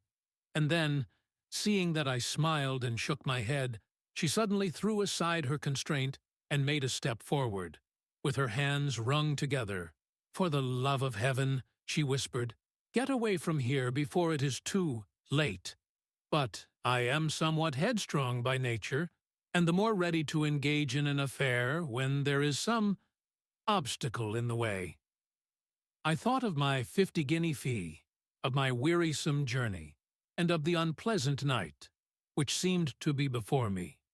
Was it all to go for nothing? Why should I slink away without having carried out my commission, and without the payment which was my due? This woman might, for all I knew, be a monomaniac. With a stout bearing, therefore, though her manner had shaken me more than I cared to confess, I still shook my head and declared my intention of remaining where I was. She was about to renew her entreaties when a door slammed overhead, and the sound of several footsteps was heard upon the stairs. She listened for an instant, threw up her hands with a despairing gesture, and vanished as suddenly and as noiselessly as she had come.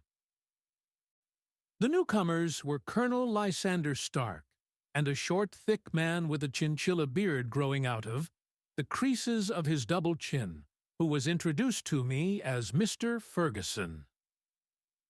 "This is my secretary and manager," said the colonel. "By the way, I was under the impression that I left this door shut just now. I fear that you have felt the draught." "On the contrary," said I opened the door myself because I felt the room to be a little close." He shot one of his suspicious looks at me. "Perhaps we had better proceed to business, then," said he. "Mr. Ferguson and I will take you up to see the machine." "I had better put my hat on, I suppose?" "Oh, no, it is in the house." "What, you dig fuller's earth in the house?" "No, no, this is only where we compress it, but never mind that. All we wish you to do is to examine the machine, and to let us know what is wrong with it." We went upstairs together, the colonel first with the lamp, the fat manager and I behind him. It was The Adventures of Sherlock Holmes by Sir Arthur Conan Doyle, 125.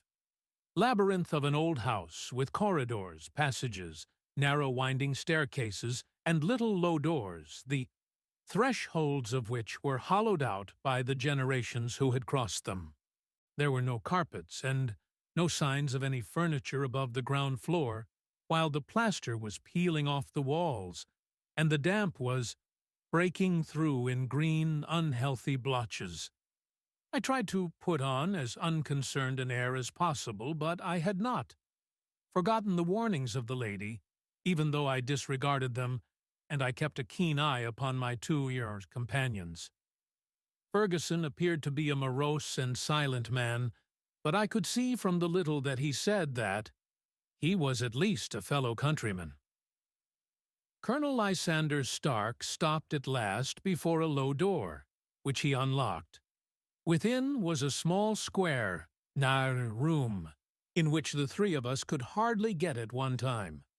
Ferguson remained outside, and the colonel ushered me in.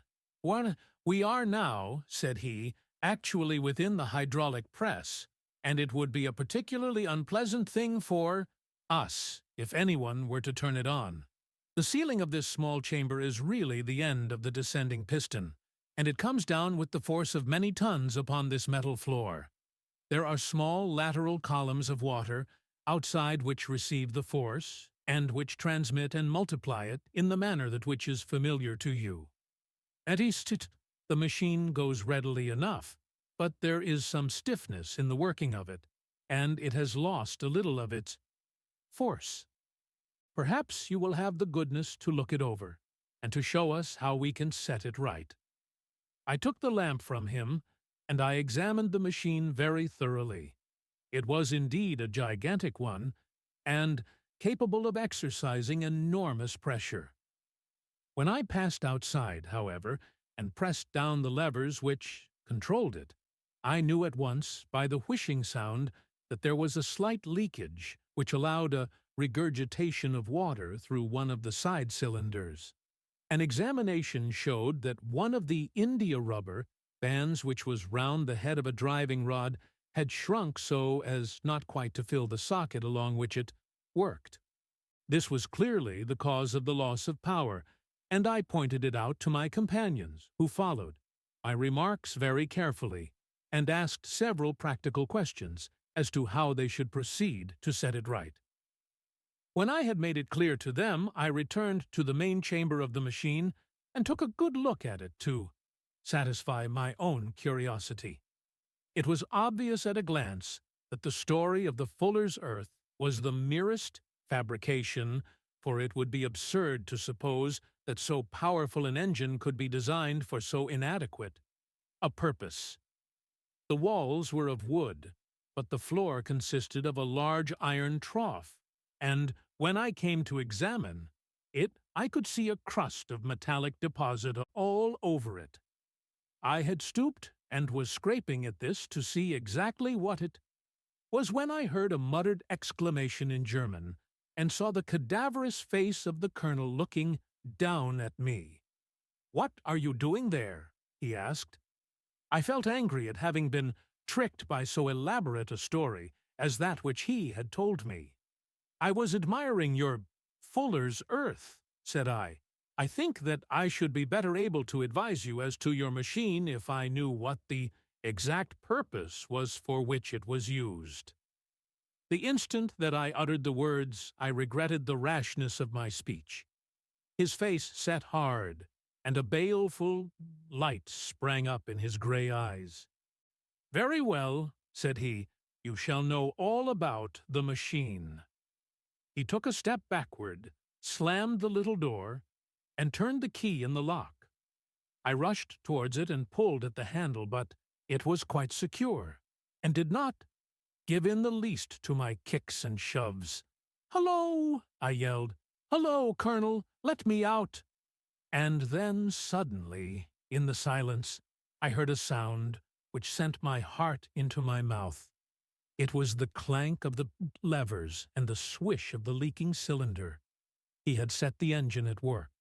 The lamp still stood upon the floor, where I had placed it when examining the trough. By its light, I saw that the black ceiling was coming down upon me, slowly, jerkily, but, as none knew better than myself, with a force which must within a minute grind me to a shapeless pulp. I threw myself, screaming, against the door, and dragged with my nails at the lock. I, The Adventures of Sherlock Holmes, by Sir Arthur Conan Doyle, 126, implored the colonel to let me out, but the remorseless clanking of the levers drowned my cries. The ceiling was only a foot or two above my head, and with my hand upraised, I could feel its hard, rough surface. Then it flashed through my mind that the pain of my death would depend very much upon the position in which I met it. If I lay on my face, the weight would come upon my spine, and I shuddered to think of that dreadful snap. Easier the other way, perhaps, and yet, had I the nerve to lie and look up at that deadly black shadow wavering down upon me? Already I was unable to stand erect, when my eye caught something which brought a gush of hope back to my heart. I have said that, though the floor and ceiling were of iron, the walls were of wood. As I gave a last hurried glance around, I saw a thin line of yellow light between two of the boards, which broadened and broadened as a small panel was pushed backward. For an instant I could hardly believe that here was indeed a door which led away from death. The next instant I threw myself through and lay half fainting upon the other side. The panel had closed again behind me, but the crash of the lamp, and a few moments afterwards the clang of the two slabs of metal, told me how narrow had been my escape. I was recalled to myself by a frantic plucking at my wrist, and I found myself lying upon the stone floor of a narrow corridor, while a woman bent over me and tugged at me with her left hand, while she held a candle in her right. It was the same good friend whose warning I had so foolishly rejected. "Come, come," she cried breathlessly. "They will be here in a moment. They will see that you are not there. Oh, do not waste the so precious time, but come." This time, at least, I did not scorn her advice. I staggered to my feet and ran with her along the corridor and down a winding stair. The latter led to another broad passage, and just as we reached it, we heard the sound of running feet and the shouting of two voices, one answering the other from the floor on which we were, and from the one beneath. My guide stopped and looked about her like one who is at her wit's end. Then she threw open a door which led into a bedroom, through the window of which the moon was shining brightly. "It is your only chance," said she. "It is high, but it may be that you can jump it." As she spoke, a light sprang into view at the further end of the passage, and I saw the lean figure of Colonel Lysander Stark, rushing forward with a lantern in one hand and a weapon like a butcher's cleaver in the other. I rushed across the bedroom, flung open the window, and looked out. How quiet and sweet and wholesome the garden looked in the moonlight, and it could not be more than 30 feet down. I clambered out upon the sill, but I hesitated to jump until I should have heard what passed between my savior and the ruffian who pursued me.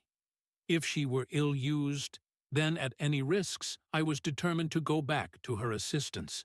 The thought had hardly flashed through my mind before he was at the door, pushing his way past her. But she threw her arms round him and tried to hold him back. "Fritz! Fritz!" she cried in English. "Remember your promise after the last time. You said it should not be again. He will be silent. Oh, he will be silent." "You are mad, Elise!" he shouted, struggling to break away from her. "You will be the ruin of us. He has seen too much. Let me pass, I say." He dashed her to one side and, rushing to the window, cut at me with his heavy weapon. I had let myself go and was hanging by the hands to the sill when his blow fell. I was conscious of a dull pain. My grip loosened, and I fell into the garden below. I was shaken but not hurt by the fall, so I picked myself up and rushed off among the bushes as hard as I could run, for I understood that I was far from being out of danger yet. Suddenly, however, as I ran, a deadly dizziness and sickness came over me. I glanced down at my hand, which was throbbing painfully, and then, for the first time, saw that my thumb had been cut off, and that the blood was pouring from my wound. I endeavored to tie my handkerchief round it, but there came a sudden buzzing in my ears, and next moment The Adventures of Sherlock Holmes by Sir Arthur Conan Doyle, 127, fell in a dead faint among the rose bushes.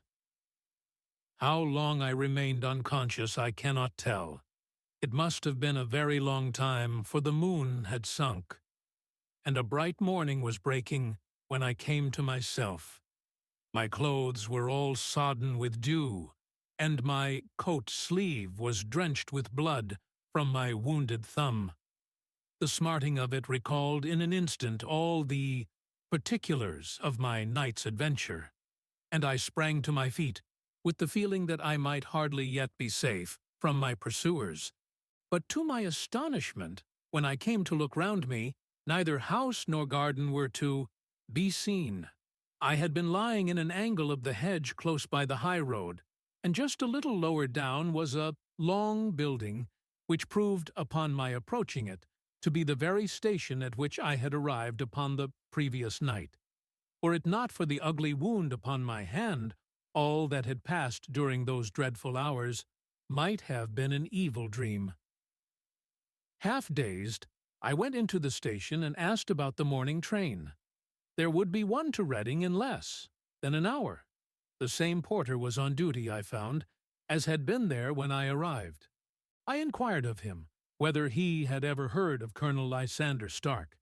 The name was strange to him. Had he observed a carriage the night before waiting for me? No, he had not. Was there a police station anywhere near? There was one about 3 miles off. It was too far for me to go, weak and ill as I was. I determined to wait until I got back to town before telling my story to the police. It was a little past 6 when I arrived, so I went first to have my wound dressed, and then the doctor was kind enough to bring me along here. I put the case into your hands and shall do exactly what you advise." We both sat in silence for some little time after listening to this extraordinary narrative. Then Sherlock Holmes pulled down from the shelf one of the ponderous commonplace books in which he placed his cuttings. "Here is an advertisement which will interest you," said he. "It appeared in all the papers about a year ago. Listen to this. Lost, on the 9th instant, Mr. Jeremiah Hayling, age 26, a hydraulic engineer, left his lodgings at 10 o'clock at night, and has not been heard of since. Was dressed in, etc., etc. Ha! That represents the last time that the colonel needed to have his machine overhauled, I fancy." "Good heavens!" cried my patient. "Then that explains what the girl said." Undoubtedly, it is quite clear that the colonel was a cool and desperate man, who was absolutely determined that nothing should stand in the way of his little game, like those out-and-out pirates who will leave no survivor from a captured ship. Well, every moment now is precious, so if you feel equal to it, we shall go. Down to Scotland Yard at once, as a preliminary to starting for Eyford. Some 3 hours or so afterwards, we were all in the train together, bound from Reading to the little Berkshire District. There were Sherlock Holmes, the hydraulic engineer, Inspector Bradstreet of Scotland Yard, A.O., plainclothes man, and myself. Bradstreet had spread an ordnance map of the county out upon the seat, and was busy with his compasses drawing a circle with Eyford for its centre. "There you are," said he. "That circle is drawn at a radius of 10 miles from the village. The place we want must be somewhere near that line. You said 10 miles, I think, sir." It was an hour's good drive. "And you think that they brought you back all that way when you were unconscious?" "They must have done so. I have a confused memory, too, of having been lifted and conveyed somewhere." The Adventures of Sherlock Holmes by Sir Arthur Conan Doyle. 128. "What I cannot understand," said I, "is why they should have spared you when they found you lying fainting in the garden. Perhaps the villain was softened by the woman's entreaties." "I hardly think that likely. I never saw a more inexorable face in my life." "Oh, we shall soon clear up all that," said Bradstreet. "Well, I have drawn my circle, and I only wish I knew at what point upon it the folk that we are in search of are to be found." "I think I could lay my finger on it," said Holmes quietly. "Really now," cried the inspector, "you have formed your opinion. Come now, we shall see who agrees with you.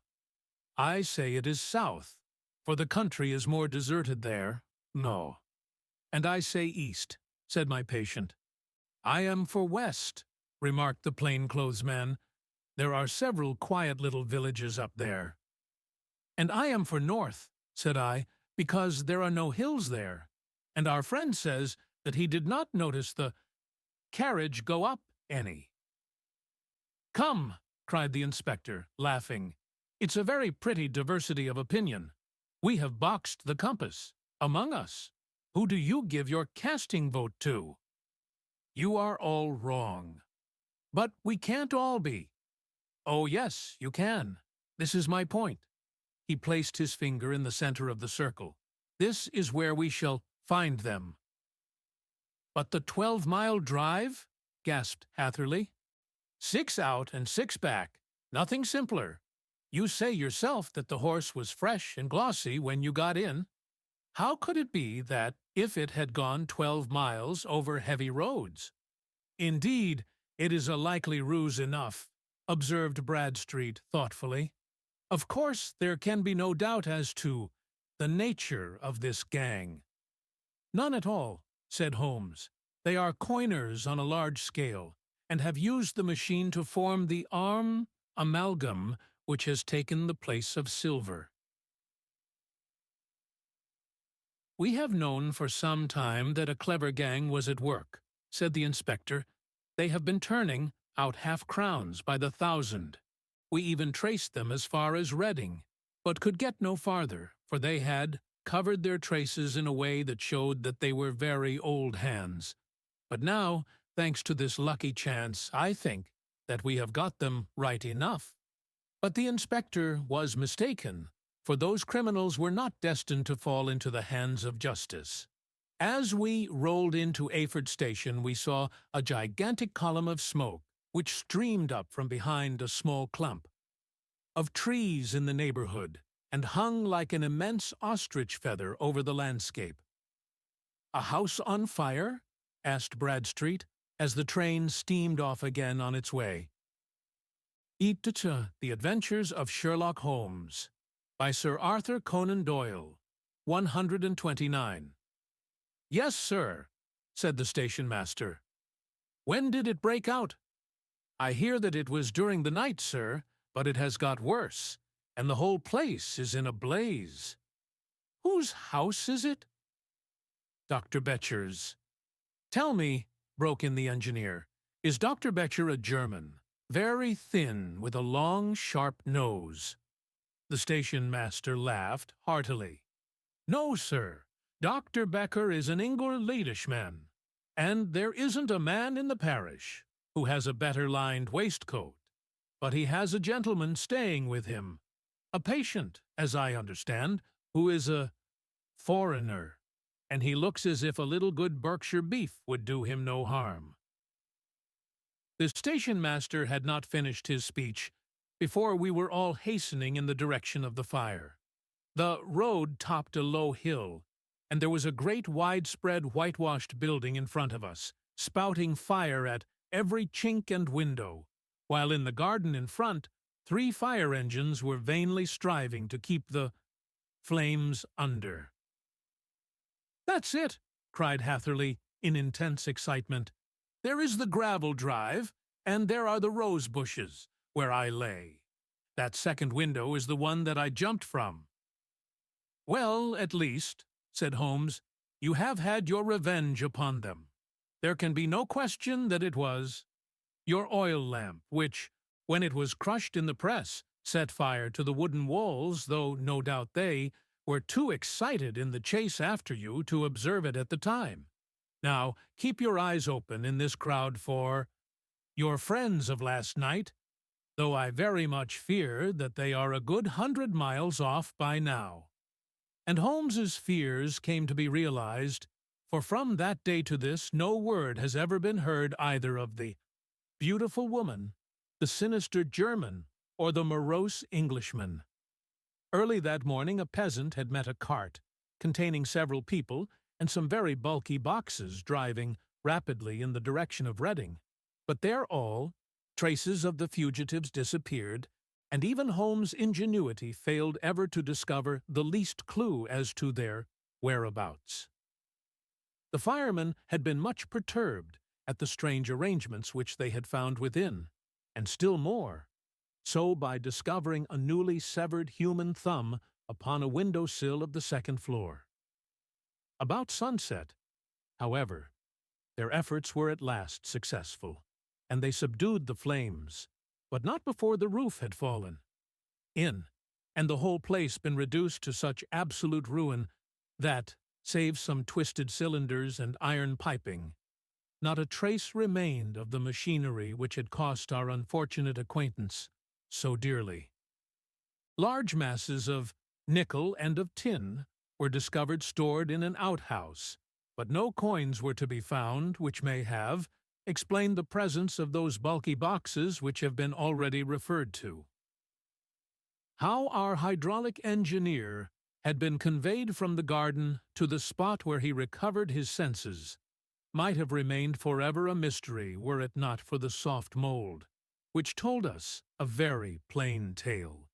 He had evidently been carried down by 2 persons, one of whom had remarkably small feet, and the other unusually large ones. On the whole, it was most probable that the silent Englishman, being less bold or less murderous than his companion, had assisted the woman to bear the unconscious man out of the way of danger. "Well," said our engineer ruefully as we took our seats to return once more to London, "it has been a pretty business for me. I have lost my thumb, and I have lost a 50-guinea fee, and what have I gained?" The Adventures of Sherlock Holmes, by Sir Arthur Conan Doyle, 130. "Experience," said Holmes, laughing. "Indirectly it may be of value, you know. You have only to put it into words to gain the reputation of being excellent company for the remainder of your existence." X. The Adventure of the Noble Bachelor. The Lord St. Simon marriage and its curious termination have long ceased to be a subject of interest in those, so exalted circles in which the unfortunate bridegroom moves. Fresh scandals have eclipsed it, and their more piquant details have drawn the gossips away from this 4-year-old drama. As I have reason to believe, however, that the full facts have never been revealed to the general public, and, as my friend Sherlock Holmes had a considerable share in clearing the matter up, I feel that no memoir of him would be complete without some little sketch of this remarkable episode. It was a few weeks before my own marriage, during the days when I was still sharing rooms with Holmes in Baker Street, that he came home from an afternoon stroll to find a letter on the table waiting for him. I had remained indoors all day, for the weather had taken a sudden turn to rain, with high autumnal winds, and the Giselle bullet, which I had brought back in one of my limbs as a relic of my Afghan campaign, throbbed with dull persistence. With my body in one easy chair and my legs upon another, I had surrounded myself with a cloud of newspapers, until at last, saturated with the news of the day, I tossed them all aside and lay listless, watching the huge crest and monogram upon the envelope upon the table, and wondering lazily who my friend's noble correspondent could be. "Here is a very fashionable epistle," I remarked, as he entered. "Your morning letters, if I remember right, were from a fishmonger and a tide waiter." "Yes, my correspondence has certainly the charm of variety," he answered, smiling, "and the humbler are, usually, the more interesting. This looks like one of those unwelcome social summonses which call upon a man either to be bored or to lie." He broke the seal and glanced over the contents. "Oh, come, it may prove to be something of interest after all." "Not social, then?" "No, distinctly professional." "And from a noble client? One of the highest in England." "My dear fellow, I congratulate you. I assure you, Watson, without affectation, that the status of my client is a matter of less moment to me than the interest of his case. It is just possible, however, that also may not be wanting in this new investigation. You have been reading the papers diligently of late, have you not?" "It looks like it," said I ruefully, pointing to a huge bundle in the corner. "I have had nothing else to do." "It is fortunate, for you will perhaps be able to post me up. I read nothing except the criminal news and the agony column. The latter is always instructive. But if you have followed recent events so closely, you must have read about Lord St. Simon and his wedding." "The Adventures of Sherlock Holmes," by Sir Arthur Conan Doyle, 131. "Oh, yes, with the deepest interest." "That is well. The letter which I hold in my hand is from Lord St. Simon. I will read it to you, and in return you must turn over these papers and let me have whatever bears upon the matter. This is what he says. "My dear Mr. Sherlock Holmes, Lord Backwater tells me that I may place implicit reliance upon your judgment and discretion.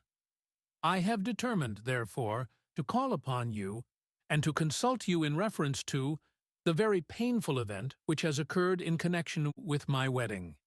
Mr. Lestrade of Scotland Yard is acting already in the matter, but he assures me that he sees no objection to your cooperation, and that he even thinks that it might be of some assistance.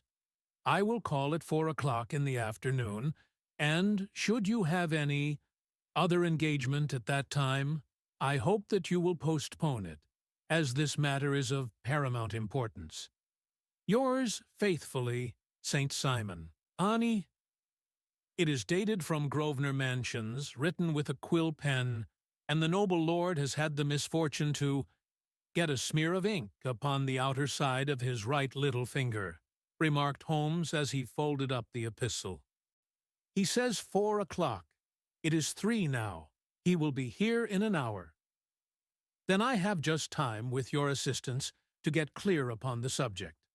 Turn over those papers and arrange the extracts in their order of time, while I take a glance as to who our client is. He picked a red-covered volume from a line of books of reference beside the mantelpiece. "Here he is," said he, sitting down and flattening it out upon his knee. "Lord Robert Walsingham de Vere St. Simon, second son of the Duke of Balmoral. Arms, azure, 3 caltrops in chief over a fess sable. Born in 1846. He's 41 years of age, which is mature for marriage, was Under-Secretary for the Colonies in a late administration. The Duke, his father, was at one time Secretary for Foreign Affairs.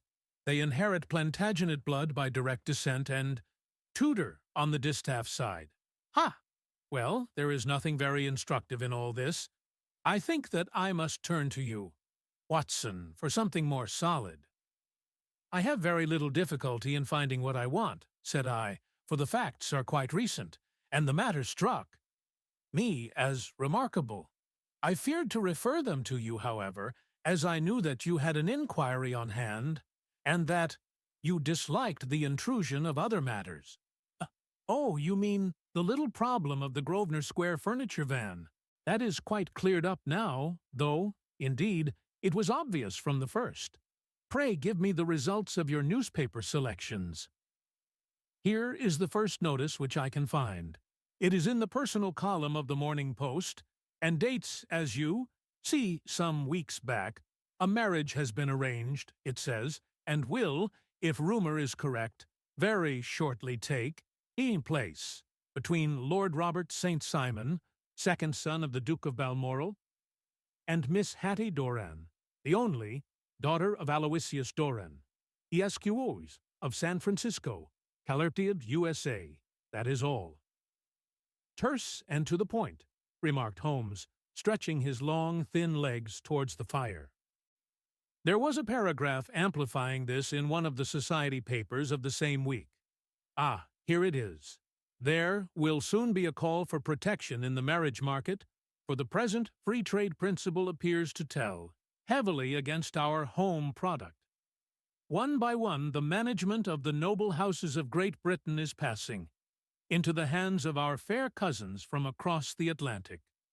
An important addition has been made during the last week to the list of the prizes which have been borne away by these charming invaders. Lord St. Simon, who has shown himself for over 20 years proof against the little god's arrows, has now definitely announced his approaching marriage with Miss Hattie Doran, the fascinating daughter of a California, minority. Miss Hattie Doran, whose graceful figure and striking face attracted much attention at the Westbury. Said appointed house festivities, is an only child, and it is currently reported that her dowry will run to considerably over the 6 figures, with expectancies for the future. As it is an open secret that the Duke of Balmoral has been The Adventures of Sherlock Holmes, by Sir Arthur Conan Doyle, 132, compelled to sell his pictures within the last few years, and as Lord St. Simon has no property of his own save the small estate of Birchmoor, it is obvious that the Californian heiress is not the only gainer by an alliance, which will enable her to make the easy and common transition from a Republican lady to a British peeress. "Anything else?" asked Holmes, yawning. "Oh, yes, plenty. Then there is another note in the Morning Post to say that the marriage would be an absolutely quiet one, that it would be at St. George's, Hanover Square, that only half a dozen intimate friends would be invited, and that the party would return to the furnished house at Lancaster Gate, which has been taken by Mr. Aloysius Doran. 2 days later, that is, on Wednesday last, there is a curt announcement that the wedding had taken place, and that the honeymoon would be passed at Lord Backwater's place near Petersfield. Those are all the notices which appeared before the disappearance of the bride." "Before the what?"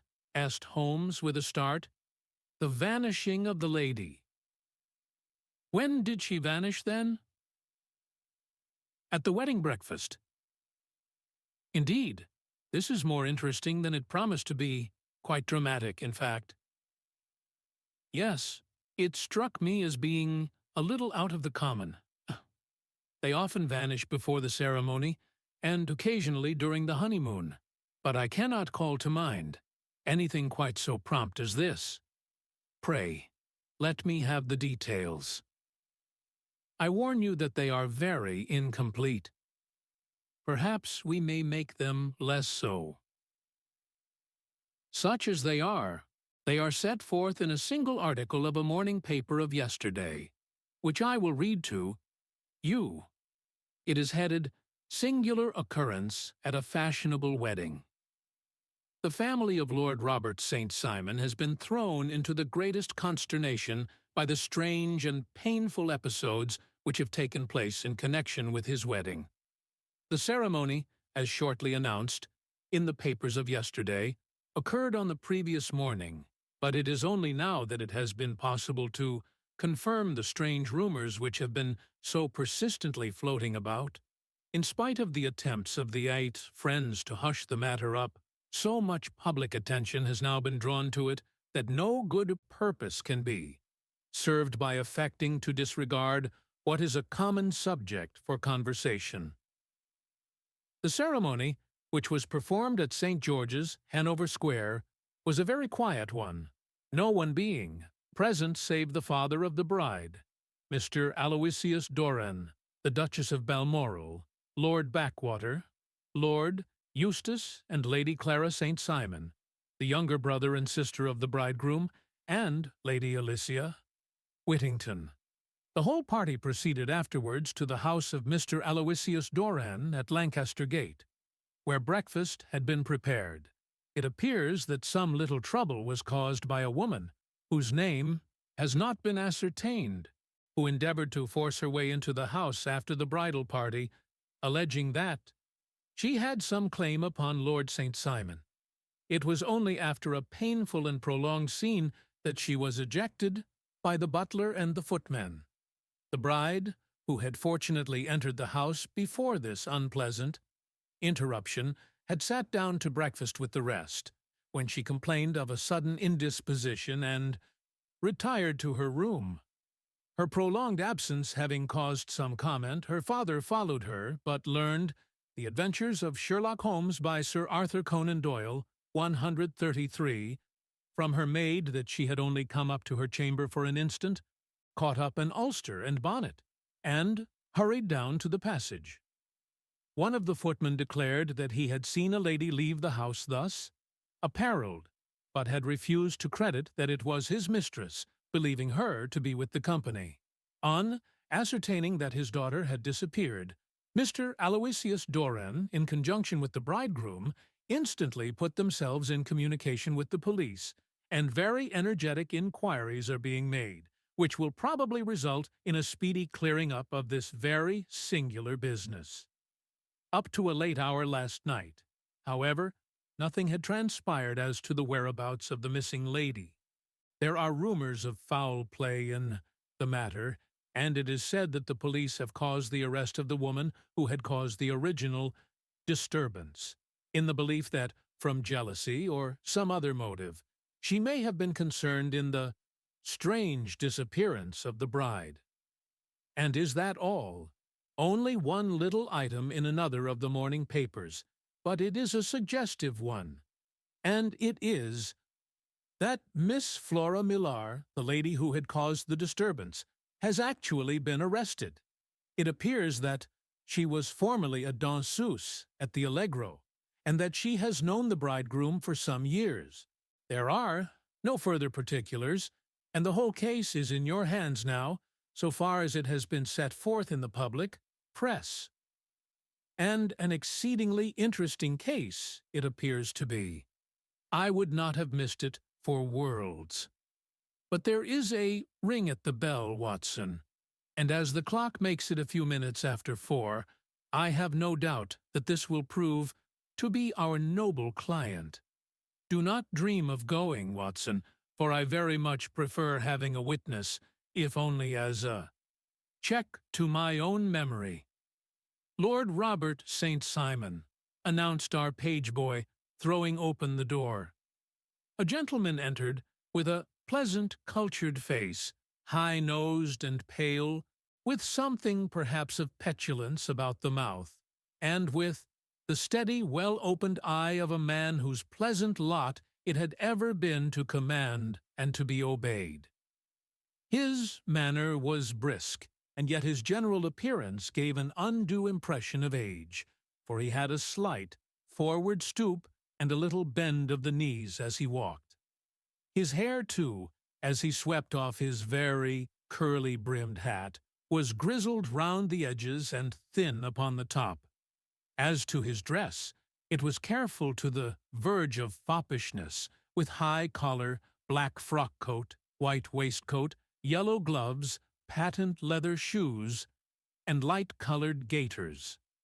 He advanced slowly into the room, turning his head from left to right, and swinging in his right hand the cord which held his golden eyeglasses. "Good day, Lord St. Simon," said Holmes, rising and bowing. "Pray take the basket chair. This is my friend and colleague, Dr. Watson. Draw up a little to the fire, and we will talk this matter over." "A most painful matter to me, as you can most readily imagine, Mr. Holmes. I have been cut to the quick. I understand that you have already managed several delicate cases of this sort, sir, though I presume that they were hardly from the same class of society." "No, I am descending." "I beg pardon. My last client of the sort was a king." "Oh, really? I had no idea. And which king?" "The Adventures of Sherlock Holmes by Sir Arthur Conan Doyle, 134, the King of Scandinavia." "What? Had he lost his wife?" "You can understand," said Holmes suavely, "that I extend to the affairs of my other clients the same secrecy which I promise to you in yours." "Of course. Very right, very right. I'm sure I beg pardon. As to my own case, I am ready to give you any information which may assist you in forming an opinion." "Thank you. I have already learned all that is in the public prints, nothing more. I presume that I may take it as correct, this article, for example, as to the disappearance of the bride." Lord St. Simon glanced over it. "Yes, it is correct, as far as it goes. But it needs a great deal of supplementing before anyone could offer an opinion. I think that I may arrive at my facts most directly by questioning you." "Pray do so." "When did you first meet Miss Hattie Doran?" "In San Francisco, a year ago." "You were traveling in the States?" "Yes." "Did you become engaged then?" "No." "But you were on a friendly footing?" "I was amused by her society, and she could see that I was amused." "Her father is very rich?" "He is said to be the richest man on the Pacific slope." "And how did he make his money?" "In mining.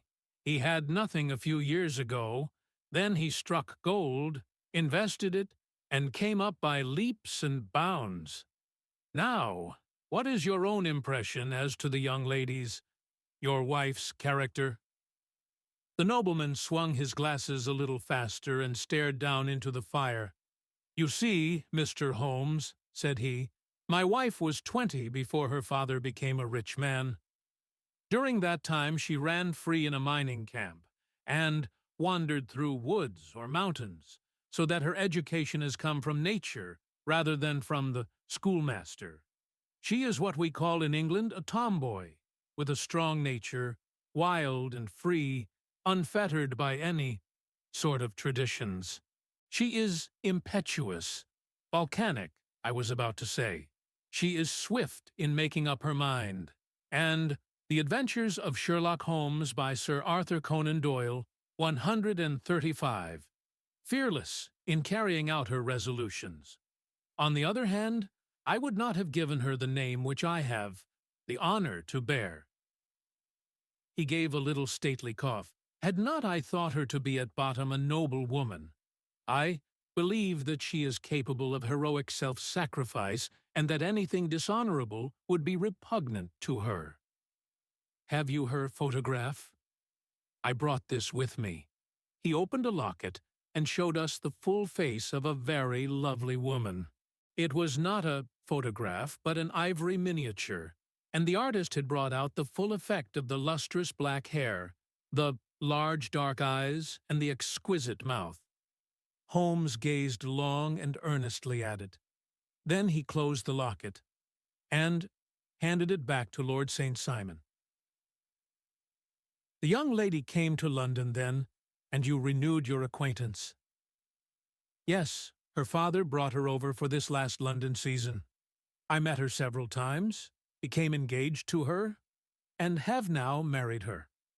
She brought, I understand, a considerable dowry? A fair dowry, not more than is usual in my family. And this, of course, remains to you, since the marriage is a fait accompli. I really have made no inquiries on the subject. Very naturally not. Did you see Miss Doran on the day before the wedding? Yes. Was she in good spirits? Never better. She kept talking of what we should do in our future lives. Indeed, that is very interesting. And on the morning of the wedding? She was as bright as possible, at least until after the ceremony. And did you observe any change in her then? Well, to tell the truth, I saw then the first signs that I had ever seen that her temper was just a little sharp. The incident, however, was too trivial to relate, and can have no possible bearing upon the case. Pray, let us have it, for all that. Oh, it is childish. She dropped her bouquet as we went towards the vestry. She was passing the front pew at the time, and it fell over into the pew. There was a moment's delay, but the gentleman in the pew handed it up to her again, and it did not appear to be the worse for the fall. Yet when I spoke to her of the matter, she answered me abruptly, and in the carriage on our way home she seemed absurdly agitated over this trifling cause. Indeed, you say that there was a gentleman in the pew. Some of the general public were present then. Oh, yes, it is impossible to exclude them when the church is open. The Adventures of Sherlock Holmes, by Sir Arthur Conan Doyle, 136. This gentleman was not one of your wife's friends. No, no. I call him a gentleman by courtesy, but he was quite a common-looking person. I hardly noticed his appearance, but really I think that we are wandering rather far from the point. Lady St. Simon, then, returned from the wedding in a less cheerful frame of mind than she had gone to it. What did she do on re-entering her father's house? I saw her in conversation with her maid. And who is her maid? Alice is her name. She is an American, and came from California with her. A confidential servant. A little too much so. It seemed to me that her mistress allowed her to take great liberties. Still, of course, in America, they look upon these things in a different way. How long did she speak to this Alice? Oh, a few minutes. I had something else to think of. You did not overhear what they said? Lady St. Simon said something about jumping a claim. She was accustomed to use slang of the kind. I have no idea what she meant. American slang is very expressive sometimes. And what did your wife do when she finished speaking to her maid? She walked into the breakfast room. On your arm? No, alone. She was very independent in little matters like that. Then, after we had sat down for 10 minutes or so, she rose hurriedly, muttered some words of apology, and left the room. She never came back. But this maid, Alice, as I understand, deposes that she went to her room, covered her bride's dress with a long ulster, put on a bonnet, and went out. Quite so. And she was afterwards seen walking into Hyde Park in company with Flora Millar. A woman who is now in custody, and who had already made a disturbance at Mr. Doran's house that morning. Ah, yes, I should like a few particulars as to this young lady, and your relations to her. Lord St. Simon shrugged his shoulders and raised his eyebrows. We have been on a friendly footing for some years, I may say, on a very friendly footing. She used to be at the Allegro. I have not treated her ungenerously, and she had no just cause of complaint against me. But you know what women are, Mr. Holmes. Flora was a dear little thing, but exceedingly hot-headed and devotedly attached to me. She wrote me dreadful letters when she heard that I was about to be married. And to tell the truth, the reason why I had the marriage celebrated so quietly was that I feared lest there might be a scandal in the church. She came to Mr. Doran's The Adventures of Sherlock Holmes by Sir Arthur Conan Doyle, 137, door just after we returned, and she endeavored to push her way in, uttering very abusive expressions towards my wife, and even threatening her. But I had foreseen the possibility of something of the sort, and I had two police fellows there in private clothes, who soon pushed her out again. She was quiet when she saw that there was no good in making a row. Did your wife hear all this? No, thank goodness, she did not. And she was seen walking with this very woman afterwards. Yes, that is what Mr. Lestrade, of Scotland Yard, looks upon as so serious. It is thought that Flora decoyed my wife out and laid some terrible trap for her. Well, it is a possible supposition. You think so, too? I did not say a probable one, but you do not yourself look upon this as likely? I do not think Flora would hurt a fly. Still, jealousy is a strange transformer of characters.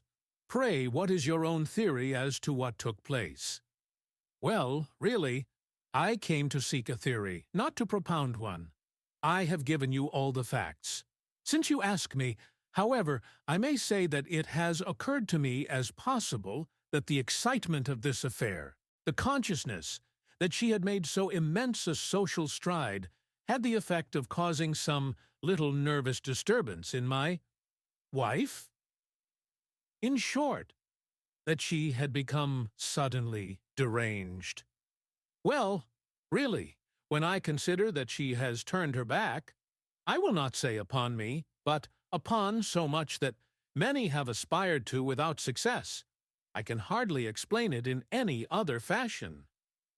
Well, certainly that is also a conceivable hypothesis, said Holmes, smiling. And now, Lord St. Simon, I think that I have nearly all my data. May I ask whether you were seated at the breakfast table so that you could see out of the window? We could see the other side of the road and the park. Quite so. Then I do not think that I need to detain you longer. I shall communicate with you. Should you be fortunate enough to solve this problem, said our client, rising. I have solved it. Eh? What was that? I say that I have solved it. Where, then, is my wife? The Adventures of Sherlock Holmes, by Sir Arthur Conan Doyle, 138. That is a detail which I shall speedily supply. Lord St. Simon shook his head. I am afraid that it will take wiser heads than yours or mine, he remarked, and bowing in a stately, old-fashioned manner, he departed. It is very good of Lord St. Simon to honor my head by putting it on a level with his own, said Sherlock. Holmes, laughing, I think that I shall have a whiskey and soda and a cigar after all this cross-questioning. I had formed my conclusions as to the case before our client came into the room. My dear Holmes, I have notes of several similar cases, though none, as I remarked before, which were quite as prompt. My whole examination served to turn my conjecture into a certainty. Circumstantial evidence is occasionally very convincing, as when you find a trout in the milk, to quote Thoreau's example. Ich ein Juliet one sonst. But I have heard all that you have heard. Without, however, the knowledge of pre-existing cases which serves me so well. There was a parallel instance in Aberdeen some years back, and something on very much the same lines at Munich the year after, the Franco-Prussian War. It is one of these cases, but, hello, here is Lestrade. Good afternoon, Lestrade. You will find an extra tumbler upon the sideboard, and there are cigars in the box. The official detective was attired in a pea-jacket and cravat, which gave him a decidedly nautical appearance, and he carried a black canvas bag in his hand. With a short greeting, he seated himself and lit the cigar which had been offered to him. "What's up, then?" asked Holmes with a twinkle in his eye. "You look dissatisfied." "And I feel dissatisfied. It is this infernal St. Simon marriage case. I can make neither head nor tail of the business." "Really, you surprise me. Who ever heard of such a mixed affair? Every clue seems to slip through my fingers. I have been at work, upon it all day. And very wet it seems to have made you," said Holmes, laying his hand upon the arm of the pea-jacket. "Yes, I have been dragging the Serpentine." "In heaven's name, what for?" "In search of the body of Lady St. Simon." Sherlock Holmes leaned back in his chair and laughed heartily. "Have you dragged the basin of Trafalgar Square fountain?" he asked. "Why? What do you mean?" "Because you have just as good a chance of finding this lady in the one as in the other." The Adventures of Sherlock Holmes by Sir Arthur Conan Doyle, 139. Lestrade shot an angry glance at my companion. "I suppose you know all about it," he snarled. "Well, I have only just heard the facts, but my mind is made up." "Oh, indeed? Then you think that the Serpentine plays no part in the matter?" "I think it very unlikely." "Then perhaps you will kindly explain how it is that we found this in it?" He opened his bag as he spoke and tumbled onto the floor a wedding dress of watered silk, a pair of white satin shoes, and a bride's wreath and veil, all discolored and soaked in water. "There," said he, putting a new wedding ring upon the top of the bower pile. "There is a little nut for you to crack, Master Holmes." "Oh, indeed," said my friend, blowing blue rings into the air. "You dragged them from the Serpentine?" "No, they were found floating near the margin by a park keeper. They have been identified as her clothes. And it seemed to me that if the clothes were there, the body would not be far off." By the same brilliant reasoning, every man's body is to be found in the neighborhood of his wardrobe. And, pray, what did you hope to arrive at through this? At some evidence implicating Flora Millar in the disappearance. I am afraid that you will find it difficult. "Are you, indeed, now?" cried Lestrade with some bitterness. "I am afraid, Holmes, that you are not very practical with your deductions and your inferences. You have made 2 blunders in as many minutes. This dress does implicate Miss Flora Millar." "And how?" "In the dress is a pocket. In the pocket is a card case. In the card case is a note. And here is the very note." He slapped it down upon the table in front of him. "Listen to this. You will see me when all is ready. Come at nice once. Fhm. Gee. Now, my theory all along has been that Lady St. Simon was decoyed away by Flora Millar, and that she, with confederates, no doubt, was responsible for her disappearance. Here, signed with her initials, is the very note which was no doubt quietly slipped into her hand at the door, and which lured her within their reach." "Very good, Lestrade," said Holmes, laughing. "You really are very fine indeed. Let me see it." He took up the paper in a listless way, but his attention instantly became riveted, and he gave a little cry of satisfaction. "This is indeed important," said he. "Huh? You find it so?" "Extremely so. I congratulate you warmly." Lestrade rose in his triumph and bent his head to look. "Why?" he shrieked. "You're looking at the wrong side. On the contrary, this is the right side." "The right side? You're mad. Here is the note written in pencil over here. The Adventures of Sherlock Holmes, by Sir Arthur Conan Doyle, 140. And over here is what appears to be the fragment of a hotel bill, which interests me deeply. There's nothing in it. I looked at it before," said Lestrade. "October 4th, rooms 8S, breakfast 2S 6 days, cocktail 1S, lunch 2S 6 days, glass sherry 8 days. I see nothing in that." "He don't." "Very likely not. It is most important, all the same. As to the note, it is important also, or at least the initials are, so I congratulate you again." "I've wasted time enough," said Lestrade, rising. "I believe in hard work, and not in sitting by the fire spinning. Fine theories. Good day, Mr. Holmes, and we shall see which gets to the bottom of the matter first."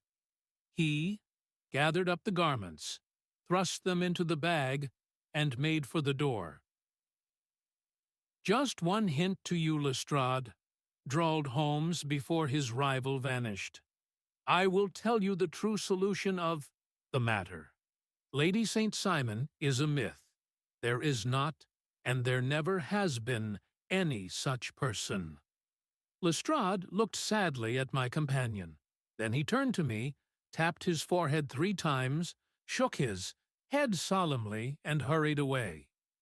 He had hardly shut the door behind him when Holmes rose to put on his overcoat. "There is something in what the fellow says about outdoor work," he remarked.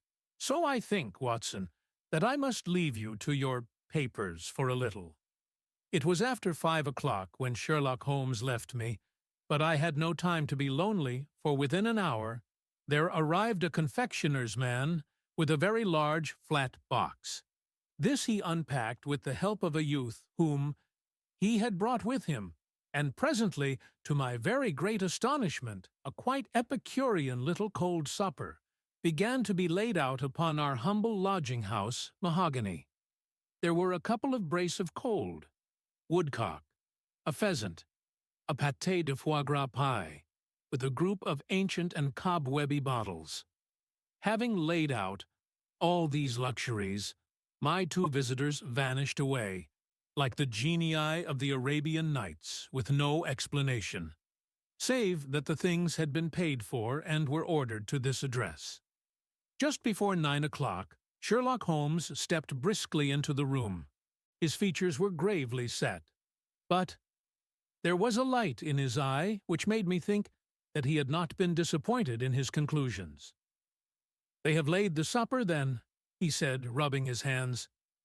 "You seem to expect company. They have laid for 5.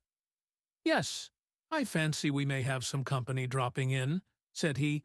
"I am surprised that Lord St. Simon has not already arrived. Ha! I fancy that I hear his step now upon the stairs. At Tons." It was indeed our visitor of the afternoon who came bustling in, dangling his glasses more vigorously than ever, and with a very perturbed expression upon his aristocratic features. "My messenger reached you, then?" asked Holmes. "Yes, and I confess that the contents startled me beyond measure. Have you good authority for what you say?" "The best possible." Lord St. Simon sank into a chair and passed his hand over his forehead. "What will the Duke say," he murmured, "when he hears that one of the family has been subjected to such?" The Adventures of Sherlock Holmes by Sir Arthur Conan Doyle, 141, Humiliation. It is the purest accident. I cannot allow that there is any humiliation. Ah, you look on these things from another standpoint. I fail to see that anyone is to blame. I can hardly see how the lady could have acted otherwise, though her abrupt method of doing it was undoubtedly to be regretted. Having no mother, she had no one to advise her at such a crisis. "It was a slight, sir, a public slight," said Lord St. Simon, tapping his fingers upon the table.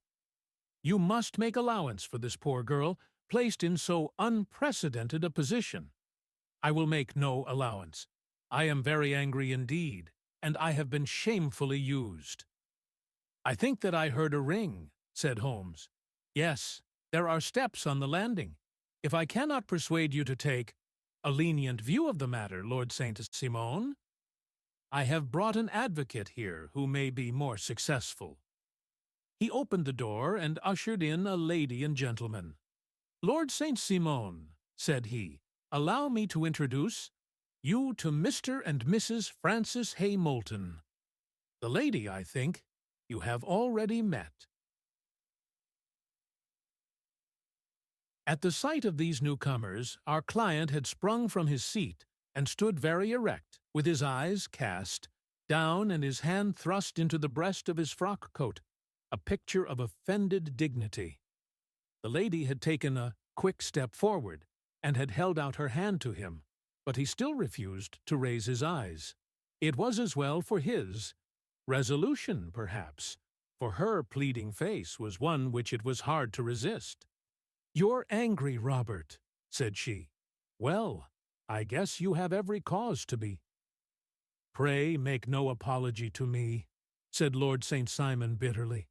"Oh, yes, I know that I have treated you real bad, and that I should have spoken to you before I went, but I was kind of rattled, and from the time when I saw Frank here again, I just didn't know what I was doing or saying. I only wonder I didn't fall down and do a faint right there before the altar." "Perhaps, Mrs. Moulton, you would like my friend and me to leave the room while you explain this matter?" "If I may give an opinion," remarked the strange gentleman, "we've had just a little too much secrecy over this business already. For my part, I should like all Europe and America to hear the rights of it." He was a small, scion, wiry, sunburnt man, clean-shaven, with a sharp face and alert manner. "Then I'll tell our story right away," said the lady. "Frank here and I met in '84 in McQuire's camp, near the Rockies, where P.A. was working a claim. We were engaged to each other, Frank and I, but then one day Father struck a rich pocket and made a pile, while poor Frank here had a claim that petered out and came to nothing. The richer P.A. grew, the poorer was Frank, so at last P.A. wouldn't hear of our engagement lasting any longer, and he took me away to Frisco. Frank wouldn't throw up his hand, though, so he followed me there, and he saw me without P.A. knowing anything about it. It would only have made him mad to know, so we just fixed it, all up for ourselves. Frank said that he would go and make his pile too, and never come back to claim me, until he had as much as P.A. So then I promised to wait for him to the end of time and pledged myself not to marry anyone else while he lived. "Why shouldn't we be married right away then?" said he, "and then I will feel sure of you, and I won't claim to be your husband until I come back." Well, we talked it over, and he had fixed it all up so nicely, with a clergyman all ready and waiting, that we just did it right there, and then Frank went off to seek his fortune, and I went back to P.A. The Adventures of Sherlock Holmes by Sir Arthur Conan Doyle, 142. The next I heard of Frank was that he was in Montana, and then he went prospecting in Arizona, and then I heard of him from New Mexico. After that came a long newspaper story about how a miners' camp had been attacked by Apache Indians, and there was my Frank's name among the killed. I fainted dead away, and I was very sick for months after. Pa thought I had a decline and took me to half the doctors in Frisco. Not a word of news came for a year and more, so that I never doubted that Frank was really dead. Then Lord St. Simon came, ain't he, to Frisco, and we came to London, and a marriage was arranged, and P.A. was very pleased. But I felt all the time that no man on this earth would ever take the place in my heart that had been given to my poor Frank. Still, if I had married Lord St. Simon, of course, I'd have done my duty by him. We can't command our love, but we can our actions. I went to the altar with him with the intention to make him just as good a wife as it was in me to be. But you may imagine what I felt when, just as I came to the altar rails, I glanced back and saw Frank standing and looking at me out of the first pew. I thought it was his ghost at first, but when I looked again, there he was still, with a kind of question in his eyes, as if to ask me whether I were glad or sorry to see him. I wonder I didn't drop. I know that everything was turning round, and the words of the clergyman were just like the buzz of a bee in my ear. I didn't know what to do. Should I stop the service and make a scene in the church? I glanced at him again, and he seemed to know what I was thinking, for he raised his finger to his lips to tell me to be still. Then I saw him scribble on a piece of paper, and I knew that he was writing me a note. As I passed his pew on the way out, I dropped my bouquet over to him, and he slipped the note into my hand when he returned me the flowers. It was only a line asking me to join him when he made "Eat tunes," the sign to me to do so. Of course, I never doubted for a moment that my first duty was now to him, and I determined to do just whatever he might direct. When I got back, I told my maid, who had known him in California and had always been his friend. I ordered her to say nothing, but to get a few things packed and my ulster ready. I know I ought to have spoken to Lord St. Simon, but it was dreadful hard before his mother and all those great people. I just made up my mind to run away and explain afterwards. I hadn't been at the table 10 minutes before I saw Frank out of the window, at the other side of the road. He beckoned to me and then began walking into the park. I slipped out, put on my things, and followed him. Some woman came talking something or other about Lord St. Simon to me. Seemed to me from the little I heard as if he had a little secret of his own before marriage also.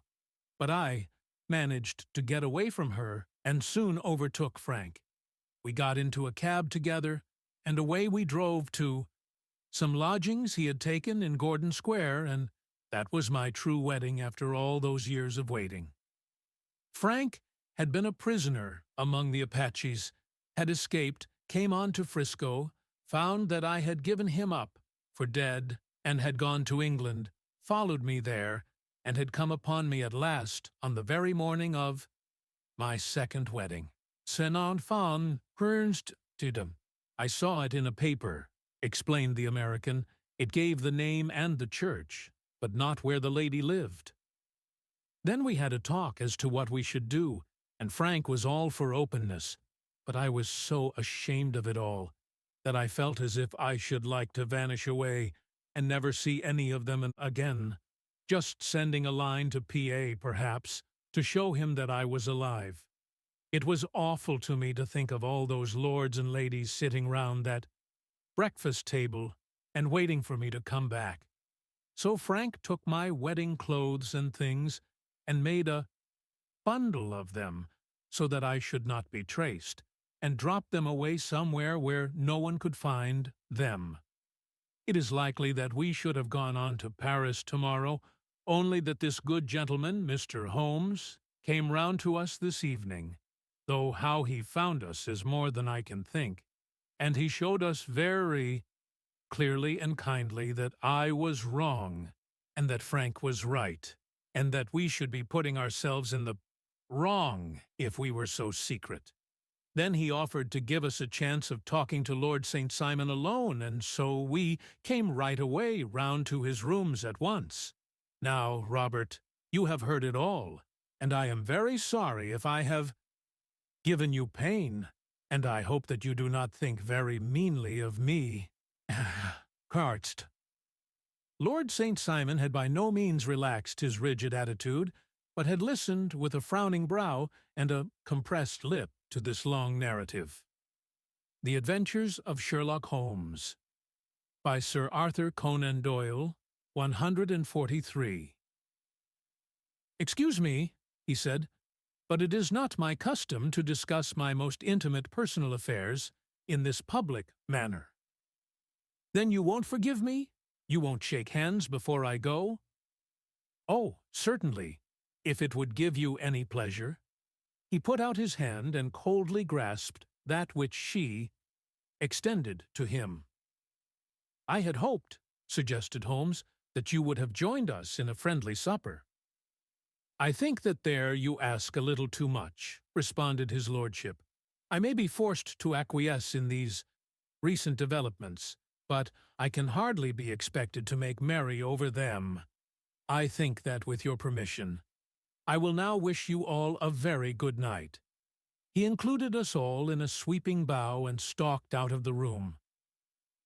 "Then I trust that you at least will honor me with your company," said Sherlock Holmes. "It is always a joy to meet an American, Mr. Moulton, for I am one of those who believe that the folly of a monarch and the blundering of a minister in far-gone years will not prevent our children from being some day citizens of the same world-wide country under a flag which shall be a quartering of the Union Jack with the stars and stripes." "The case has been an interesting one," remarked Holmes when our visitors had left us, "because it serves to show very clearly how simple the explanation may be of an affair which at first sight seems to be almost inexplicable. Nothing could be more natural than the sequence of events as narrated by this lady, and nothing stranger than the result when viewed, for instance, by Mr. Lestrade of Scotland Yard." "You were not yourself at fault at all, then?" "From the first, two facts were very obvious to me. The one that the lady had been quite willing to undergo the wedding ceremony, the other that she had repented of it within a few minutes of returning home. Obviously, something had occurred during the morning, then, to cause her to change her mind. What could that something be? She could not have spoken to anyone when she was out, for she had been in the company of the bridegroom. Had she seen someone then? If she had, it must be someone from America, because she had spent so short a time in this country that she could hardly have allowed anyone to acquire so deep an influence over her that the mere sight of him would induce her to change her plans so completely. You see, we have already arrived by a process of exclusion at the idea that she might have seen an American. Then who could this American be? And why should he possess so much influence over her? It might be a lover. It might be a husband. Her young womanhood had, I knew, been spent in rough scenes and under strange conditions. So far, I had got before I ever heard Lord St. Simon's narrative, when he told us of a man in a pew, of the change in the bride's manner, of so transparent a device for obtaining a note as the dropping of a bouquet, of her resort to her confidential maid, and of her very significant allusion to claim-jumping, which in miners' parlance means taking possession of that which another person has a prior claim to. The whole situation became absolutely clear. She had gone off with a man, and the man was either a lover or was a previous husband, the chances being in favor of the latter. And how in the world did you find them? It might have been difficult, but friend Lestrade held information in his hands the value of which he did not himself know. The initials were, of course, of the highest importance, but more valuable still was it to know that within a week he had settled his bill at one of the most select London hotels. How did you deduce the select? The Adventures of Sherlock Holmes by Sir Arthur Conan Doyle, 144. By the select prices. 8 shillings for a bed and 8 pence for a glass of sherry pointed to one of the most expensive hotels. There are not many in London which charge at that rate. In the second one, which I visited in Northumberland Avenue, I learned by an inspection of the book that Francis H. Moulton, an American gentleman, had left only the day before, and on looking over the entries against him, I came upon the very items which I had seen in the duplicate bill. His letters were to be forwarded to 226 Gordon Square. So thither I travelled, and being fortunate enough to find the loving couple at home, I ventured to give them some paternal advice, and to point out to them that it would be better in every way that they should make their position a little clearer both to the general public and to Lord St. Simon in particular. I invited them to meet him here, and, as you see, I made him keep the appointment. But with no very good result, I remarked. His conduct was certainly not very gracious. Ah, Watson, said Holmes, smiling, perhaps you would not be very gracious either if, after all the trouble of wooing and wedding, you found yourself deprived in an instant of wife and of fortune. I think that we may judge Lord St. Simon very mercifully and thank our stars that we are never likely to find ourselves in the same position. Draw your chair up and hand me my violin, for the only problem we have still to solve is how to while away these bleak autumnal evenings. 1. The Adventure of the Beryl Coronet. Holmes, said I, as I stood one morning in our bow window looking down the street, here is a madman coming along. It seems rather sad that his relatives should allow him to come out alone. My friend rose lazily from his armchair and stood with his hands in the pockets of his dressing gown, looking over my shoulder. It was a bright, crisp February morning, and the snow of the day before still lay deep upon the ground, shimmering brightly in the wintry sun. Down the center of Baker Street it had been plowed into, a brown, crumbly band by the traffic, but at either side and on the heaped-up edges of the footpaths it still lay, as white as when it fell. The gray pavement had been cleaned and scraped, but was still dangerously slippery, so that there were fewer passengers than usual. Indeed, from the direction of the Metropolitan Station, no one was coming save the single gentleman whose eccentric conduct had drawn my attention. He was a man of about 50, tall, portly, and imposing, with a massive, strongly marked face and a commanding figure. He was dressed in a somber yet rich style, in black frock coat, shining hat, neat brown, gaiters, and well-cut pearl-gray trousers. Yet his actions were an absurd contrast to the dignity of his dress and features, for he was running hard, with occasional little springs, such as a weary man gives who is little, accustomed to set any tax upon his legs. As he ran, he jerked his hands up and down, waggled his head, and writhed his face into the most extraordinary contortions. "What on earth can be the matter with him?" I asked. "He is looking up at the numbers of the houses." "I believe that he is coming here," said Holmes, rubbing his hands. "Here? Yes, I rather think he is coming to consult me professionally. I think that I recognize the symptoms. Ha! Did I not tell you?" As he spoke, the man, puffing and blowing, rushed at our door and pulled at our bell until the whole house resounded with the clanging. A few moments later, he was in our room, still puffing, still gesticulating, but with so fixed a look of grief and despair in his eyes that our smiles were turned in an instant to horror and pity. For a while he could not get his words out, but swayed his body and plucked at his hair like one who has been driven to the extreme limits of his reason. Then, suddenly springing to his feet, he beat his head against the wall with such force that we both— The Adventures of Sherlock Holmes by Sir Arthur Conan Doyle, 145, rushed upon him and tore him away to the center of the room. Sherlock Holmes pushed him down into the easy-chair and, sitting beside him, patted his hand and chatted with him in the easy, soothing tones which he knew so well how to employ. "You have come to me to tell your story, have you not?" said he. "You are fatigued with your haste. Pray wait until you have recovered yourself, and then I shall be most happy to look into any little problem which you may submit to me."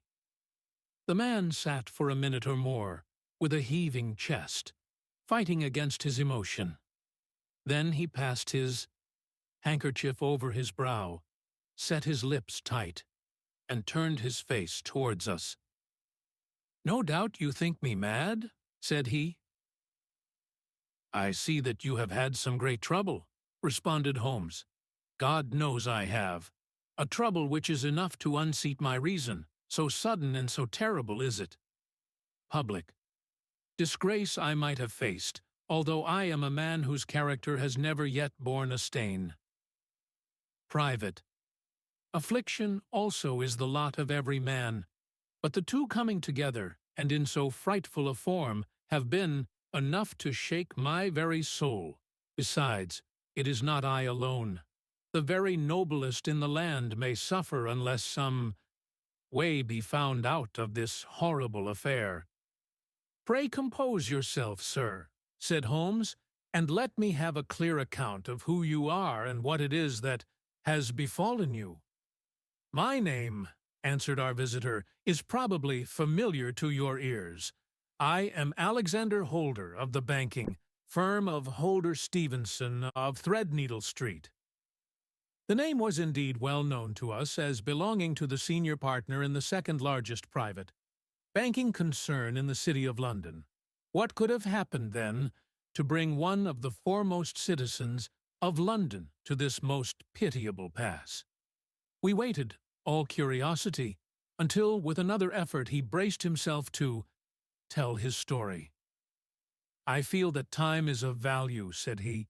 "That is why I hastened here when the police inspector suggested that I should secure your cooperation. I came to Baker Street by the Underground and hurried from there on foot, for the cabs go slowly through this snow. That is why I was so out of breath, for I am a man who takes very little exercise. I feel better now, and I will put the facts before you as shortly and yet as clearly as I can.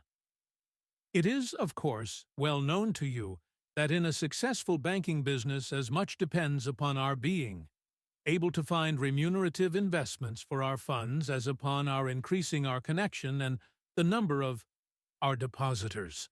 One of our most lucrative means of laying out money is in the shape of loans, where the security is unimpeachable. We have done a good deal in this direction during the last few years, and there are many noble families to whom we have advanced large sums upon the security of their pictures, libraries, or plate. Yesterday morning I was seated in my office at the bank when a card was brought in to me by one of the clerks. I started when I saw the name, for it was that of none other than— well, perhaps even to you I had better say no more than that it was a name which is a household word all over the earth, one of the highest, noblest, most exalted names in England. I was overwhelmed by the honor, and attempted, when he entered, to say so. But he plunged at once into business with the air of a man who wishes to hurry quickly through a disagreeable task. "Mr. Holder," said he, "I have been informed that you are in the habit of advancing money." The Adventures of Sherlock Holmes, by Sir Arthur Conan Doyle, 146. "The firm does so when the security is good." I answered, "It is absolutely essential to me," said he, "that I should have £50,000 at once. I could, of course, borrow, so trifling a sum 10 times over from my friends, but I much prefer to make it a matter of business and to carry out that business myself. In my position, you can readily understand that it is unwise to place oneself under obligations. For how long, may I ask, do you want this sum? I asked. Next Monday I have a large sum due to me, and I shall then most certainly repay what you advance with whatever interest you think it right to charge. But it is very essential to me that the money should be paid at once. I should be happy to advance it without further parley from my own private purse, said I, were it not that the strain would be rather more than it could bear. If, on the other hand, I am to do it in the name of the firm, then in justice to my partner, I must insist that, even in your case, every businesslike precaution should be taken. I should much prefer to have it so, said he, raising up a square black morocco case, which he had laid beside his chair. You have doubtless heard of the beryl coronet? One of the most precious public possessions of the empire, said I. Precisely. He opened the case, and there, embedded in soft, flesh-colored velvet, lay the magnificent piece of jewelry which he had named. There are 39 enormous beryls, said he, and the price of the gold chasing is incalculable. The lowest estimate would put the worth of the coronet at double the sum which I have asked. I am prepared to leave it with you as my security. I took the precious case into my hands and looked in some perplexity from it to my illustrious client. You doubt its value? He asked. Not at all. I only doubt the propriety of my leaving it. You may set your mind at rest about that. I should not dream of doing so, were it not absolutely certain that I should be able in 4 days to reclaim it. It is a pure matter of form. Is the security sufficient? Ample. You understand, Mr. Holder, that I am giving you a strong proof of the confidence which I have in you, founded upon all that I have heard of you. I rely upon you not only to be discreet, and to refrain from all gossip, but upon the matter, but above all to preserve this coronet with every possible precaution, because I need not say that a great public scandal would be caused if any harm were to befall it. Any injury to it would be almost as serious as its complete loss, for there are no beryls in the world to match these, and it would be impossible to replace them. I leave it with you, however, with every confidence, and I shall call for it in person on Monday, either morning. Seeing that my client was anxious to leave, I said no more, but, calling for my cashier, I ordered him to pay over £51,000 notes. When I was alone once more, however, with the precious case lying upon the table in front of me, I could not but think with some misgivings of the immense responsibility which it entailed upon me. There could be no doubt that, as it was a national possession, a horrible scandal would, The Adventures of Sherlock Holmes, by Sir Arthur Conan Doyle, 147, ensue if any misfortune should occur to it. I already regretted having ever consented to take charge of it. However, it was too late to alter the matter now, so I locked it up in my private safe and turned once more to my work. When evening came, I felt that it would be an imprudence to leave so precious a thing in the office behind me. Bankers' safes had been forced before now, and why should not mine be? If so, how terrible would be the position in which I should find myself. I determined, therefore, that for the next few days I would always carry the case backward and forward with me, so that it might never be really out of my reach. With this intention, I called a cab and drove out to my house at Streatham, carrying the jewel with me. I did not breathe freely until I had taken it upstairs and locked it in the bureau of my dressing-room. And now a word as to my household, Mr. Holmes, for I wish you to thoroughly understand the situation. My groom and my page sleep out of the house, and may be set aside altogether. I have 3 maidservants, who have been with me a number of years and whose absolute reliability is quite above suspicion. Another, Lucy, Parr, the second waiting maid, has only been in my service a few months. She came with an excellent character, however, and has always given me satisfaction. She is a very pretty girl and has attracted admirers, who have occasionally hung about the place. That is the only drawback which we have found to her, but we believe her to be a thoroughly good girl in every way. So much for the servants. My family itself is so small that it will not take me long to describe it.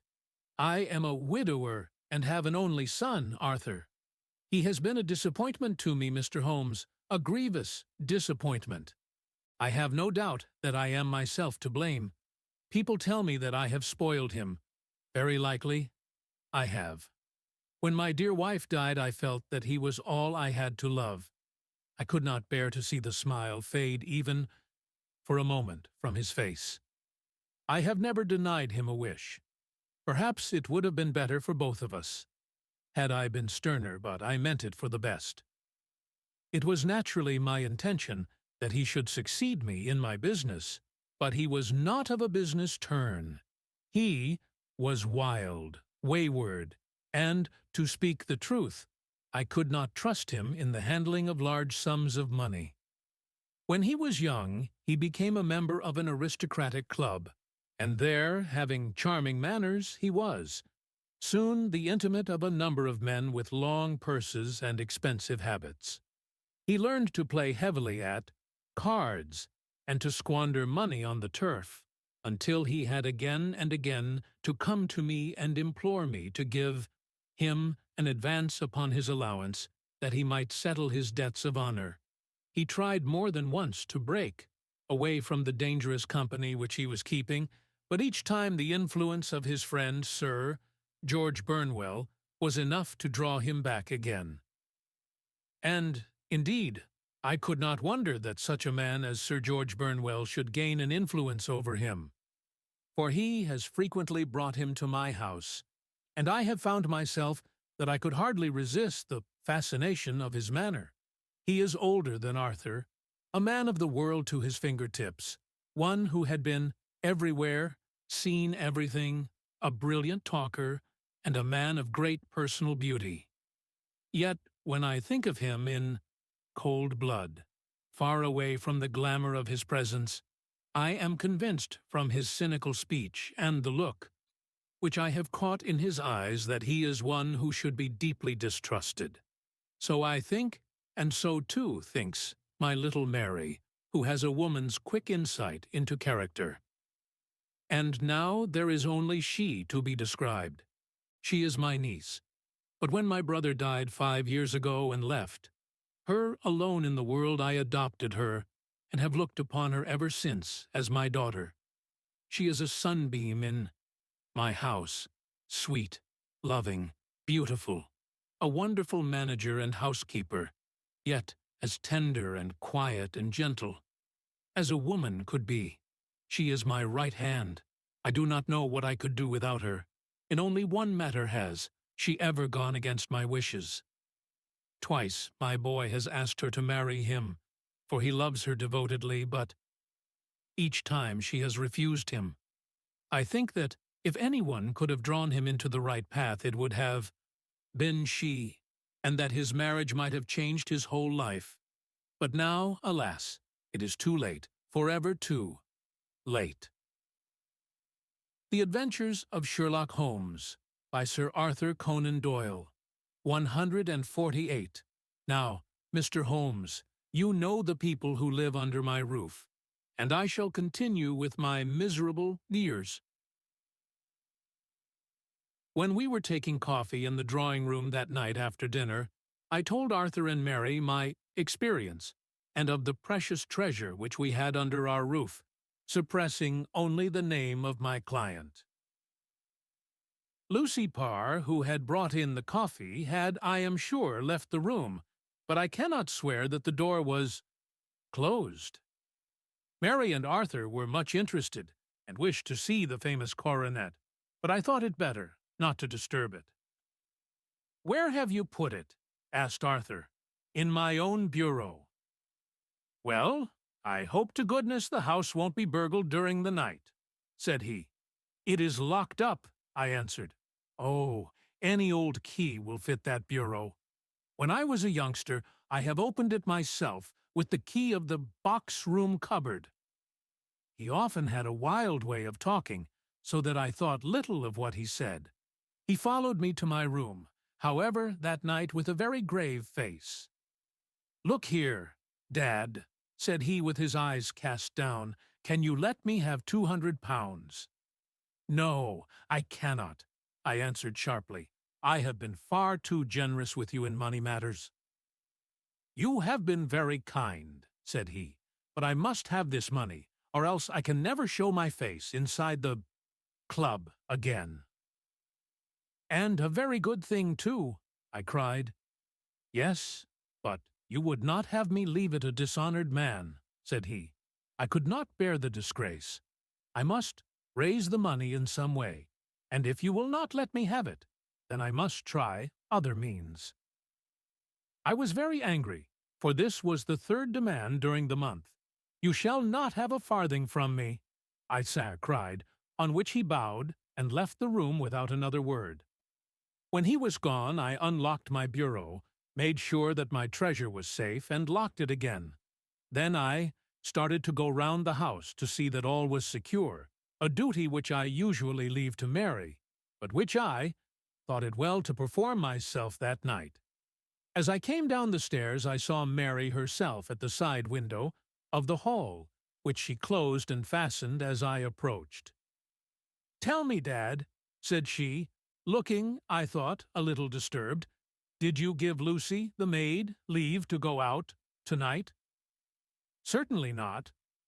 She came in just now by the back door. I have no doubt that she has only been to the side gate to see someone, but I think that it is hardly safe and should be stopped." "You must speak to her in the morning, or I will if you prefer it. Are you sure that everything is fastened?" The Adventures of Sherlock Holmes, by Sir Arthur Conan Doyle, 149. "Quite sure, Dad." "Then, good night." I kissed her and went up to my bedroom again, where I was soon asleep. I am endeavoring to tell you everything, Mr. Holmes, which may have any bearing upon the case, but I beg that you will question me upon any point which I do not make clear. On the contrary, your statement is singularly lucid. I come to a part of my story now in which I should wish to be particularly so. I am not a very heavy sleeper, and the anxiety in my mind tended, no doubt, to make me even less so than usual. About 2 in the morning, then I was awakened by some sound in the house. It had ceased ere I was wide awake, but it had left an impression behind it as though a window had gently closed somewhere. I lay listening with all my ears. Suddenly, to my horror, there was a distinct sound of footsteps moving softly in the next room. I slipped out of bed, all palpitating with fear, and peeped round the corner of my dressing-room door. "Arthur," I screamed, "you villain, you thief! How dare you touch that coronet?" The gas was half up, as I had left it, and my unhappy boy, dressed only in his shirt and trousers, was standing beside the light, holding the coronet in his hands. He appeared to be wrenching at it, or bending it with all his strength. At my cry, he dropped it from his grasp and turned as pale as death. I snatched it up and examined it. One of the gold corners, with 3 of the barrels in it, was missing. "You blackguard!" I shouted, beside myself with rage. "You have destroyed it! You have dishonored me forever! Where are the jewels which you have stolen?" "Stolen!" he cried. "Yes, thief!" I roared, shaking him by the shoulder. "There are none missing. There cannot be any missing," said he. "There are 3 missing, and you know where they are. Must I call you a liar as well as a thief? Did I not see you trying to tear off another piece?" "You have called me names enough," said he. "I will not stand it any longer. I shall not say another word about this business, since you have chosen to insult me. I will leave your house in the morning and make my own way in the world." "You shall leave it in the hands of the police," I cried, half mad with grief and rage. "I shall have this matter probed to the bottom." "You shall learn nothing from me," said he, with a passion such as I should not have thought was in his nature. "If you choose to call the police, let the police find what they can." By this time the whole house was astir, for I had raised my voice in my anger. Mary was the first to rush into my room, and, at the sight of the coronet and of Arthur's face, she read the whole story and, with a scream, fell down senseless on the ground. I sent the housemaid for the police and put the investigation into their hands at once.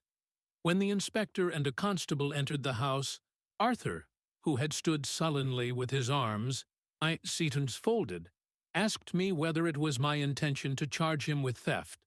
I answered that it had ceased to be a private matter, but had become a public one, since the ruined coronet was national property. I was determined that the law should have its way in everything. The Adventures of Sherlock Holmes by Sir Arthur Conan Doyle.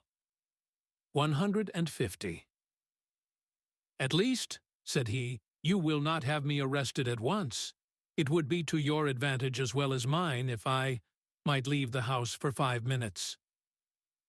"That you may get away, or perhaps that you may conceal what you have stolen," said I, and then, realizing the dreadful position in which I was placed, I implored him to remember that not only my honor but that of one who was far greater than I was at stake, and that he threatened to raise a scandal which would convulse the nation. He might avert it all if he would but tell me what he had done with the 3 missing stones. "You may as well face the matter," said I. "You have been caught in the act, and no confession could make your guilt more heinous. If you but make such reparation as is in your power by telling us where the barrels are, all shall be forgiven and forgotten." "Keep your forgiveness for those who ask for it," he answered, turning away from me with a sneer. I saw that he was too hardened for any words of mine to influence him. There was but one way for it. I called in the inspector and gave him into custody. A search was made at once, not only of his person, but of his room and of every portion of the house where he could possibly have concealed the gems. But no trace of them could be found, nor would the wretched boy open his mouth for all our persuasions and our threats. This morning he was removed to a cell, and I, after going through all the police formalities, have hurried round to you to implore you to use your skill in unraveling the matter. The police have openly confessed that they can, at present, make nothing of it. You may go to any expense which you think necessary. I have already offered a reward of £1,000. My God, what shall I do? I have lost my honor, my gems, and my son in one night. Oh, what shall I do?" He put a hand on either side of his head and rocked himself to and fro, droning to himself like a child whose grief has got beyond words. Sherlock Holmes sat silent for some few minutes, with his brows knitted and his eyes fixed upon the fire. "Do you receive much company?" he asked. "None save my partner with his family, and an occasional friend of Arthur's. Sir George Burnwell has been several times lately. No one else, I think. Do you go out much in society?" "Arthur does. Mary and I stay at home. We neither of us care for it. That is unusual in a young girl. She is of a quiet nature. Besides, she is not so very young. She is 24. This matter, from what you say, seems to have been a shock to her also. Terrible. She is even more affected than I. You have neither of you any doubt as to your son's guilt?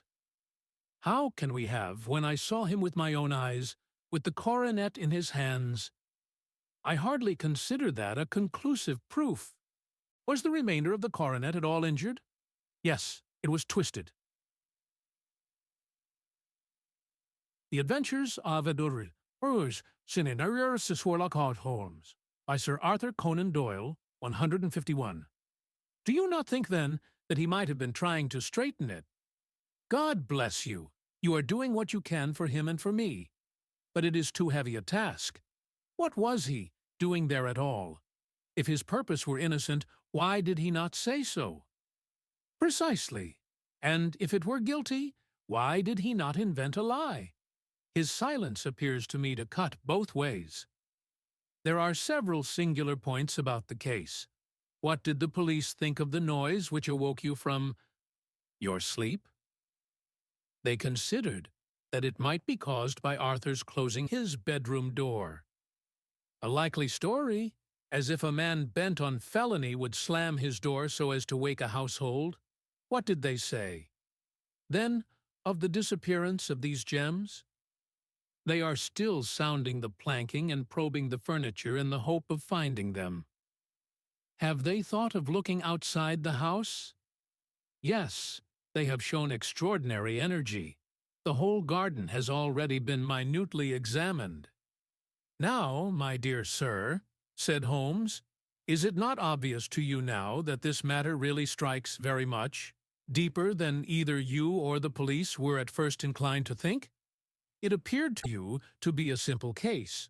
To me, it seems exceedingly complex. Consider what is involved by your theory. You suppose that your son came, down from his bed, it went, at great risk, to your dressing room, opened your bureau, took out your coronet, broke off by main force a small portion of it, went off to some other place, concealed 3 gems out of the 39 with such skill that nobody can find them, and then returned with the other 36 into the room, in which he exposed himself to the greatest danger of being discovered. I ask you now, is such a theory tenable? But what other is there? Cried the banker with a gesture of despair. If his motives were innocent, why does he not explain them? It is our task to find that out, replied Holmes.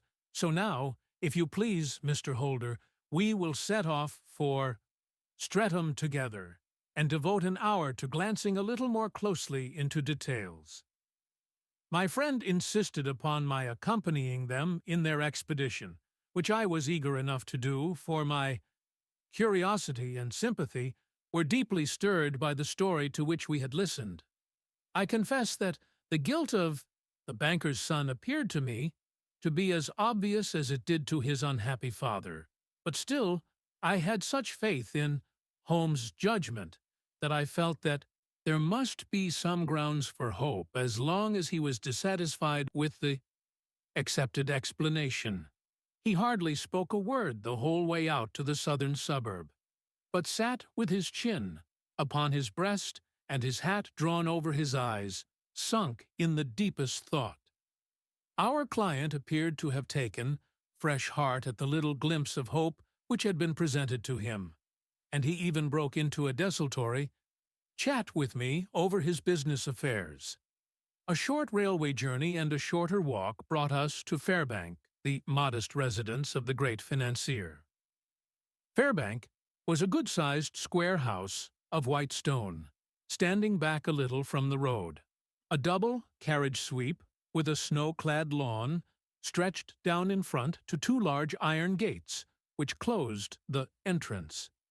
On the right side was a small wooden thicket, which led into a narrow path between 2 neat hedges, stretching from the road to the kitchen door, and forming the tradesman's entrance.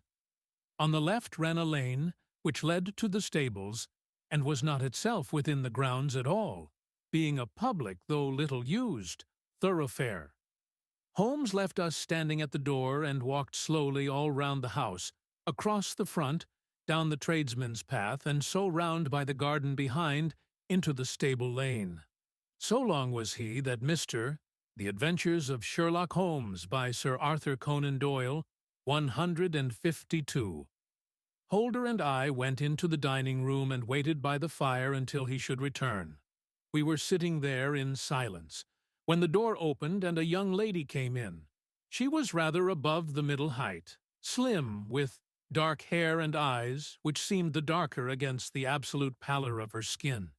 I do not think that I have ever seen such deadly paleness in a woman's face.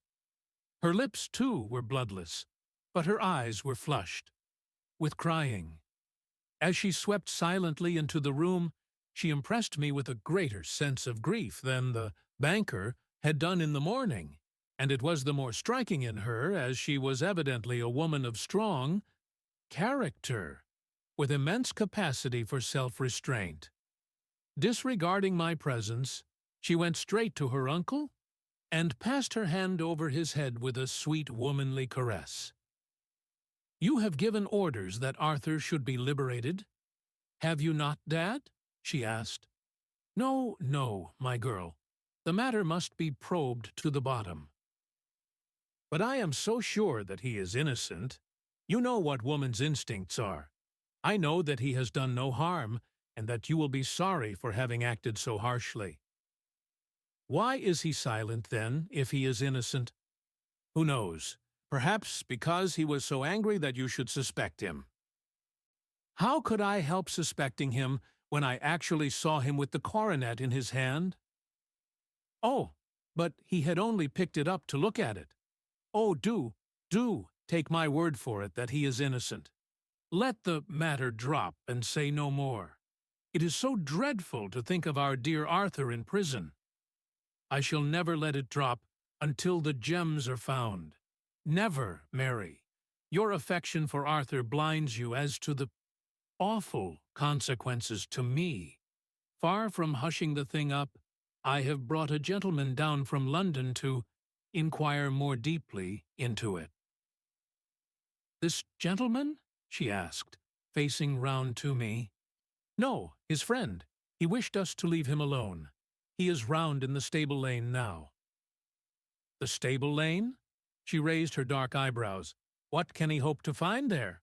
"Ah, this, I suppose, is he.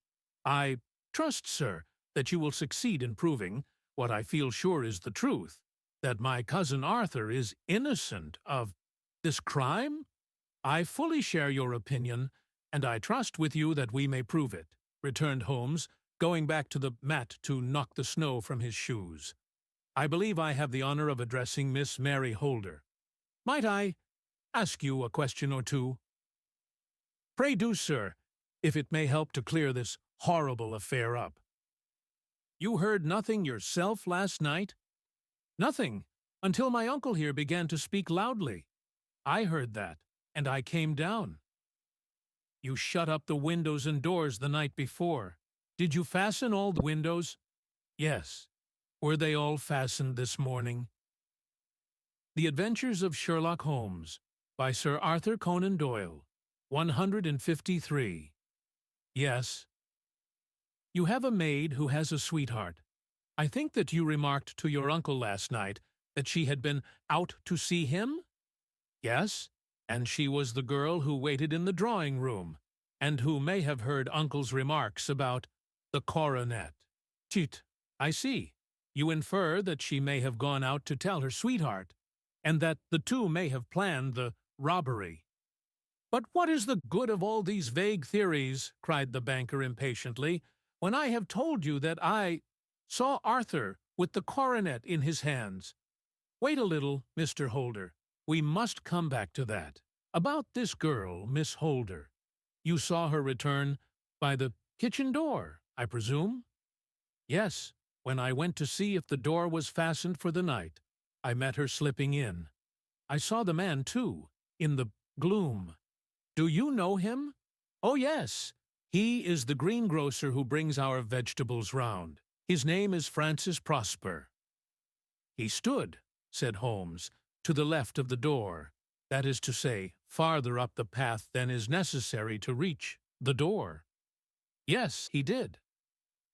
"And he is a man with a wooden leg?" Something like fear sprang up in the young lady's expressive black eyes. "Why, you are like a magician," said she. "How do you know that?"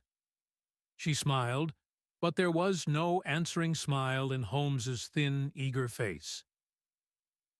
"I should be very glad now to go upstairs," said he. "I shall probably wish to go over the outside of the house again. Perhaps I had better take a look at the lower windows before I go up." He walked swiftly round from one to the other, pausing only at the large one which looked from the hall onto the stable lane. This he opened, and made a very careful examination of the sill with his powerful magnifying lens. "Now we shall go upstairs," said he at last. The banker's dressing-room was a plainly furnished little chamber, with a grey carpet, a large bureau, and a long mirror. Holmes went to the bureau first and looked hard at the lock. "Which key was used to open it?" he asked. "That which my son himself indicated, that of the cupboard of the lumber room." "Have you it here?" "That is it on the dressing-table." The Adventures of Sherlock Holmes, by Sir Arthur Conan Doyle. 154. Sherlock Holmes took it up and opened the bureau. "It is a noiseless lock," said he. "It is no wonder that it did not wake you. This case, I presume, contains the coronet. We must have a look at it." He opened the case, and, taking out the diadem, he laid it upon the table. It was a magnificent specimen of the jeweller's art, and the 36 stones were the finest that I have ever seen. At one side of the coronet was a cracked edge, where a corner holding 3 gems had been torn away. "Now, Mr. Holder," said Holmes, "here is the corner which corresponds to that which has been so unfortunately lost. Might I beg that you will break it off?" The banker recoiled in horror. "I should not dream of trying," said he. "Then I will." Holmes suddenly bent his strength upon it, but without result. "I feel it give a little," said he, "but, though I am exceptionally strong in the fingers, it would take me all my time to break it.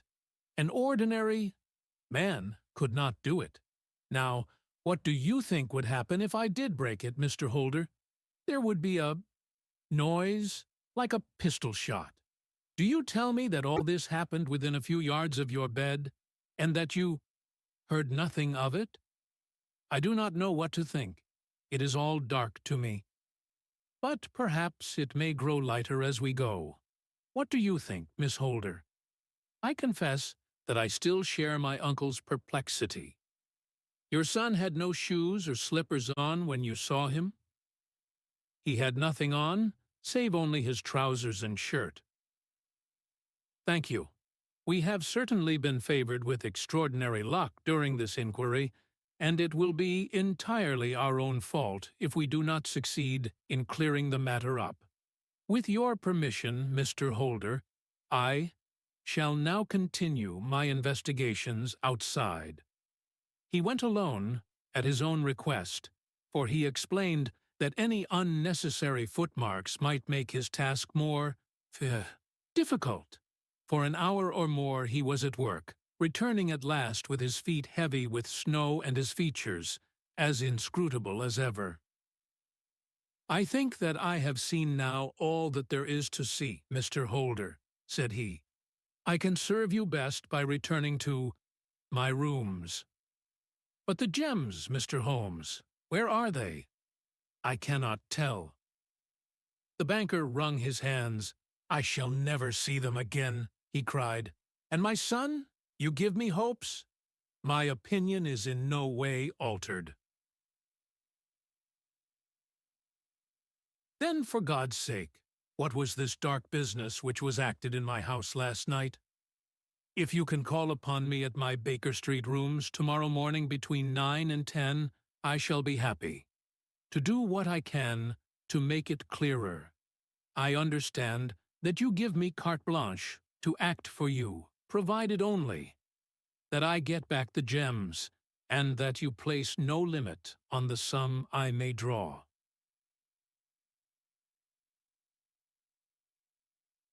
The Witches of Sherlock Holmes by Sir Arthur Conan Doyle.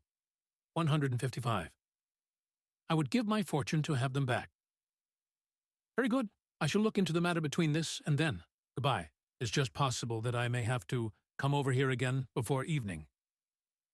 It was obvious to me that my companion's mind was now made up about the case, although what his conclusions were was more than I could even dimly imagine. Several times during our homeward journey I endeavored to sound him upon the point, but he always glided away to some other topic until at last I gave it over in despair. It was not yet 3 when we found ourselves in our rooms once more. He hurried to his chamber and was down again in a few minutes, dressed as a common loafer, with his collar turned up, his shiny, seedy coat, his red cravat, and his worn boots. He was a perfect sample of the class. "I think that this should do," said he, glancing into the glass above the fireplace. "I only wish that you could come with me, Watson, but I fear that it won't do. I may be on the trail in this matter, or I may be following a will-o'-the-wisp, but I shall soon know which it is. I hope that I may be back in a few hours." He cut a slice of beef from the joint upon the sideboard, sandwiched it between 2 rounds of bread, and thrusting this rude meal into his pocket, he started off upon his expedition. I had just finished my tea when he returned, evidently in excellent spirits, swinging an old elastic-sided boot in his hand. He chucked it down into a corner and helped himself to a cup of tea. "I only looked in as I passed," said he. "I am going right on?" "Where to?" "Oh, to the other side of the West End. It may be some time before I get back. Don't wait up for me in case I should be late." "How are you getting on?" "Oh, so-so. Nothing to complain of. I have been out to Streatham since I saw you last, but I did not call at the house. It is a very sweet little problem, and I would not have missed it for a good deal.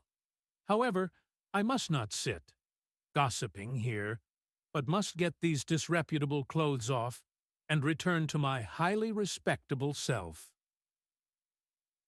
I could see by his manner that he had stronger reasons for satisfaction than his words alone would imply.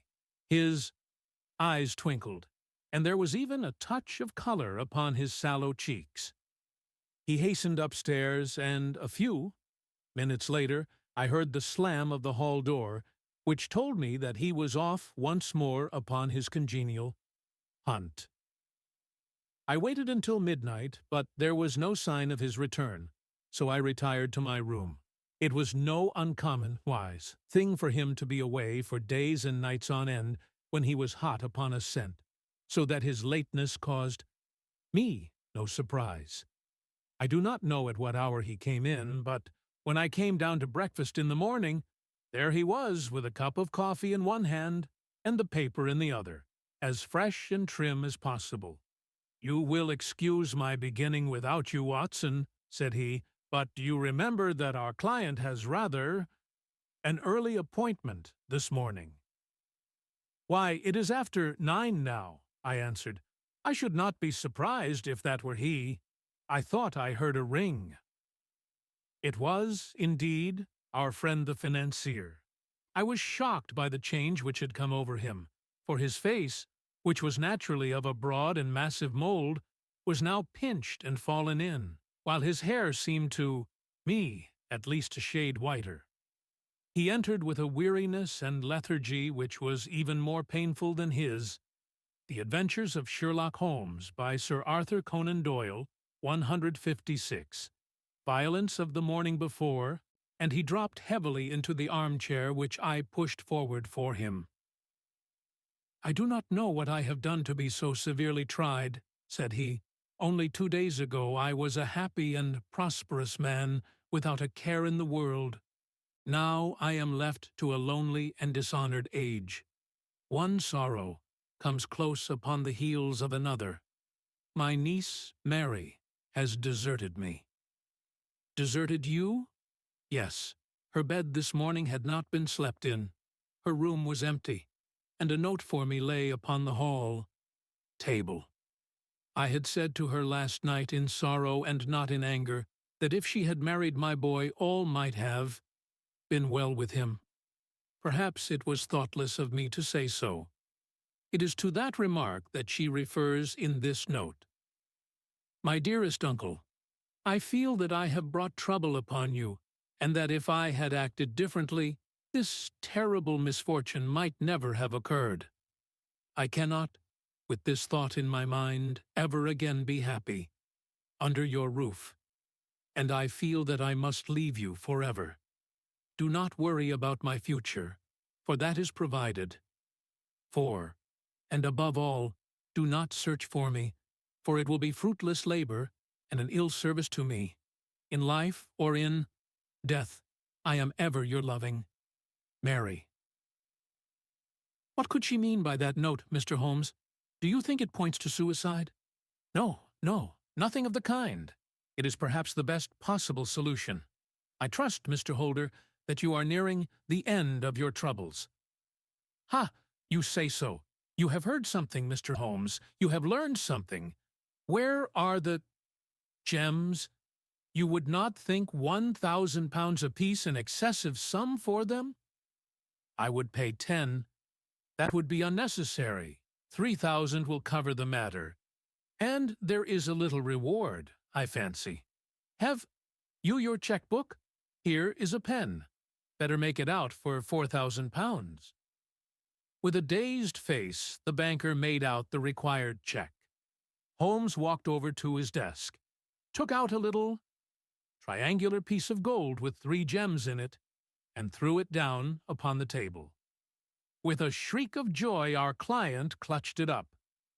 "You have it," he gasped. "I am saved! I am saved!" The reaction of joy was as passionate as his grief had been, and he hugged his recovered gems to his bosom. "There is one other thing you owe, Mr. Holder," said Sherlock Holmes rather sternly. "Oh!" He caught up a pen. "Name the sum, and I will pay it." "No, the debt is not to me. You owe a very humble apology to that noble lad, your son, who has carried himself in this matter as I should be proud to see my own son do, should I ever chance to have one. Then it was not Arthur who took them? I told you yesterday, and I repeat today, that it was not." The Adventures of Sherlock Holmes by Sir Arthur Conan Doyle, 157. You are sure of it? Then let us hurry to him at once to let him know that the truth is known. He knows it already. When I had cleared it all up, I had an interview with him, and finding that he would not tell me the story, I told it to him, on which he had to confess that I was right, and to add the very few details which were not yet quite clear to me. Your news of this morning, however, may open his lips. For heaven's sake, tell me then, what is this extraordinary mystery?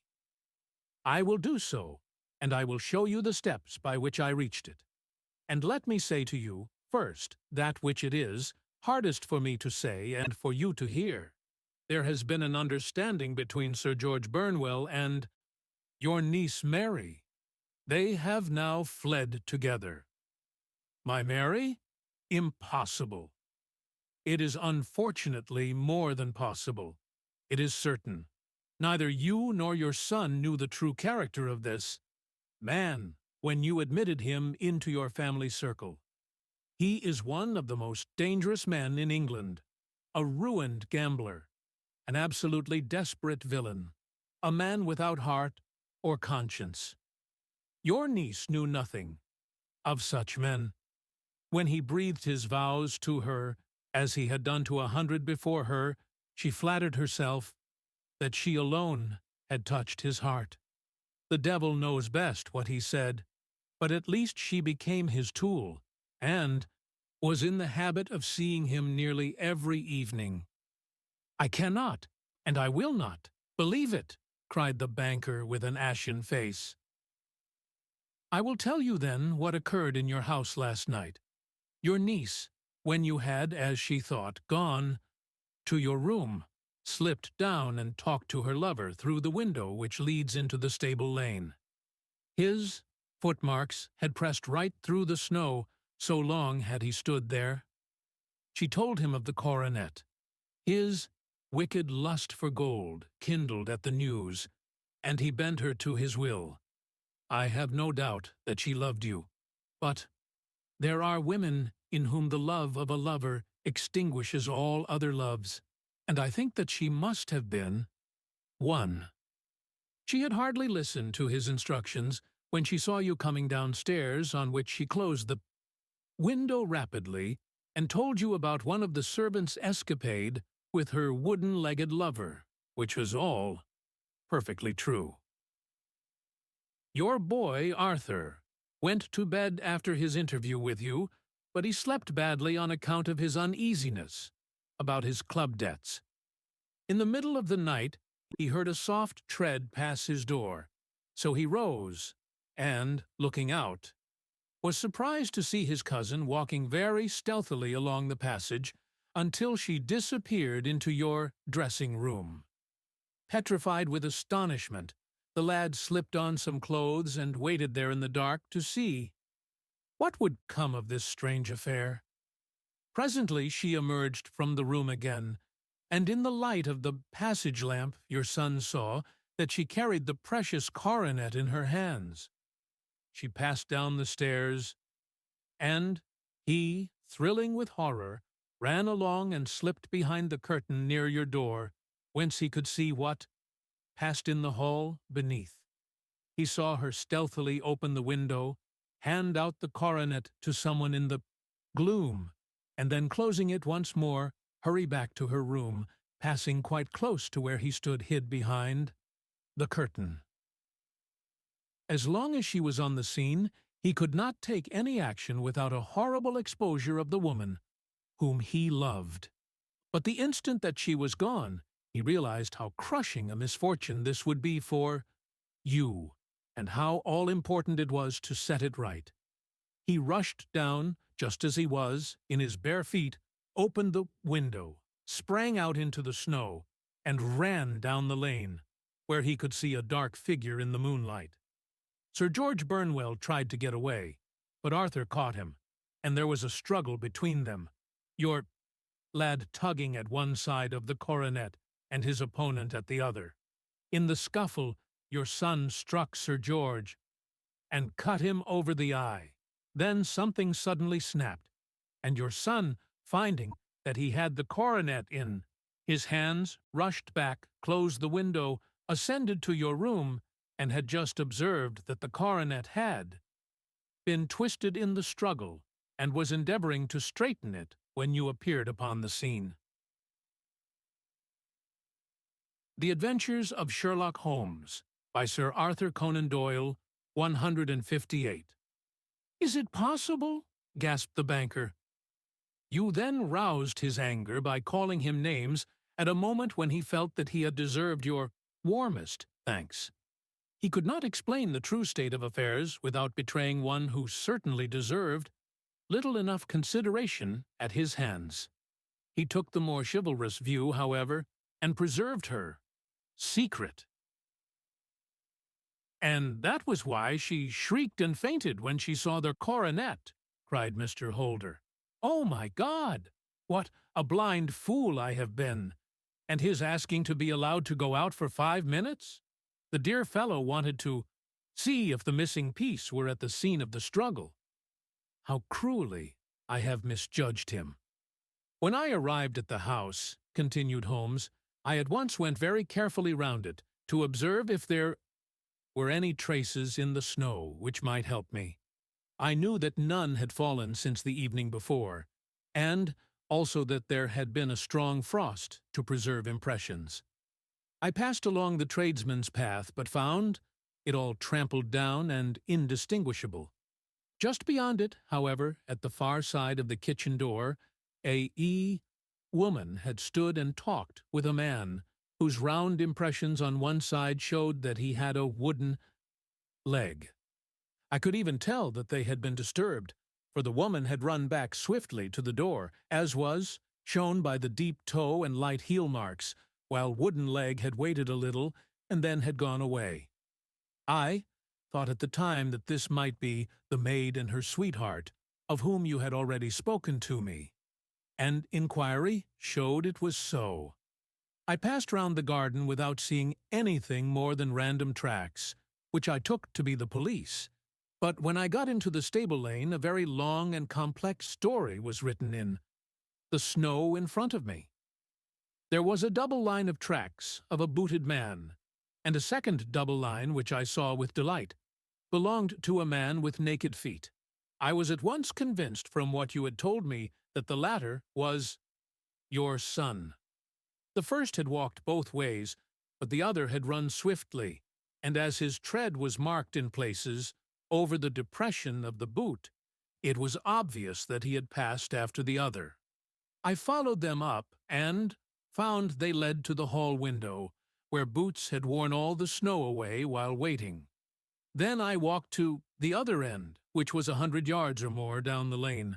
I saw where Boots had faced round, where the snow was cut up as though there had been a struggle, and, finally, where a few drops of blood had fallen, to show me that I was not mistaken. Boots had then run down the lane, and another little smudge of blood showed that it was he who had been hurt. When he came to the high road at the other end, I found that the pavement had been cleared, so there was an end to that clue.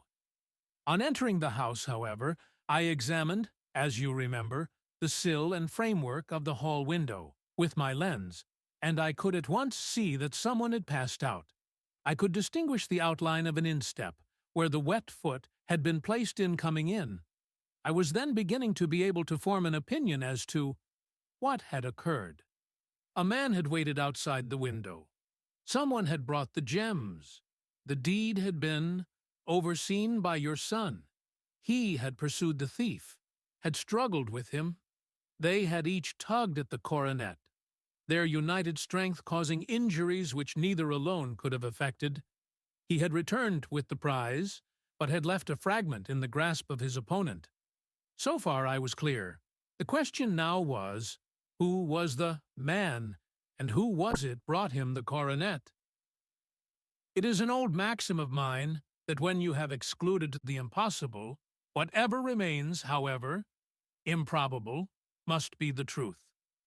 Now, I knew that it was not you who had brought it down, so there only remained your niece and the maids. But if it were the maids, why should your son allow himself to be accused in their place? There could be no possible reason.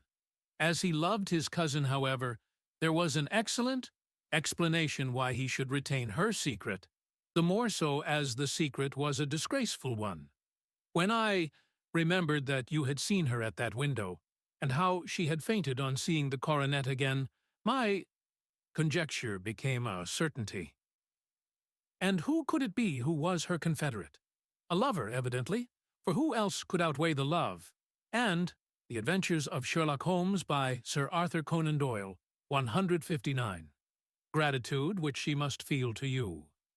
I knew that you went out little, and that your circle of friends was a very limited one, but among them was Sir George Burnwell. I had heard of him before as being a man of evil reputation among women. It must have been he who wore those boots and retained the missing gems.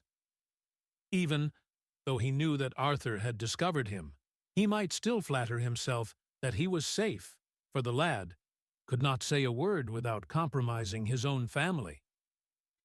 Well, your own good sense will suggest what measures I took next.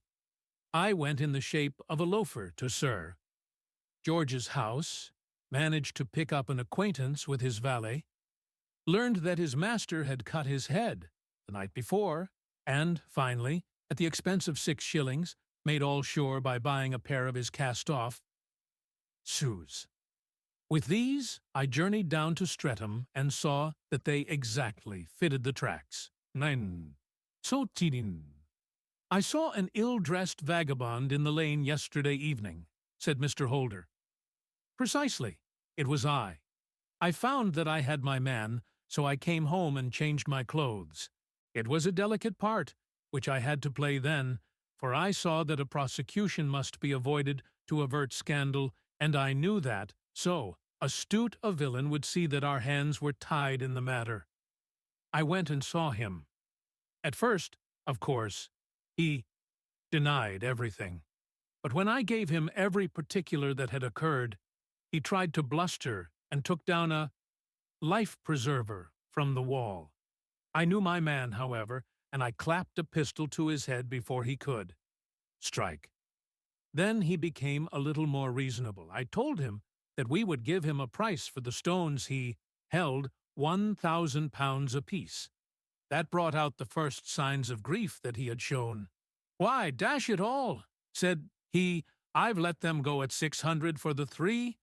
I soon managed to get the address of the receiver who had them, on promising him that there would be no prosecution. Off I set to him, and after much chaffering I got our stones at £1,000 apiece. Then I looked in upon your son, told him that all was right, and eventually got to my bed about 2 o'clock, after what I may call a really hard day's work. A day which has saved England from a great public scandal," said the banker, rising. "Sir, I cannot find words to thank you, but you shall not find me ungrateful for what you have done. Your skill has indeed exceeded all that I have heard of it. And now I must fly to my dear boy to apologize to him for the wrong which I have done him. As to what you tell me of poor Mary, it goes to my very heart. Not even your skill can inform me where she is now." "I think that we may safely say," returned Holmes, "that she is wherever Sir George Burnwell is. It is equally certain, too, that whatever her sins are, they will soon receive a more than sufficient punishment." Poitant, The Adventure of the Copper Beeches. What? "To the man who loves art for its own sake," remarked Sherlock Holmes, tossing aside the advertisement, of the Daily Telegraph, "it is frequently in its least important and lowliest manifestations that the keenest pleasure is to be derived. It is pleasant to me to observe, Watson, that you have so far grasped this truth that in these little records of our cases, which you have been good enough to draw up, and, I am bound to say, occasionally to embellish, you have given prominence not so much to the many causes célèbres and sensational trials in which I have figured, but rather to those incidents which may have been trivial in themselves, but which have given room for those faculties of deduction and of logical synthesis which I have made my special province. Sit. And yet," said I, smiling, "I cannot quite hold myself absolved from the charge of sensationalism which has been urged against my records." "You have erred, perhaps," he observed, taking up a glowing cinder with the tongs and lighting with it the long cherry-wood pipe which was wont to replace his clay when he was in a disputatious rather than a meditative mood. "You have erred perhaps in attempting to put color and life into each of your statements, instead of confining yourself to the task of placing upon record that severe reasoning from cause to effect. The Adventures of Sherlock Holmes, by Sir Arthur Conan Doyle, 160, which is really the only notable feature about the thing. It seems to me that I have done you full justice in the matter," I remarked with some coldness, for I was repelled by the egotism which I had more than once observed to be a strong factor in my friend's singular character. "No, it is not selfishness or conceit," said he, answering, as was his wont, my thoughts rather than my words. "If I claim full justice for my art, it is because it is an impersonal thing, a thing beyond myself. Crime is common. Logic is rare. Therefore it is upon the logic rather than upon the crime that you should dwell. You have degraded what should have been a course of lectures into a series of tales." It was a cold morning of the early spring, and we sat after breakfast on either side of a cheery fire in the old room at Baker Street. A thick fog rolled down between the lines of dun-colored houses, and the opposing windows loomed like dark, shapeless blurs through the heavy yellow wreaths. Our gas was lit, and shone on the white cloth and glimmer of china and metal, for the table had not been cleared yet. Sherlock Holmes had been silent all the morning, dipping continuously into the advertisement columns of a succession of papers, until at last, having apparently given up his search, he had emerged in no very sweet temper to lecture me upon my literary shortcomings. At the same time, he remarked, after a pause, during which he had sat puffing at his long pipe and gazing down into the fire, "You can hardly be open to a charge of sensationalism, for out of these cases which you have been so kind as to interest yourself in, a fair proportion do not treat of crime in its legal sense at all."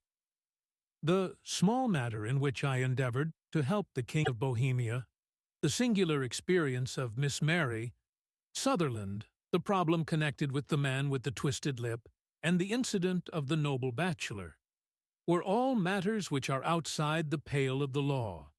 But in avoiding the sensational, I fear that you may have bordered on the trivial. "The end may have been so," I answered, "but the methods I hold to have been novel and of interest. Pshaw, my dear fellow, what do the public, the great unobservant public, who could hardly tell a weaver by his tooth or a compositor by his left thumb, care about the finer shades of analysis and deduction? But indeed, if you are trivial, I cannot blame you, for the days of the great cases are past. Man, or at least criminal man, has lost all enterprise and originality. As to my own little practice, it seems to be degenerating into an agency for recovering lost lead pencils and giving advice to young ladies from boarding schools. I think that I have touched bottom at last, however. This note I had this morning marks my 0 point, I fancy. Read it." He tossed a crumpled letter across to me. It was dated from Montague Place upon the preceding evening, and ran thus: "Dear Mr. Holmes, I am very anxious to consult you as to whether I should or should not accept a situation which has been offered to me as governess. I shall call at 10:30 tomorrow if I do not inconvenience you. Yours faithfully, Violet Hunter." "Do you know the young lady?" I asked. "Not I. It is 10:30 now." "Yes, and I have no doubt that is her ring." "It may turn out to be of more interest than you think.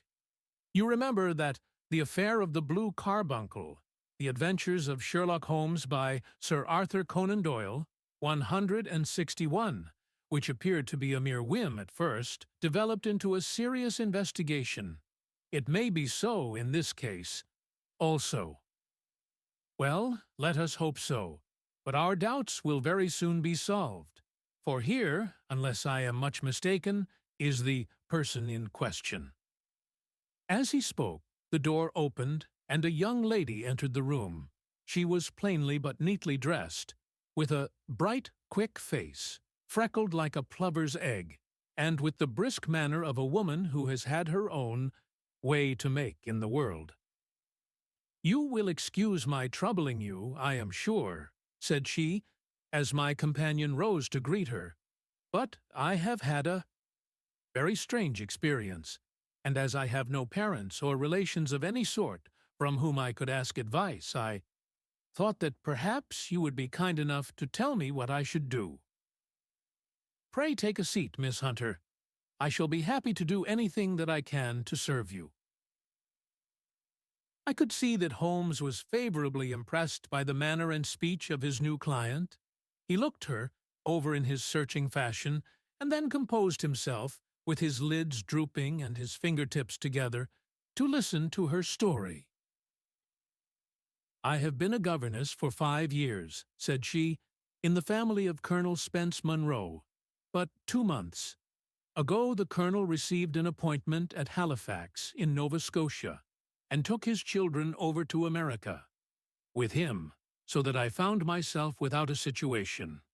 I advertised, and I answered advertisements, but without success.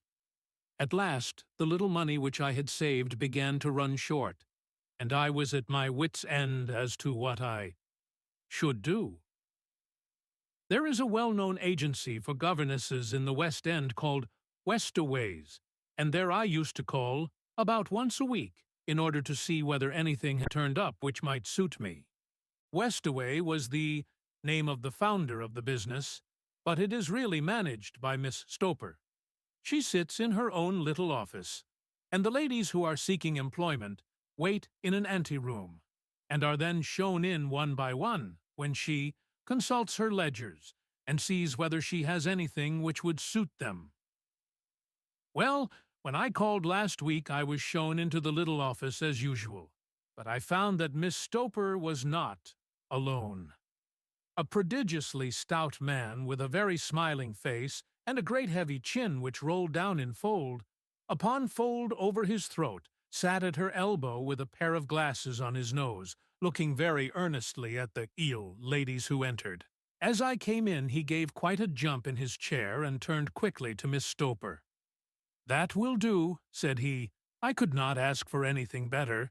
Capital, capital." He seemed quite enthusiastic, and rubbed his hands together in the most genial fashion. He was such a comfortable-looking man that it was quite a pleasure to look at him. "You are looking for a situation, miss?" he asked. "Yes, sir." "As governess?" "Yes, sir." "And what salary do you ask?" "I had £4 a month in my last place with Colonel Spence Munro." The Adventures of Sherlock Holmes, by Sir Arthur Conan Doyle, 162. "Oh, tut, tut! Sweating, rank sweating!" he cried, throwing his fat hands out into the air like a man who is in a boiling passion. "How could anyone offer so pitiful a sum to a lady with such attractions and accomplishments?" "My accomplishments, sir, may be less than you imagine," said I. "A little French, a little German, music, and drawing." "Tut, tut!" he cried. "This is all quite beside the question. The point is, have you or have you not the bearing and deportment of a lady? There it is in a nutshell. If you have not, you are not fitted for the rearing of a child, who may some day play a considerable part in the history of the country. But if you have, why, then, how? Could any gentleman ask you to condescend to accept anything under the 3 figures? Your salary with me, madam, would commence at £100 a year. You may imagine, Mr. Holmes, that to me, destitute as I was, such an offer seemed almost too good to be true. The gentleman, however, seeing perhaps the look of incredulity upon my face, opened a pocket-book and took out a note. "It is also my custom," said he, smiling in the most pleasant fashion until his eyes were just 2 little shining slits amid the white creases of his face, "to advance to my young ladies half their salary beforehand, so that they may meet any little expenses of their journey and their wardrobe." It seemed to me that I had never met so fascinating and so thoughtful a man. As I was already in debt to my tradesman, the advance was a great convenience, and yet there was something unnatural about the whole transaction which made me wish to know a little more before I quite committed myself. "May I ask where you live, sir?" said I. "Hampshire. Charming rural place. The Copper Beeches, 5 miles on the far side of Winchester. It is the most lovely country, my dear young lady, and the dearest old country house." "And my duties, sir? I should be glad to know what they would be." "One child, one dear little romper just 6 years old. Oh, if you could see him killing cockroaches with a slipper. Smack, smack, smack. 3 gone before you could wink." He leaned back in his chair and laughed, his eyes into his head again. I was a little startled at the nature of the child's amusement, but the father's laughter made me think that perhaps he was joking. "My sole duties, then," I asked, "are to take charge of a single child?" "No, no, not the sole, not the sole, my dear young lady," he cried. "Your duty would be, as I am sure your good sense would suggest, to obey any little commands my wife might give, provided always that they were such. Commands as a lady might, with propriety, obey. You see no difficulty, eh?" "I should be happy to make myself useful." "Quite so. In dress now, for example. We are faddy people, you know. Faddy, but kind-hearted. If you were asked to wear any dress which we might give you, you would not object to our little whim." "Eh?" "No," said I, considerably astonished at his words. "The Adventures of Sherlock Holmes, by Sir Arthur Conan Doyle, 163. Or to sit here or sit there that would not be offensive to you. Oh, no. Or to cut your hair quite short before you come to us?"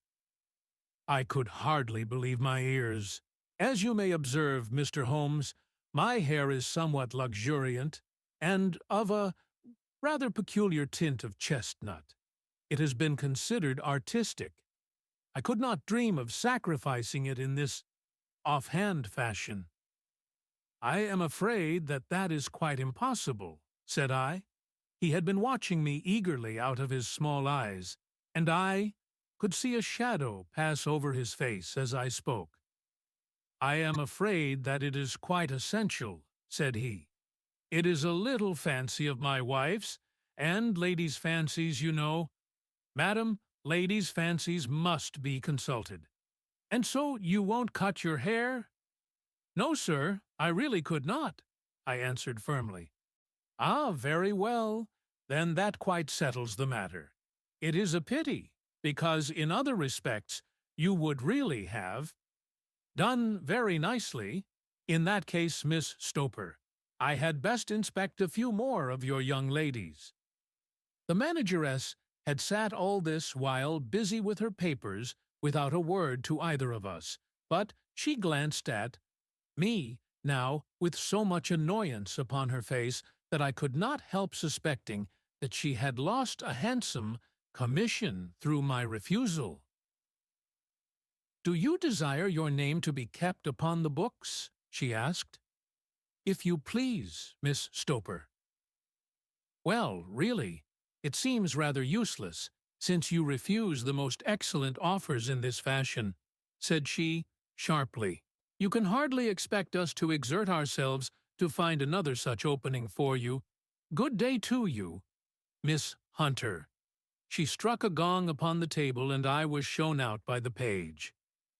Well, Mr. Holmes, when I got back to my lodgings, and found little enough in the cupboard, and 2 or 3 bills upon the table, I began to ask myself whether I had not done a very foolish thing. After all, if these people had strange fads, and expected obedience on the most extraordinary matters, they were at least ready to pay for their eccentricity. Very few governesses in England are getting £100 a year. Besides, what use was my hair to me? Many people are improved by wearing it short, and perhaps I should be among the number. Next day I was inclined to think that I had made a mistake, and by the day after I was sure of it. I had almost overcome my pride so far as to go back to the agency and inquire whether the place was still open when I received this letter from the gentleman himself. I have it here, and I will read it to you. The Copper Beeches, near Winchester. Dear Miss Hunter, Miss Stoper has very kindly given me your address, and I write from here to ask you whether you have reconsidered your decision. My wife is very anxious that you should come, for she has been much attracted by my description of you. We are willing to give £30 a quarter, or £120 a year, so as to recompense you for any little inconvenience which our fads may cause you. They are not very exacting after all. My wife is fond of a particular shade of electric, blue, and would like you to wear such a dress indoors in the morning. You need not, however, go to the expense of purchasing one, as we have one belonging to my dear daughter Alice, now in Philadelphia, which would, I should think, fit you very well. Then, as to sitting here or there, or amusing yourself in any manner, indicated that need cause you no inconvenience. As regards your hair, it is no doubt a pity, especially as I could not help remarking its beauty during our short interview, but I am afraid that I must remain firm upon The Adventures of Sherlock Holmes by Sir Arthur Conan Doyle, 164. This point, and I only hope that the increased salary may recompense you for the loss. Your duties, as far as the child is concerned, are very light. Now, do try to come, and I shall meet you with the dog-cart at Winchester. Let me know your train. Yours faithfully, Jeffro Rucastle. That is the letter which I have just received, Mr. Holmes, and my mind is made up that I will accept it. I thought, however, that before taking the final step, I should like to submit the whole matter to your consideration. Well, Miss Hunter, if your mind is made up, that settles the question, said Holmes, smiling. But you would not advise me to refuse? I confess that it is not the situation which I should like to see a sister of mine apply for. What is the meaning of it all, Mr. Holmes? Ah, I have no data. I cannot tell. Perhaps you have yourself formed some opinion. Well, there seems to me to be only one possible solution. Mr. Rucastle seemed to be a very kind, good-natured man. Is it not possible that his wife is a lunatic, that he desires to keep the matter quiet for fear she should be taken to an asylum, and that he humors her fancies in every way in order to prevent an outbreak? That is a possible solution. In fact, as matters stand, it is the most probable one. But in any case, it does not seem to be a nice household for a young lady. But the money, Mr. Holmes, the money. Well, yes, of course the pay is good. Too good. That is what makes me uneasy. Why should they give you £120 a year when they could have their pick for £40? There must be some strong reason behind. I thought that if I told you the circumstances, you would understand afterwards if I wanted your help. I should feel so much stronger if I felt that you were at the back of me. Oh, you may carry that feeling away with you. I assure you that your little problem promises to be the most interesting which has come my way for some months. There is something distinctly novel about some of the features. If you should find yourself in doubt or in danger— Danger! What danger do you foresee? Holmes shook his head gravely. It would cease to be a danger if we could define it, said he. But at any time, day or night, a telegram would bring me down to your help. That is enough. She rose briskly from her chair with the anxiety all swept from her face. I shall go down to Hampshire quite easy in my mind now. I shall write to Mr. Rucastle at once, sacrifice my poor hair tonight, and start for Winchester tomorrow."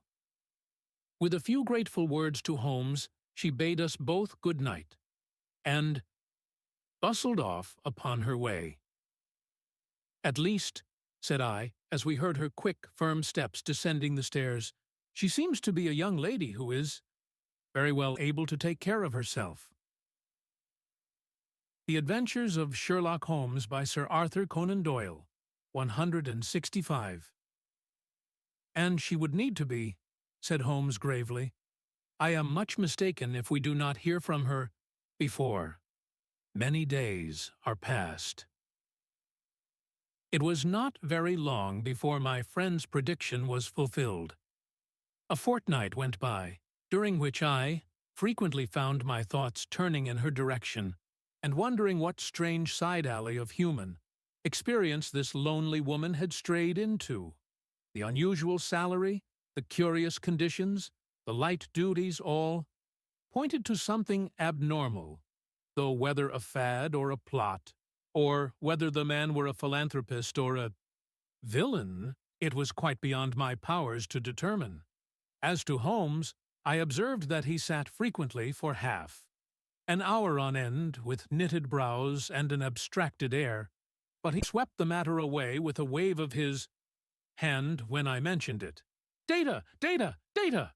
he cried impatiently. "I can't make bricks without clay." And yet he would always wind up by muttering that no sister of his should ever have accepted such a situation. The telegram which we eventually received came late one night, just as I was thinking of turning in, and Holmes was settling down to one of those all-night chemical researches which he frequently indulged in, when I would leave him stooping over a retort and a test tube at night, and find him in the same position when I came down to breakfast in the morning. He opened the yellow envelope, and then, glancing at the message, threw it across to me. "Just look up the trains in Bradshaw," said he, and turned back to his chemical studies. The summons was a brief and urgent one. "Please be at the Black Swan Hotel at Winchester at midday tomorrow," it said. "Do come. I am at my wits' end, Hunter." "Will you come with me?" asked Holmes, glancing up. "I should wish to." "Just look it up, then." "There is a train at 9:30, said I, glancing over my Bradshaw. "It is due at Winchester at 11:30. "That will do very nicely. Then perhaps I had better postpone my analysis of the acetones, as we may need to be at our best in the morning." By 11 o'clock the next day, we were well upon our way to the old English capital.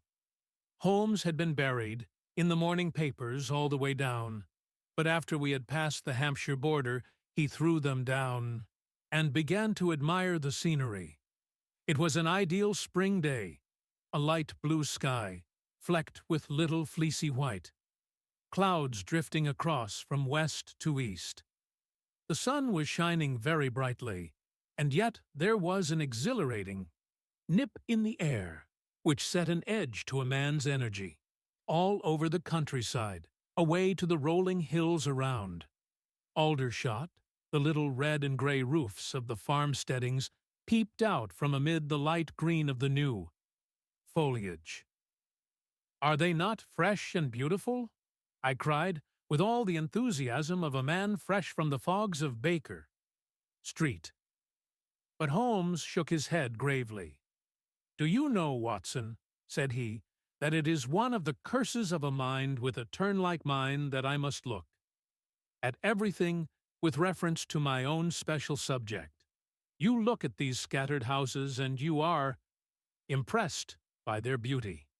I look at them, and the only thought which comes to me is a feeling of their The Adventures of Sherlock Holmes by Sir Arthur Conan Doyle, 166. Isolation, and of the impunity with which crime may be committed there. "Good heavens!" I cried. "Who would associate crime with these dear old homesteads? They always fill me with a certain horror. It is my belief, Watson, founded upon my experience, that the lowest and vilest alleys in London do not present a more dreadful record of sin than does the smiling and beautiful countryside. You horrify me, but the reason is very obvious. The pressure of public opinion can do in the town what the law cannot accomplish. There is no lane so vile that the scream of a tortured child or the thud of a drunkard's blow does not beget sympathy and indignation among the neighbors, and then the whole machinery of justice is ever so close that a word of complaint can set it going, and there is but a step between the crime and the dock. But look at these lonely houses, each in its own fields, filled for the most part with poor ignorant folk who know little of the law. Think of the deeds of hellish cruelty, the hidden wickedness which may go on year in, year out in such places, and none the wiser. Had this lady who appeals to us for help gone to live in Winchester, I should never have had a fear for her. It is the 5 miles of country which makes the danger. Still, it is clear that she is not personally threatened. No, if she can come to Winchester to meet us, she can get away. Quite so, she has her freedom. What can be the matter, then? Can you suggest no explanation? I have devised 7 separate explanations, each of which would cover the facts as far as we know them. But which of these is correct can only be determined by the fresh information which we shall no doubt find waiting for us. Well, there is the tower of the cathedral, and we shall soon learn all that Miss Hunter has to tell. The Black Swan is an inn of repute in the High Street, at no distance from the station, and there we found the young lady waiting for us. She had engaged a sitting room, and our lunch awaited us upon the table. "I am so delighted that you have come," she said earnestly. "It is so very kind of you both. But indeed, I do not know what I should do. Your advice will be altogether invaluable to me. Pray tell us what has happened to you." "I will do so, and I must be quick, for I have promised Mr. Rucastle to be back before 3. I got his leave to come into town this morning, though he little knew for what purpose. Let us have everything in its due order." Holmes thrust his long, thin legs out towards the fire and composed himself to listen. In the first place, I may say that I have met, on the whole, with no actual ill treatment from Mr. and Mrs. Rucastle. It is only fair to them to say that. But I cannot understand them, and I am not easy in my mind about them. What can you not understand? Their reasons for their conduct. But you shall have it all just as it occurred. When I came down, Mr. Rucastle, The Adventures of Sherlock Holmes, by Sir Arthur Conan Doyle, 167, met me here and drove me in his dog-cart to the Copper Beeches. It is, as he said, beautifully situated, but it is not beautiful in itself, for it is a large square block of a house, whitewashed, but all stained and streaked with damp and bad weather. There are grounds round it, woods on 3 sides, and on the 4th a field which slopes down to the Southampton high road, which curves past about 100 yards from the front door.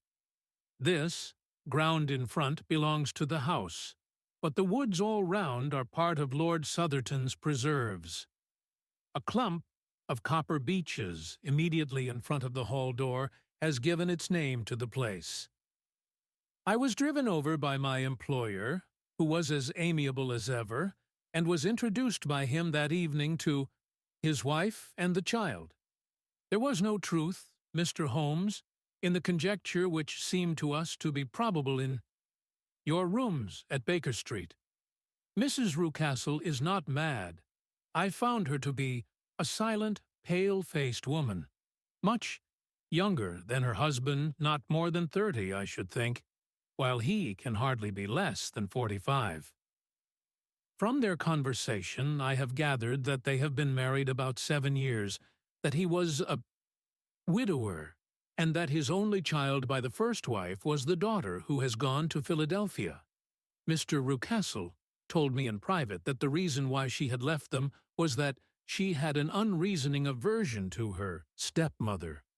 As the daughter could not have been less than 20, I can quite imagine that her position must have been uncomfortable with her father's young wife. Mrs. Rucastle seemed to me to be colorless in mind, as well as in feature. She impressed me neither favorably nor the reverse. She was a non-entity.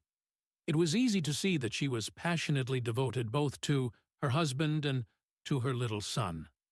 Her light gray eyes wandered continually from one to the other, noting every little want and forestalling it if possible. He was kind to her also in his bluff, boisterous fashion, and on the whole they seemed to be a happy couple. And yet she had some secret sorrow, this woman. She would often be lost in deep thought, with the saddest look upon her face. More than once I have surprised her in tears.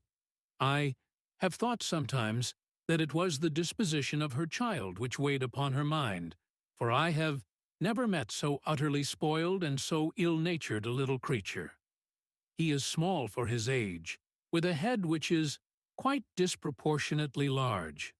His whole life appears to be spent in an alternation between savage fits of passion and gloomy intervals of sulking. Giving pain to any creature weaker than himself seems to be his one idea of amusement, and he shows quite remarkable talent in planning the capture of mice, little birds, and insects.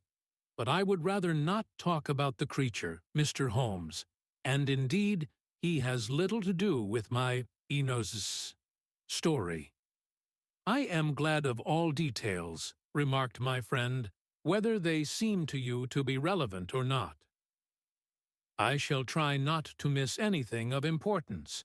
The one unpleasant thing about the house, which struck me at once, was the appearance and conduct of the servants.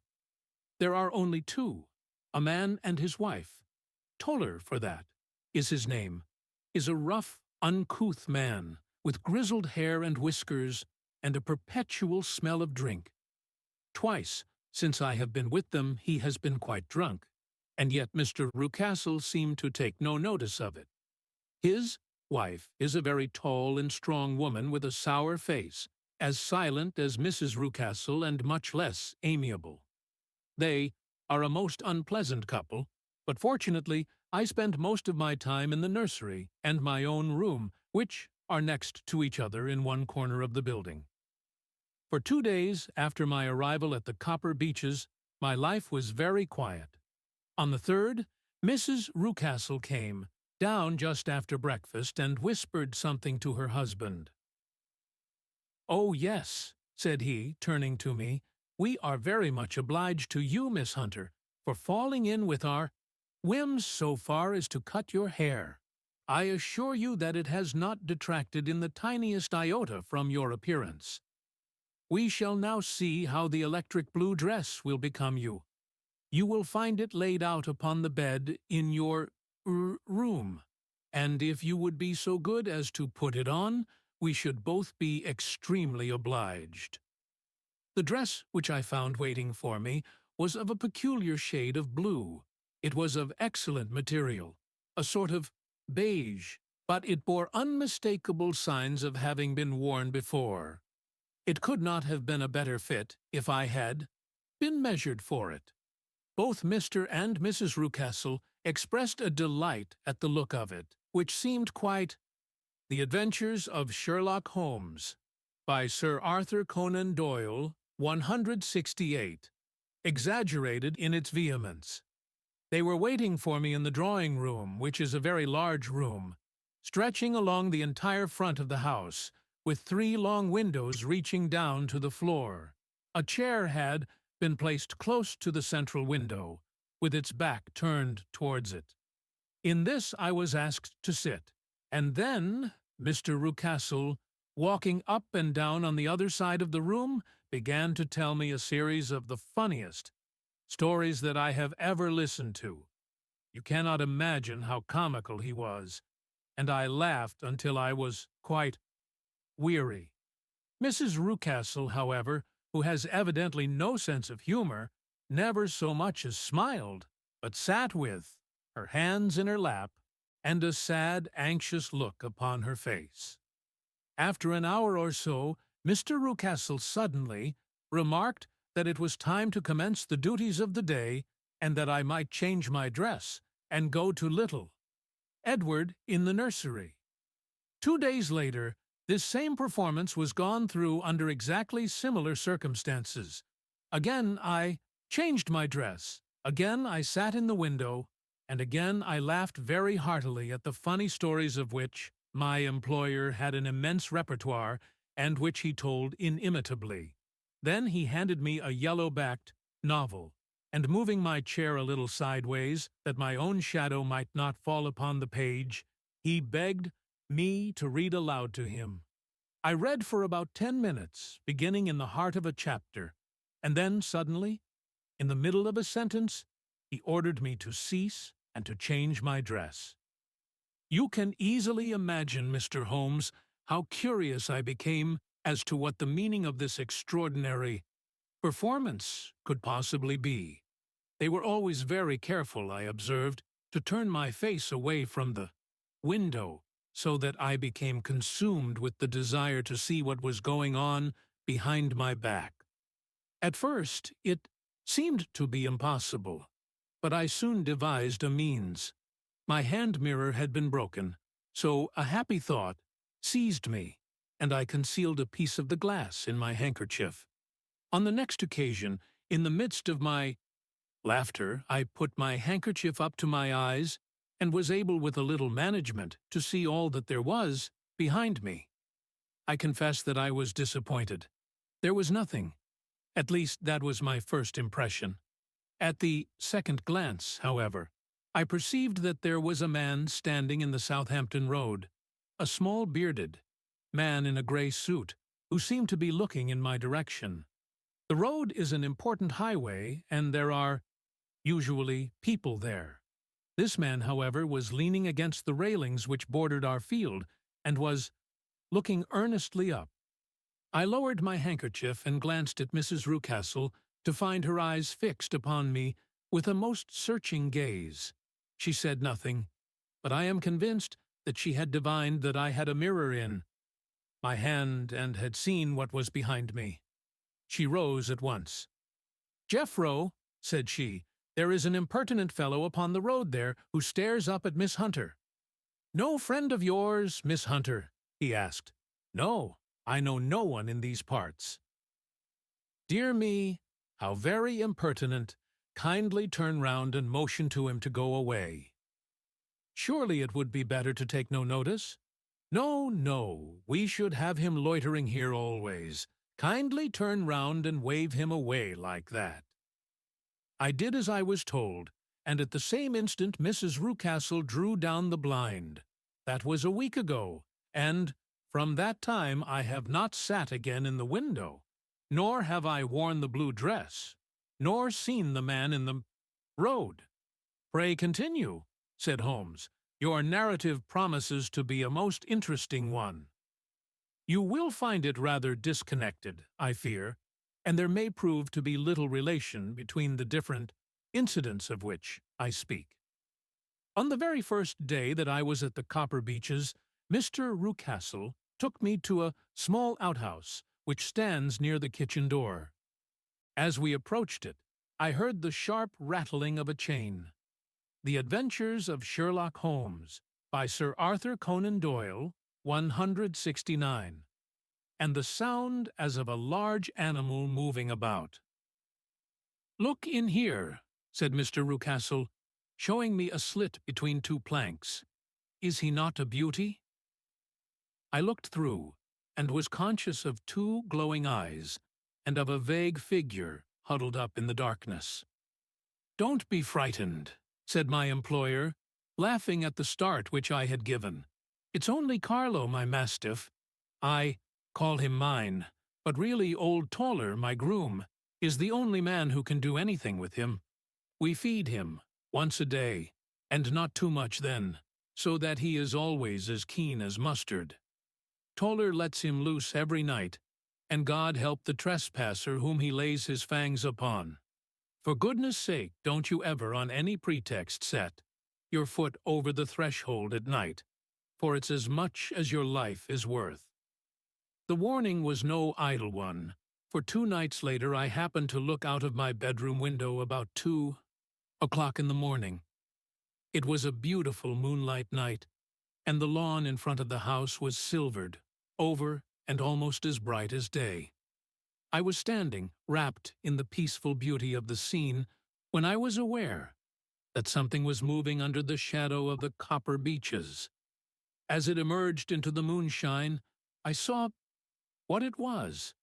It was a giant dog, as large as a calf, tawny-tinted, with hanging jowl, black muzzle, and huge, projecting bones. It walked slowly across the lawn and vanished into the shadow upon the other side.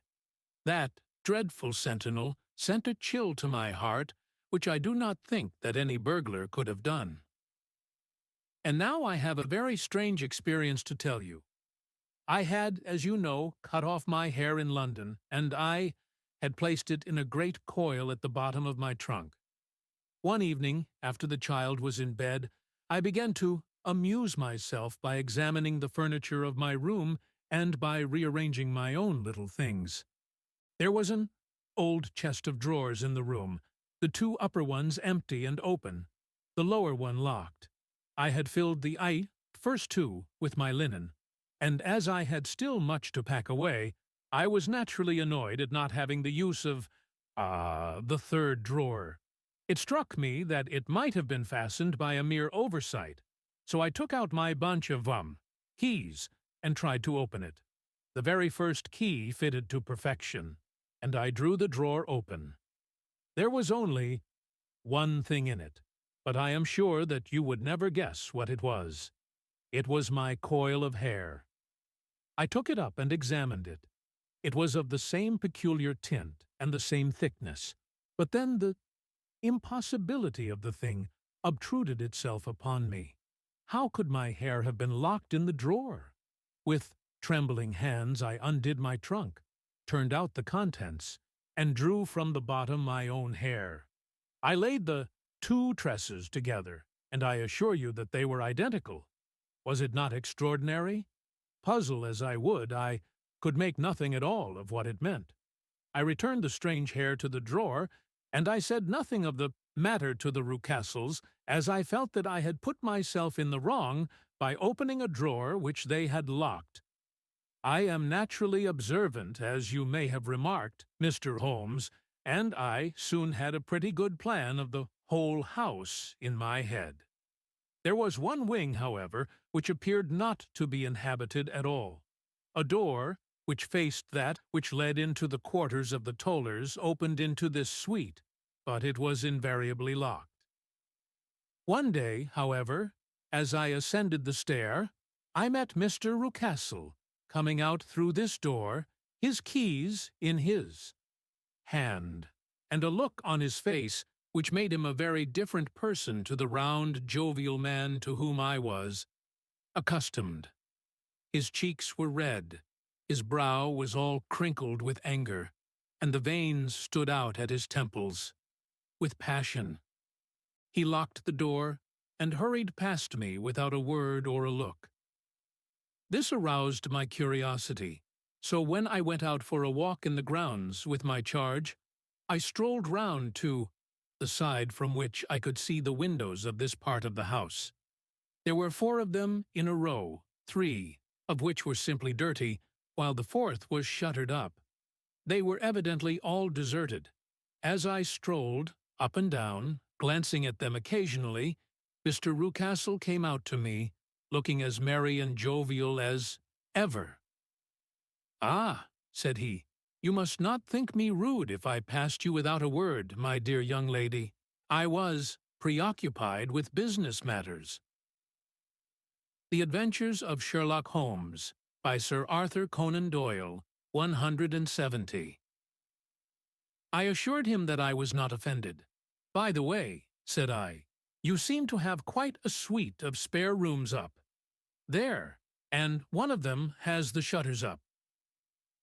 He looked surprised, and, as it seemed to me, a little startled at my remark. "Photography is one of my hobbies," said he.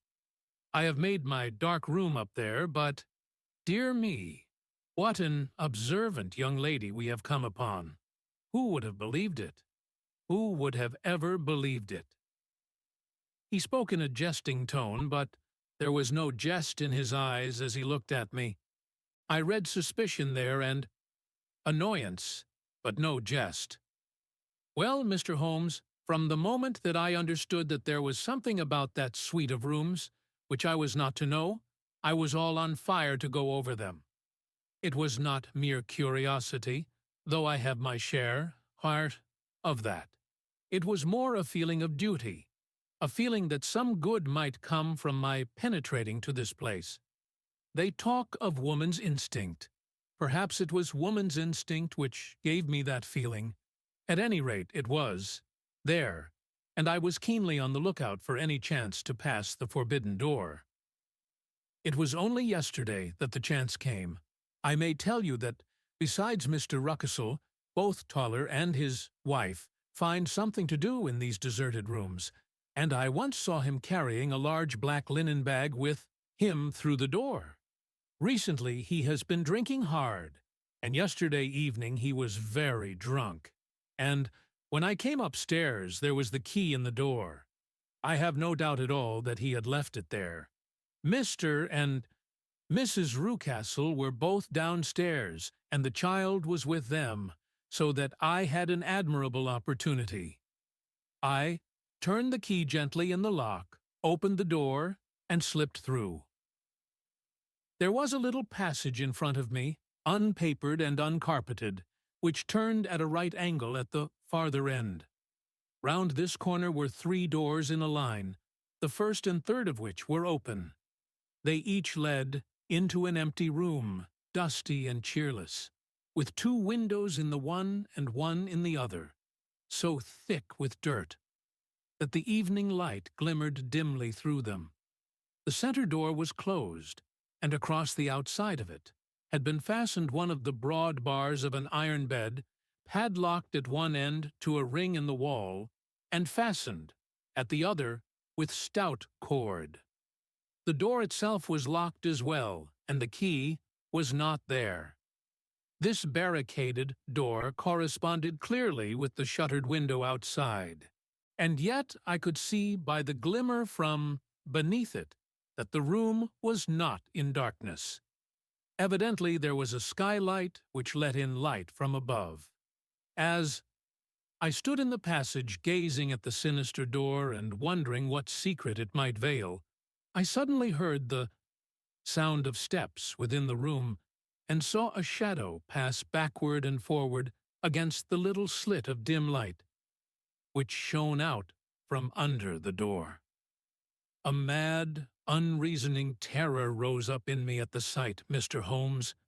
My overstrung nerves failed me suddenly, and I turned and ran as though some dreadful hand were behind me, clutching at the skirt of my dress. I rushed down the passage, through the door, and straight into the arms of Mr. Rucastle, who was waiting outside. "So," said he, smiling, "it was you, then. I thought that it must be when I saw the door open." "Oh, I am so frightened," I panted. My dear young lady, my dear young lady. You cannot think how caressing and soothing his manner was, and what has frightened you, my dear young lady. But his voice was just a little too coaxing. He overdid it. I was keenly on my guard against him. "I was foolish enough to go into the empty wing," I answered, "but it is so lonely and eerie in this dim light that I was frightened and ran out again. Oh, it is so dreadfully still in there." "Only that?" said he, looking at me keenly. The Adventures of Sherlock Holmes by Sir Arthur Conan Doyle, 171. Why, what did you think? I asked. Why do you think that I lock this door? I am sure that I do not know. It is to keep people out who have no business there. Do you see? He was still smiling in the most amiable manner. I am sure, if I had known? Well, then, you know now, and if you ever put your foot over that threshold again, here, in an instant, the smile hardened into a grin of rage, and he glared down at me with the face of a demon. I'll throw you to the mastiff. I was so terrified that I do not know what I did. I suppose that I must have rushed past him into my room. I remember nothing until I found myself lying on my bed, trembling all over. Then I thought of you, Mr. Holmes. I could not live there longer without some advice. I was frightened of the house, of the man, of the woman, of the servants, even of the child. They were all horrible to me. If I could only bring you down, all would be well. Of course I might have fled from the house, but my curiosity was almost as strong as my fears. My mind was soon made up. I would send you a wire. I put on my hat and cloak, went down to the office, which is about half a mile from the house, and then returned, feeling very much easier. A horrible doubt came into my mind as I approached the door lest the dog might be loose, but I remembered that Toller had drunk himself into a state of insensibility that evening, and I knew that he was the only one in the household who had any influence with the savage creature, or who would venture to set him free. I slipped in safety and lay awake half the night in my joy at the thought of seeing you. I had no difficulty in getting leave to come into Winchester this morning, but I must be back before 3 o'clock, for Mr. and Mrs. Rucastle are going on a visit, and will be away all the evening, so that I must look after the child. Now, I have told you all my adventures, Mr. Holmes, and I should be very glad if you could tell me what it all means, and, above all, what I should do. Holmes and I had listened spellbound to this extraordinary story. My friend rose now and paced up and down the room, his hands in his pockets, and an expression of the most profound gravity upon his face. "Is Toller still drunk?" he asked. "Yes. I heard his wife tell Mrs. Rucastle that she could do nothing with him." "That is well. And the Rucastles go out tonight?" "Yes."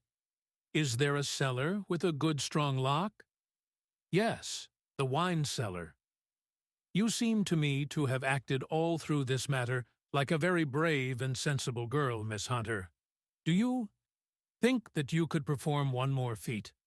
I should not ask it of you if I did not think you a quite exceptional woman." "I will try. What is it?"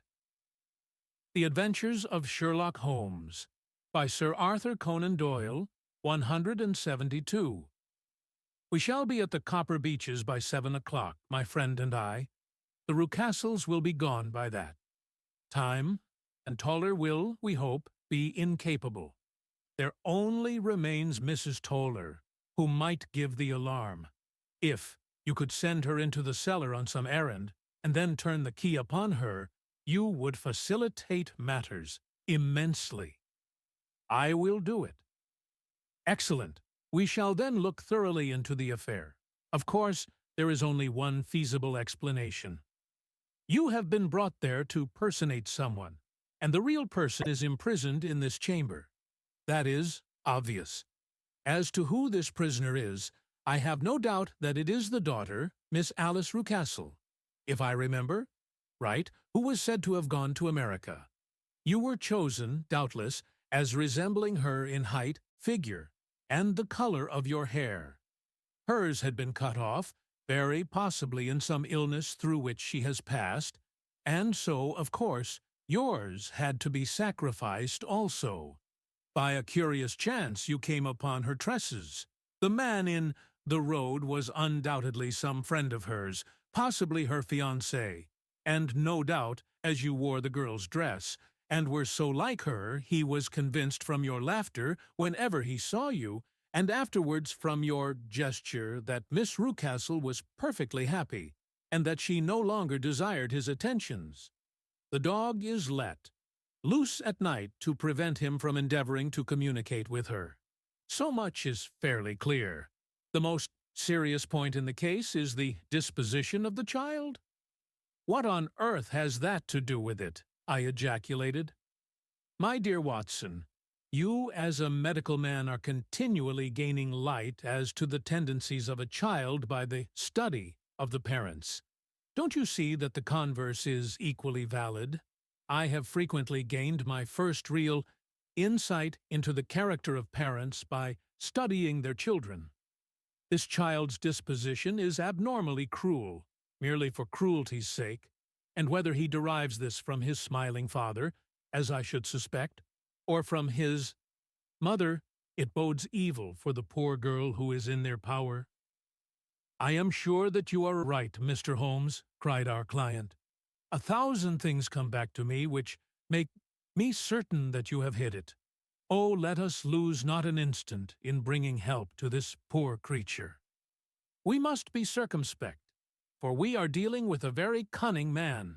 We can do nothing until 7 o'clock. At that hour we shall be with you, and it will not be long before we solve the mystery. We were as good as our word, for it was just 7 when we reached the Copper Beeches, having put up our trap at a wayside public house. The group of trees, with their dark leaves shining like burnished metal in the light of the setting sun, were sufficient to mark the house, even had Miss Hunter not been standing smiling on the doorstep. "Have you managed it?" asked Holmes. A loud thudding noise came from somewhere downstairs. "That is Mrs. Toller in the cellar," said she. "Her husband lies snoring on the kitchen rug. Here are his keys, which are the duplicates of Mr. Rucastle's." "You have done well indeed," cried Holmes with enthusiasm. "Now lead the way, and we shall soon see the end of this black business."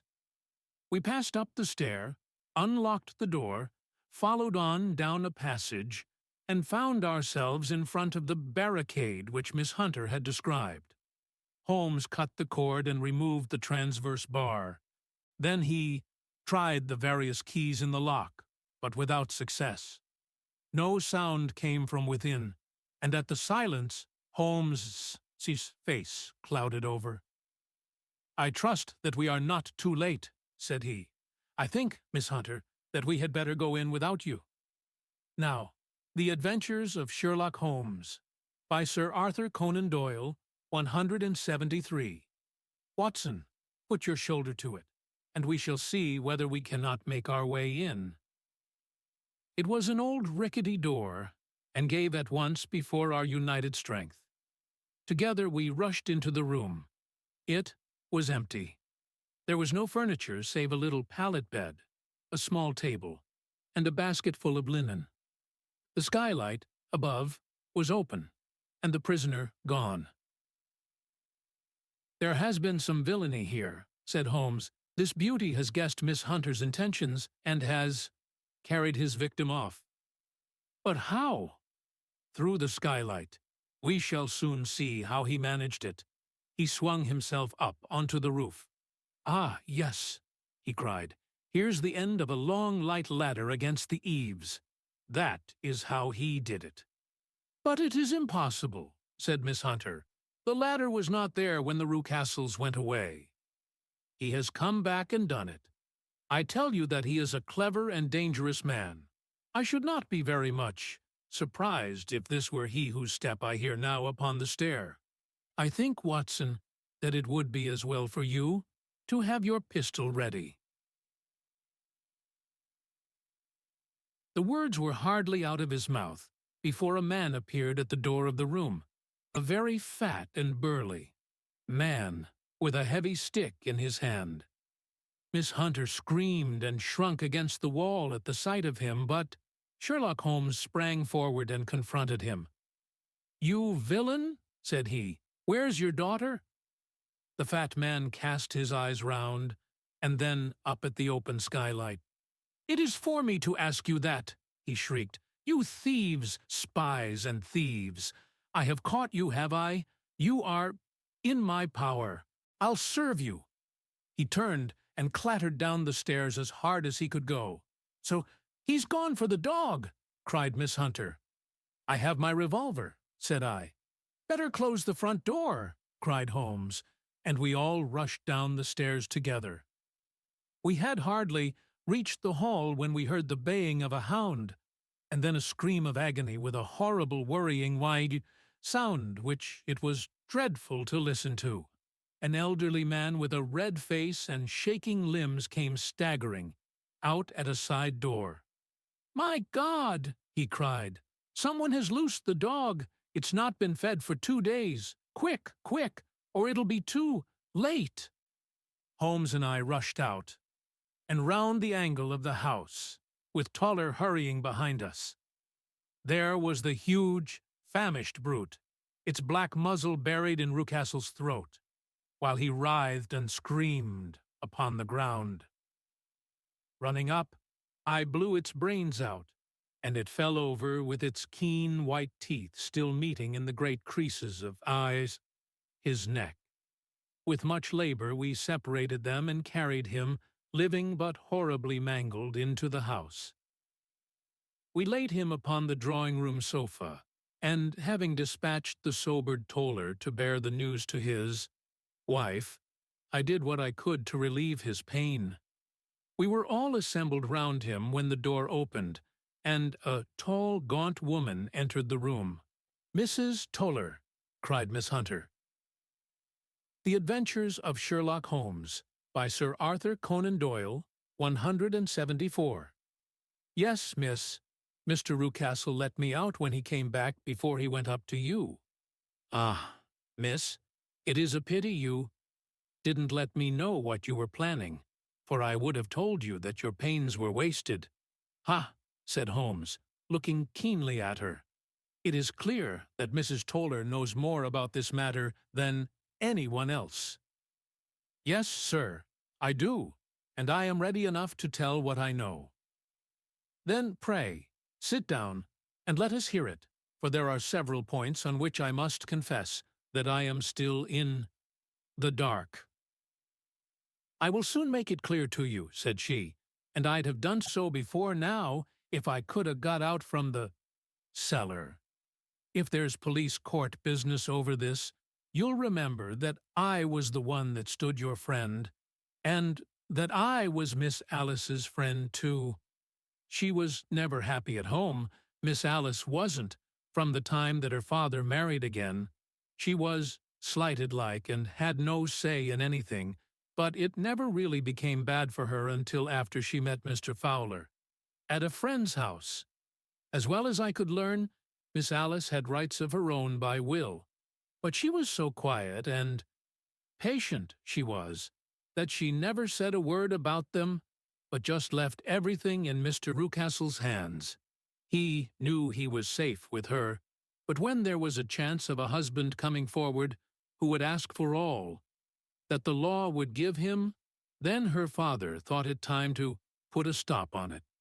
He wanted her to sign a paper, so that whether she married or not he could use her money.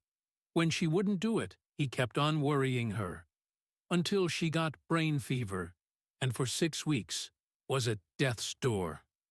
Then she got better at last, all worn to a shadow and with her beautiful hair cut off. But that didn't make no change in her young man, and he stuck to her as true as man could be."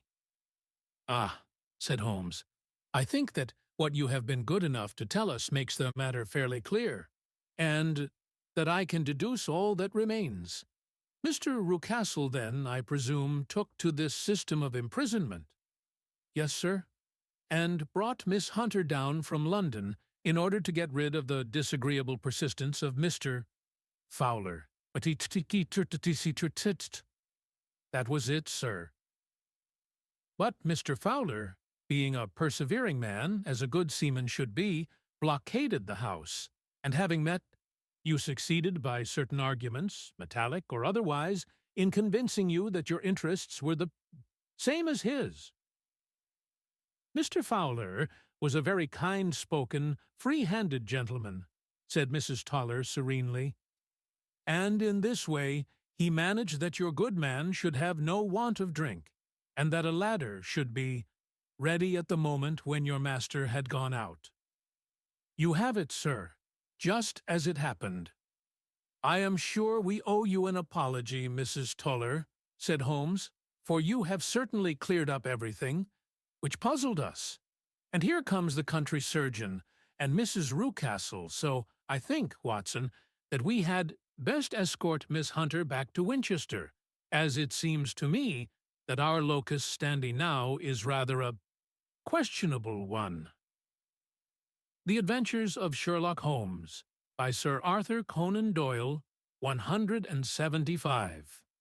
And thus was solved the mystery of the sinister house with the copper beeches in front of the door. Mr. Rucastle survived, but was always a broken man, kept alive solely through the care of his devoted wife.